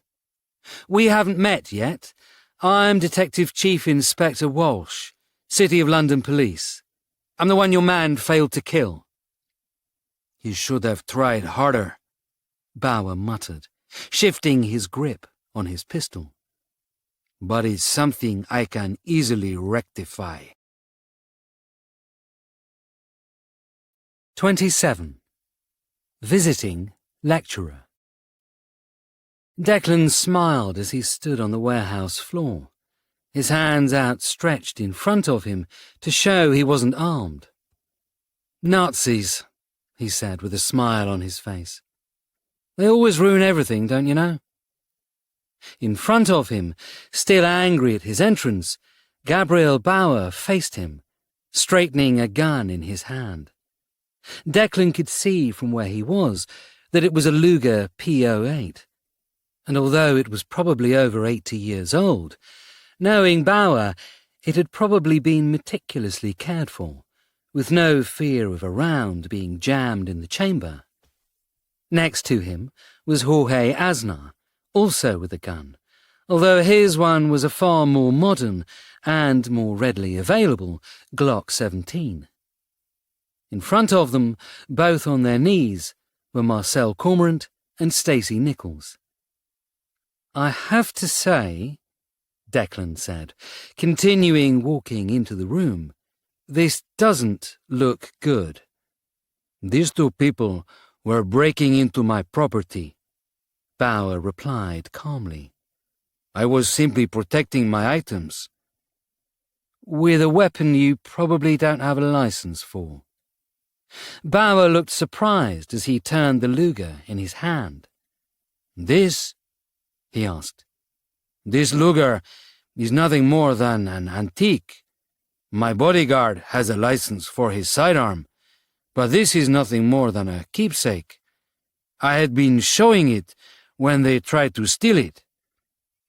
Did they now? Declan raised his eyebrows in mock surprise. And you're not angry at them for anything else? Bauer watched Declan carefully. Oh, I am angry, he said. I am very angry. This man here stole £250,000 from me. I would like that back. And taking them off the street is the way to go. Play me CCTV that shows this, please. My men asked them politely. Yeah, down the barrel of a gun? Stacy started, but stopped when Jorge aimed the muzzle at her. He does that again, I'll make him eat it, Declan snapped. As for the money owed, from what I hear, that was a price for some paintings. I don't want the paintings anymore, Bauer replied. Do you know what I want?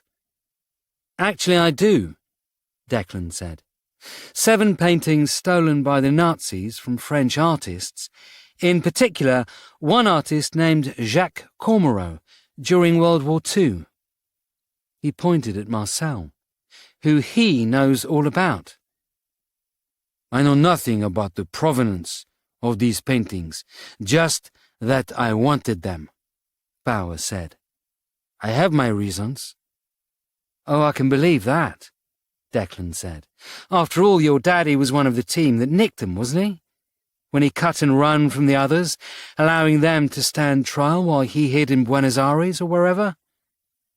Bauer didn't reply, and Declan realized that he probably hadn't expected Declan or any of the department to realize this little snippet of information.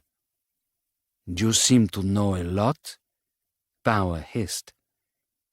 Actually, you'd be surprised at what I know, Declan said. I know, for a start, that your father was connected to a group of soldiers under the orders of Ober-Einsatzführer Weber, Lucas Weber's grandfather during the war. I know they stole a lot of French artwork and books and stuff from all over Europe, to be honest, dumping it into Neuschwanstein Castle, and I know that shortly before the end of the war, after Hitler put a bullet into his head, your father ran, taking a ton of looted items with him. Gabriel Bauer clapped his hands, still holding the Luger. That's a lovely history story, he said. You should do lectures. Oh, I do lecture, Declan said. You're about to hear one right now. It's a very interesting one, to be perfectly honest. You see, most of the unit was captured after they hid the paintings, and these soldiers, they went to trial. They regained their lives, but they knew they were being watched. Because of this, they did nothing with the paintings that they'd stolen. But your father, Werner, well, he was different, wasn't he? He didn't take the paintings into Europe. He kept them with him as he escaped to Argentina, and then he used his stolen items to build an empire that you now control. My father was a self-made man, Gabriel Bauer replied, his face darkening. And anyone who says otherwise will speak to my lawyers. Will they, though? Declan asked, mockingly. Or will they speak to some masked and hooded man with a machete as they try to throw them out of a window? What my bodyguard did in his own time has nothing to do with me, Gabriel Bauer snapped back. He acted alone. He thought he was helping me, but in the end... He let the sentence trail off, shrugging as he did so, the point made. So your bodyguards, or whatever these men are, you let them work pretty autonomously? Declan asked. I am a considerate employer. Bauer smiled. Wow, that's great, Declan said. So I can go back to the cells and ask Raphael Kirchner why he had a receipt for a Cartier watch in his pocket.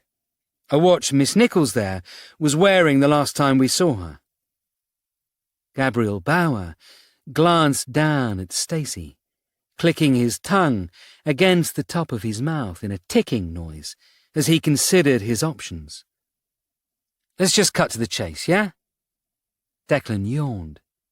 Time's running out. I'm getting bored. Lucas Weber's grandfather worked for the Nazis and also stole paintings. He used a couple of them, and his role as chief of police of a small Austrian town, to build up a small empire of his own. The Webers were millionaires, very wealthy. As a child, Lucas Weber probably had everything he wanted. But 20 years ago, Lucas Weber learned of the history of the money. He realized how his father had become so rich, and he cut off all ties with his grandfather. Foolish. Well, that's one way of looking at it. Declan nodded. It was a problem in one respect, because it meant that he was now cut off from any of the lovely money the Weber family had, and he was back to being a penniless artist. But the bigger problem was he wasn't as penniless as he thought he was, because his history both helped and hindered him. People would buy his artwork not because of his abilities, but because of who his grandfather was, and others would shun his artwork for the same reasons. He kept moving closer still. And then, over the years, this turned into resentment and anger. Maybe he aimed at his grandfather, maybe he aimed it at the world, but either way, Lucas Weber decided he should have a payday. Gabriel Bauer shrugged. Am I the payday here? We'll get to that, Declan replied, nodding at Marcel Cormorant. Meanwhile, we've got Marcel here, French immigrant, a very good artist, sells his work at the Benson Gallery. Unfortunately, he gets screwed over by the owners, which leaves him with a bad taste in his mouth, and with a daughter who wants to find her own form of revenge. However, Marcel here has a connection. You see, Marcel is directly connected to one of the French artists who had his work stolen, Jacques Cormoreau, his surname being changed to Cormorant during the 70s when he moved to the UK, looking to change his life. Maybe at some point he learnt Weber had it. Maybe he followed the conspiracies, I don't know. But Marcel is now here, in the story, looking for a way to gain revenge. Marcel looked up from his knees. It wasn't like that, he said. I didn't care about Weber or the paintings at the start. I wanted to make my money as well. Benson had screwed me out of close to 200 grand in total over 4 years. It's why I charged that to Bauer. After all, he was going to grab Grandad's painting for 5 times that. I was only gaining what I was owed. He shifted, not daring to move, though. Bauer should get the money from Miles Benson rather than taking it from me. Hold that thought, Declan said, because now we're coming up to the important part. 9 months ago, Lucas Weber is invited to St. Martin's where he does a talk. Of course, it's not well received by some people, and after one lecture he's asked to return home. Unfortunately, grandsons of Nazis still cause issues. But in that talk were 2 people, Stacey Nichols and her friend Lucy Cormorant, your daughter. Declan walked a little closer. Lucy recognized the name because of the family stories, he continued. Stacey Nichols learned about this from Lucy. Miles Benson also spoke at these talks, and again Lucy recognized the name, She had been to some of the exhibitions, and she knew that you'd been screwed over by them, so Lucy decided she wanted to start some kind of plan to get her dad his owed money. An exhibition, perhaps, from Lucas Webber, with her in the middle. "I know nothing about that," Stacey said. "I wasn't brought in at all." "I know why you were brought in," Declan said. "You realised you didn't want to be a poor artist, and you wanted your own payday. Lucas Webber seemed like an option. You hadn't realised at the time that he was cut off from the family. You thought he was a millionaire, and both of you introduced Webber to Miles Benson while he was having a coffee with his brother, known for his ability to find diamonds in the rough." "She fell in love with Miles," Stacey muttered now. "It wasn't meant to happen. Lucy was looking for a father figure." She looked over at Marcel. "You know, with her own being such a letdown." She looked back at Declan. "Lucy was into Miles, but I always felt there was something wrong with the man. I'd also heard the stories of how much of a deadbeat Marcel had been.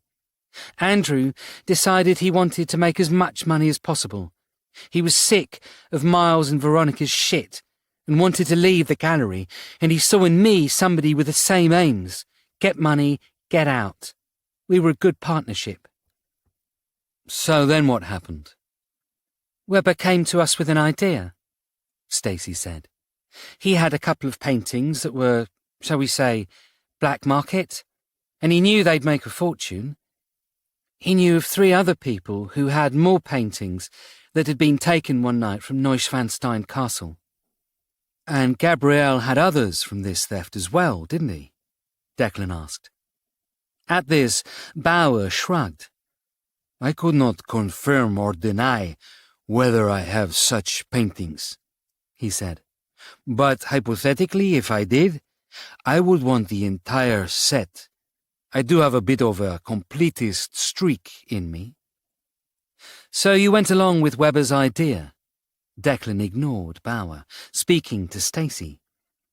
He visited the 3 people who had these paintings, Stefan Bierhoff, Borge Pedersen, and Anna Hoffman. One by one, they gave him the paintings he then painted over to make it look like they were his. "But then Andrew got cold feet," Stacey said. "And I understand why. We started to learn that Lucas didn't like the idea of paying out." "Go on." "It was when we were heading towards Paris that we learned Stefan had been found dead in Berlin," she continued. "The dates of his murder matched when we were in town. We learned Pedersen was dead as well.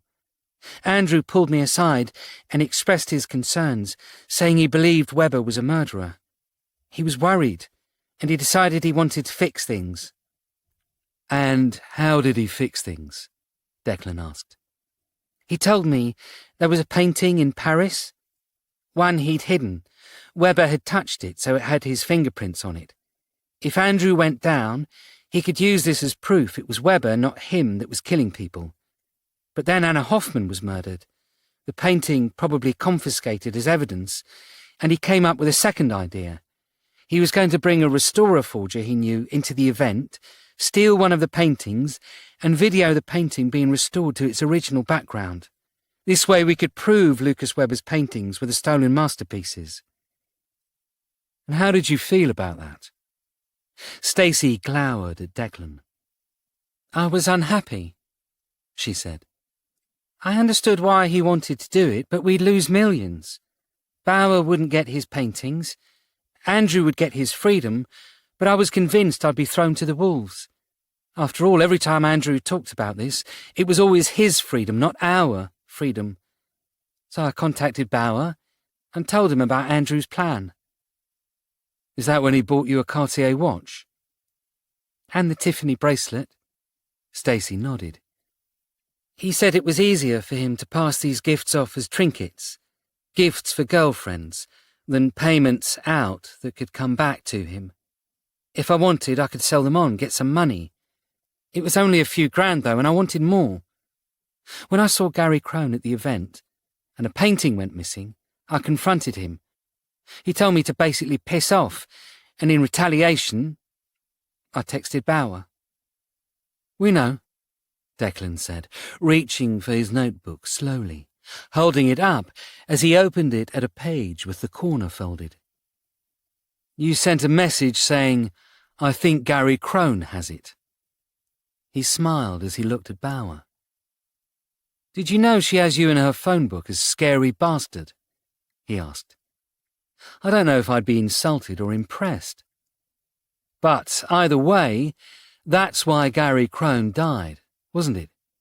Because you believed he had the painting. He looked back at Marcel. But he didn't, did he? Marcel rose at this point. I had moved it by then. Get back down, Bauer shouted, raising the gun. I wouldn't do that if I were you, Declan said. Killing someone in front of a police officer. He didn't finish the sentence, as, in an act of desperation, Marcel Cormorant lunged forward, grabbing the Luger, twisting it away from him as he struggled with Bauer. There was a sharp report, a gunshot echoing through the warehouse. And Bauer staggered back, blood blossoming from his gut, as Marcel stepped backwards, the Luger now in his own hand, waving it at Jorge. Put the gun down, he cried, his eyes wide with adrenaline. Marcel, I need to what? Marcel cried out triumphantly. Jugement karmique, detective. He got what he deserved.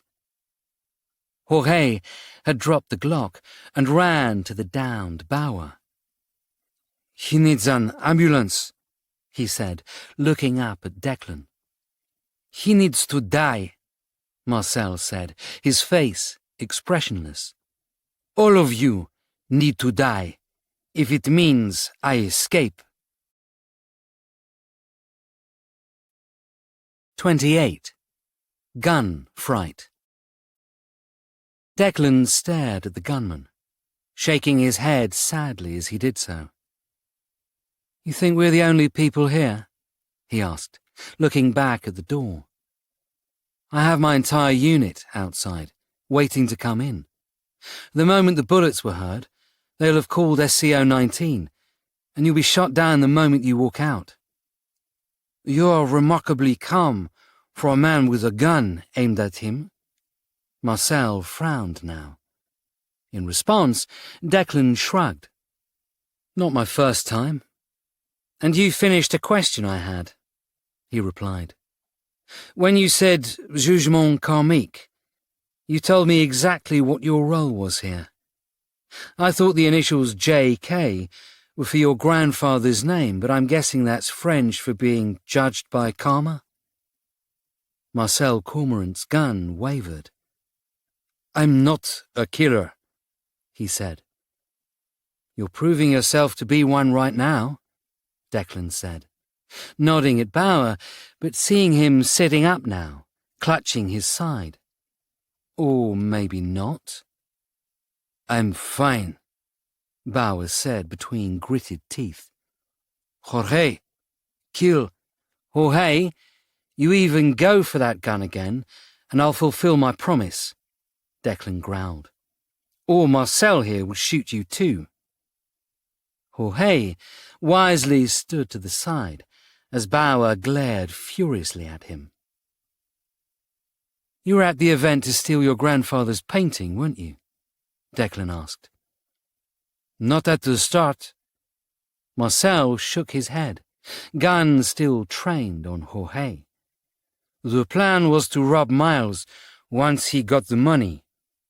I'd got into the event, and I was hanging around.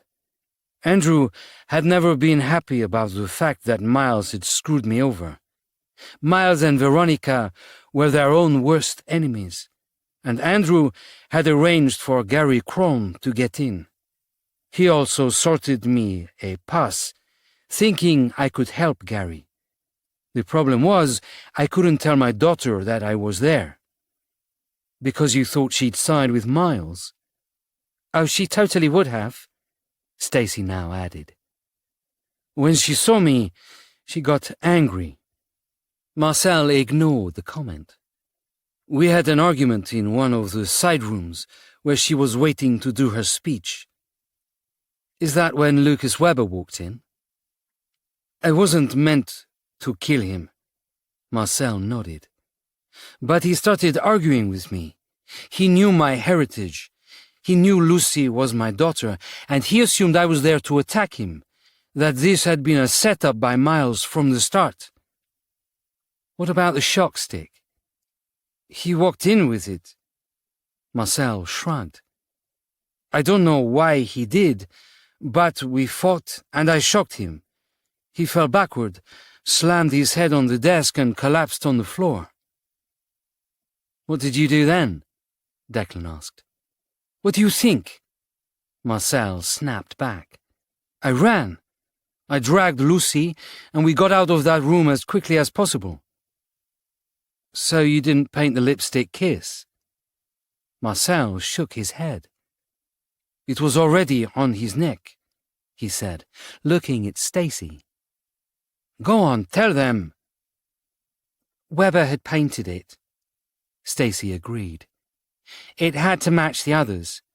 I was there with the catering company I did part-time work for, as Andrew had arranged for them to have the contract for the event, and it gave me a reason to be there. I heard a crash. I came in and saw him lying on the floor. I assumed he'd prepared himself for it, but forgot to tell me he was doing it then. He'd been talking about painting the kiss himself, as he knew what the others looked like. Having painted them himself. Yeah, exactly. And he'd talked about shocking himself to make it look more real, so I assumed he'd done this as he laid there, his eyes open. I went to him to ask what he wanted me to do, but then realised he was in real terrible shape, and that the painting was gone. Because you took it when you ran. Declan looked back at Marcel before returning to Stacy. So what happened? Did you call an ambulance? No, I went looking for the painting, Stacy admitted. I saw Gary, and I accused him of stealing it, but he just kicked off back at me, as confused as I was about this, so I ran back to tell Weber, call an ambulance, if he was still bad. She looked away, her eyes glistening with tears. But when I got back to the room, Weber had a new tattoo on his neck, and he was dead. She took a deep breath. I could have saved him. If I'd known, I could have called the ambulance then. But I didn't know. I thought it was the plan. So I did the only thing I could. I knew Miles might recognise me, so I pulled out my reading glasses and threw them on as I alerted everyone. Declan turned now to Marcel. You went back, didn't you? Before he died. Marcel nodded. I had to make sure he was dead, he said. But he wasn't. He was wheezing, dying. I saw the lipstick kiss. I signed it and watched him die. Why did you have a tattoo gun? Declan asked, narrowing his eyes. This couldn't have been a surprise. I intended to deface the pictures, write things like Nazi and draw swastikas. Marcel shrugged, as if this wasn't a major issue. A good restorer can remove paint or ink, but not when it's literally tattooed into the canvas. I'd picked up the gun from a friend, but when I learnt of Lucy's plan, I decided not to do it in case it caused her problems of her own. But then, when I found him, it was too good an opportunity to miss. Jugement karmique, Declan replied. Nothing to do with young artists, grandfathers, or conspiracies. Just a bitter fight between artists. Then you waited until the chaos started and walked out, offering to sell the paintings anyway. You should be nicer to me, Marcel growled, waving the Luger. I have the gun. No, as Bauer said, you have a broken antique. Declan smiled. You think I'd talk like this if I actually thought I was in danger? The Luger was notoriously known to jam after the first shot, let alone the fact the round would breach 8 times out of 10. You can see it's jammed at the side. Marcel couldn't help himself. He glanced at it, and at that point Declan dived at him, grabbing the gun, aiming it up as it fired a second time. Marcel was desperate, but Declan was trained and fighting for his life. Wrenching the gun from Marcel, he smacked the butt against the artist's head, sending him to the floor. Jorge had gone for the second gun again, but Stacy got there first, picking it up, training it on Declan. "I didn't kill him," she said. "I didn't kill anyone. I should be allowed to leave." "You didn't save him either." Declan was cold as he faced her. "You knew Weber was killing people, and you stood aside. And you told Bauer about Gary Crone taking his painting when he didn't, causing his death. If anyone here has blood on their hands, it's you." A fresh voice spoke, as Angley appeared now, entering the door Declan had appeared through, with Cooper, De Geer, and 2 armed officers following them. "Put the gun down. You're all under arrest." She smiled at Declan as she reached him. "Sorry we're late. Too many warehouses to check. So little time. And you're Billy's favourite," she said, looking at the Luger. "Is that a gun in your hand, or are you just happy to see me?" "Yes, and yes," Declan said, puffing out his cheeks with relief. He really had been bluffing up to their arrival. You can't arrest me. Bauer, still sitting and clutching his side, groaned. I have an arrangement. "Yeah, that arrangement, it's dead." Angley looked back at the fallen Argentine. "We've been finding a lot of fun stuff in your warehouses, enough to make sure the government will want nothing more than to distance themselves from you, like really distance, Falkland Islands distance." As De Geer handcuffed Jorge, and Cooper did the same to Stacy, having dropped the Glock the moment armed police aimed assault rifles at her, Declan looked over to the side of the warehouse. "There are millions in stolen Nazi paintings over there," he said. "This is about to become a clown show." "It already is." Angley nodded at the door. "Monroe's trying to calm the press outside. Seems someone might have let it slip about Weber's paintings being war thefts." Who? Declan grumbled. "We don't know." Angley started walking with Declan towards the door, after he carefully placed the Luger into a plastic bag offered by De Geer. "Apparently whoever it was didn't realize they were talking to a reporter when they mentioned Bauer's name in connection." Great. So we're live in 5, Declan replied irritably, as they exited the warehouse, back onto the Dockland street. Monroe, seeing them, gave a wave. "I understand you gave a wonderful talk about justice," he said. "We work out who killed Weber yet?" "Marcel and Stacy." Declan looked back at the door as the 2 were led out, keeping his voice low so the crowd of reporters couldn't hear. But it was pretty much by accident, a whole comedy of errors. Marcel was the one who tattooed him as he died. "Was it the whole young artist thing, as we thought?" Monroe asked, scratching at his neck, a gesture of nervousness at the cameras now setting up around them. "No, it was Marcel writing about karma and justice." Declan spoke softly. "Honestly, I get why he did it, but not the method."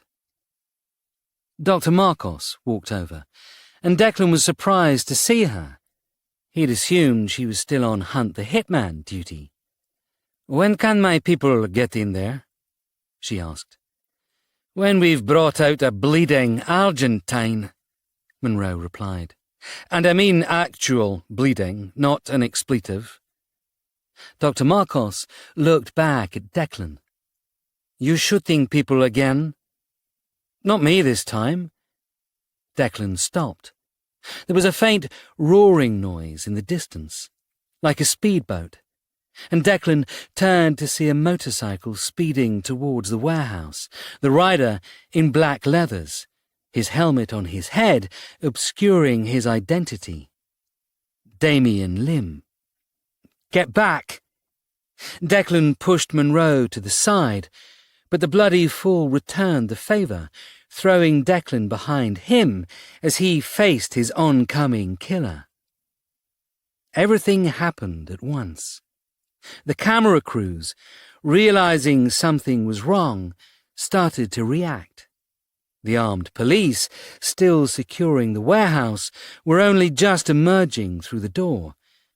And Declan, now barred by Monroe, saw the motorcyclist raise his gun and fire. The whole thing took less than 2 seconds before the sounds of 3 gunshots echoed through the night, and the bike sped off, heading east, with police cars already following. Declan screamed in anger. Damien knew he'd be arrested for this, but his bloody professional pride had meant he couldn't walk away. "Angeli, get on to—" he started, but trailed off as Monroe slumped against him. Looking down at Monroe's chest, he saw 3 blossoming patches of blood from the 3 shots fired. "Ambulance, now!" he screamed as he lay Monroe, gasping, to the ground. "You bloody idiot!" All good, Monroe wheezed. you're DCI now. I can leave them with you. Declan was pulled back as Dr. Marcos knelt over him. Don't leave us, you bastard, she hissed, already waving for the paramedics to come over. Alex, don't leave me. She started thumping on his chest, and Declan stared blankly at the scene. The crying woman kneeling over the body of Detective Superintendent Alex Monroe, while the world's press filmed it.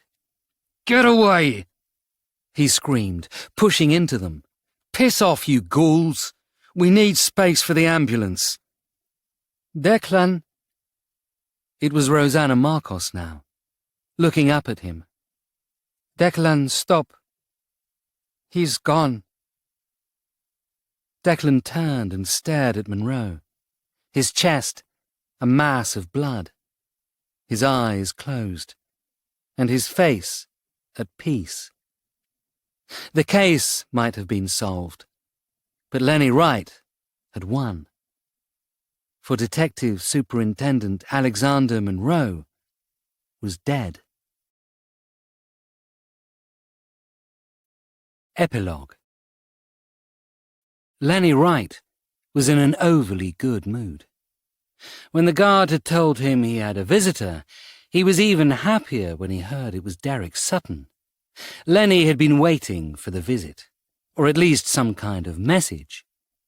He'd seen live on the news the previous night that Alexander Monroe had been murdered, cut down terribly in the middle of the solving of a crime. They hadn't shown the killing itself, but the gunshots were heard as a cameraman tried to turn, and Monroe was then seen on the floor amid the chaos.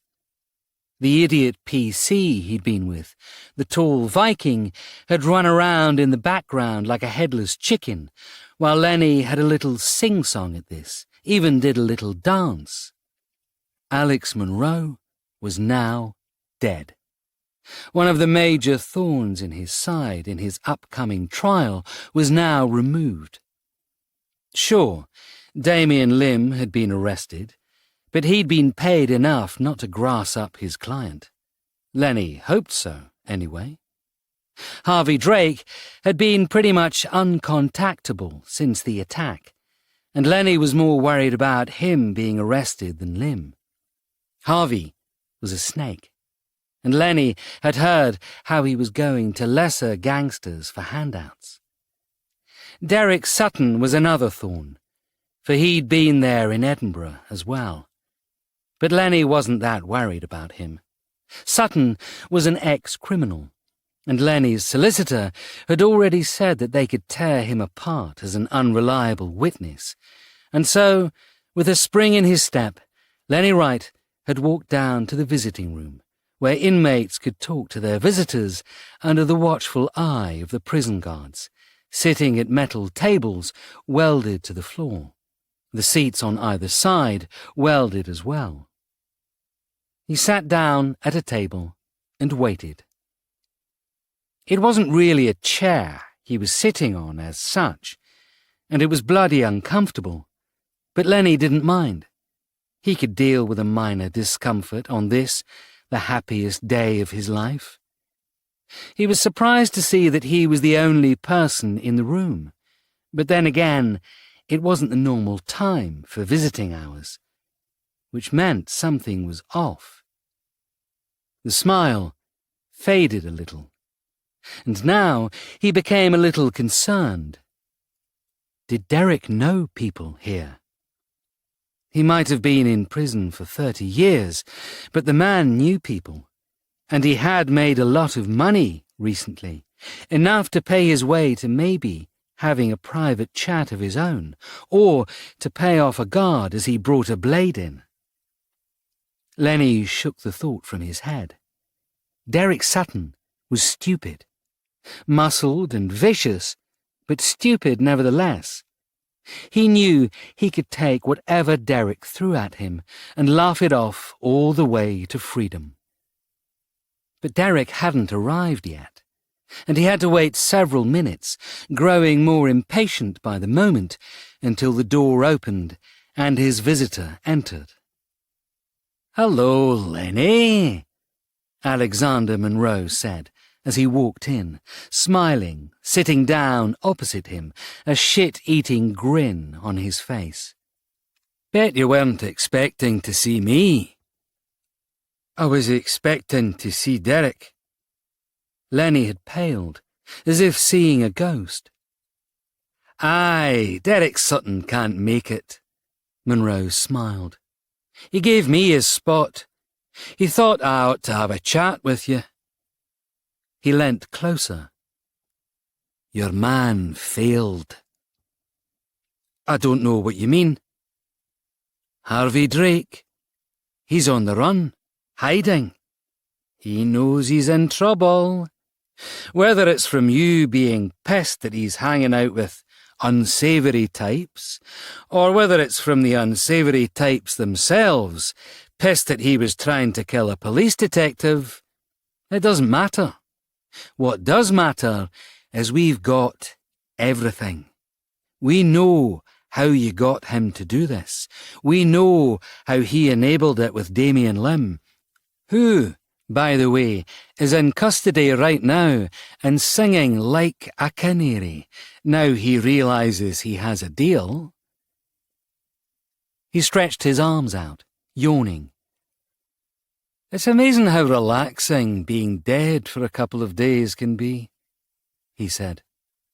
"I would suggest it to you, but I think most of the people here would prefer it to be a more permanent situation."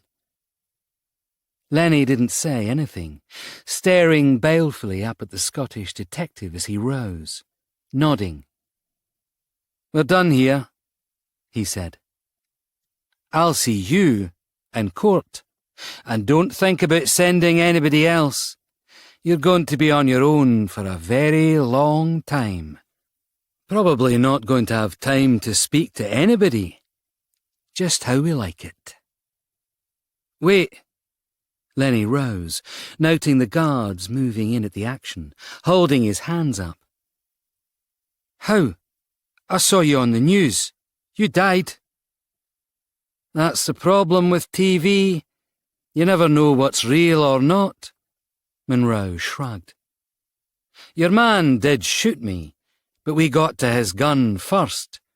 A friend broke into his house and checked the make and model, and then when we pulled him up outside the Temple Inn offices, knowing he'd stashed the weapon before talking to us, another friend to the department slipped in, took the gun, and swapped the bullets for blanks. He grinned. We knew Damien would try for me quickly, and wouldn't check his sidearm, he said. And if he did, then we'd rely on him being a shite shot.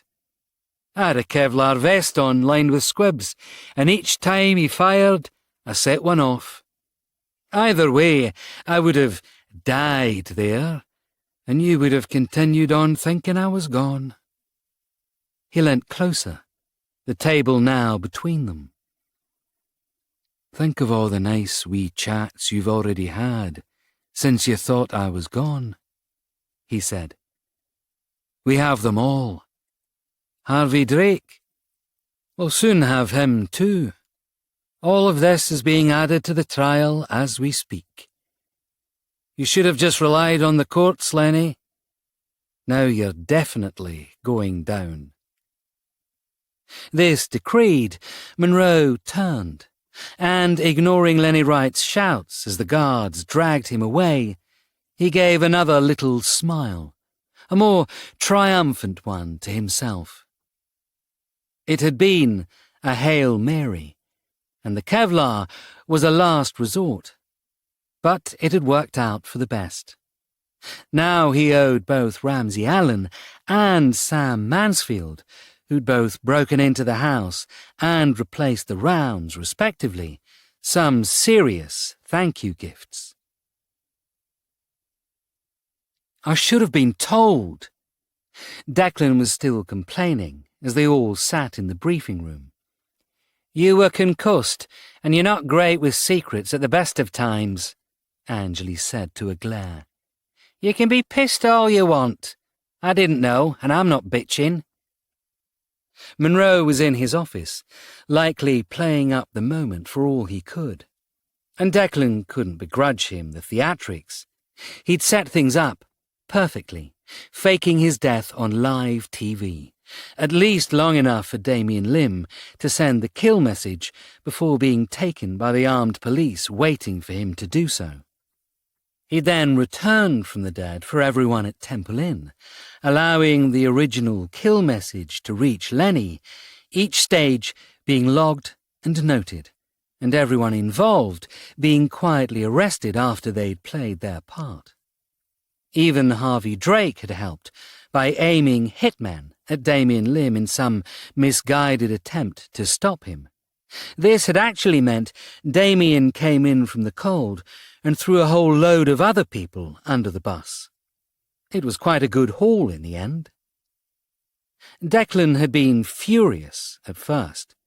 There was no way Monroe could have been certain Damien wouldn't have checked his magazine, replaced by the nimble hands of Sam Mansfield earlier that day, but inconceivably he hadn't, with Monroe setting off squibs to match the shots. Damien had been as much a part of the theatrics as anything else, even down to the tracker they'd placed inside his black bike helmet to know where he was, timing the moment and reusing the very tracker he'd placed on Monroe at the start. Damien, who now he knew he wasn't going down for murder, and who had now learnt Harvey Drake had sent killers after him, was telling Bullman everything upstairs. Declan had wondered why Bullman would take the job, but then he'd bumped into Margaret Lee, still around as the Weber case was finishing up, and wondered if Bullman was interviewing Damien Lim in a strange roundabout way of hiding from the German detective. She was quite intense, after all, and Declan was starting to wonder if Bullman was about to wake up one night with Margaret Lee at the end of her bed, telling her she smelt different when she was sleeping. Bauer hadn't been in custody long. His solicitor had gained him bail, and within an hour he was gone, his private jet flying off in the middle of the night, leaving his men to face the music. Raphael Kirschner had admitted he'd been ordered to kill Gary Crone by Bauer, and with the Nazi stolen paintings now in the process of being returned to France, Gabriel Bauer had performed the same role as his father in running to Argentina before the world caught up with him. Within minutes of the arrest, the government had cut all ties as well, and Declan knew at some point he'd have an angry Charles Baker complaining about money lost. But that was a problem for another day. Of the others, Veronica was the only one released. Everyone else was connected in some way or another, and Declan knew the unravelling of this would be a nightmare. Luckily for him, this was the job of the detective inspector, usually the headache he used to have. Now, it was Angeli's. Declan smiled. Sometimes being the DCI was good. "Okay," Monroe said, finally walking into the room. "Lenny writes screwed, so hooray there. The hit's off, which means Derek can piss off back to Glasgow." "Aye, no complaints there," Sutton smiled. "And Harvey Drake won't be bothering us for a while either, which means we've fulfilled a promise to a Member of Parliament." "Johnny Lucas?" Billy smiled. "Allies wherever we can get them, laddie." Monroe grinned in return. "OK, updates. Go." He stopped, looked back at Declan. "Sorry, your show." "Look, Gov," Declan said. "I know detective superintendents stay in the office in a normal police unit, but with the Last Chance Saloon, we've never been a normal unit. So how about we go back to how it was, just with shiny new ranks?" "You don't want the office?" "Oh, I'm starting to like it, but I like being in there and out here." Declan grinned. "Just like you do." Monroe considered this, nodded, and then walked to the front of the briefing room as Declan sat down. "Gary Crone? Murderer confessed, claimed it was on Gabriel Bauer's orders," Angeli said. "On the condition his family was pulled out of Argentina and given new identities before Bauer got to them." "Lucas Weber? Killed by accident after he was shocked with his own shock stick," Dr. Marcos, loitering at the back of the room, said. "Heart attack caused by electrical disruption and a blow to the skull immediately after. He would have died shortly afterwards, unable to move."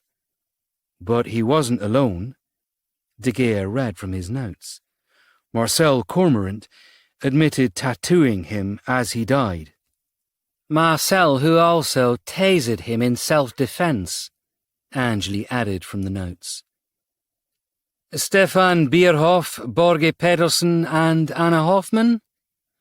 All believed killed by Weber," Declan said.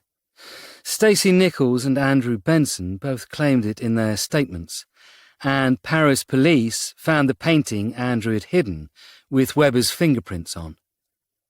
"That'll be a fun case for someone else to fix," Monroe said, smiling at Margaret. "How's your French?" "Incredibly fluent," she replied, without a hint of irony. "I know 5 languages." "Of course you do." Monroe smiled. "The money Marcel stole from Bauer?" "No idea." Declan shrugged. "We don't really have anyone demanding it now Bauer is gone. In a way, Cormorant got away with that." "Aye, he can use it on his legal bills and to hire security for when Bauer's people come looking for him," Monroe muttered. "Well, this is a fine kettle of wee fishes, as apparently I'm akin to saying, but it'll be someone else's kettle. Anything else?" Billy nodded. "I think we should find a way to thank Ramsay Allen and Sam Mansfield, Sam Mansfield the forger. He stumbled through the words, reddening with each mistake. I just thought it'd be nice. Aye, they both helped in more ways than one. Monroe nodded. Get hold of Ellie Reckless, see what her man likes, and get him a bottle of it. As for Sam, he winked. Why don't you treat him to a nice dinner? On the unit's expense, he suggested. Billy's eyes lightened. Yes, boss, he smiled. I can do that. I'm seeing him for dinner tonight. Excellent! Monroe clapped his hands together. Let me know the time and place, and Rosanna and I will join you. After all, it's a thanks for saving me, so it'd be remiss of me not being there. As Billy mournfully nodded, realizing he'd been outplayed, Monroe called an end to the briefing, and everyone filed out. Margaret Lee, however, motioned for Declan to walk to the side with her. He followed, hoping this wasn't another lecture on how he wasn't good enough or something similar. What can I help you with? He asked. Karl Schnitter. Margaret Lee spoke carefully and quietly, and Declan felt ice slide down his spine. To the world, Karl Schnitter had escaped him. But only a few people knew that not only had Schnitter been taken by MI5 to a black site to stop the CIA claiming him, but that he'd later escaped, and the CIA had wiped his record, giving him a new identity for support he'd previously given them. What about him? He's dead, Margaret continued. How do you mean? Declan frowned at this. I have a friend at Berlin CIA station, Margaret explained. I know he was taken in and given a new life in the USA, a car mechanic in Lombard, near Chicago. Declan hadn't known where Karl Schnitter had gone, but he'd suspected similar. There was an accident just under a month ago, Margaret continued. Car crash. Terrible one. His tow truck exploded, and he was burnt to death. At the words, Declan paused, his eyes narrowing. Definitely him? Apparently so, Margaret nodded. But you know how DNA can be. I wanted you to know that as far as the CIA is concerned, he's a dead asset. Declan knew what Margaret Lee was saying. The CIA might have classed him as deceased, but she hadn't, and neither should Declan. The Red Reaper had either been brutally murdered by someone, or was free and somewhere in America. Thank you, he said, and Margaret gave a simple nod, spinning on her heels and walking off. Angley, having watched the exchange from a distance, walked over. Problems? We need to talk, Declan said. Not now, but tonight. I need to contact Amelia Wintergreen and ask a favour. Asking MI5 for favours never ends well, Angley replied. I know. Declan nodded slowly. But this one, it's different. As Angley was called over to Billy's monitor, Declan walked into his office and shut the door. Standing in the empty room, he released his breath and unclenched his trembling hands. The last time Declan had spoken to Schnitter, he'd been hunting Francine Pierce, his serial killer's sense of justice at her needing to be fulfilled before giving himself up to the CIA. There had been a moment of détente. Declan's enemy of his enemy was a reluctant ally. But if he was in the wind, there was every chance he could return. And Declan knew without a doubt he would be first on Karl Schnitter's list of people to contact, and possibly kill. Walking to his desk, he picked up his phone and dialed a number. "Tom, it's Declan," he said. "We need to talk about an old friend." You've been listening to Kissing a Killer by Jack Gatland, narrated by Robin Lane, published by Quest Audiobooks, an imprint of W.F. Howes Limited. This recording is copyrighted by W.F. Howes Limited.